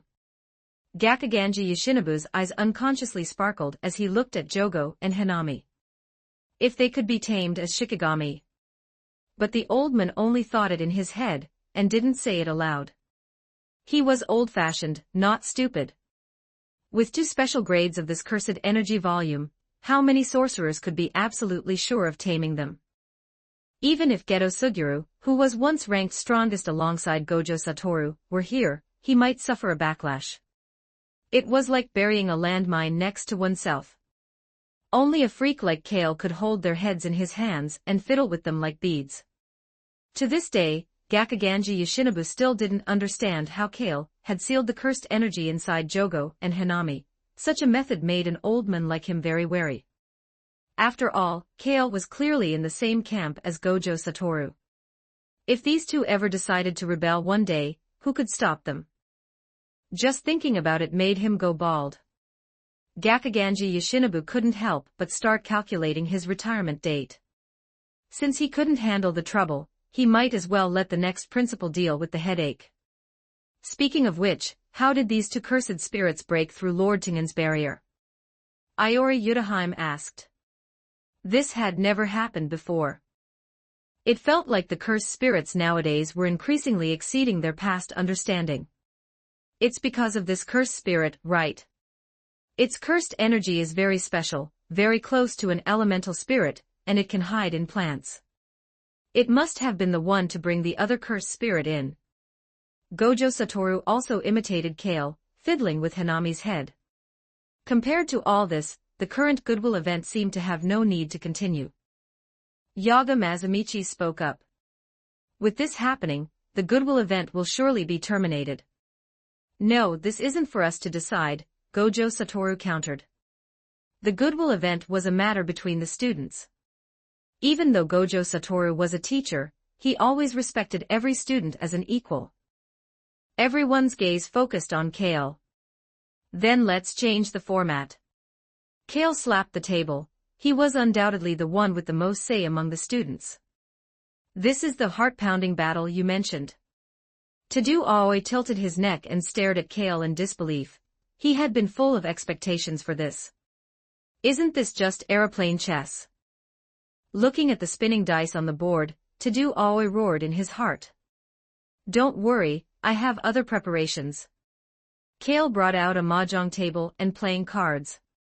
Character is revealed through cards. Playing cards is also a form of exchange.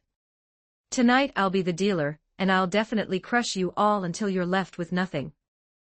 Kale's aura was imposing, as if he were about to blow the roof off. You're kidding. I, the Mahjong King of Moriaka, won't be afraid of you. I admit I can't beat you in a fight, but wanting me to back down at the card table is absolutely impossible. Kojisaki Nobara sat down in front of Kale without showing any weakness. Zenin-mai followed suit and sat down, then gave Zenin Maki a provocative look.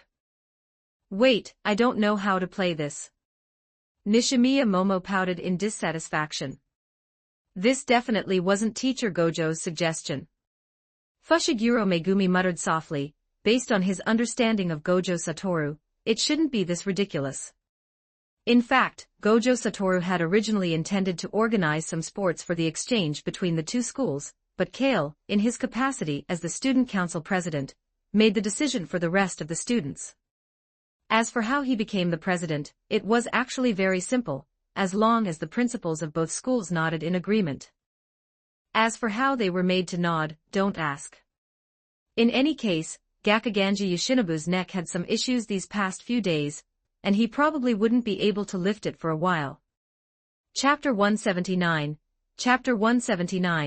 Reversing the Binding Vow 2551 words. Check out my P4 for plus 30 extra chapters on all my fanfics. And get chapters before publishing them here for free on my P4 //P4 .com/talk victim. Some time had passed since the end of the exchange event between the two schools. During these days, Kale had been staying at the school, pondering the spirit infusion matters regarding Jogo and Hanami, and had not gone out on any missions. This was actually what Gojo Satoru wanted. Itadori Yuji and the others needed to grow. If they were to stand on their own in the future, they couldn't remain under Kale's protection forever. They had to experience the trials of wind and rain. Moshi Moshi. Miwa Kasumi pushed a wheelchair to the school infirmary, peeking inside to look for Kale. Ultimate Mechamara sat in the wheelchair, wrapped up like a zongzi. No, since he wasn't piloting a mechanical curse corpse, he should be called by his real name, Muta Kokichi, now. Where is Junior Kale? Didn't we agree to meet here? Miwa Kasumi muttered to herself. Ask the person in the innermost room. Muta Kokichi spoke up. His cursed energy perception range was vast, and he could confirm there was a jujitsu sorcerer in the room. Hearing this, Miwa Kasumi pushed Muta Kokichi over. Just as she was about to raise her hand to knock, she heard a strange, muffled sound coming from the room, with two heavy breaths intertwined. Wait a moment. Muta Kokichi spoke up to stop Miwa Kasumi, his exposed eyes revealing a strange look. Although his body was not whole, as a male, he had also gone online to study the professional courses of various teachers. Upon hearing this sound, he could roughly guess what was happening inside. What's wrong? Miwa Kasumi turned back in confusion. At that moment, the person inside must have heard the noise outside and stopped their actions. A moment later, the door was pushed open, and Kale walked out with an unruffled expression. However, through the gap in the open door, Miwa Kasumi could see at a glance. The other person in the room was Dr. Shoko Yeri. Her slightly flushed cheeks, and her disheveled clothes silently explained everything. Most importantly, Kale still had lipstick marks on his face that hadn't been wiped clean. Could he be any more blatant? You arrived quite early. Kale greeted them composedly, not paying any mind to Miwa Kasumi's slightly odd gaze. Miwa Kasumi laughed awkwardly, not knowing what to say, her head feeling a bit hot and dizzy. She clearly remembered that during these past few nights, Kale had been on the phone with Nishimiya Momo. Their relationship was progressing rapidly, so how did he seem to have something suspicious going on with Shoko Yeri too? And according to Mai, Kale had also gone on a date with Maki before. Could it be that her junior Kale was a scumbag? The jujitsu world was a very contradictory mini-society, traditional and closed off while simultaneously having undergone modern transformations. Those great clans still adhered to the tradition of polygamy even now. For instance, Kamo Noritoshi was born to a concubine. This was actually understandable. After all, cursed techniques were passed down through bloodlines, but no one could be sure which technique would be inherited. It was like opening a blind box. In that case, let quantity lead to quality, produce more offspring. That way, there would eventually be one who could awaken the clan's inherited curse technique. So regarding marriage and relationships between the sexes, jujitsu sorcerers were actually both closed off and open-minded. In any case, local laws couldn't constrain jujitsu sorcerers, they had their own customary rules. If he was a scumbag, then he was a scumbag. It wasn't illegal as long as he had the capability. Senior Miwa, are you speaking ill of me in your head? Kale asked gloomily. Miwa Kasumi shook her head from side to side in fright. When can we start the treatment? Muta Kokichi asked, his voice somewhat raspy. I bought some gifts for Momo-chan. Bring them to her for me when you go back. Kale, having been interrupted, didn't bother to scare Miwa Kasumi further and spoke casually. He's already calling her Momo-chan. It's over, Senior Nishimiya is going to fall for it too. Should she or shouldn't she tell her senior that Kale is a scumbag? Miwa Kasumi felt like her brain was overloading. After all, Muta Kokichi's future happiness was still in Kale's hands. If she ruined his good mood, Muta Kokichi would be the unlucky one. Sob, this question is so hard. Kale could tell what Miwa Kasumi was thinking just by looking at her. He could only say she was overthinking it. He had always been a scumbag quite clearly, he had never hidden anything. Follow me. Kale had no interest in explaining these things to Miwa Kasumi, and led the two of them to his laboratory. The first sight upon pushing open the door almost made Miwa Kasumi and Muta Kokichi stumble in fright. Because those two special-grade cursed spirits that had previously invaded the school were standing straight in front of them. That kind of pressure was still too terrifying for these two. However, looking closely, one could see the issue. These two cursed spirits seemed to have lost their souls, as hollow as empty shells. Don't be nervous, I've already formatted these two cursed spirits. Kale explained simply. The first step of spirit infusion was to erase the cursed spirit's ego. After mastering the idol transfiguration curse technique, this matter became much easier. It wasn't like dealing with Mojito before, which required repeated hammering and great effort. Miwa Kasumi and Muta Kokichi looked at Kale with expressions that said, I don't understand, but I'm greatly shocked. Do you have any thoughts? You can tell me now. Kale asked with a smile. What thoughts? Muta Kokichi didn't quite understand for a moment. Hearing this, Kale winked. Being a man, Muta Kokichi understood instantly, but looking at the still clueless and pure-faced Miwa Kasumi, he could only painfully refuse. All right, don't regret it later. Kale took out the non-action hand and put it on. When he said that, Muta Kokichi actually felt a bit of regret. When Kale reached out to touch Muta Kokichi's soul, he could clearly see the marks left by the heavenly restriction. This restriction had molded Muta Kokichi's original soul into a deformed shape. As long as these marks were filled and repaired, Muta Kokichi would naturally recover a healthy body. Relatively speaking, he would also lose his current cursed energy characteristics. However, just as Mahito couldn't shake Kale's soul, the non-action hand, made from him naturally couldn't adjust Kale's soul either. This had already been tried before. It was rare to have such a unique subject, so Kale naturally wanted to study it carefully and explore the essence of the heavenly restriction. Both were binding vows, but there was a significant difference between the self-imposed binding vows developed by sorcerers and the heavenly restriction. Although both were equivalent exchanges, the conversion rates were different. Muta Kokichi's body constantly changed in Miwa Kasumi's eyes. While his missing limbs were restored, his body also expanded visibly to the naked eye, like a balloon being blown up. The cursed energy fluctuated violently, scaring her into holding her breath. After tossing and turning for a good while, Miwa Kasumi was almost numb. Finally, Kale stopped at last. If he kept going, he was afraid Muta Kokichi's mind wouldn't be able to take it. Looking at Muta Kokichi, who had emerged from his cocoon, Miwa Kasumi couldn't hide her excitement, and tears fell from the corners of her eyes. Don't go blubbering here, hurry up and leave. I still have research to do. Shoo, shoo. Kale hated others shoving public displays of affection in his face the most and spoke with disdain. The originally touching and ambiguous atmosphere was instantly swept away by him.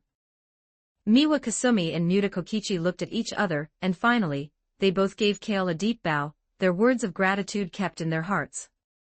Glancing at the two who had left, Kale had a flash of creative inspiration, and reached out to grab Jogo over. Burn these normies to death. Jia jia jia. The two people outside who hadn't gone far heard the commotion behind them, and were instantly speechless. Wait, who exactly is the normie here? Well, few jujitsu sorcerers are normal people. This is the special grade curse tool you made. Zenin Maki couldn't help but ask as she looked at the gurgling, bubbling kettle. Kale lifted the kettle, poured himself a cup of tea, and said leisurely. How about it? This kettle is pretty good, right? Zenin Maki didn't know how to evaluate it. If nothing else, at least the appearance of this kettle was very ordinary, like the crude work of some unskilled novice potter. Of course, Zenin Maki naturally knew that this special grade curse tool definitely wasn't as simple as it looked. Its specific value would depend on its performance in actual combat. What about the other one? Zenin Maki looked left and right. Just as she was searching, a blooming red flower appeared before her eyes, and she suddenly felt her heart skip a beat. Is he going to confess to her? Humph, she wasn't that easy to fool. Kale hadn't even given her an explanation yet.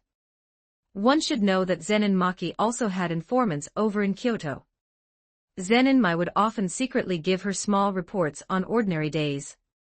Although it was done with a mocking and cynical tone and attitude, the two sisters had rarely established communication after being separated. Because of this, the relationship between the two sisters had actually softened quite a bit. The simplest and easiest way to form a united front was to find a common enemy. Just as Zenin Maki was about to reach out and take it, she saw an eye open in the center of the red flower. Special grade curse tool, Little Red Flower. Kale curled his lips. It was evident that he was quite satisfied with his work.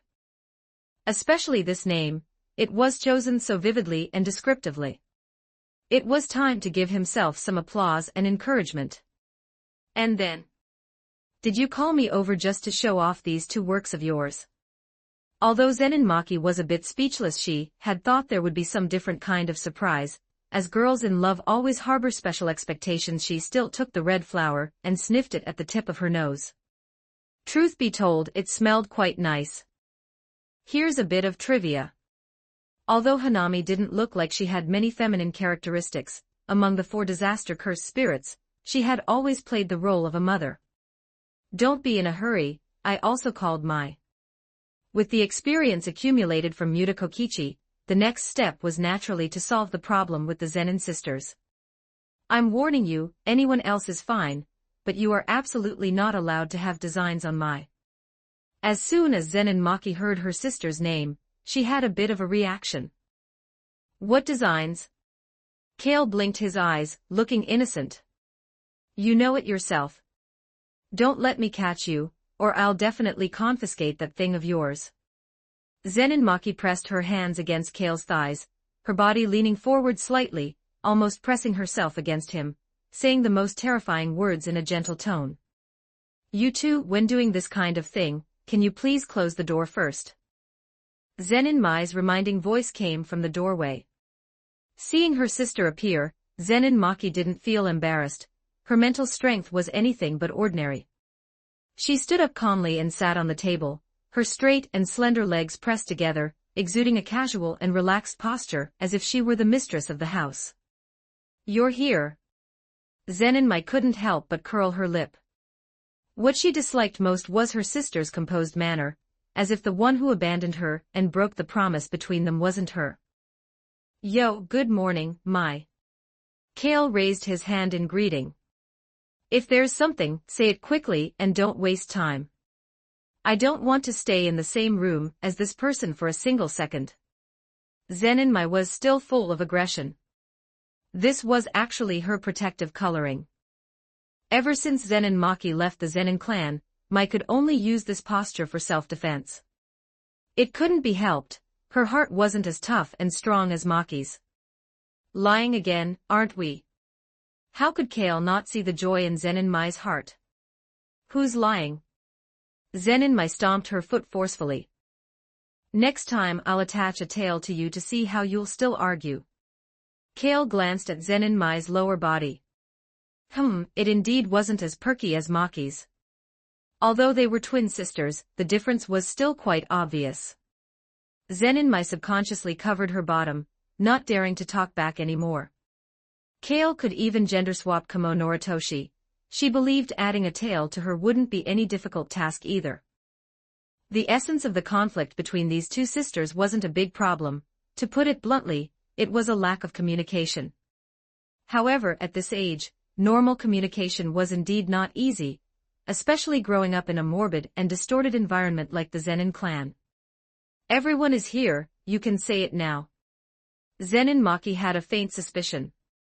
After all, Muta Kokichi's restriction being broken had caused quite a stir in the jujitsu world. Although the outside world didn't know who exactly did it, the students of Jujutsu High already had the answer in their hearts. It was just that without getting confirmation from Kale, Zenin Maki didn't dare to harbor too much expectation. I'm here to solve the problem with you two. As for exactly what kind of result to achieve, it has to be decided by both of you parties involved. Kale asked directly and clearly. The Zenin sisters fell silent. Could this curse they had carried since birth finally be brought to an end? It was truly a surprise that was somewhat hard to believe. Kale didn't rush them and waited quietly. Finally, it was Zenin Maki who broke the silence in the room. Let me stay with Mai for a while. Kale got up and walked out of the room. Looking at Mai, who was still standing at the door a bit at a loss, he gave her a push and said in a slightly teasing tone. If you two start fighting, remember to call me. I love watching girls fight the most. Zenin Mai finally came to her senses and looked up to glare at Kale. Note, so far this story is published up to chapter 195 on my Patreon.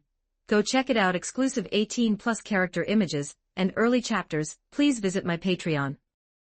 Thanks for your support. com/talkvictim if you want more updates. Supports with Power Stones, every 10 Power Stones bonus chapter, every 3 5-star reviews bonus chapter. Chapter 180, Panda 25 31 words. Check out my P4 for plus 30 extra chapters on all my fanfics. And get chapters before publishing them here for free on my P4 //P4 .com/talk. Victim Kale stood on the podium, facing Itadori Yuji and the other students. He slapped the table indignantly, looking as if he were about to start a revolution. I just don't understand one thing. We came here to study, not to be beasts of burden. Why are we spending every single day exorcising cursed spirits? Let me ask you guys, have you learned basic curse technique extension yet? Have you mastered the concept of simple domain? Itadori Yuji and Kujisaki Nobara shook their heads like rattles. One was a jujitsu student who started late as an athlete, and the other was a country sorcerer. Neither understood these advanced jujitsu techniques at all. As for Yoshino Junpei, there was no need to mention him. He had almost no presence and only had eyes for one person. As for Fushiguro Megumi, he looked as restless as if he had hemorrhoids. He actually understood these advanced techniques, but he hadn't fully mastered a single one.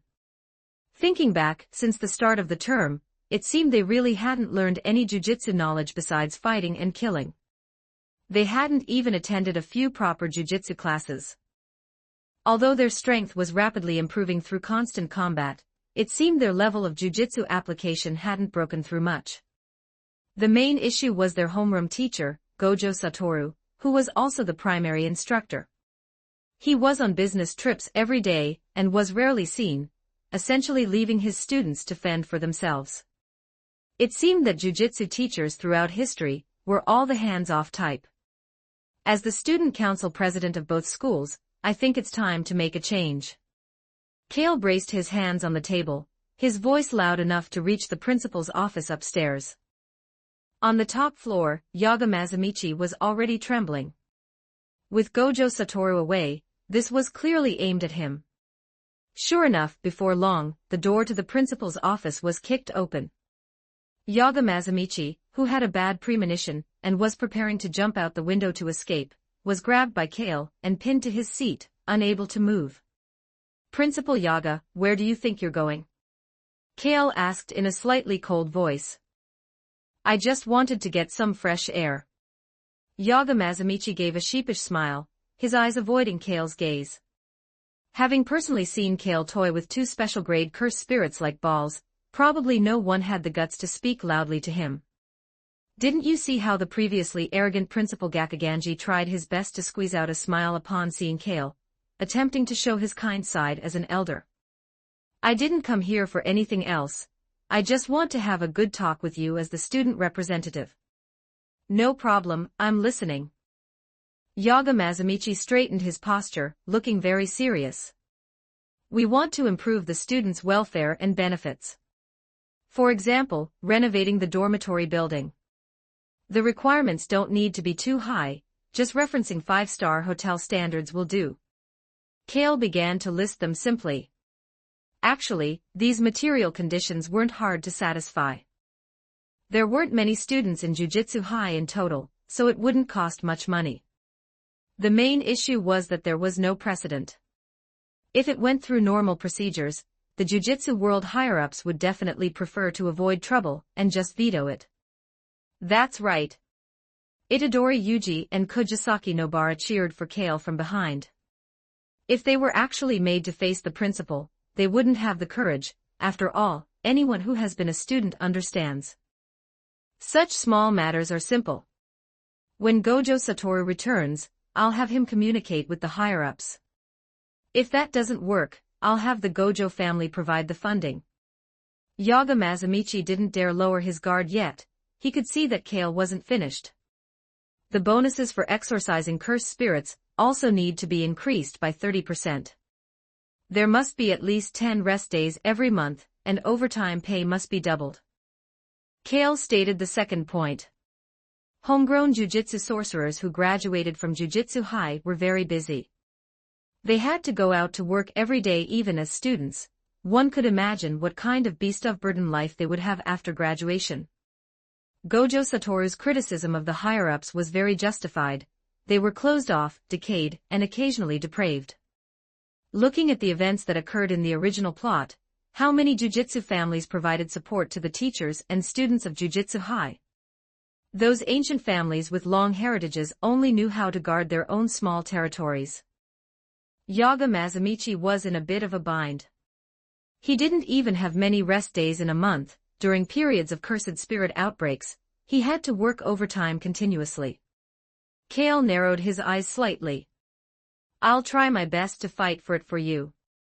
Yaga Mazamichi raised his hand to wipe the sweat from his forehead. For now, he had to bite the bullet and agree. After all, Kale's sandbag-sized fist was dangling in front of him, and his old bones really couldn't take it. Let's stop there with the welfare benefits. Let's talk about academic matters. Kale changed into the appearance of a good student. He was quite interested in Yaga Mazamichi's cursed corpse techniques. However, this old man kept his trump cards very hidden. Even the Jujutsu World higher-ups couldn't pry his mouth open. Kale could only use some gentler methods. Yaga Mazamichi's gaze sharpened, so this was the main event. A moment later, Kale walked out of the office with a look of displeasure. That old geezer's bones are quite tough. You think because you won't teach me, I have no other way. Initiate Plan B. Kale said coldly. Big brother, when did we have a Plan B? I haven't heard you mention it. Itadori Yuji scratched his head and asked in confusion. I just made it. Follow me. Kale waved his hand and spoke aggressively, looking like he'd kick even a dog on the side of the road. When Jujutsu High students went on exorcism missions, most of them teamed up, and the second-year students were no exception. Zenin Maki, leading Panda and Inumaki Toge, had just exorcised a grade 2 curse spirit together. The process was completely uneventful, taking less than a minute. To describe it, Panda found the cursed spirit, Zenin Maki landed a basic attack, and the cursed spirit was exorcised. By the way, Maki, why did you put your hair up? Is that red flower hairpin a cursed tool? Panda noticed a difference in Zenin Maki. It wasn't the explosion in her strength, everyone already knew about that. After undergoing Kale's soul surgery and fully awakening the power of her heavenly restriction, Zenin Maki immediately tested it on her companions to confirm her current strength level. Rather, it was another, more subtle change. How to describe it? It felt like a flower that was originally a bud had suddenly bloomed, gaining a feminine charm she hadn't possessed before. It was beyond suspicious. Intuition told Panda that there was definitely something fishy going on. Maki must have secretly done something extraordinary behind their backs. Yes, this is a cursed tool Kale gave me. It can control plants, and most importantly, it can absorb and convert the life force of plants, which is equivalent to having a built-in reverse curse technique. Zenin Maki said, an unconscious smile appearing at the corner of her mouth. Salted fish roe. Inumaki Toge narrowed his eyes. As a mun, his intuition in this area was sharper than Panda's. Maki's appearance was clearly that of someone in love, and the progress was rapid. It was highly likely she had already reached home base. As long as one wasn't blind, they could tell who the partner was. It wasn't easy. Inumaki Toge had originally thought Zenin Maki would be single for her whole life. Then again, does this count as an older woman eating young grass? Zenin Maki glanced sideways at Inumaki Toge. He immediately shuddered and lowered his head to show he was behaving, hiding the amusement in his eyes. It was better not to tease Maki right now. If she threw a punch, he'd probably go see his great-grandmother. She had only fully awakened recently, but Zenin Maki had already adapted to this power, showing the initial signs of a tyrant's demeanor. Where's Panda? Zenin Maki looked back and saw him walking toward a small alley by the street. Who called me? Panda muttered, stepping into the shadows and picking up a steamed corn bun from the ground. Why would there be a steamed corn bun here? Just as Panda was wondering, a pair of hands suddenly reached out from the shadows and grabbed his legs. Simultaneously, a large sack was pulled down over his head. Two people worked in sync, one high and one low, then hoisted Panda up and ran. Were those two? Zenin Maki couldn't quite believe what her eyes were seeing and rubbed them hard. Inumaki Toge said with absolute certainty. What are you two doing? Let me go. Panda had recognized who was ambushing him at a glance and thought it was some kind of prank. Sorry, Panda, this is Big Brother's order. We have no choice either. Although Itadori Yuji and Fushiguro Megumi said so, their joyful tones made it very hard for a bear to believe them. Big Brother was right, doing something bad once in a while really does relax the mind. Salted fish roe. Inumaki Toge looked up at Zenin Maki and asked. Forget it. Who else could command these two? Zenin Maki withdrew her gaze, just like that, selling Panda out. Inumaki Toge nodded in agreement. It wasn't like Kale was going to dismantle Panda, right? On the other side, seeing that no one was chasing them, Itadori Yuji and Fushiguro Megumi quickly delivered Panda to the destination. Kale was already waiting. Don't blame me, Panda. It's all Principal Yaga's fault. Wait, Kale, what are you going to do to Panda? Upon hearing this, Panda felt entirely unwell and tried to struggle, but it was in vain as Itadori Yuji held him down firmly. Seeing Kale wearing gloves and walking toward him step by step, the unease in Panda's heart soon turned into reality. Be cooperative, lift your butt up, let me feel.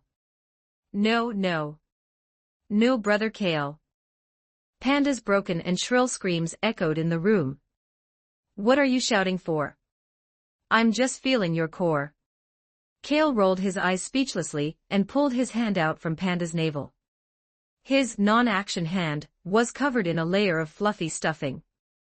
Panda was a fully autonomous cursed corpse that could form its own cursed energy cycle and possessed an independent personality.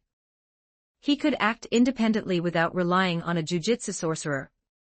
Although Yaga Mazamichi publicly claimed he was an accidental creation, and even refused the higher-up's special-grade sorcerer evaluation because of it, Kale knew that Yaga Mazamichi could completely replicate this success.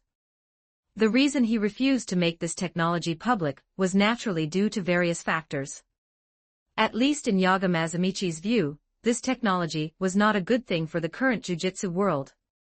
So that's how it is, artificial souls. A trinity. Principal Yaga really was hiding something big.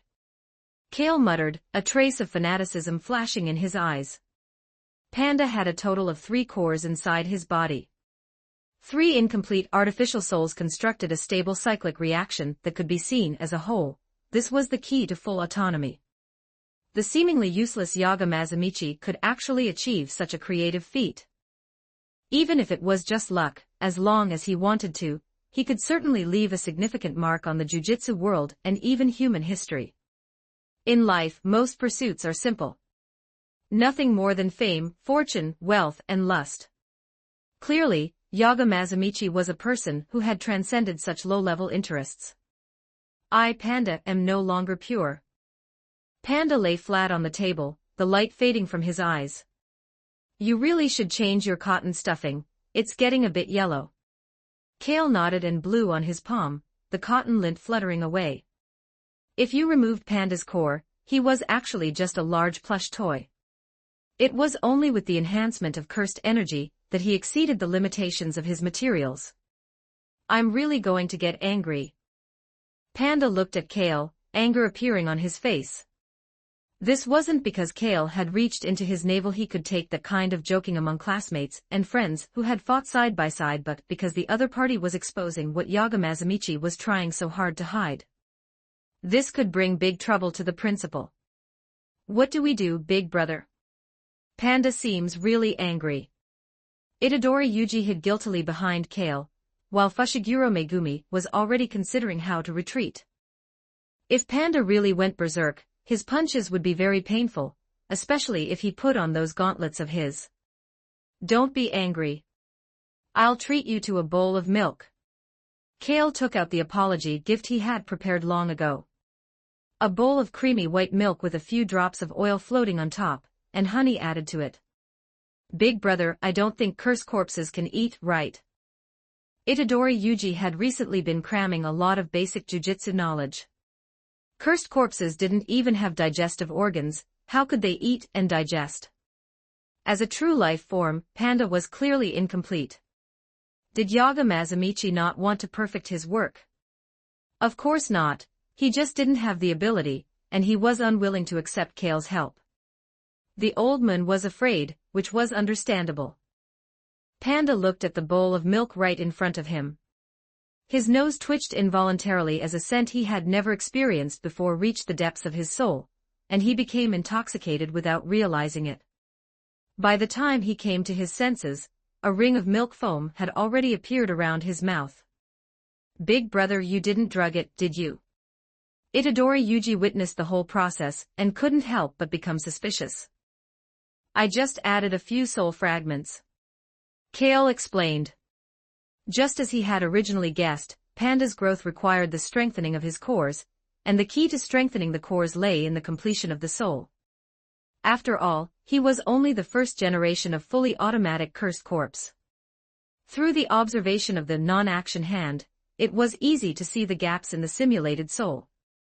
I was rude just now, master. Please give me another bowl, I'll introduce my sister to you.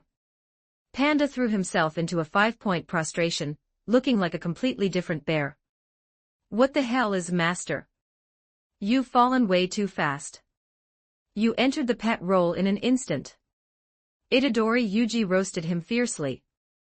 Chapter 181, Chapter 181, The Great. 2571 words. Check out my P4 Trian for plus 30 extra chapters on all my fanfics. And get chapters before publishing them here for free on my P4 Trians, //P4 Trian. com/talkfictim. The technique of pseudosoul creation indeed provided Kale with a lot of inspiration. Although it was still uncertain what Yaga Mazamichi had used as raw materials back then, Kale had his own best choice. The non-action hand had an extremely prominent advantage in molding souls. Whether it was animals or cursed spirits, they could all be used as raw materials for creating pseudosouls. In less than a week, Kale produced a finished product. Wada, ENNA. A black and white rabbit, about the height of an adult's knee with a round, chubby body and short legs, stood upright and wiggled toward Kale, showing off its unusually bouncy, jelly-like texture. Referencing Muta Kokichi's mechanical curse corpse technology, and combining it with Kale's innovative pseudosoul creation technique, the result was a semi-mechanical, fully autonomous cursed corpse. Its function? Being cute. Well, to a large extent, Kale did it to satisfy his own creative desires. Now you can cheer for the great Wanzhou Wua. No, that's not right. It's the great Mr. A newly born life has an extremely strong dependency on its creator. The Bangbu hugged Kale's leg and then started humping it vigorously, its two long ears swinging so fast they became an afterimage. Spring has long since passed, isn't it a bit late for this kind of awakening? Damn it, Kale cursed in his heart. He shouldn't have used a rabbit as the main puzzle piece for the pseudosoul. If someone saw this, what would happen to his lifelong reputation? Just as he was thinking about how to correct the Bangbu, the rabbit-eared pudding by his feet ran out of strength and lay on the ground panting. Even this 3-second duration was inherited from the rabbit. The Bangbu looked completely satisfied. But in fact, it didn't have those functions. Where would a cursed corpse get biological organs? It was filled with a gelatinous material developed by Kale himself, which had excellent cursed energy conductivity. This was merely psychological satisfaction brought about by satisfying residual biological habits. Maybe I should just destroy it and remake it. Kale was a bit conflicted, he couldn't let his reputation be ruined by a cursed corpse rabbit. Sensing its life was coming to an end, the Bangbu immediately perked up, looking at Kale pitifully as if it knew it had done wrong. Forget it. You need to control yourself.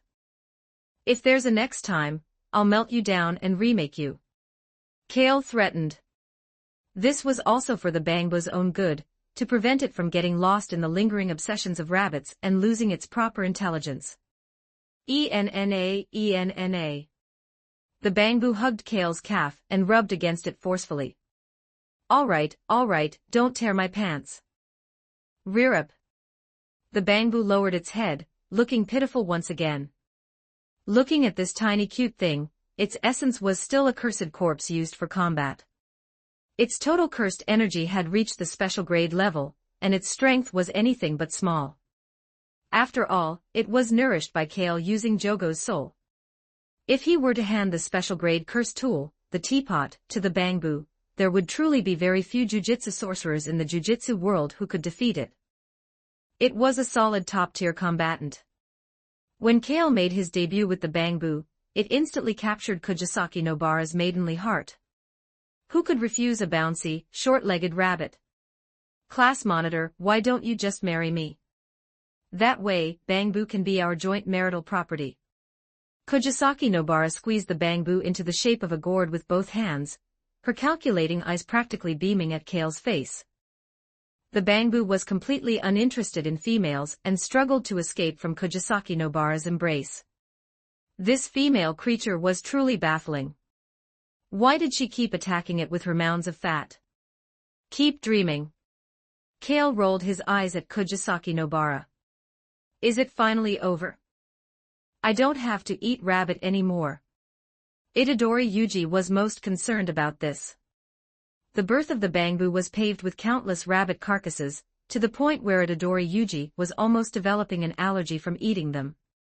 Rabbit is delicious, but you can't eat it every single day. Yaga Masamichi soon learned about this, and his mood was momentarily complex and difficult to describe. He felt a strong sense of frustration. The results he had worked so hard to hide were so easily replicated by Kale. His lifelong pride and joy had taken a heavy blow. This was followed closely by worry. Yaga Masamichi had experienced the greed and short-sightedness of the jujitsu world higher-ups long ago. No one could be sure what those people would do. Fortunately, Kale's strength was not something he could compare to, and he also had the strongest teacher. He hoped those guys among the higher-ups could exercise some restraint and reason, otherwise heaven knows what would happen. Regarding the birth of the bamboo, the happiest one was Panda. He felt a sense of solace from finding one of his own kind. I am Panda. Nice to meet you, please look after me from now on. Panda's honest face showed a rare bit of nervousness, fearing that his new little companion, Bamboo, wouldn't like him. ENNA, ENNA. The bamboo blinked and mimicked Panda's tone. Although others couldn't understand it, Panda, being a fellow cursed corpse, understood what the bamboo was saying. His belly rippled with joy as he wanted to take the bamboo out to play. The bamboo turned back to look at its parent, seeking permission. Go ahead, just don't tear the school down. Kale waved his hand and gave a reminder. If the bamboo really got carried away and started running wild, Yaga Masamichi would have to prepare a new campus renovation plan. We should head out too. We can't miss tonight's fireworks show. Kale had come to the second-year classroom mainly to find Zen and Maki. The two had a date. I still have clothes to change into. I need to go back to the dormitory. Zen and Maki said. She also had great expectations for tonight's fireworks show, and had specifically bought a yukata for it. Summer, fireworks, yukata, all the elements were there. Oh, let me help you. Kale eagerly followed after her. He was a most considerate person. In the blink of an eye, Inumaki Toge was the only one left in the classroom. Inumaki Toge let out a long sigh, missing Okatsu Yuta a little. If he were here, the two of them could have gone for a soak together. This is all your fault, now we're going to be late. Zen and Maki gave Kale a reproachful look and looked down at her wrinkled yukata with a helpless expression. She knew that once Kale stepped into her dormitory, things would spiral out of control. You're blaming me now? Weren't you the one who was most proactive just now? Kale had an innocent expression. After her complete awakening, Zen and Maki's competitiveness was even greater than before. It was usually fine, but in a different setting, she very much wanted to take the initiative. However, every time at the very end, it would result in a messy conclusion where she surrendered. But the next time, she would tirelessly initiate the challenge again. Zen and Maki's cheeks couldn't help but burn at his words. It was only because wearing this outfit made it inconvenient to move that she ended up just giving Kale a harmless glare. "Don't worry, I've already prepared." Kale took out the car keys and led Zen and Maki into Gojo Satoru's luxury car parked at the school. The fireworks show was a representative summer activity held at night. Among the crowded flow of people, most were young men and women like Kale, all in pairs. Zen and Maki held Kale's arm, rarely showing a young girl's tender side. The two walked along the riverbank together, enjoying this rare time. Unfortunately, this beautiful leisure didn't last long before it was broken by an appearing figure. Zen and Maki frowned as she stared at the guy blocking the way ahead. It was a handsome blonde man wearing a black wide-sleeved haori over a wide-collared shirt, with loose light-colored hakama on his lower body. He had multiple piercings in his ears, and the upward slant of his eyes gave off a very uncomfortable feeling. "Yo, my cousin. Long time no see, you've grown up quite a bit." "Zenin Naoya." Zenin Maki stated the other's name. "How rude. It seems I didn't educate you enough when we were little. Is that how you address your brother?" Zenin Naoya's tone was playful, his eyes carrying some malicious emotions. It was like a disgust mixed with jealousy. Zenin Naoya was the son of the Zenin clan's 26th head, Zenin Naobito. He inherited the projection sorcery, and was currently the heir to the clan head position. He was Zenin Maki's older cousin. However, looking at the clash of their gazes, one could tell what the relationship between these two cousins had been like in their childhood. The Zenin clan was one of the oldest inherited jujitsu families, standing alongside the Kamo clan and the Gojo clan. But it was somewhat different from the latter too. The Kamo clan valued strength above all, even if one wasn't born of the main line, as long as they awakened the blood manipulation technique, they could compete for the clan head position. The Gojo clan was the most enlightened, actively embracing modern society and advocating for reform and change. After all, the clan head was Gojo Satoru himself. The Zenin clan was the most closed-off and conservative of the three great families. You could see all the worst feudal customs and dross of ancient society within this clan. A girl like Zenin Maki was at the very bottom of the Zenin clan's hierarchy, not to mention she had no cursed energy. Bullying was a daily occurrence. And Zenin Naoya was the one leading it. The only thing worth celebrating was that the current head of the Zenin clan, Zenin Naobito, was the most enlightened among the successive Zenin heads. He gave Zenin Maki the chance to pursue a different life path, which was what allowed her the opportunity to attend Jujutsu High. "Then what should I call you? A dung maggot?" Zenin Maki tilted her head, her tone calm, but her aggressiveness was maxed out. "Heh, you're still the same as when you were a child. That's what I hate most about you. A woman should just stay in her place and wait to get married instead of always holding on to unrealistic fantasies. Your very existence is an insult to Toji." Zenin Naoya twitched his mouth, his tone becoming increasingly foul. It was hard to imagine that as the figurehead of the Zenin conservatives, the one he admired most was the rebellious Toji Fushiguro from back then. And precisely because of this, Zenin Naoya harbored such deep hostility toward Zenin Maki, who also possessed a heavenly restriction. In the end, this could be considered a form of twisted jealousy. "But I didn't come here to educate you this time." Zenin Naoya looked at Kale with a scrutinizing gaze, but his voice became much more formal, fitting his appearance as a noble young master. "You must be Kale. Marry into the Zenin clan, and we will marry Maki to you. If you're interested in her equally useless sister, giving you one more is no problem. Most importantly, we are willing to bestow the name of Zenin upon you," Zenin Naoya said with full confidence. In his long-held perception, he truly couldn't imagine any reason why Kale would refuse. The name of Zenin, what an honor. If it were just the strength of a first-grade jujitsu sorcerer, it wouldn't be worth the Zenin clan making such a sacrifice. The main reason was the technology for fully automatic cursed corpses and special-grade cursed tool manufacturing. To this end, Zenin Naoya had gone through a lot of trouble to bribe the staff at Jujutsu High to confirm Kale's travel schedule and find this place in advance, waiting for him to appear. Despite the efforts of Yaga Mazamichi and Gojo Satoru to cover things up, given the current state of the jujitsu world, where some among the higher-ups were even colluding with cursed spirits, how could the news be completely blocked? Up until now, Kale hadn't figured out the power structure of the jujitsu world. Because there simply was no structure. To put it bluntly, the entire jujitsu world was just a makeshift stage put together by several jujitsu families around Tengen. It wasn't even as good as a makeshift stage.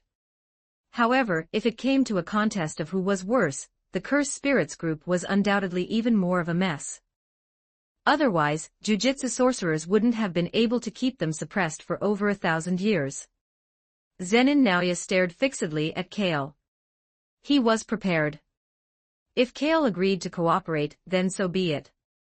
If not, he would take action to capture him, and bring him back to the Zenin clan to force the matter. By then, even if Gojo Satoru came knocking, the elders of the Zenin clan would have something to say. This was the Zenin clan's internal business. Oh, I forgot to tell you, Mai is already waiting for you at home.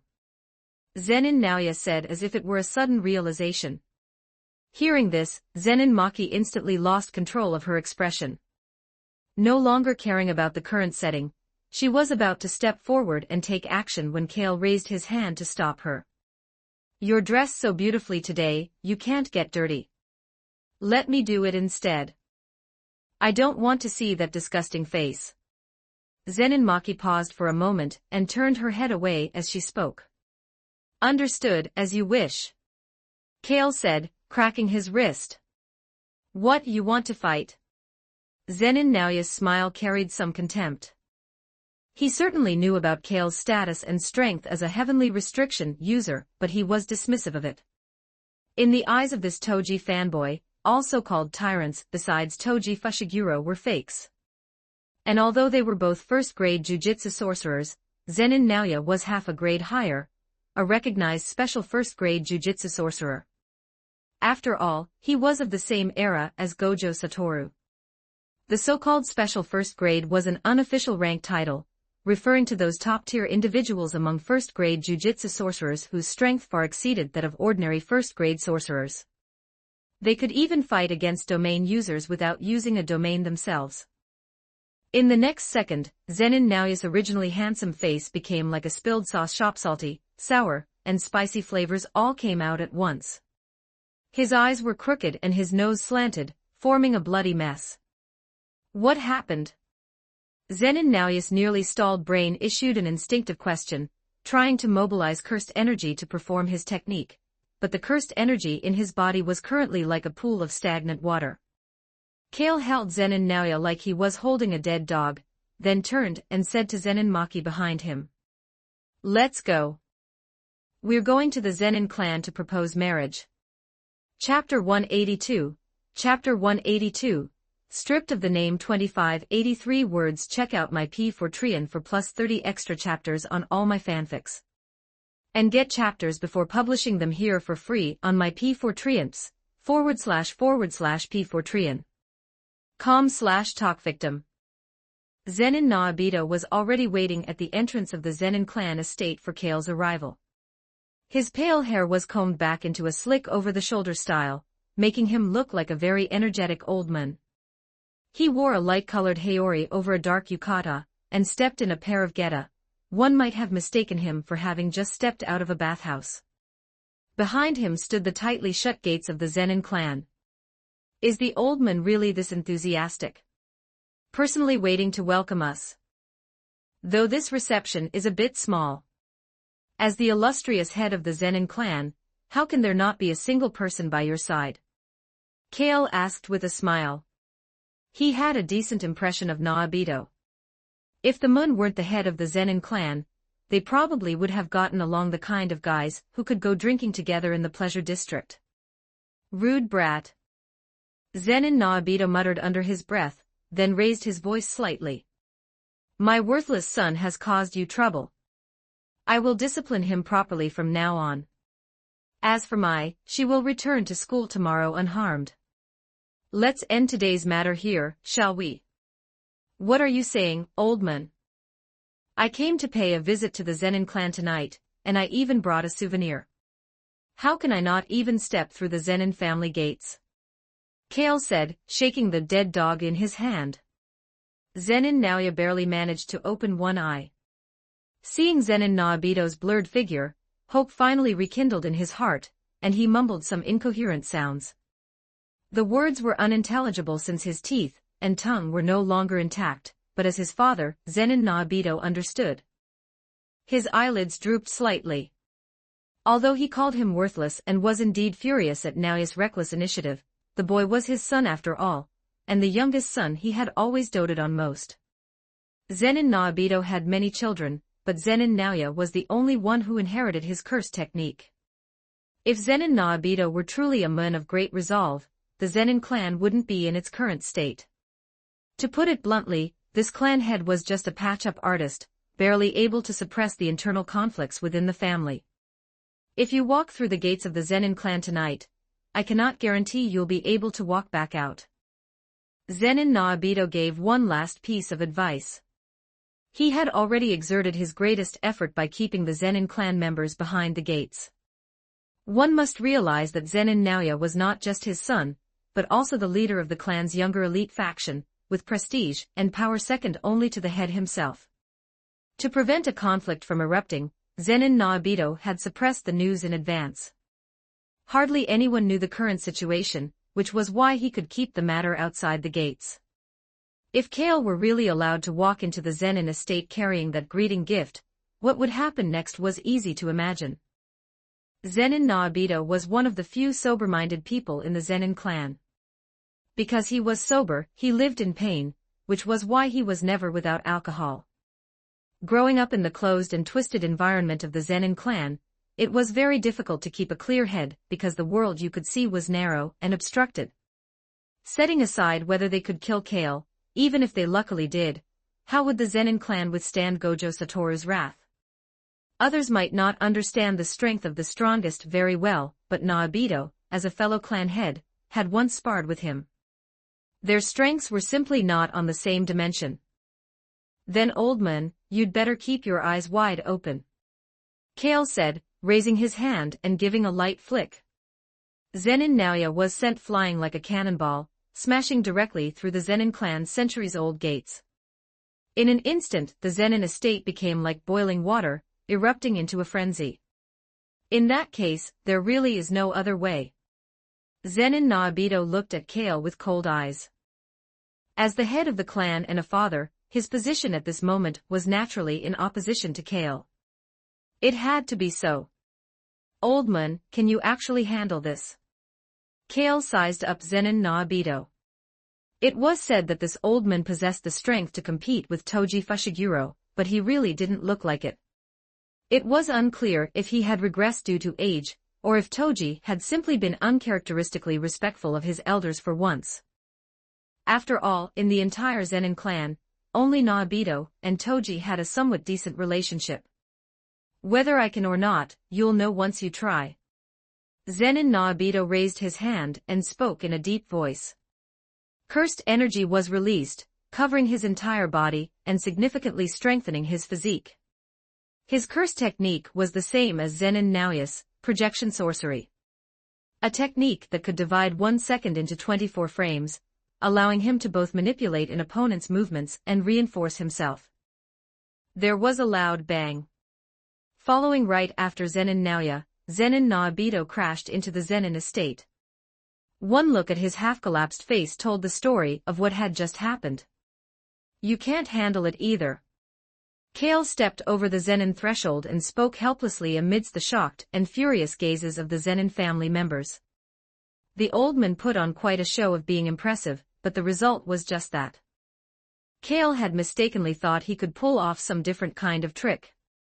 Then again, the so-called strongest first-grade jujitsu sorcerer was still just a first-grade jujitsu sorcerer. You bastard, hitting an old man in the face. With the support of other family members, Zenin Naobito managed to stand up. He clutched half of his face and glared at Kale with indignation. It could only be said that he was indeed Gojo Satoru's student. They were cut from the same cloth when it came to respecting elders. Alarm bells now rang throughout the Zenin estate. The first to arrive was the Zenin clan's Kokuru unit. This was a security squad composed of males from the Zenin clan, who failed to awaken a cursed technique. Although they lacked techniques, they all possessed impressive close combat strength thanks to the Zenin clan's unique body-tempering martial arts.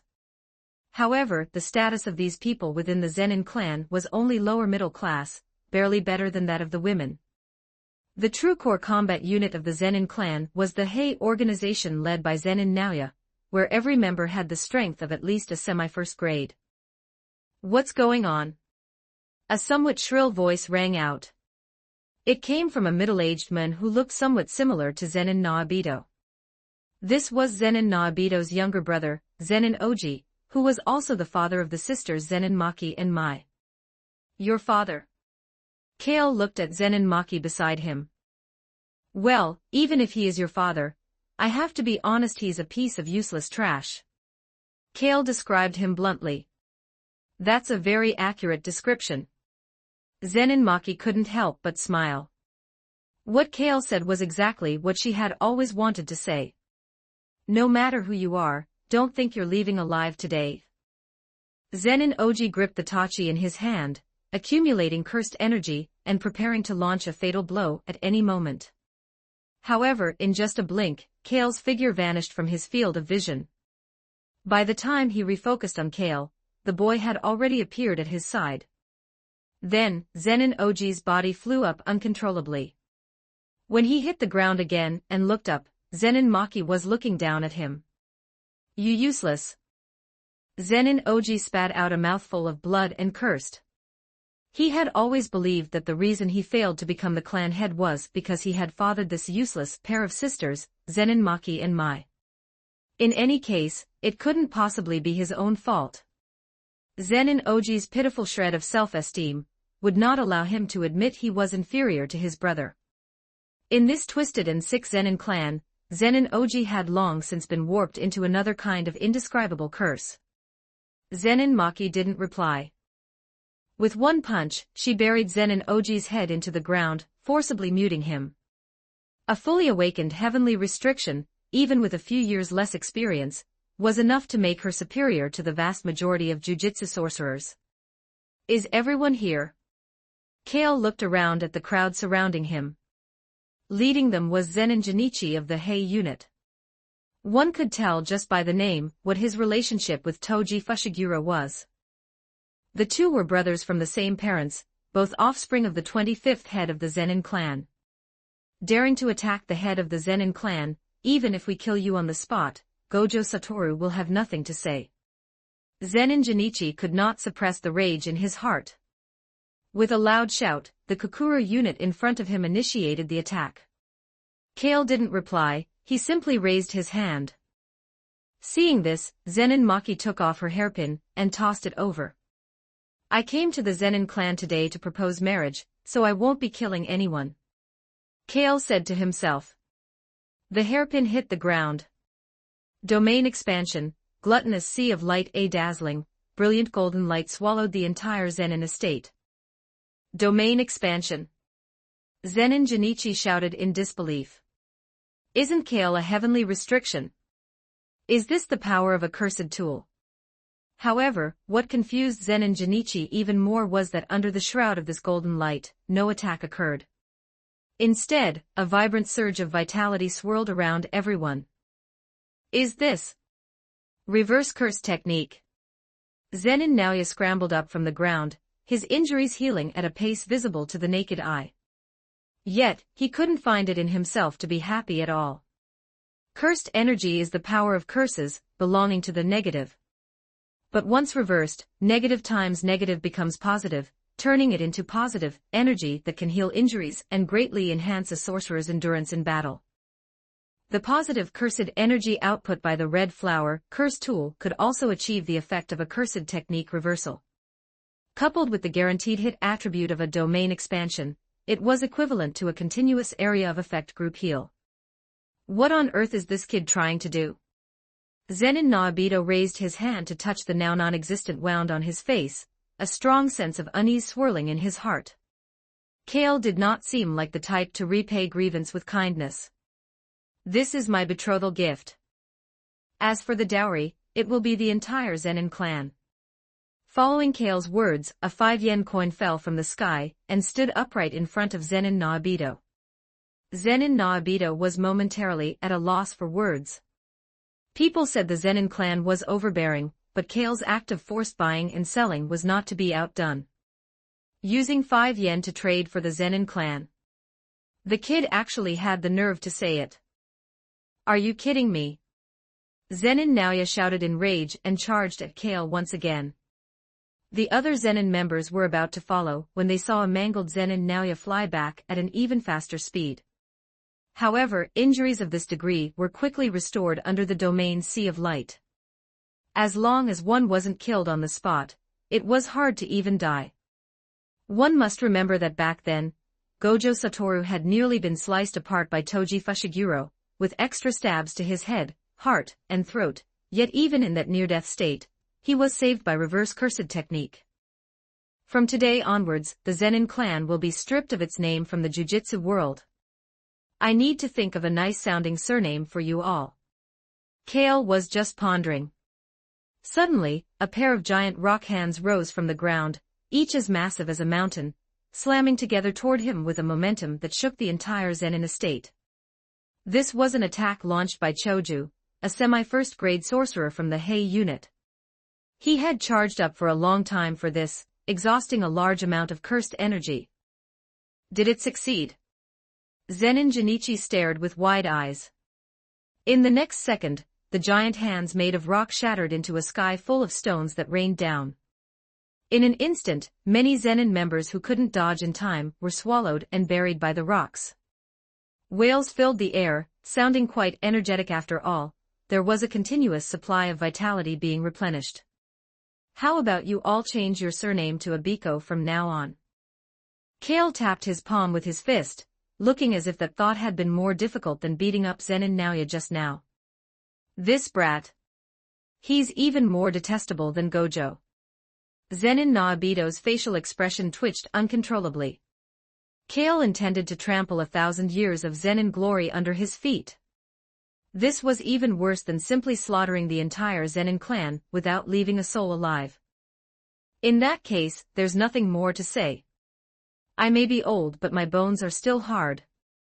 Zenin Naobito faced Kale with his head held high. The 1,000-year heritage and glory of the Zenin clan could not be allowed to end by his hands. At least wait until after he retired. Zenin Naobito roared in his heart, turning into an afterimage barely visible to the naked eye as his speed continued to climb. Even though it was the same projection sorcery, the father clearly surpassed the son in terms of control and development, as was evident from this explosive acceleration. When a sorcerer wanted to use projection sorcery on an enemy, they first had to touch them. This usually wasn't difficult in a normal fight. After all, Zenin Naobito's speed was so great that very few jujutsu sorcerers could keep up with him. The effect was that upon touching the opponent and successfully applying the technique, the enemy had to follow a predesigned sequence of movements within the frame, or else be frozen for 1 second. That 1 second was enough for Zenin Naobito to land 24 hits on the enemy. Of course, if the caster themselves failed to complete the predesigned movements, the technique would backfire on them. Zenin Naobito had already tasted the consequences of close-quarters combat. His caved-in face was the price he paid. Kale's reaction speed completely crushed his own, making it very easy to interrupt the predesigned movements. The result was that after a series of fancy maneuvers, he had ended up hard crowd-controlled for a second. Having learned his lesson, Zenin Naobito changed his combat strategy. The targets of projection sorcery were not limited to himself or his opponent. After mastering technique extension, the effect could also be applied to objects. By continuously freezing the air and then forcefully shattering it, he could trigger a large-scale air explosion. The power was extraordinary. It was Zenin Naobito's ultimate move. The shockwave of the explosion soared into the clouds, as if dispersing the original gloom hanging over the Zenin estate.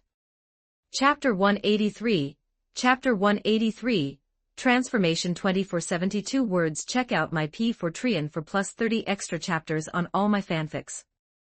And get chapters before publishing them here for free on my P4Trians. // P Fortrian. Com/talk victim. That night, the Zenin clan was struck from the records by Kale. But in its place, the Jujitsu world gained an Abiko clan. The heritage and backbone of a 1,000-year-old Jujitsu clan were crushed into dust by Kale in a single day. Among the hundreds in this family, only Zenin Naobiko's bones were a bit tougher. Kale had to break them over a dozen times before he finally knelt down, however reluctantly. The physical torture was secondary. The main thing was that their spirit had been crushed by Kale's peerless power. The gap between them was simply too vast, so vast that Zenin Naobito could only bow his head. Sukuna received the same treatment back in the day. After overwhelmingly defeating the Sun, Moon, and Star Squad, and the 5 empty generals, elite subjugation teams directly under the northern house of Fujiwara, was he also respectfully invited into the palace of Heiankyo by the Jujitsu sorcerers to be worshipped. Kale went a bit further than Sukuna. He directly manifested his gluttonous Sea of Light domain, unwilling to even grant the Zenin clan the release of death, leaving them with only one choice, Abiko. Before Kale's power, the collective willpower of the Zenin clan was not as resilient as they had originally thought. The first to submit was Zenin Naoya. No, that's not right, he should be called Abiko Naoya now. However, what gave Old Man Naobito a bit of comfort was that not all of the Zenin clan had changed their surname to Abiko. At least the 2 sisters, Zenin Maki and Zenin Mai, remained. But this comfort likely wouldn't last very long. According to local tradition, after a woman marries, she takes her husband's surname. Of course, in the eyes of some Abikos today, this might not be a bad thing. Wouldn't it mean establishing an even closer connection with the master? The Abikos who held such thoughts were indeed the ones who had been thoroughly beaten into submission by Kale that night. You too, you must serve the master well. Abiko Naoya had found the Zenin sisters in private, and warned them with a serious expression. This left Zenin Maki speechless, not knowing how to respond. She seriously suspected that Kale had hit him too hard and damaged his brain. Seeing this Hachiko-like expression of loyalty on Naoya's face felt far too jarring. Even Abiko Oji stopped going to extremes. His mindset had done a complete 180-degree turn. Seeing his older brother, whom he had envied his whole life, he began to walk with his head held high, feeling proud of his 2 daughters. He called them darling this and good job that. It made Zenin Maki's skin crawl. The fatherly love she had never felt in her life was being poured out all at once these past few days, causing severe physical discomfort. But what gave her the biggest headache wasn't that, but her troublesome younger sister. Master, my chest feels a bit tight. Hurry and feel what's wrong. Zenin Mai leaned into Kale's arms like a lazy, clingy short-haired cat, her eyes filled with provocation toward her sister. After all these years, she had finally found an opportunity for revenge. Seeing the mounting anger and jealousy on Zenin Maki's face, she couldn't describe how satisfied she felt. Men really are best when they're stolen, especially from one's own sister. Of course, this wasn't entirely to provoke Maki. The moment Kale overturned the Zenin clan, a feeling she had never experienced before quietly sprouted in Zenin Mai's heart. She had simply found an excuse to cover it up. Zenin Maki growled through gritted teeth. Master, I'm scared. There, don't be afraid. Master will massage your chest for you. Kale played the role very well, it didn't seem like an act at all. He felt very much like a landlord master, that sense of depravity was completely heartfelt. How much longer are you going to lounge around here? Teacher Gojo's phone has been ringing off the hook. Zenin Mai couldn't control either of them now, seeing the 2 of them acting so lovey-dovey, she could only bring up Gojo Satoru. The fact that Kale had struck the Zenin clan from the records and changed it to Abiko had already caused an uproar in the outside world. The documents for the family name change were currently being held by the Jujitsu world higher-ups, who were delaying the approval. The first to bear the brunt of the higher-ups' pressure was Gojo Satoru. His relationship with the higher-ups was already tense, and Kale's actions had undoubtedly ignited the powder keg between them. Although the specific details weren't clear yet, if the Zenin clan truly submitted to Kale, then two of the big three families of the jujitsu world would be completely aligned. In that case, who would the higher-ups even be? The so-called higher-ups were merely representatives of a collective. With the 1,000 years of accumulation and influence of the two great families in the jujitsu world, the power they could mobilize and influence wasn't just the families themselves, but at least dozens of jujitsu families, large and small, that were connected to them. This group gathered together, even if it didn't represent the majority of jujitsu sorcerers, would be enough to split the current jujitsu world. Kale's proposal had directly shattered the existing status quo, scaring countless people into sleepless nights. But with Gojo Satoru acting as a shield, the turmoil outside the Abiko family had not yet reached Kale. Of course, Gojo Satoru wasn't the only one with a headache these days. Abiko Naobito was too. His white hair was falling out in clumps, and he had a bald spot in the center of his head, which broke the old man's heart. You should know that the reverse curse technique couldn't bring back lost hair. You bastard! How much longer are you going to lounge around here? Naobito had finally managed to send away several old fogies who had come to his door. As soon as he returned, he saw Kale sitting there with a girl in each arm, looking quite the picture of enjoyment, making his mustache twitch with rage. Watch your wording, former head of the Zenin clan. Kale reminded him, leaving Naobito speechless. In terms of formal procedure, Kale was already the first-generation head of the Abiko clan. Moshi Moshi, is this the Abiko residence? Behind Naobito came Gojo Satoru's teasing laughter. Just hearing the voice, one could imagine him holding back his laughter. Naobito's eyes twitched. Why hadn't he just let Kale beat him to death back then? Not wanting to stay and be further humiliated, Naobito gave his sleeve a forceful flick and stormed off in a huff. Teacher Gojo, what brings you here? Kale raised a hand in greeting. You've been skipping class for quite a few days. When do you plan on returning to school? Gojo Satoru asked, testing the waters a bit. He was now a bit unsure of Kale's stance. What if this guy got addicted to being a master? After all, it's hard to be good, but falling into depravity only takes a moment. On this point, Gojo Satoru had misjudged Kale. He hadn't just become depraved, he had never intended to be good in the first place. Tomorrow. Kale said as he stretched. These past few days had been enough for him to complete the transformation of the Abiko family.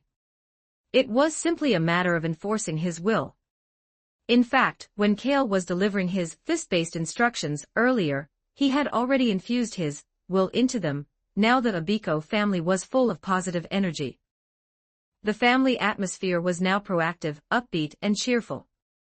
If you were to die and come back to life over a dozen times at Kale's hands, your thoughts would also be reshaped, and you'd start to cherish life. What does it mean to be reborn?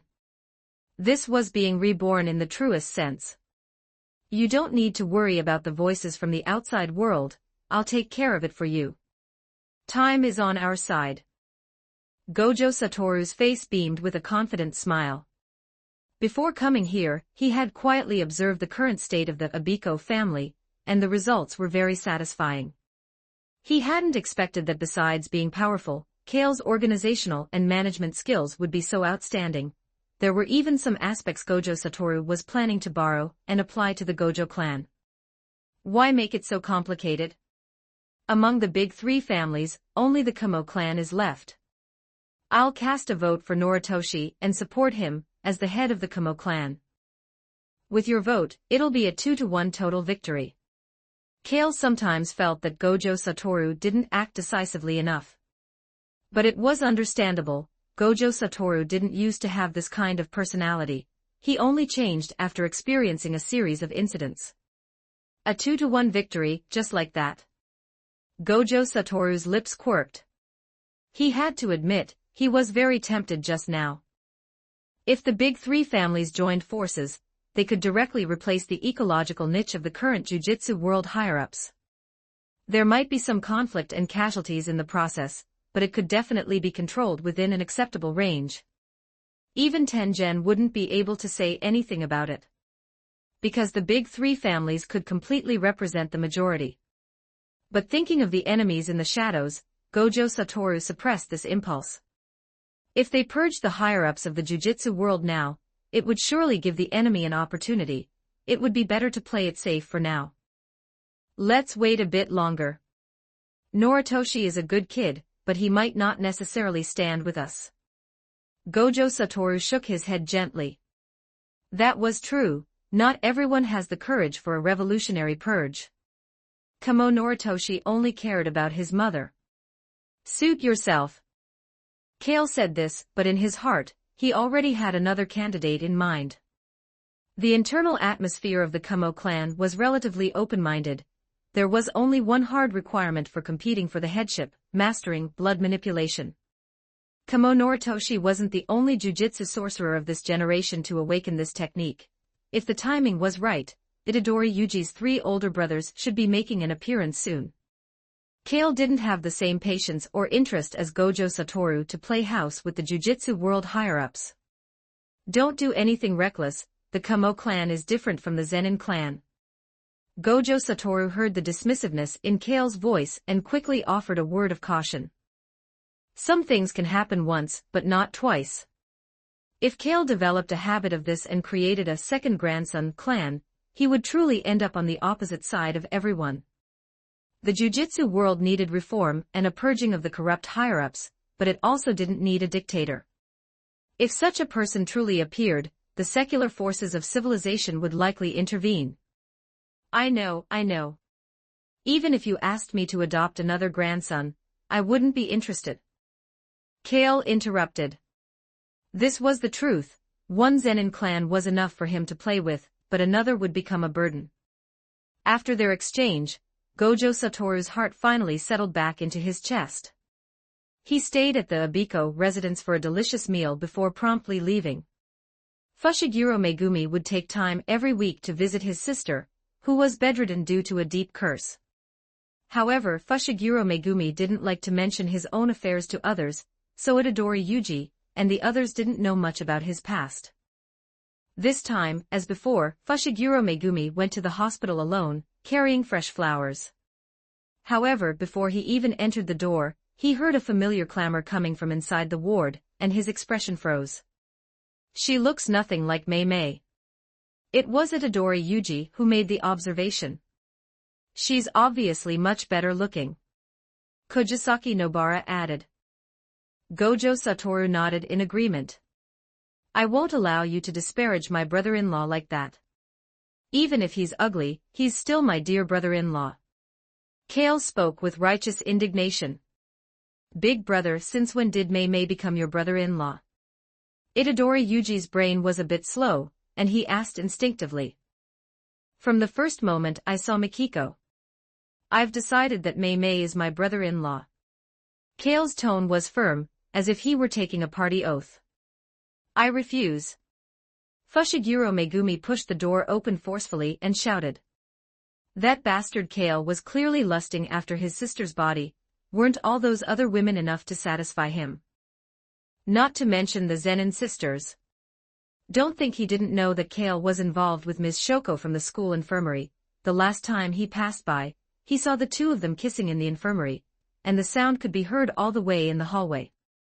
How could Fushiguro Megumi let his sister fall into the trap of such a scumbag? Yo, brother-in-law. Kale gave a friendly greeting. Who's your brother-in-law? And Teacher Gojo, why did you bring them here? Fushiguro Megumi was a bit annoyed. Itadori Yuji and Kojisaki Nobara were one thing. Oh, I wanted to see if Kale could wake Tsumaki up. Gojo Satoru said, scratching his head. Since taking the Fushiguro siblings out of the Zenin clan, he had taken on the responsibility of caring for them, acting as their de facto guardian. If Gojo Satoru had even a little less integrity, Fushiguro Megumi would have to be renamed Gojo Megumi.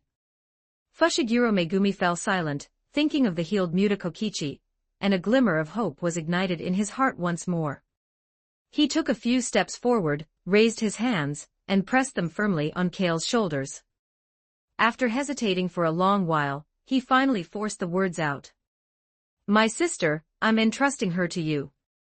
Don't worry, I'll take full responsibility for the rest of her life. Kale gave Fushiguro Megumi a thumbs up. You bastard. You clearly know that's not what I meant. Fushiguro Megumi was about to go crazy, shaking Kale's body. If Kale really did wake Fushiguro Tsumaki up, with the debt of saving her life, combined with Kale's perfect looks and charm, Fushiguro Megumi believed his sister would fall for him in less than 3 days. But with this hope right in front of him, how could Fushiguro Megumi not try his best? What kind of situation was this? A straight line turned into a dead end at both ends. Fushiguro Megumi felt a lump in his throat. Don't forget to like and subscribe to Novels Wonderland.